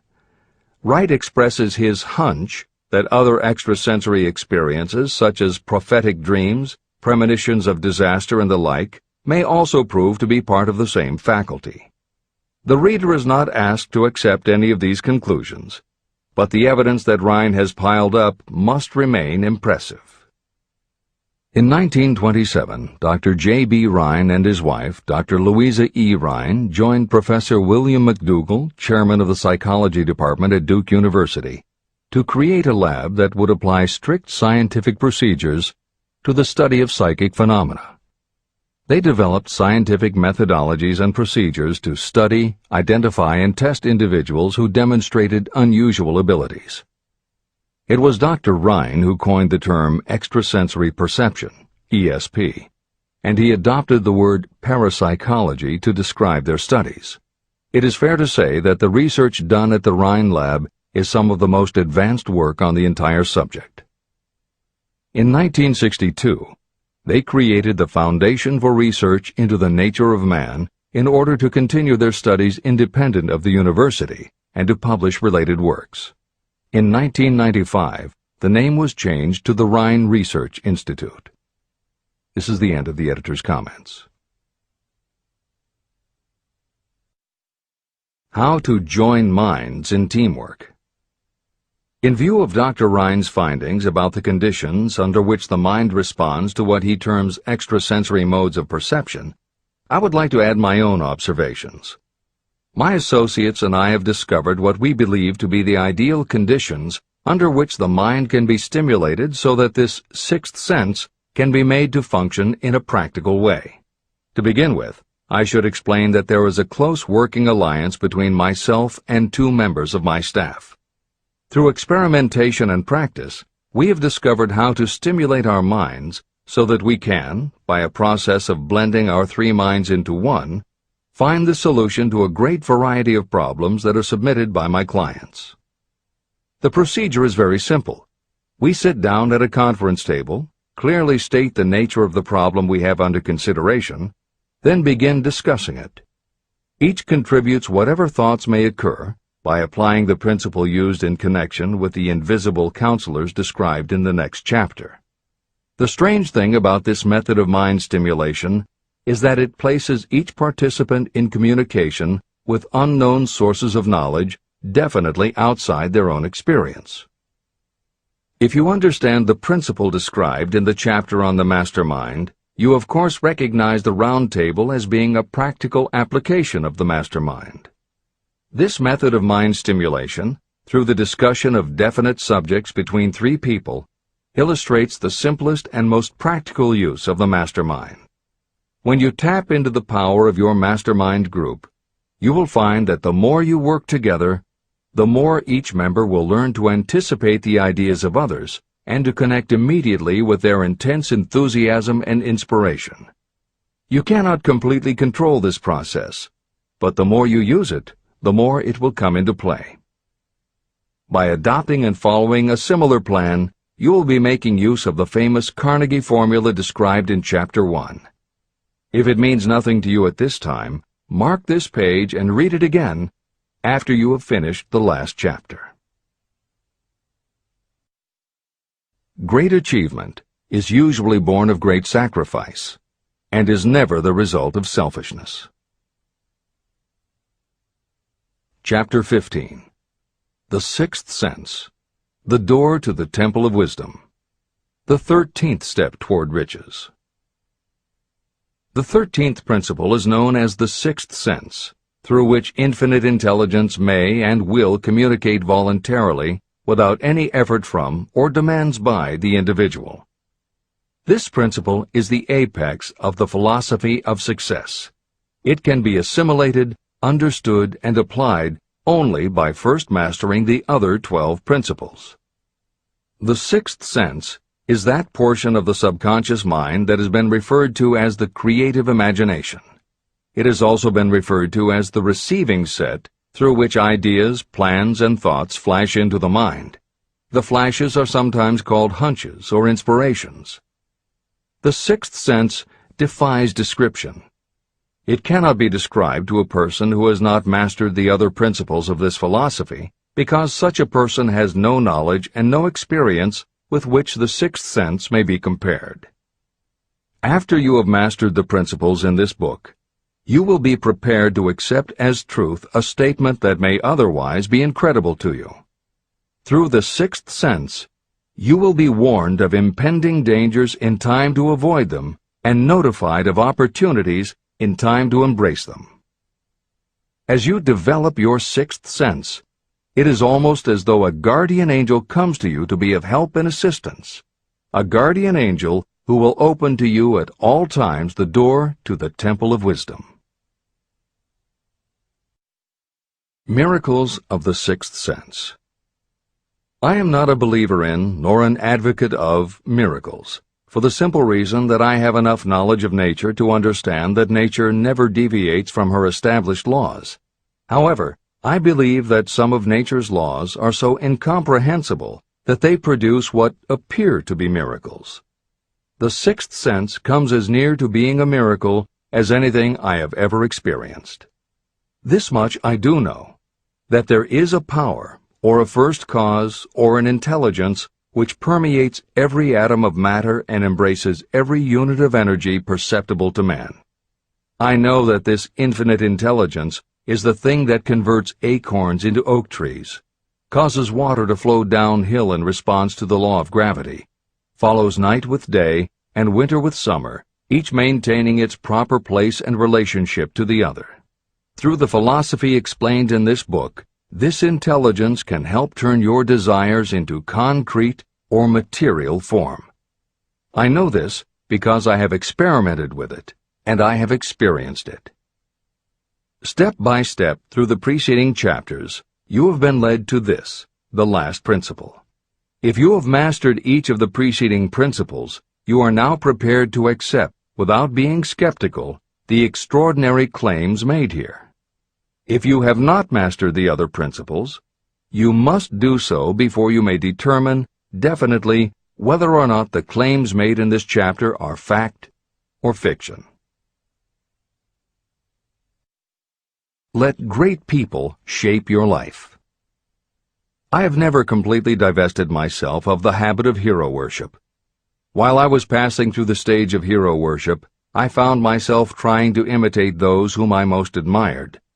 My experience has taught me that the next best thing to being truly great is to emulate the great, to try to act like them, be like them, and feel like them as much as I could.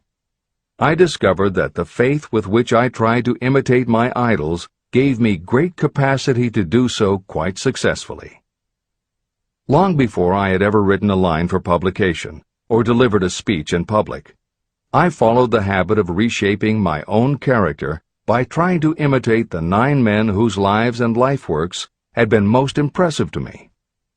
These 9 men were Emerson, Paine, Edison, Darwin, Lincoln, Burbank, Napoleon, Ford, and Carnegie.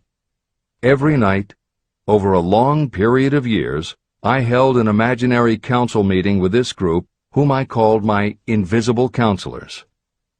This is how I did it. Just before going to sleep at night, I would shut my eyes and see, in my imagination, this group of men seated with me around my council table. Here I had not only an opportunity to sit among those whom I considered to be great, but I actually dominated the group by serving as the chairman.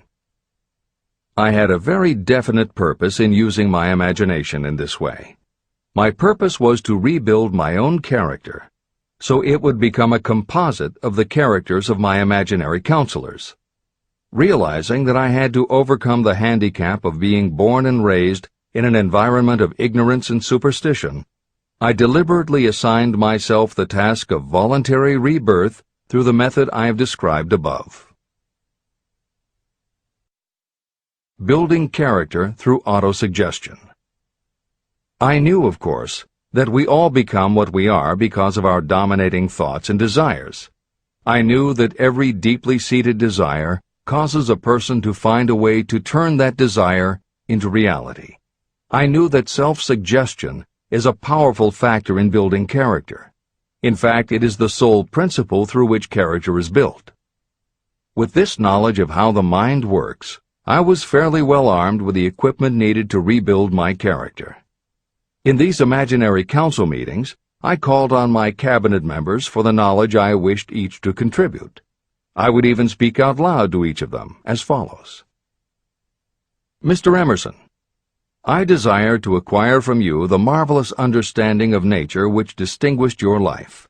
I ask that you impress upon my subconscious mind those qualities you possessed that enabled you to understand and adapt yourself to the laws of nature. Mr. Burbank, I request that you pass on to me the knowledge that enabled you to so harmonize the laws of nature that you caused the cactus to shed its thorns and become an edible food. Give me access to the knowledge that enabled you to make 2 blades of grass grow where but 1 grew before. Napoleon, I desire to acquire from you the marvelous ability you possess to inspire men and will rouse them to greater and more determined spirit of action. I desire also to acquire the spirit of enduring faith, which enabled you to turn defeat into victory and to surmount staggering obstacles. Mr. Paine, I desire to acquire from you the freedom of thought and the courage and clarity with which to express convictions which so distinguished you. Mr. Darwin, I wish to acquire from you the marvelous patience and ability to study cause and effect without bias or prejudice, so exemplified by you in the field of natural science. Mr. Lincoln, I desire to build into my own character the keen sense of justice, the untiring spirit of patience, the sense of humor, the human understanding, and the tolerance that were your distinguishing characteristics. Mr. Carnegie, I wish to acquire a thorough understanding of the principles of organized effort, which you use so effectively in the building of a great industrial enterprise. Mr. Ford, I wish to acquire your spirit of persistence, the determination, poise, and self-confidence that have enabled you to master poverty and to organize, unify, and simplify human effort so I may help others to follow in your footsteps. Mr. Edison, I wish to acquire from you the marvelous spirit of faith with which you have uncovered so many of nature's secrets, the spirit of unremitting toil with which you have so often wrested victory from defeat. The startling power of imagination. My method of addressing the members of my imaginary cabinet would vary according to the traits of character I was most interested in acquiring. I studied the records of their lives with painstaking care. After some months of this nightly procedure, I was astounded as each time my imaginary counselors started to become more and more real to me. Each of these 9 men developed individual characteristics that surprised me. For example, Lincoln developed the habit of always being late, then walking around in solemn parade. He always wore an expression of seriousness on his face. Rarely did I see him smile. This was not true of the others. Burbank and Payne often indulged in witty repartee, which seemed at times to shock the other members of the cabinet. On one occasion, Burbank was late. When he came, he was excited with enthusiasm, and explained that he had been late because of an experiment he was making, through which he hoped to be able to grow apples on any sort of tree. Payne chided him by reminding him that it was an apple that started all the trouble between man and woman. Darwin chuckled as he suggested that Payne should watch out for little serpents when he went into the forest to gather apples, as they had the habit of growing into big snakes. Emerson observed, "No serpents, no apples," and Napoleon remarked, "No apples, no state." These meetings became so realistic that I became fearful of their consequences and discontinued them for several months. The experiences were so uncanny, I was afraid that if I continued them, I would lose sight of the fact that the meetings were purely experiences of my imagination. In writing this book, this is the first time that I've had the courage to mention this. I knew from my own attitude in connection with such matters that I would be misunderstood if I described my unusual experience. I now have the courage to put this on the printed page, because I am now less concerned about what they say than I was in the years that have passed. While the members of my cabinet may be purely fictional, and the meetings existed only in my own imagination, they have led me into glorious paths of adventure, rekindled my appreciation of true greatness, encouraged my creativity, and inspired me to be honest and bold in expressing my thoughts. Editor's comments. Napoleon Hill's experience with his imaginary counselors is not as uncommon as it may seem on first reading. In fact, it happens to novelists all the time. As an author proceeds with the writing of a book, there will come a point when the characters in the novel become so well defined in the author's mind that the personalities of the characters themselves begin to suggest plot points and dialogue that the author never planned. Often the thoughts that come to the author when he or she is in the character are completely original, and in real life would never have occurred to the author. Psychiatrists, therapists, and motivational experts also use this phenomenon when they work with role-playing. The usual procedure is to ask 2 people to act out a scenario as if they were in each other's shoes. If this is done in a situation where the participants do not feel embarrassed or self-conscious, and if the people will allow themselves to become submerged and seriously try to become the other person, the results can be stunning. Depending on the faith with which you approach it, you can get not just a general sense of what the other person is going through, but also have flashes of insight, actually feel what the other person feels, and gain a real understanding about the reactions or motivations of others. Why it works is just as much a mystery as why you get hunches. It may be simply that when your imagination creates a character, it doesn't give the character inhibitions. So when you think through the character, your mind is less restricted. Regardless, the fact is that by using your imagination to project yourself into other characters, you can open yourself to ideas that you don't normally have access to, and you can use this mental phenomenon as one of the tools that will help you turn your desire into success. This is the end of the editor's comments. Tapping the source of inspiration. Somewhere in the cell structure of the brain is something that receives the vibrations of thought ordinarily called hunches. So far, science has not discovered where this sixth sense is located, but this is not important. The fact remains that human beings do receive accurate knowledge through sources other than the physical senses. Generally, such knowledge is received when the mind is under the influence of extraordinary stimulation. Any emergency that arouses the emotions and causes the heart to beat more rapidly may bring the sixth sense into action. Anyone who has experienced a near accident while driving knows that the sixth sense often comes to your rescue and by split seconds helps to avoid the accident. I mention this as background to the following statement of fact. On many occasions when I have faced emergencies, some of them so grave that my life was in jeopardy, I have been miraculously guided past these difficulties through the influence of my invisible counselors. My original purpose in conducting council meetings with imaginary beings was solely to use autosuggestion to impress upon my subconscious mind certain characteristics that I wanted to acquire. In more recent years, my experimentation has taken on an entirely different trend. I now go to my imaginary counselors with every difficult problem that confronts me and my clients. During my meetings with these invisible counselors, I find my mind most receptive to ideas, thoughts, and knowledge that reach me through the sixth sense. The results are often astonishing, although I do not depend entirely on this form of counsel.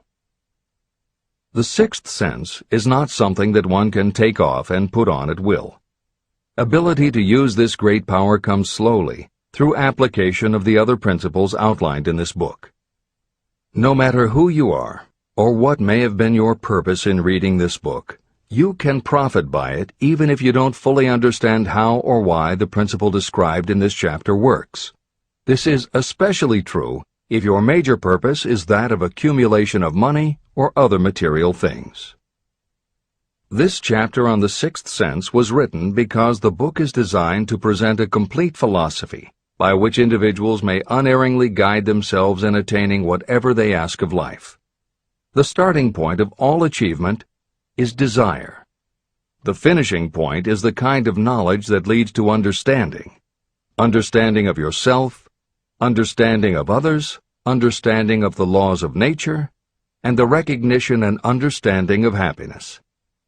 Full understanding of this comes only through familiarity with and use of the principle of the sixth sense.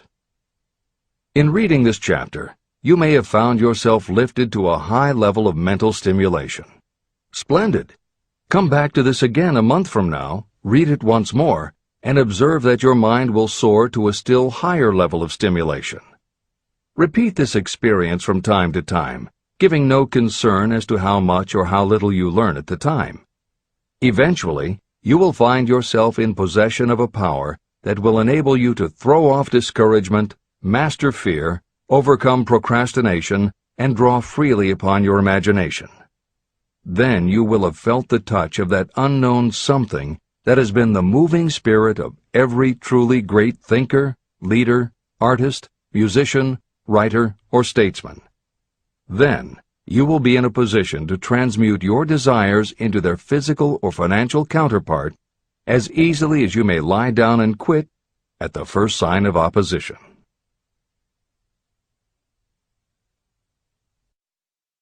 The man who actually knows just what he wants in life has already gone a long way toward attaining it. Chapter 16. The Six Ghosts of Fear. How many are standing in your way? Take inventory of yourself as you read this closing chapter, and find out how many of the ghosts are standing in your way. Before you can put any portion of this philosophy into successful use, your mind must be prepared to receive it. The preparation is not difficult. It begins with study, analysis, and understanding of three enemies that you will have to clear out: indecision, doubt, and fear. The sixth sense will never function while these three negatives, or any one of them, remain in your mind. The members of this unholy trio are closely related. Where one is found, the other two are close at hand. Indecision is the seedling of fear. Remember this as you read. Indecision crystallizes into doubt. The two blend and become fear. The blending process often is slow. This is one reason why these three enemies are so dangerous. They germinate and grow without their presence being observed.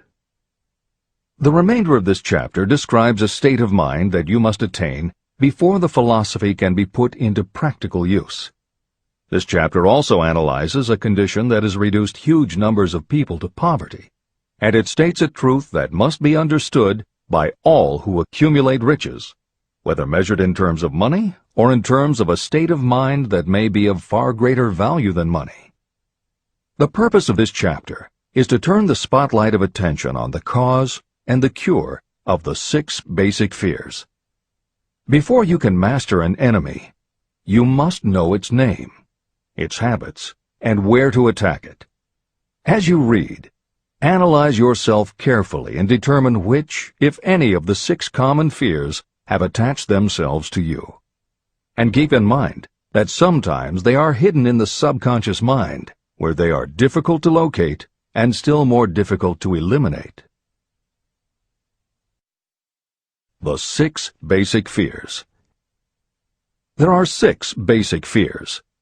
At one time or another, every person suffers from some combination of these fears. Most people are fortunate if they do not suffer from the entire 6.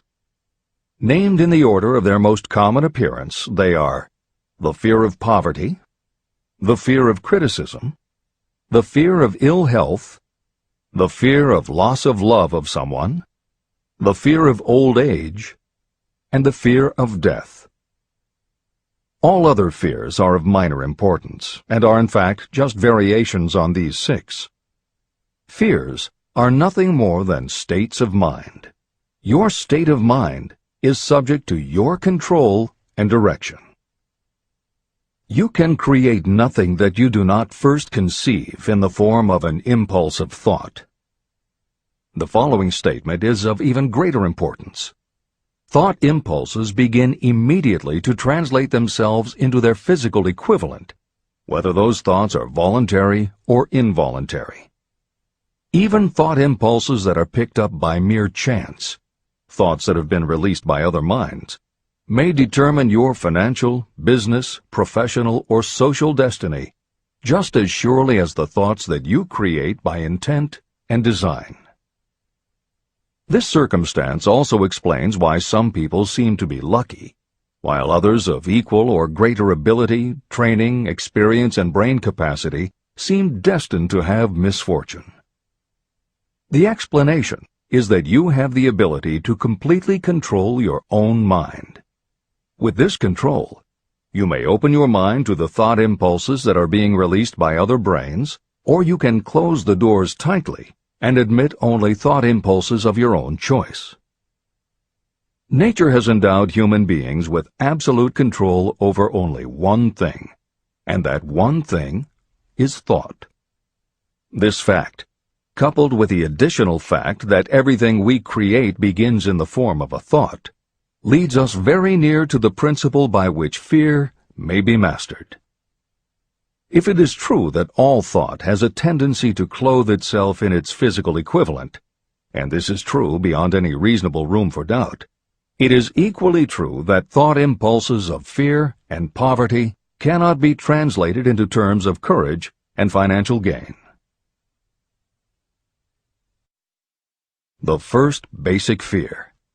The fear of poverty.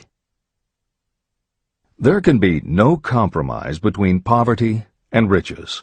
The two roads that lead to poverty and riches travel in opposite directions. If you want riches, you must refuse to accept any circumstance that leads toward poverty. The word riches is used in its broadest sense, meaning financial, spiritual, mental, and material wealth. The starting point of the path that leads to riches is desire. In Chapter 3, you received full instructions for the proper use of desire. In this chapter on fear, You have complete instructions for preparing your mind to make practical use of desire. Here is the place to give yourself a challenge, which will definitely determine how much of this philosophy you have absorbed. Here is the point at which you can tell what the future holds in store for you. If, after reading this chapter, you are willing to accept poverty, you may as well make up your mind to receive poverty. This is one decision you cannot avoid. But if you demand riches, determine what form and how much will be required to satisfy you. You know the road that leads to riches. You have been given a roadmap. If you follow it, it will keep you on that road. If you neglect to make the start, or stop before you arrive, no one will be to blame but you. This responsibility is yours. No excuse will save you from accepting the responsibility if you now fail or refuse to demand riches of life. All you need is one thing. Incidentally, the only thing you can control, and that is a state of mind. A state of mind is something that is up to you. It cannot be purchased. It must be created.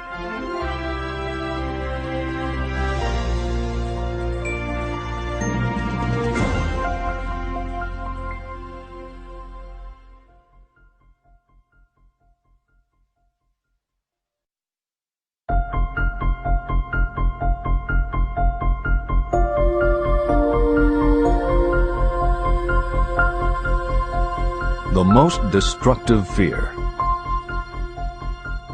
Fear of poverty is a state of mind, nothing else. But it is sufficient to destroy your chances of achievement in any undertaking.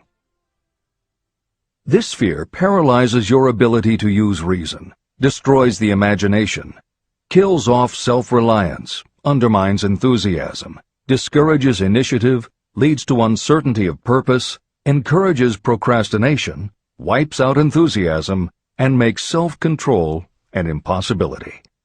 It takes the charm from your personality, destroys the possibility of accurate thinking, diverts concentration of effort.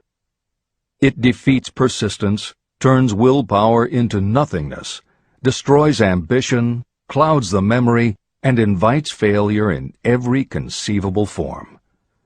It kills love and assassinates the finer emotions of the heart, discourages friendship and invites disaster in 100 forms, leads to sleeplessness, misery, and unhappiness. And all this despite the obvious truth that you live in a world of overabundance of everything your heart could desire, with nothing standing between you and your desires except lack of a definite purpose. The fear of poverty is, without doubt, the most destructive of the 6 basic fears. It has been placed at the head of the list because it is the most difficult to master. The fear of poverty grew out of our inherited tendency to prey upon our fellow human beings economically. Nearly all animals lower than us are motivated by instinct, but their capacity to think is limited, and therefore they prey upon one another physically. We, with our superior sense of intuition, with the capacity to think and to reason, do not eat others bodily. Human beings get more satisfaction out of eating others financially. Humans are so avaricious that every conceivable law has been passed to safeguard us from one another. Nothing brings so much suffering and humility as poverty. Only those who have experienced poverty understand the full meaning of this. It is no wonder that we fear poverty. Through a long line of inherited experiences, we have learned for sure that some people cannot be trusted where matters of money and earthly possessions are concerned. So eager are we to possess wealth that we will acquire it in whatever manner we can, through legal methods if possible, through other methods if necessary or expedient. Self-analysis may disclose weaknesses that you do not like to acknowledge, but this form of examination is essential if you are going to demand of life more than mediocrity and poverty. Remember, as you check yourself point by point, that you are both the court and the jury, the prosecuting attorney and the attorney for the defense, and that you are both the plaintiff and the defendant. You are on trial. Face the facts squarely. Ask yourself definite questions and demand direct replies. When the examination is over, you will know more about yourself. If you do not feel that you can be an impartial judge, call upon someone who knows you well to serve as judge while you cross-examine yourself. You are after the truth. Get it, no matter at what the cost, even though it may temporarily embarrass you. The majority of people, if asked what they fear most, would reply, "I fear nothing." The reply would be inaccurate, because few people realize that they are bound, handicapped, whipped spiritually and physically through some form of fear. So subtle and deeply seated is the emotion of fear that you may go through life and never recognize its presence. Only a courageous analysis will disclose the presence of this universal enemy. When you begin such an analysis, search deeply into your character. The following is a list of the symptoms to look for. Symptoms of the fear of poverty. 1. Indifference. Commonly expressed through lack of ambition, willingness to tolerate poverty, and the acceptance of whatever compensation life may offer without protest. Also mental and physical laziness, and lack of initiative, imagination, enthusiasm, and self-control. 2. Indecision. The habit of permitting others to do your thinking. Sitting on the fence. 3. Doubt. Generally expressed through alibis and excuses designed to cover up, explain away, or apologize for your failures. Sometimes expressed in the form of envy of those who are successful, or by criticizing them. 4. Worry. Usually expressed by finding fault with others, a tendency to spend beyond your income, neglect of personal appearance, scowling and frowning, nervousness, lack of poise, self-consciousness, and often the use of alcohol or drugs. 5. Overcaution. The habit of looking for the negative side of every circumstance. Thinking and talking about possible failure instead of concentrating on succeeding. Knowing all the roads to disaster, but never searching for the plans to avoid failure. Waiting for the right time to begin, until the waiting becomes a permanent habit. Remembering those who have failed and forgetting those who have succeeded. Seeing the hole in the donut, but overlooking the donut around the hole. 6. Procrastination. The habit of putting off until tomorrow that which should have been done last year, spending more time in creating excuses than it would take to do the job. This symptom is closely related to overcaution, doubt, and worry. Refusal to accept responsibility. Willingness to compromise rather than put up a fight. Compromising with difficulties instead of harnessing and using them as stepping stones to advancement. Bargaining with life for a penny instead of demanding prosperity, opulence, riches, contentment, and happiness. Planning what to do if you fail, instead of burning all bridges and making retreat impossible. Weakness of, and often total lack of, self-confidence, definiteness of purpose, self-control, initiative, enthusiasm, ambition, thrift, and sound reasoning ability. Expecting poverty instead of demanding riches. Associating with those who accept poverty instead of seeking the company of those who demand and receive riches. Money talks. Some will ask, why did you write a book about money? Why measure riches in dollars alone?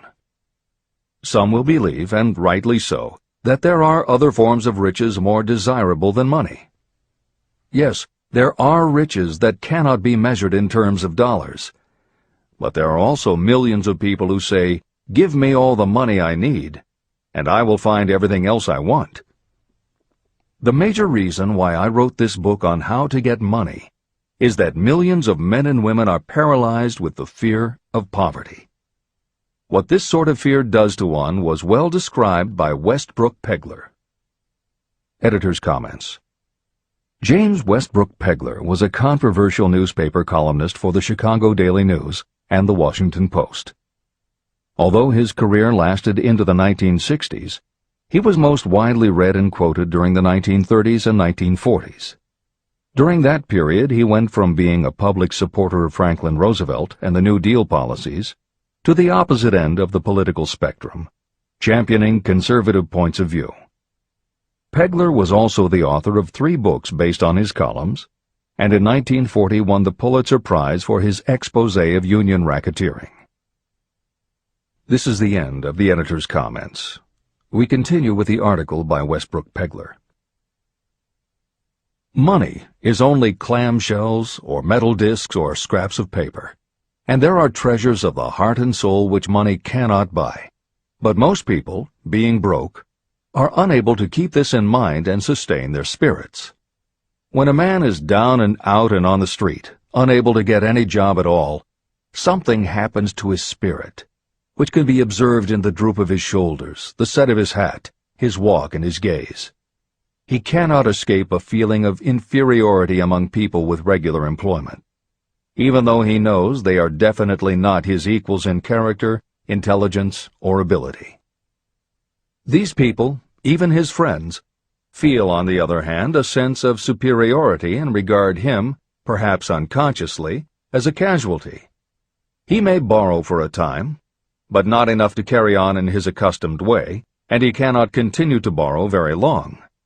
But borrowing in itself, when a man is borrowing merely to live, is a depressing experience, and the money lacks the power of earned money to revive his spirits. Of course, none of this applies to bums or habitual ne'er-do-wells, but only to men of normal ambitions and self-respect. Women in the same predicament must be different. We somehow do not think of women at all in considering the down-and-outers. They are scarce in the breadlines, they rarely are seen begging on the streets, and they are not recognizable in crowds by the same plain signs which identify busted men. Of course, I do not mean the shuffling hags of the city streets, who are the opposite number of the confirmed male bums. I mean reasonably young, decent, and intelligent women. There must be many of them, but their despair is not apparent. When a man is down and out, he has time on his hands for brooding. He may travel miles to see a man about a job and discover that the job is filled, or that it is one of those jobs with no base pay, but only a commission on the sale of some useless knick-knack which nobody would buy except out of pity. Turning that down, he finds himself back on the street with nowhere to go, but just anywhere. So he walks and walks. He gazes into store windows at luxuries which are not for him, and feels inferior and gives way to people who stop to look with an active interest. He wanders into the railroad station, or puts himself down in the library to ease his legs and soak up a little heat, but that isn't looking for a job, so he gets going again. He may not know it, but his aimlessness would give him away even if the very lines of his figure did not. He may be well dressed in the clothes left over from the days when he had a steady job, but the clothes cannot disguise the droop.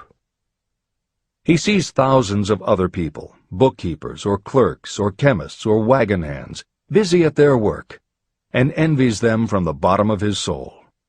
They have their independence, their self-respect and manhood, and he simply cannot convince himself that he is a good man too, though he argue it out and arrive at a favorable verdict hour after hour. It is just money which makes this difference in him. With a little money, he would be himself again. This is the end of the article by Westbrook Pegler. The second basic fear, the fear of criticism. Just how we originally came by this fear, no one can say definitely, but one thing is certain: we have it in a highly developed form. I am inclined to attribute the basic fear of criticism to that part of our inherited nature that prompts us not only to take away other people's goods and wares, but also to justify our actions by criticism of the character of others.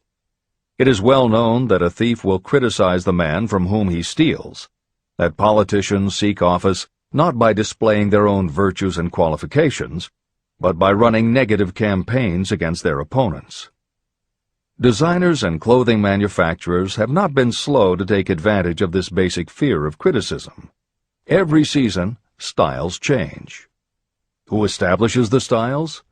Certainly not the purchaser. It is the designers and manufacturers. Why do they change the styles so often? The answer is obvious. They change the styles so they can sell more clothes. The fear of criticism robs people of their initiative, destroys their power of imagination, limits their individuality, takes away their self-reliance, and does them damage in 100 other ways. Parents often do their children irreparable injury by criticizing them.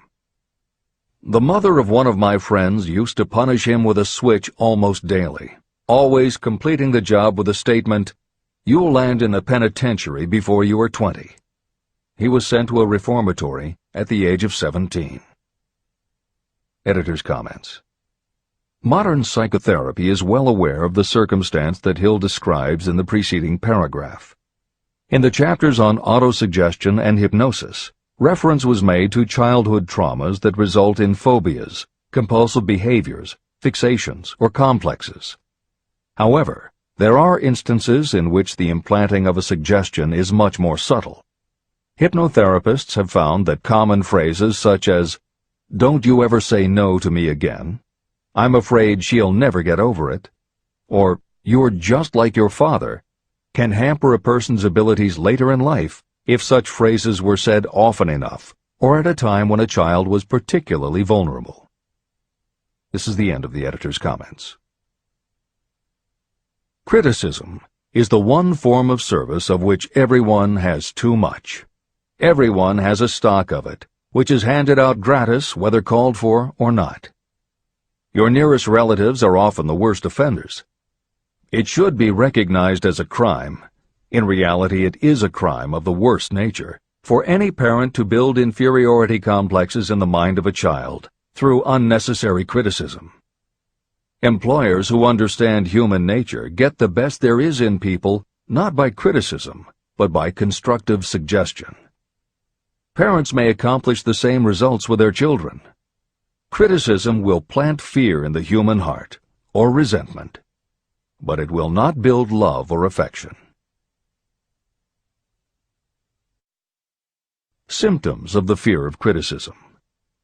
This fear is almost as universal as the fear of poverty, and its effects are just as fatal to personal achievement, mainly because this fear destroys initiative and discourages the use of imagination. The major symptoms of the fear are 1. Self-consciousness, generally expressed through nervousness, timidity in conversation and in meeting strangers, awkward movements, and shifting of the eyes. 2. Lack of poise, expressed through lack of voice control, nervousness in the presence of others, poor posture, poor memory. 3. Personality weaknesses, lacking in firmness of decision, personal charm, and ability to express opinions definitely, the habit of sidestepping issues instead of meeting them squarely, agreeing with others without careful examination of their opinions. 4. Inferiority complex, the habit of expressing your own self-approval as a means of covering up your feeling of inferiority, using big words to impress others, often without knowing the real meaning of the words, imitating others in dress, speech, and manners, boasting of imaginary achievements, and acting superior to cover up the fact that you feel inferior. 5. Extravagance, the habit of trying to keep up with the Joneses and spending beyond your income. 6. Lack of initiative, failure to embrace opportunities for self-advancement, fear to express opinions, lack of confidence in your own ideas, giving evasive answers to questions asked by superiors, hesitancy of manner and speech, deceit in both words and deeds. 7. Lack of ambition. Mental and physical laziness, lack of self-assertion, slowness in reaching decisions, being too easily influenced, the habit of accepting defeat without protest, or quitting an undertaking when opposed by others. Also the habit of criticizing others behind their backs and flattering them to their faces, suspicion of other people without cause, lack of tactfulness of manner and speech, and unwillingness to accept the blame for mistakes. The third basic fear, the fear of ill health. This fear may be traced to both physical and social heredity. It is closely associated with the causes of fear of old age and the fear of death. We fear ill health because of the terrible pictures that have been planted in our minds of what may happen if death should overtake us. We also fear it because of the economic toll that it may claim. One reputable physician estimated that 75% of all people who visit doctors are suffering with hypochondria, imaginary illness. It has been shown that the fear of disease, even when there is not the slightest cause for fear, often produces the physical symptoms of the disease feared. Powerful and mighty is the human mind. It builds or it destroys. Through a series of experiments, my staff proved how susceptible people are to the power of suggestion.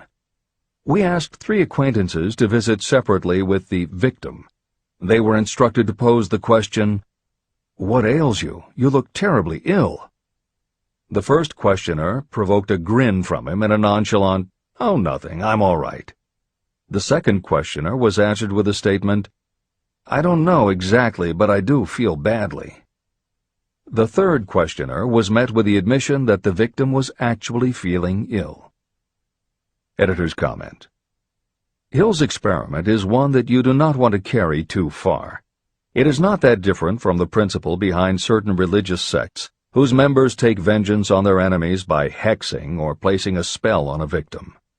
The spell only works because the victim believes that spells can be cast and that it is possible he or she could be hexed. When the hex victim is informed that someone has cast a spell on them, they accept that it is possible, and their mind does the rest. The same theory operated when Hill's associate was told 3 times that he looked ill. He believed it was possible. Being told 3 times was convincing, and his mind went to work and made it so. This is the end of the editor's comment. There is overwhelming evidence that disease sometimes begins in the form of negative thought impulse. Such thoughts may be planted in your mind by suggestion or created by you in your own mind. Doctors send patients to new climates for their health because a change of mental attitude is necessary. The seed of fear of ill health lives in every human mind. Worry, fear, discouragement, or disappointment can cause this seed to germinate and grow. Symptoms of the fear of ill health. The symptoms of this almost universal fear are 1. Autosuggestion. The habit of negative use of self-suggestion by looking for and expecting to find symptoms of all kinds of disease. Enjoying your imaginary illness and speaking of it as being real. The habit of trying fads and isms recommended by others as having therapeutic value. Talking to others of operations, accidents, and other forms of illness. Experimenting with diets, physical exercises, weight loss systems without professional guidance. Trying home remedies, patent medicines, and quack remedies. 2. Hypochondria, a medical term for imaginary disease. The habit of excessively talking about illness, and by concentrating the mind on disease you begin to expect it to happen to you. Nothing that comes in bottles can cure this condition. It is brought on by negative thinking, and nothing but positive thought can cure it. Hypochondria is said to do as much damage on occasion as the real disease might do. 3. Exercise. Fear of ill health often interferes with proper physical exercise and results in overweight. 4. Susceptibility. Fear of ill health breaks down your natural resistance, which makes you susceptible to real disease. The fear of ill health is often related to the fear of poverty, especially in the case of the hypochondriac, who constantly worries about the possibility of having to pay doctor's bills, hospital bills, etc. This type of person spends much time preparing for sickness, talking about death, saving money for cemetery plots, burial expenses, and such. 5. Self-coddling. The habit of seeking sympathy. The habit of feigning illness to cover your laziness or to serve as an alibi for lack of ambition. People often resort to this trick to avoid work.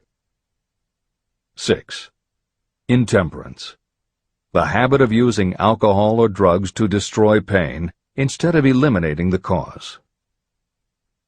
7. The habit of reading about illness and worrying over the possibility of being stricken by it. The fourth basic fear. The fear of loss of love. Jealousy and other similar forms of neurosis grow out of our fear of the loss of love of someone. This fear is the most painful of all the 6 basic fears. It probably plays more havoc with the body and mind than any of the other basic fears. Editor's comment.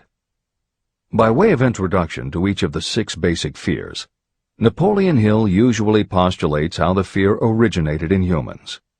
In the original edition of this book, he suggested that the fear of loss of love may have started with prehistoric man's habit of stealing his neighbor's mate and taking liberties with her whenever he could.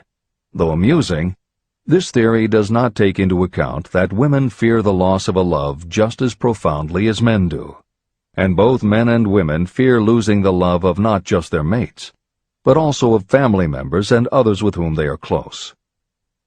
How the emotion of love originated may remain a mystery, but there is no mystery about how we feel when we lose it. This is the end of the editor's comment. The fourth basic fear. The fear of loss of love. Jealousy and other similar forms of neurosis grow out of our fear of the loss of love of someone. This fear is the most painful of all the 6 basic fears. It probably plays more havoc with the body and mind than any of the other basic fears. Editor's comment. By way of introduction to each of the 6 basic fears, Napoleon Hill usually postulates how the fear originated in humans. In the original edition of this book, he suggested that the fear of loss of love may have started with prehistoric man's habit of stealing his neighbor's mate and taking liberties with her whenever he could. Though amusing, this theory does not take into account that women fear the loss of a love just as profoundly as men do, and both men and women fear losing the love of not just their mates, but also of family members and others with whom they are close. How the emotion of love originated may remain a mystery, but there is no mystery about how we feel when we lose it. This is the end of the editor's comment. Symptoms of the fear of loss of love. The distinguishing symptoms of this fear are 1. Jealousy. The habit of being suspicious of friends and loved ones. The habit of accusing wife or husband of infidelity without grounds. General suspicion of everyone and absolute faith in no one. 2. Fault-finding. The habit of finding fault with friends, relatives, business associates, and loved ones upon the slightest provocation, or without any cause whatsoever. 3. Gambling. The habit of gambling, stealing, cheating, and otherwise taking hazardous chances to provide money for loved ones, in the belief that love can be bought. The habit of spending beyond your means, or incurring debts to provide gifts for loved ones, in order to make a good impression. Also insomnia, nervousness, lack of persistence, weakness of will, lack of self-control, lack of self-reliance, bad temper. The fifth basic fear: the fear of old age. In the main, this fear grows out of two sources.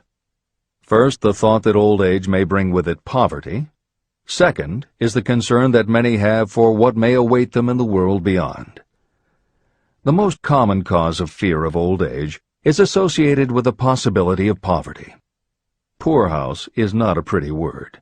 It throws a chill into the mind of every person who faces the possibility of having to spend declining years having to live on some form of charity. The possibility of ill health, which is more common as people grow older, is also a contributing cause of this common fear of old age, as is concern about diminishing sexuality. Another contributing cause of the fear of old age is the possibility of loss of freedom and independence, as old age may bring with it the loss of both physical and economic freedom. Symptoms of the fear of old age. The most common symptoms of this fear are: 1. Lack of enthusiasm. The tendency to slow down and develop an inferiority complex, falsely believing you are slipping because of age. The habit of killing off initiative, imagination, and self-reliance by falsely believing you are too old to exercise these qualities. 2. Self-consciousness of speech. The habit of speaking apologetically of yourself as being old merely because you have reached the age of 40 or 50, instead of reversing the rule and expressing gratitude for having reached the age of wisdom and understanding. 3. Inappropriate dress and action. Trying to appear much younger than your age by going overboard in your attempt to keep up with the style and mannerisms of youth. The sixth basic fear: the fear of death. To some, this is the cruelest of all the basic fears. The reason is obvious. The terrible pangs of fear associated with the thought of death, in the majority of cases, may be charged to religious fanaticism. So-called heathens are less afraid of death than the more civilized. For hundreds of millions of years we have been asking the still unanswered questions: where did I come from? And where am I going? During the darker ages of the past, the more cunning and crafty were not slow to offer the answer to these questions for a price. Come into my tent, embrace my faith, accept my dogmas, and I will give you a ticket that will admit you straight into heaven when you die, says the religious leader. Remain out of my tent, says the same leader, and the devil will take you and burn you throughout eternity. The thought of eternal punishment destroys interest in life and makes happiness impossible. While the religious leader may not actually be able to provide safe conduct into heaven or send you to hell, the possibility of the latter seems terrible. The very thought of it takes hold of the imagination in such a realistic way that it paralyzes reason and sets up the fear of death. The fear of death is not as common now as it was during the age when there were no great colleges and universities. People of science have turned the spotlight of truth upon the world, and this truth is rapidly freeing men and women from this terrible fear of death. The young men and women who attend the colleges and universities are not easily impressed by fire and brimstone. Through knowledge, the fears of the dark ages that grip the mind have been dispelled. The entire world is made up of only four things: time, space, energy, and matter. In elementary physics, we learn that neither matter nor energy can be created or destroyed. Both matter and energy can be transformed, but neither can be destroyed. Life is energy, if it is anything. If neither energy nor matter can be destroyed, of course life itself cannot be destroyed. Life, like other forms of energy, may be passed through various processes of transition or change, but it cannot be destroyed. Death is mere transition. And if death is not mere change or transition, then nothing comes after death except a long, eternal, peaceful sleep. And sleep is nothing to be feared. If you can accept the logic of this, you may forever wipe out your fear of death. Symptoms of the fear of death. The general symptoms of this fear are: 1. The habit of thinking about dying, instead of making the most of life. This is generally due to lack of purpose or lack of a suitable occupation. This fear is more prevalent among the aged, but sometimes the more youthful are victims of it. The greatest of all remedies for the fear of death is a burning desire for achievement, backed by useful service to others. A busy person seldom has time to think about dying. A busy person finds life too thrilling to worry about death. 2. Sometimes the fear of death is closely associated with the fear of poverty, where death would leave loved ones poverty-stricken. 3. In other cases, the fear of death is caused by illness and the breakdown of physical body resistance. 4.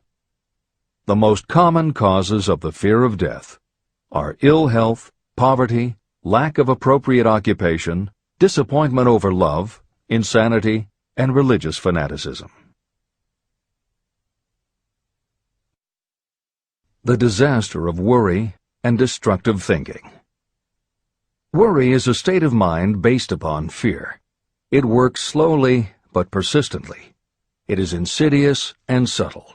Step by step, it digs itself in until it paralyzes the reasoning faculty and destroys self-confidence and initiative.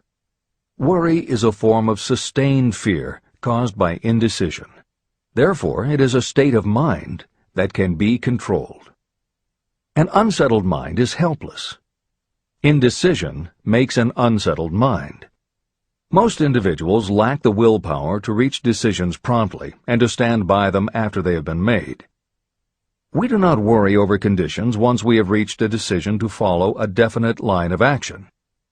I once interviewed a man who was sentenced to be electrocuted 2 hours later. The condemned man was the calmest of the 8 men who were in the death cell with him. His calmness prompted me to ask him how it felt to know that he was going into eternity in a short while. With a smile of confidence on his face, he said, "It feels fine. Just think, brother, my troubles will soon be over. I've had nothing but trouble all my life. It has been a hardship to get food and clothing. Soon, I will not need these things. I have felt fine ever since I learned for certain that I must die. I made up my mind then to accept my fate in good spirit." As he spoke, he devoured a dinner sufficient for 3 men, eating every mouthful of the food brought to him, and apparently enjoying it as much as if no disaster awaited him. Decision gave this man resignation to his fate.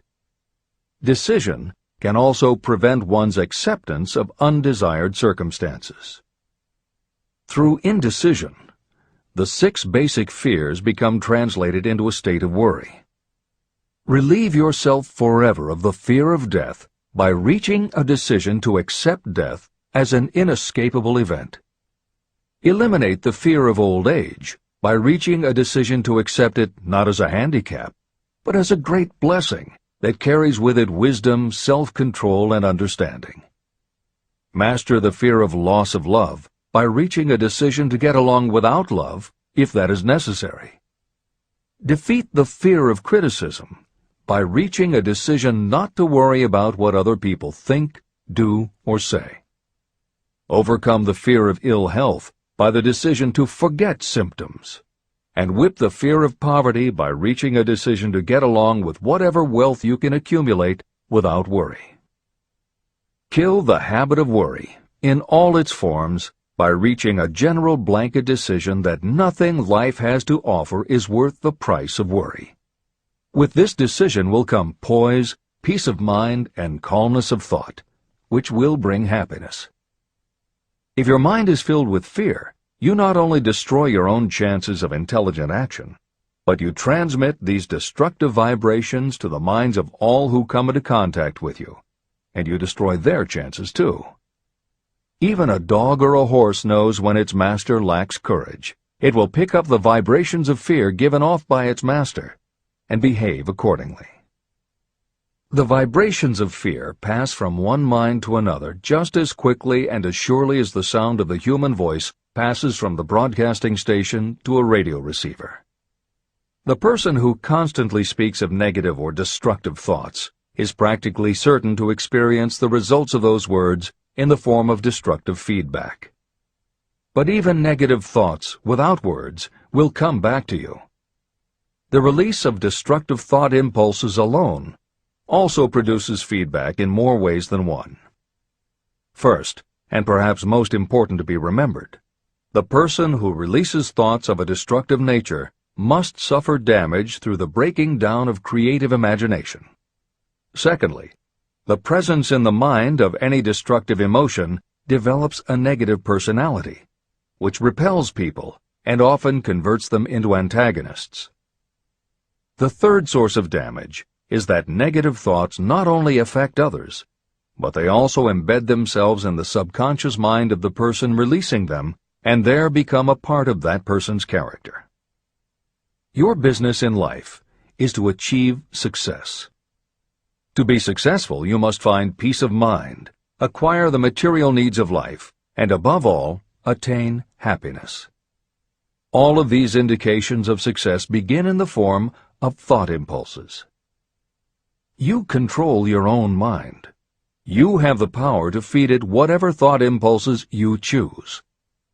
With this goes the responsibility of using your mind constructively. You are the master of your own earthly destiny, just as surely as you have the power to control your own thoughts. You may influence, direct, and eventually control your own environment, making your life what you want it to be. Or you may neglect to make your life what you want, and you will be adrift on the seas of circumstance, where you will be tossed like a wood chip on the waves of the ocean. The Devil's Workshop. In addition to the 6 basic fears, there is another evil by which people suffer. It constitutes a rich soil in which the seeds of failure grow abundantly. It is so subtle that its presence often is not detected. It is more deeply rooted and more often fatal than all of the 6 fears. For want of a better name, let us call this evil susceptibility to negative influences. Those who accumulate great riches always protect themselves against negative influences. The poverty-stricken never do. Those who succeed in any calling must prepare their minds to resist such influences. If you are reading this book to learn how to grow rich, you should examine yourself very carefully to determine whether you are susceptible to negative influences. If you neglect this self-analysis, you will give up your right to attain the object of your desires. Make your analysis searching. As you read the following questions, be tough on yourself. Go at the task as carefully as you would if you were searching for any other enemy you knew was waiting to ambush you. You must deal with your own faults as you would with a real and serious enemy. You can easily protect yourself against real enemies because there are laws, police, and courts to deal with them. But this 7th basic evil is more difficult to master because it strikes when you are not aware of its presence, when you are asleep and while you are awake. Moreover, its weapon is intangible because it consists of merely a state of mind. Negative influences are also dangerous because they come in so many different forms. Sometimes they enter the mind through the well-meant words of your friends and relatives. At other times they come from within, through your own mental attitude. Always it is as deadly as poison, even though it may not kill as quickly. How to protect yourself against negative influences. To protect yourself against negative influences, whether of your own making or the result of negative people around you, recognize that your willpower is your defense. You must put it into constant use until it builds a wall of immunity against negative influences in your own mind. Recognize that you and every other human being are, by nature, lazy, indifferent, and susceptible to all suggestions that reinforce your weaknesses. Recognize that you are, by nature, susceptible to all of the 6 basic fears, and you must set up habits to counteract all these fears. Recognize that negative influences often work on you through your subconscious mind and are therefore difficult to detect. Keep your mind closed against all people who depress or discourage you in any way. Clean out your medicine chest and stop pandering to colds, aches, pains, and imaginary illness. Deliberately seek the company of people who influence you to think and act for yourself. Do not expect troubles, as they have a tendency not to disappoint. Without doubt, the most common weakness of all human beings is the habit of leaving their minds open to the negative influences of other people. This weakness is all the more damaging because most people do not even know they do it. The following list of questions is designed to help you see yourself as you really are. You should read through the list now. Then set aside a day when you can give adequate time to go through the list again and thoroughly answer each question. When you do this, I advise that you read the questions and state your answers aloud so you can hear your own voice. This will make it easier for you to be truthful with yourself. Self-analysis questions. Do you complain often of feeling bad, and if so, what is the cause? Do you find fault with other people at the slightest provocation? Do you frequently make mistakes in your work, and if so, why? Are you sarcastic and offensive in your conversation? Do you deliberately avoid the association of anyone, and if so, why? Do you suffer frequently with indigestion? If so, what is the cause? Does life seem futile and the future hopeless to you? Do you like your occupation? If not, why? Do you often feel self-pity? And if so, why? Are you envious of those who excel you? To which do you devote most time, thinking of success or of failure? Are you gaining or losing self-confidence as you grow older? Do you learn something of value from all mistakes? Are you permitting some relative or acquaintance to worry you? If so, why? Are you sometimes excited about life, and at other times in the depths of despondency? Who has the most inspiring influence upon you, and for what reason? Do you tolerate negative or discouraging influences that you could avoid? Are you careless of your personal appearance? If so, when and why? Have you learned how to ignore your troubles by being too busy to be annoyed by them? Would you call yourself a spineless weakling if you permitted others to do your thinking for you? How many preventable disturbances annoy you, and why do you tolerate them?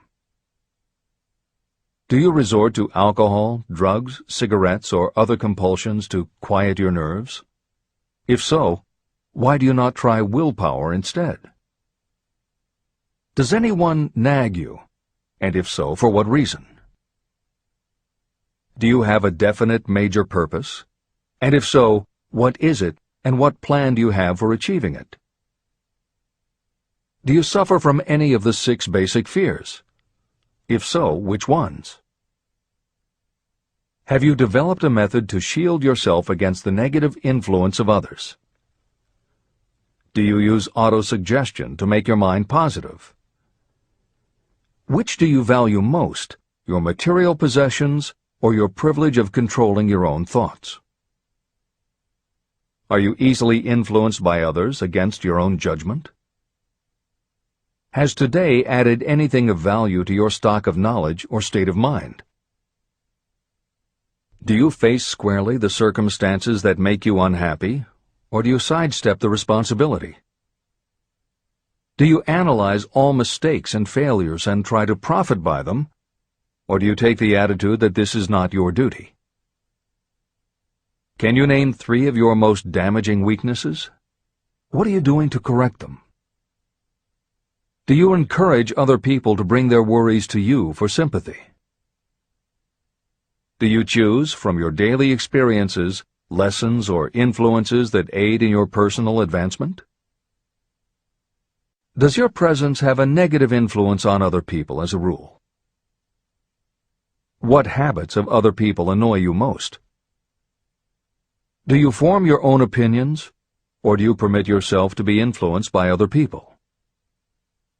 Have you learned how to create a mental state of mind with which you can shield yourself against all discouraging influences? Does your occupation inspire you with faith and hope? Are you conscious of possessing spiritual forces of sufficient power to enable you to keep your mind free from all forms of fear? Does your religion help to keep your mind positive? Do you feel it your duty to share other people's worries? If so, why? If you believe that birds of a feather flock together, what have you learned about yourself by studying the friends whom you attract? What connection, if any, do you see between the people with whom you associate most closely and any unhappiness you may experience? Could it be possible that some person whom you consider to be a friend is, in reality, your worst enemy because of his or her negative influence on your mind? By what rules do you judge who is helpful and who is damaging to you? Are your intimate associates mentally superior or inferior to you? How much time out of every 24 hours do you devote to your occupation, sleep, play and relaxation, acquiring useful knowledge, plain wasted time? Who among your acquaintances encourages you most, cautions you most, discourages you most? What is your greatest worry? Why do you tolerate it? When others offer you free, unsolicited advice, do you accept it without question, or do you analyze their motive? What, above all else, do you most desire? Do you intend to acquire it? Are you willing to subordinate all other desires for this one? How much time daily do you devote to acquiring it? Do you change your mind often? If so, why? Do you usually finish everything you begin? Are you easily impressed by other people's business or professional titles, college degrees, or wealth? Are you easily influenced by what other people think or say about you? Do you cater to people because of their social or financial status? Whom do you believe to be the greatest person living? In what respect is this person superior to yourself? How much time have you devoted to studying and answering these questions? At least one day is necessary for the analysis and the answering of the entire list.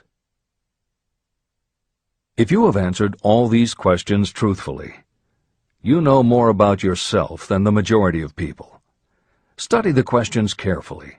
Come back to them once each week for several months, and be astounded at the amount of additional knowledge of great value to yourself you will have gained by the simple method of answering the questions truthfully.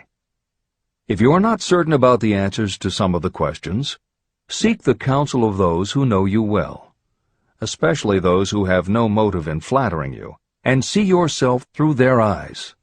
The experience will be astonishing. The one thing over which you have absolute control. You have absolute control over only one thing, and that is your thoughts. This is the most significant and inspiring of all facts known to humans. It reflects our divine nature. This ability to control your thoughts is the sole means by which you may control your own destiny. If you fail to control your own mind, you may be sure you will control nothing else. Your mind is your spiritual estate. Protect and use it with the care to which divine royalty is entitled. You were given your willpower for this purpose. Unfortunately, there is no legal protection against those who, by design or through ignorance, poison the minds of others with negative suggestion. Those with negative minds tried to convince Thomas A. Edison that he could not build a machine that would record and reproduce the human voice, because, they said, no one else has ever produced such a machine. Edison did not believe them. He knew that the mind could produce anything the mind could conceive and believe. That knowledge was the thing that lifted the great Edison above the common herd.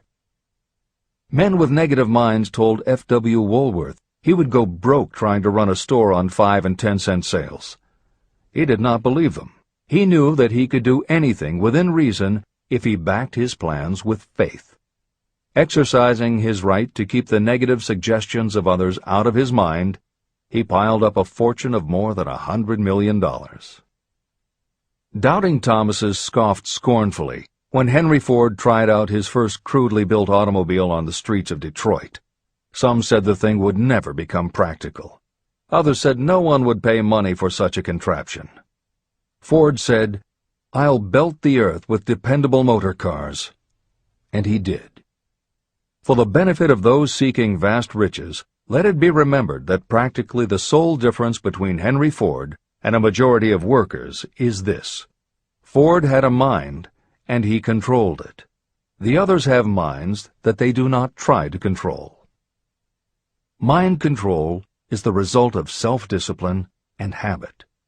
You either control your mind, or it controls you. There is no halfway compromise. The most practical method for controlling your mind is the habit of keeping it busy with a definite purpose, backed by a definite plan. Study the records of those who achieve noteworthy success, and you will see that they have control over their own minds, and that they exercise that control and direct it toward the attainment of definite objectives. Without this control, success is not possible. 55 Famous Alibis by Old Man If. People who do not succeed have one distinguishing trait in common. They know all the reasons for failure and have what they believe to be airtight alibis to explain away their own lack of achievement. Some of these alibis are clever, and a few of them are justifiable by the facts, but alibis cannot be used for money. The world wants to know only one thing: have you achieved success? A character analyst compiled a list of the most commonly used alibis. As you read the list, examine yourself carefully and determine how many of these alibis you use. Remember, the philosophy presented in this book makes every one of these alibis obsolete. If I didn't have a wife and family. If I had enough pull. If I had money. If I had a good education. If I could get a job. If I had good health. If I only had time. If times were better. If other people understood me. If conditions around me were only different. If I could live my life over again. If I did not fear what they would say. If I had been given a chance. If I now had a chance. If other people didn't have it in for me. If nothing happens to stop me.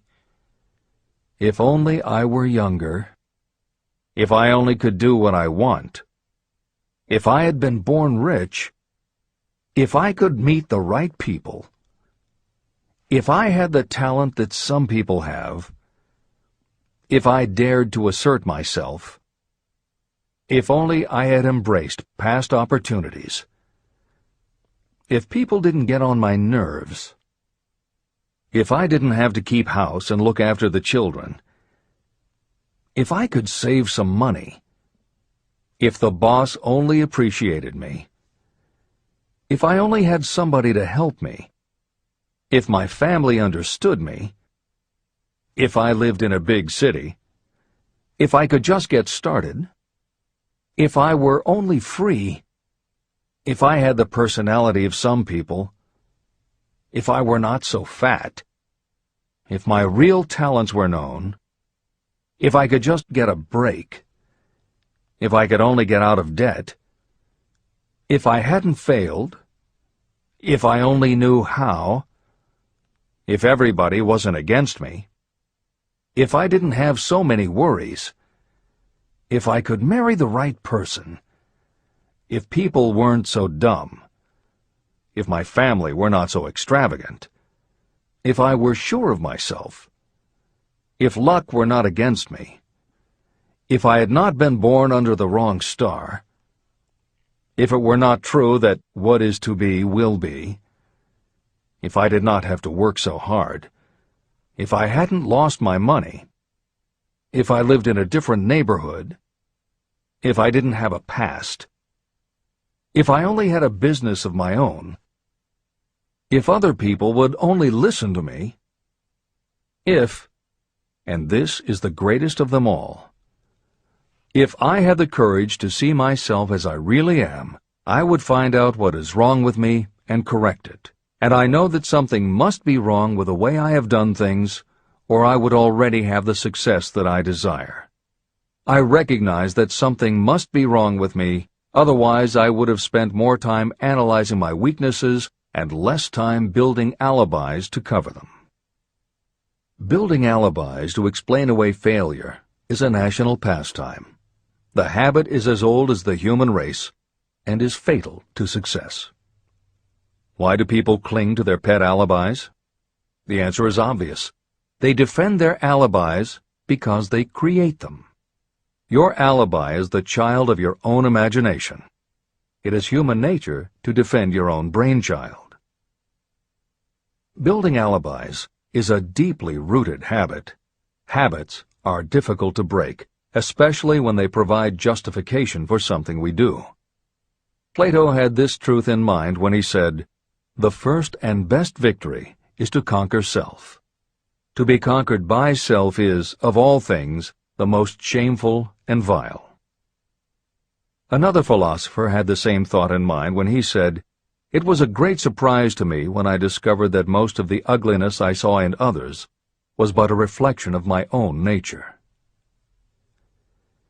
Elbert Hubbard, philosopher, author, publisher of the Fra magazine, and founder of the Roycrofters community of artists, said, "It has always been a mystery to me why people spend so much time deliberately fooling themselves by creating alibis to cover their weaknesses. If used differently, this same time would be sufficient to cure the weakness. Then no alibis would be needed." In parting, I would remind you that life is a checkerboard, and the player opposite you is time. If you hesitate before moving, or neglect to move promptly, your men will be wiped off the board by time. You are playing against a partner who will not tolerate indecision. Previously, you may have had a logical excuse for not having forced life to come through with whatever you asked. That alibi is now obsolete, because you are in possession of the master key that unlocks the door to life's riches. The master key is intangible, but it is powerful. It is the privilege of creating, in your own mind, a burning desire for a definite form of riches. There is no penalty for the use of this key, but there is a price you must pay if you do not use it. The price is failure. There is a reward of stupendous proportions if you put the key to use. It is the satisfaction that will come to you when you conquer self and force life to pay whatever is asked. The reward is worthy of your effort. Will you make the start and be convinced? "If we are related," said the immortal Emerson, "we shall meet." In closing, may I borrow his thought and say, if we are related, we have, through these pages, met. Remember that your real wealth can be measured not by what you have, but by what you are.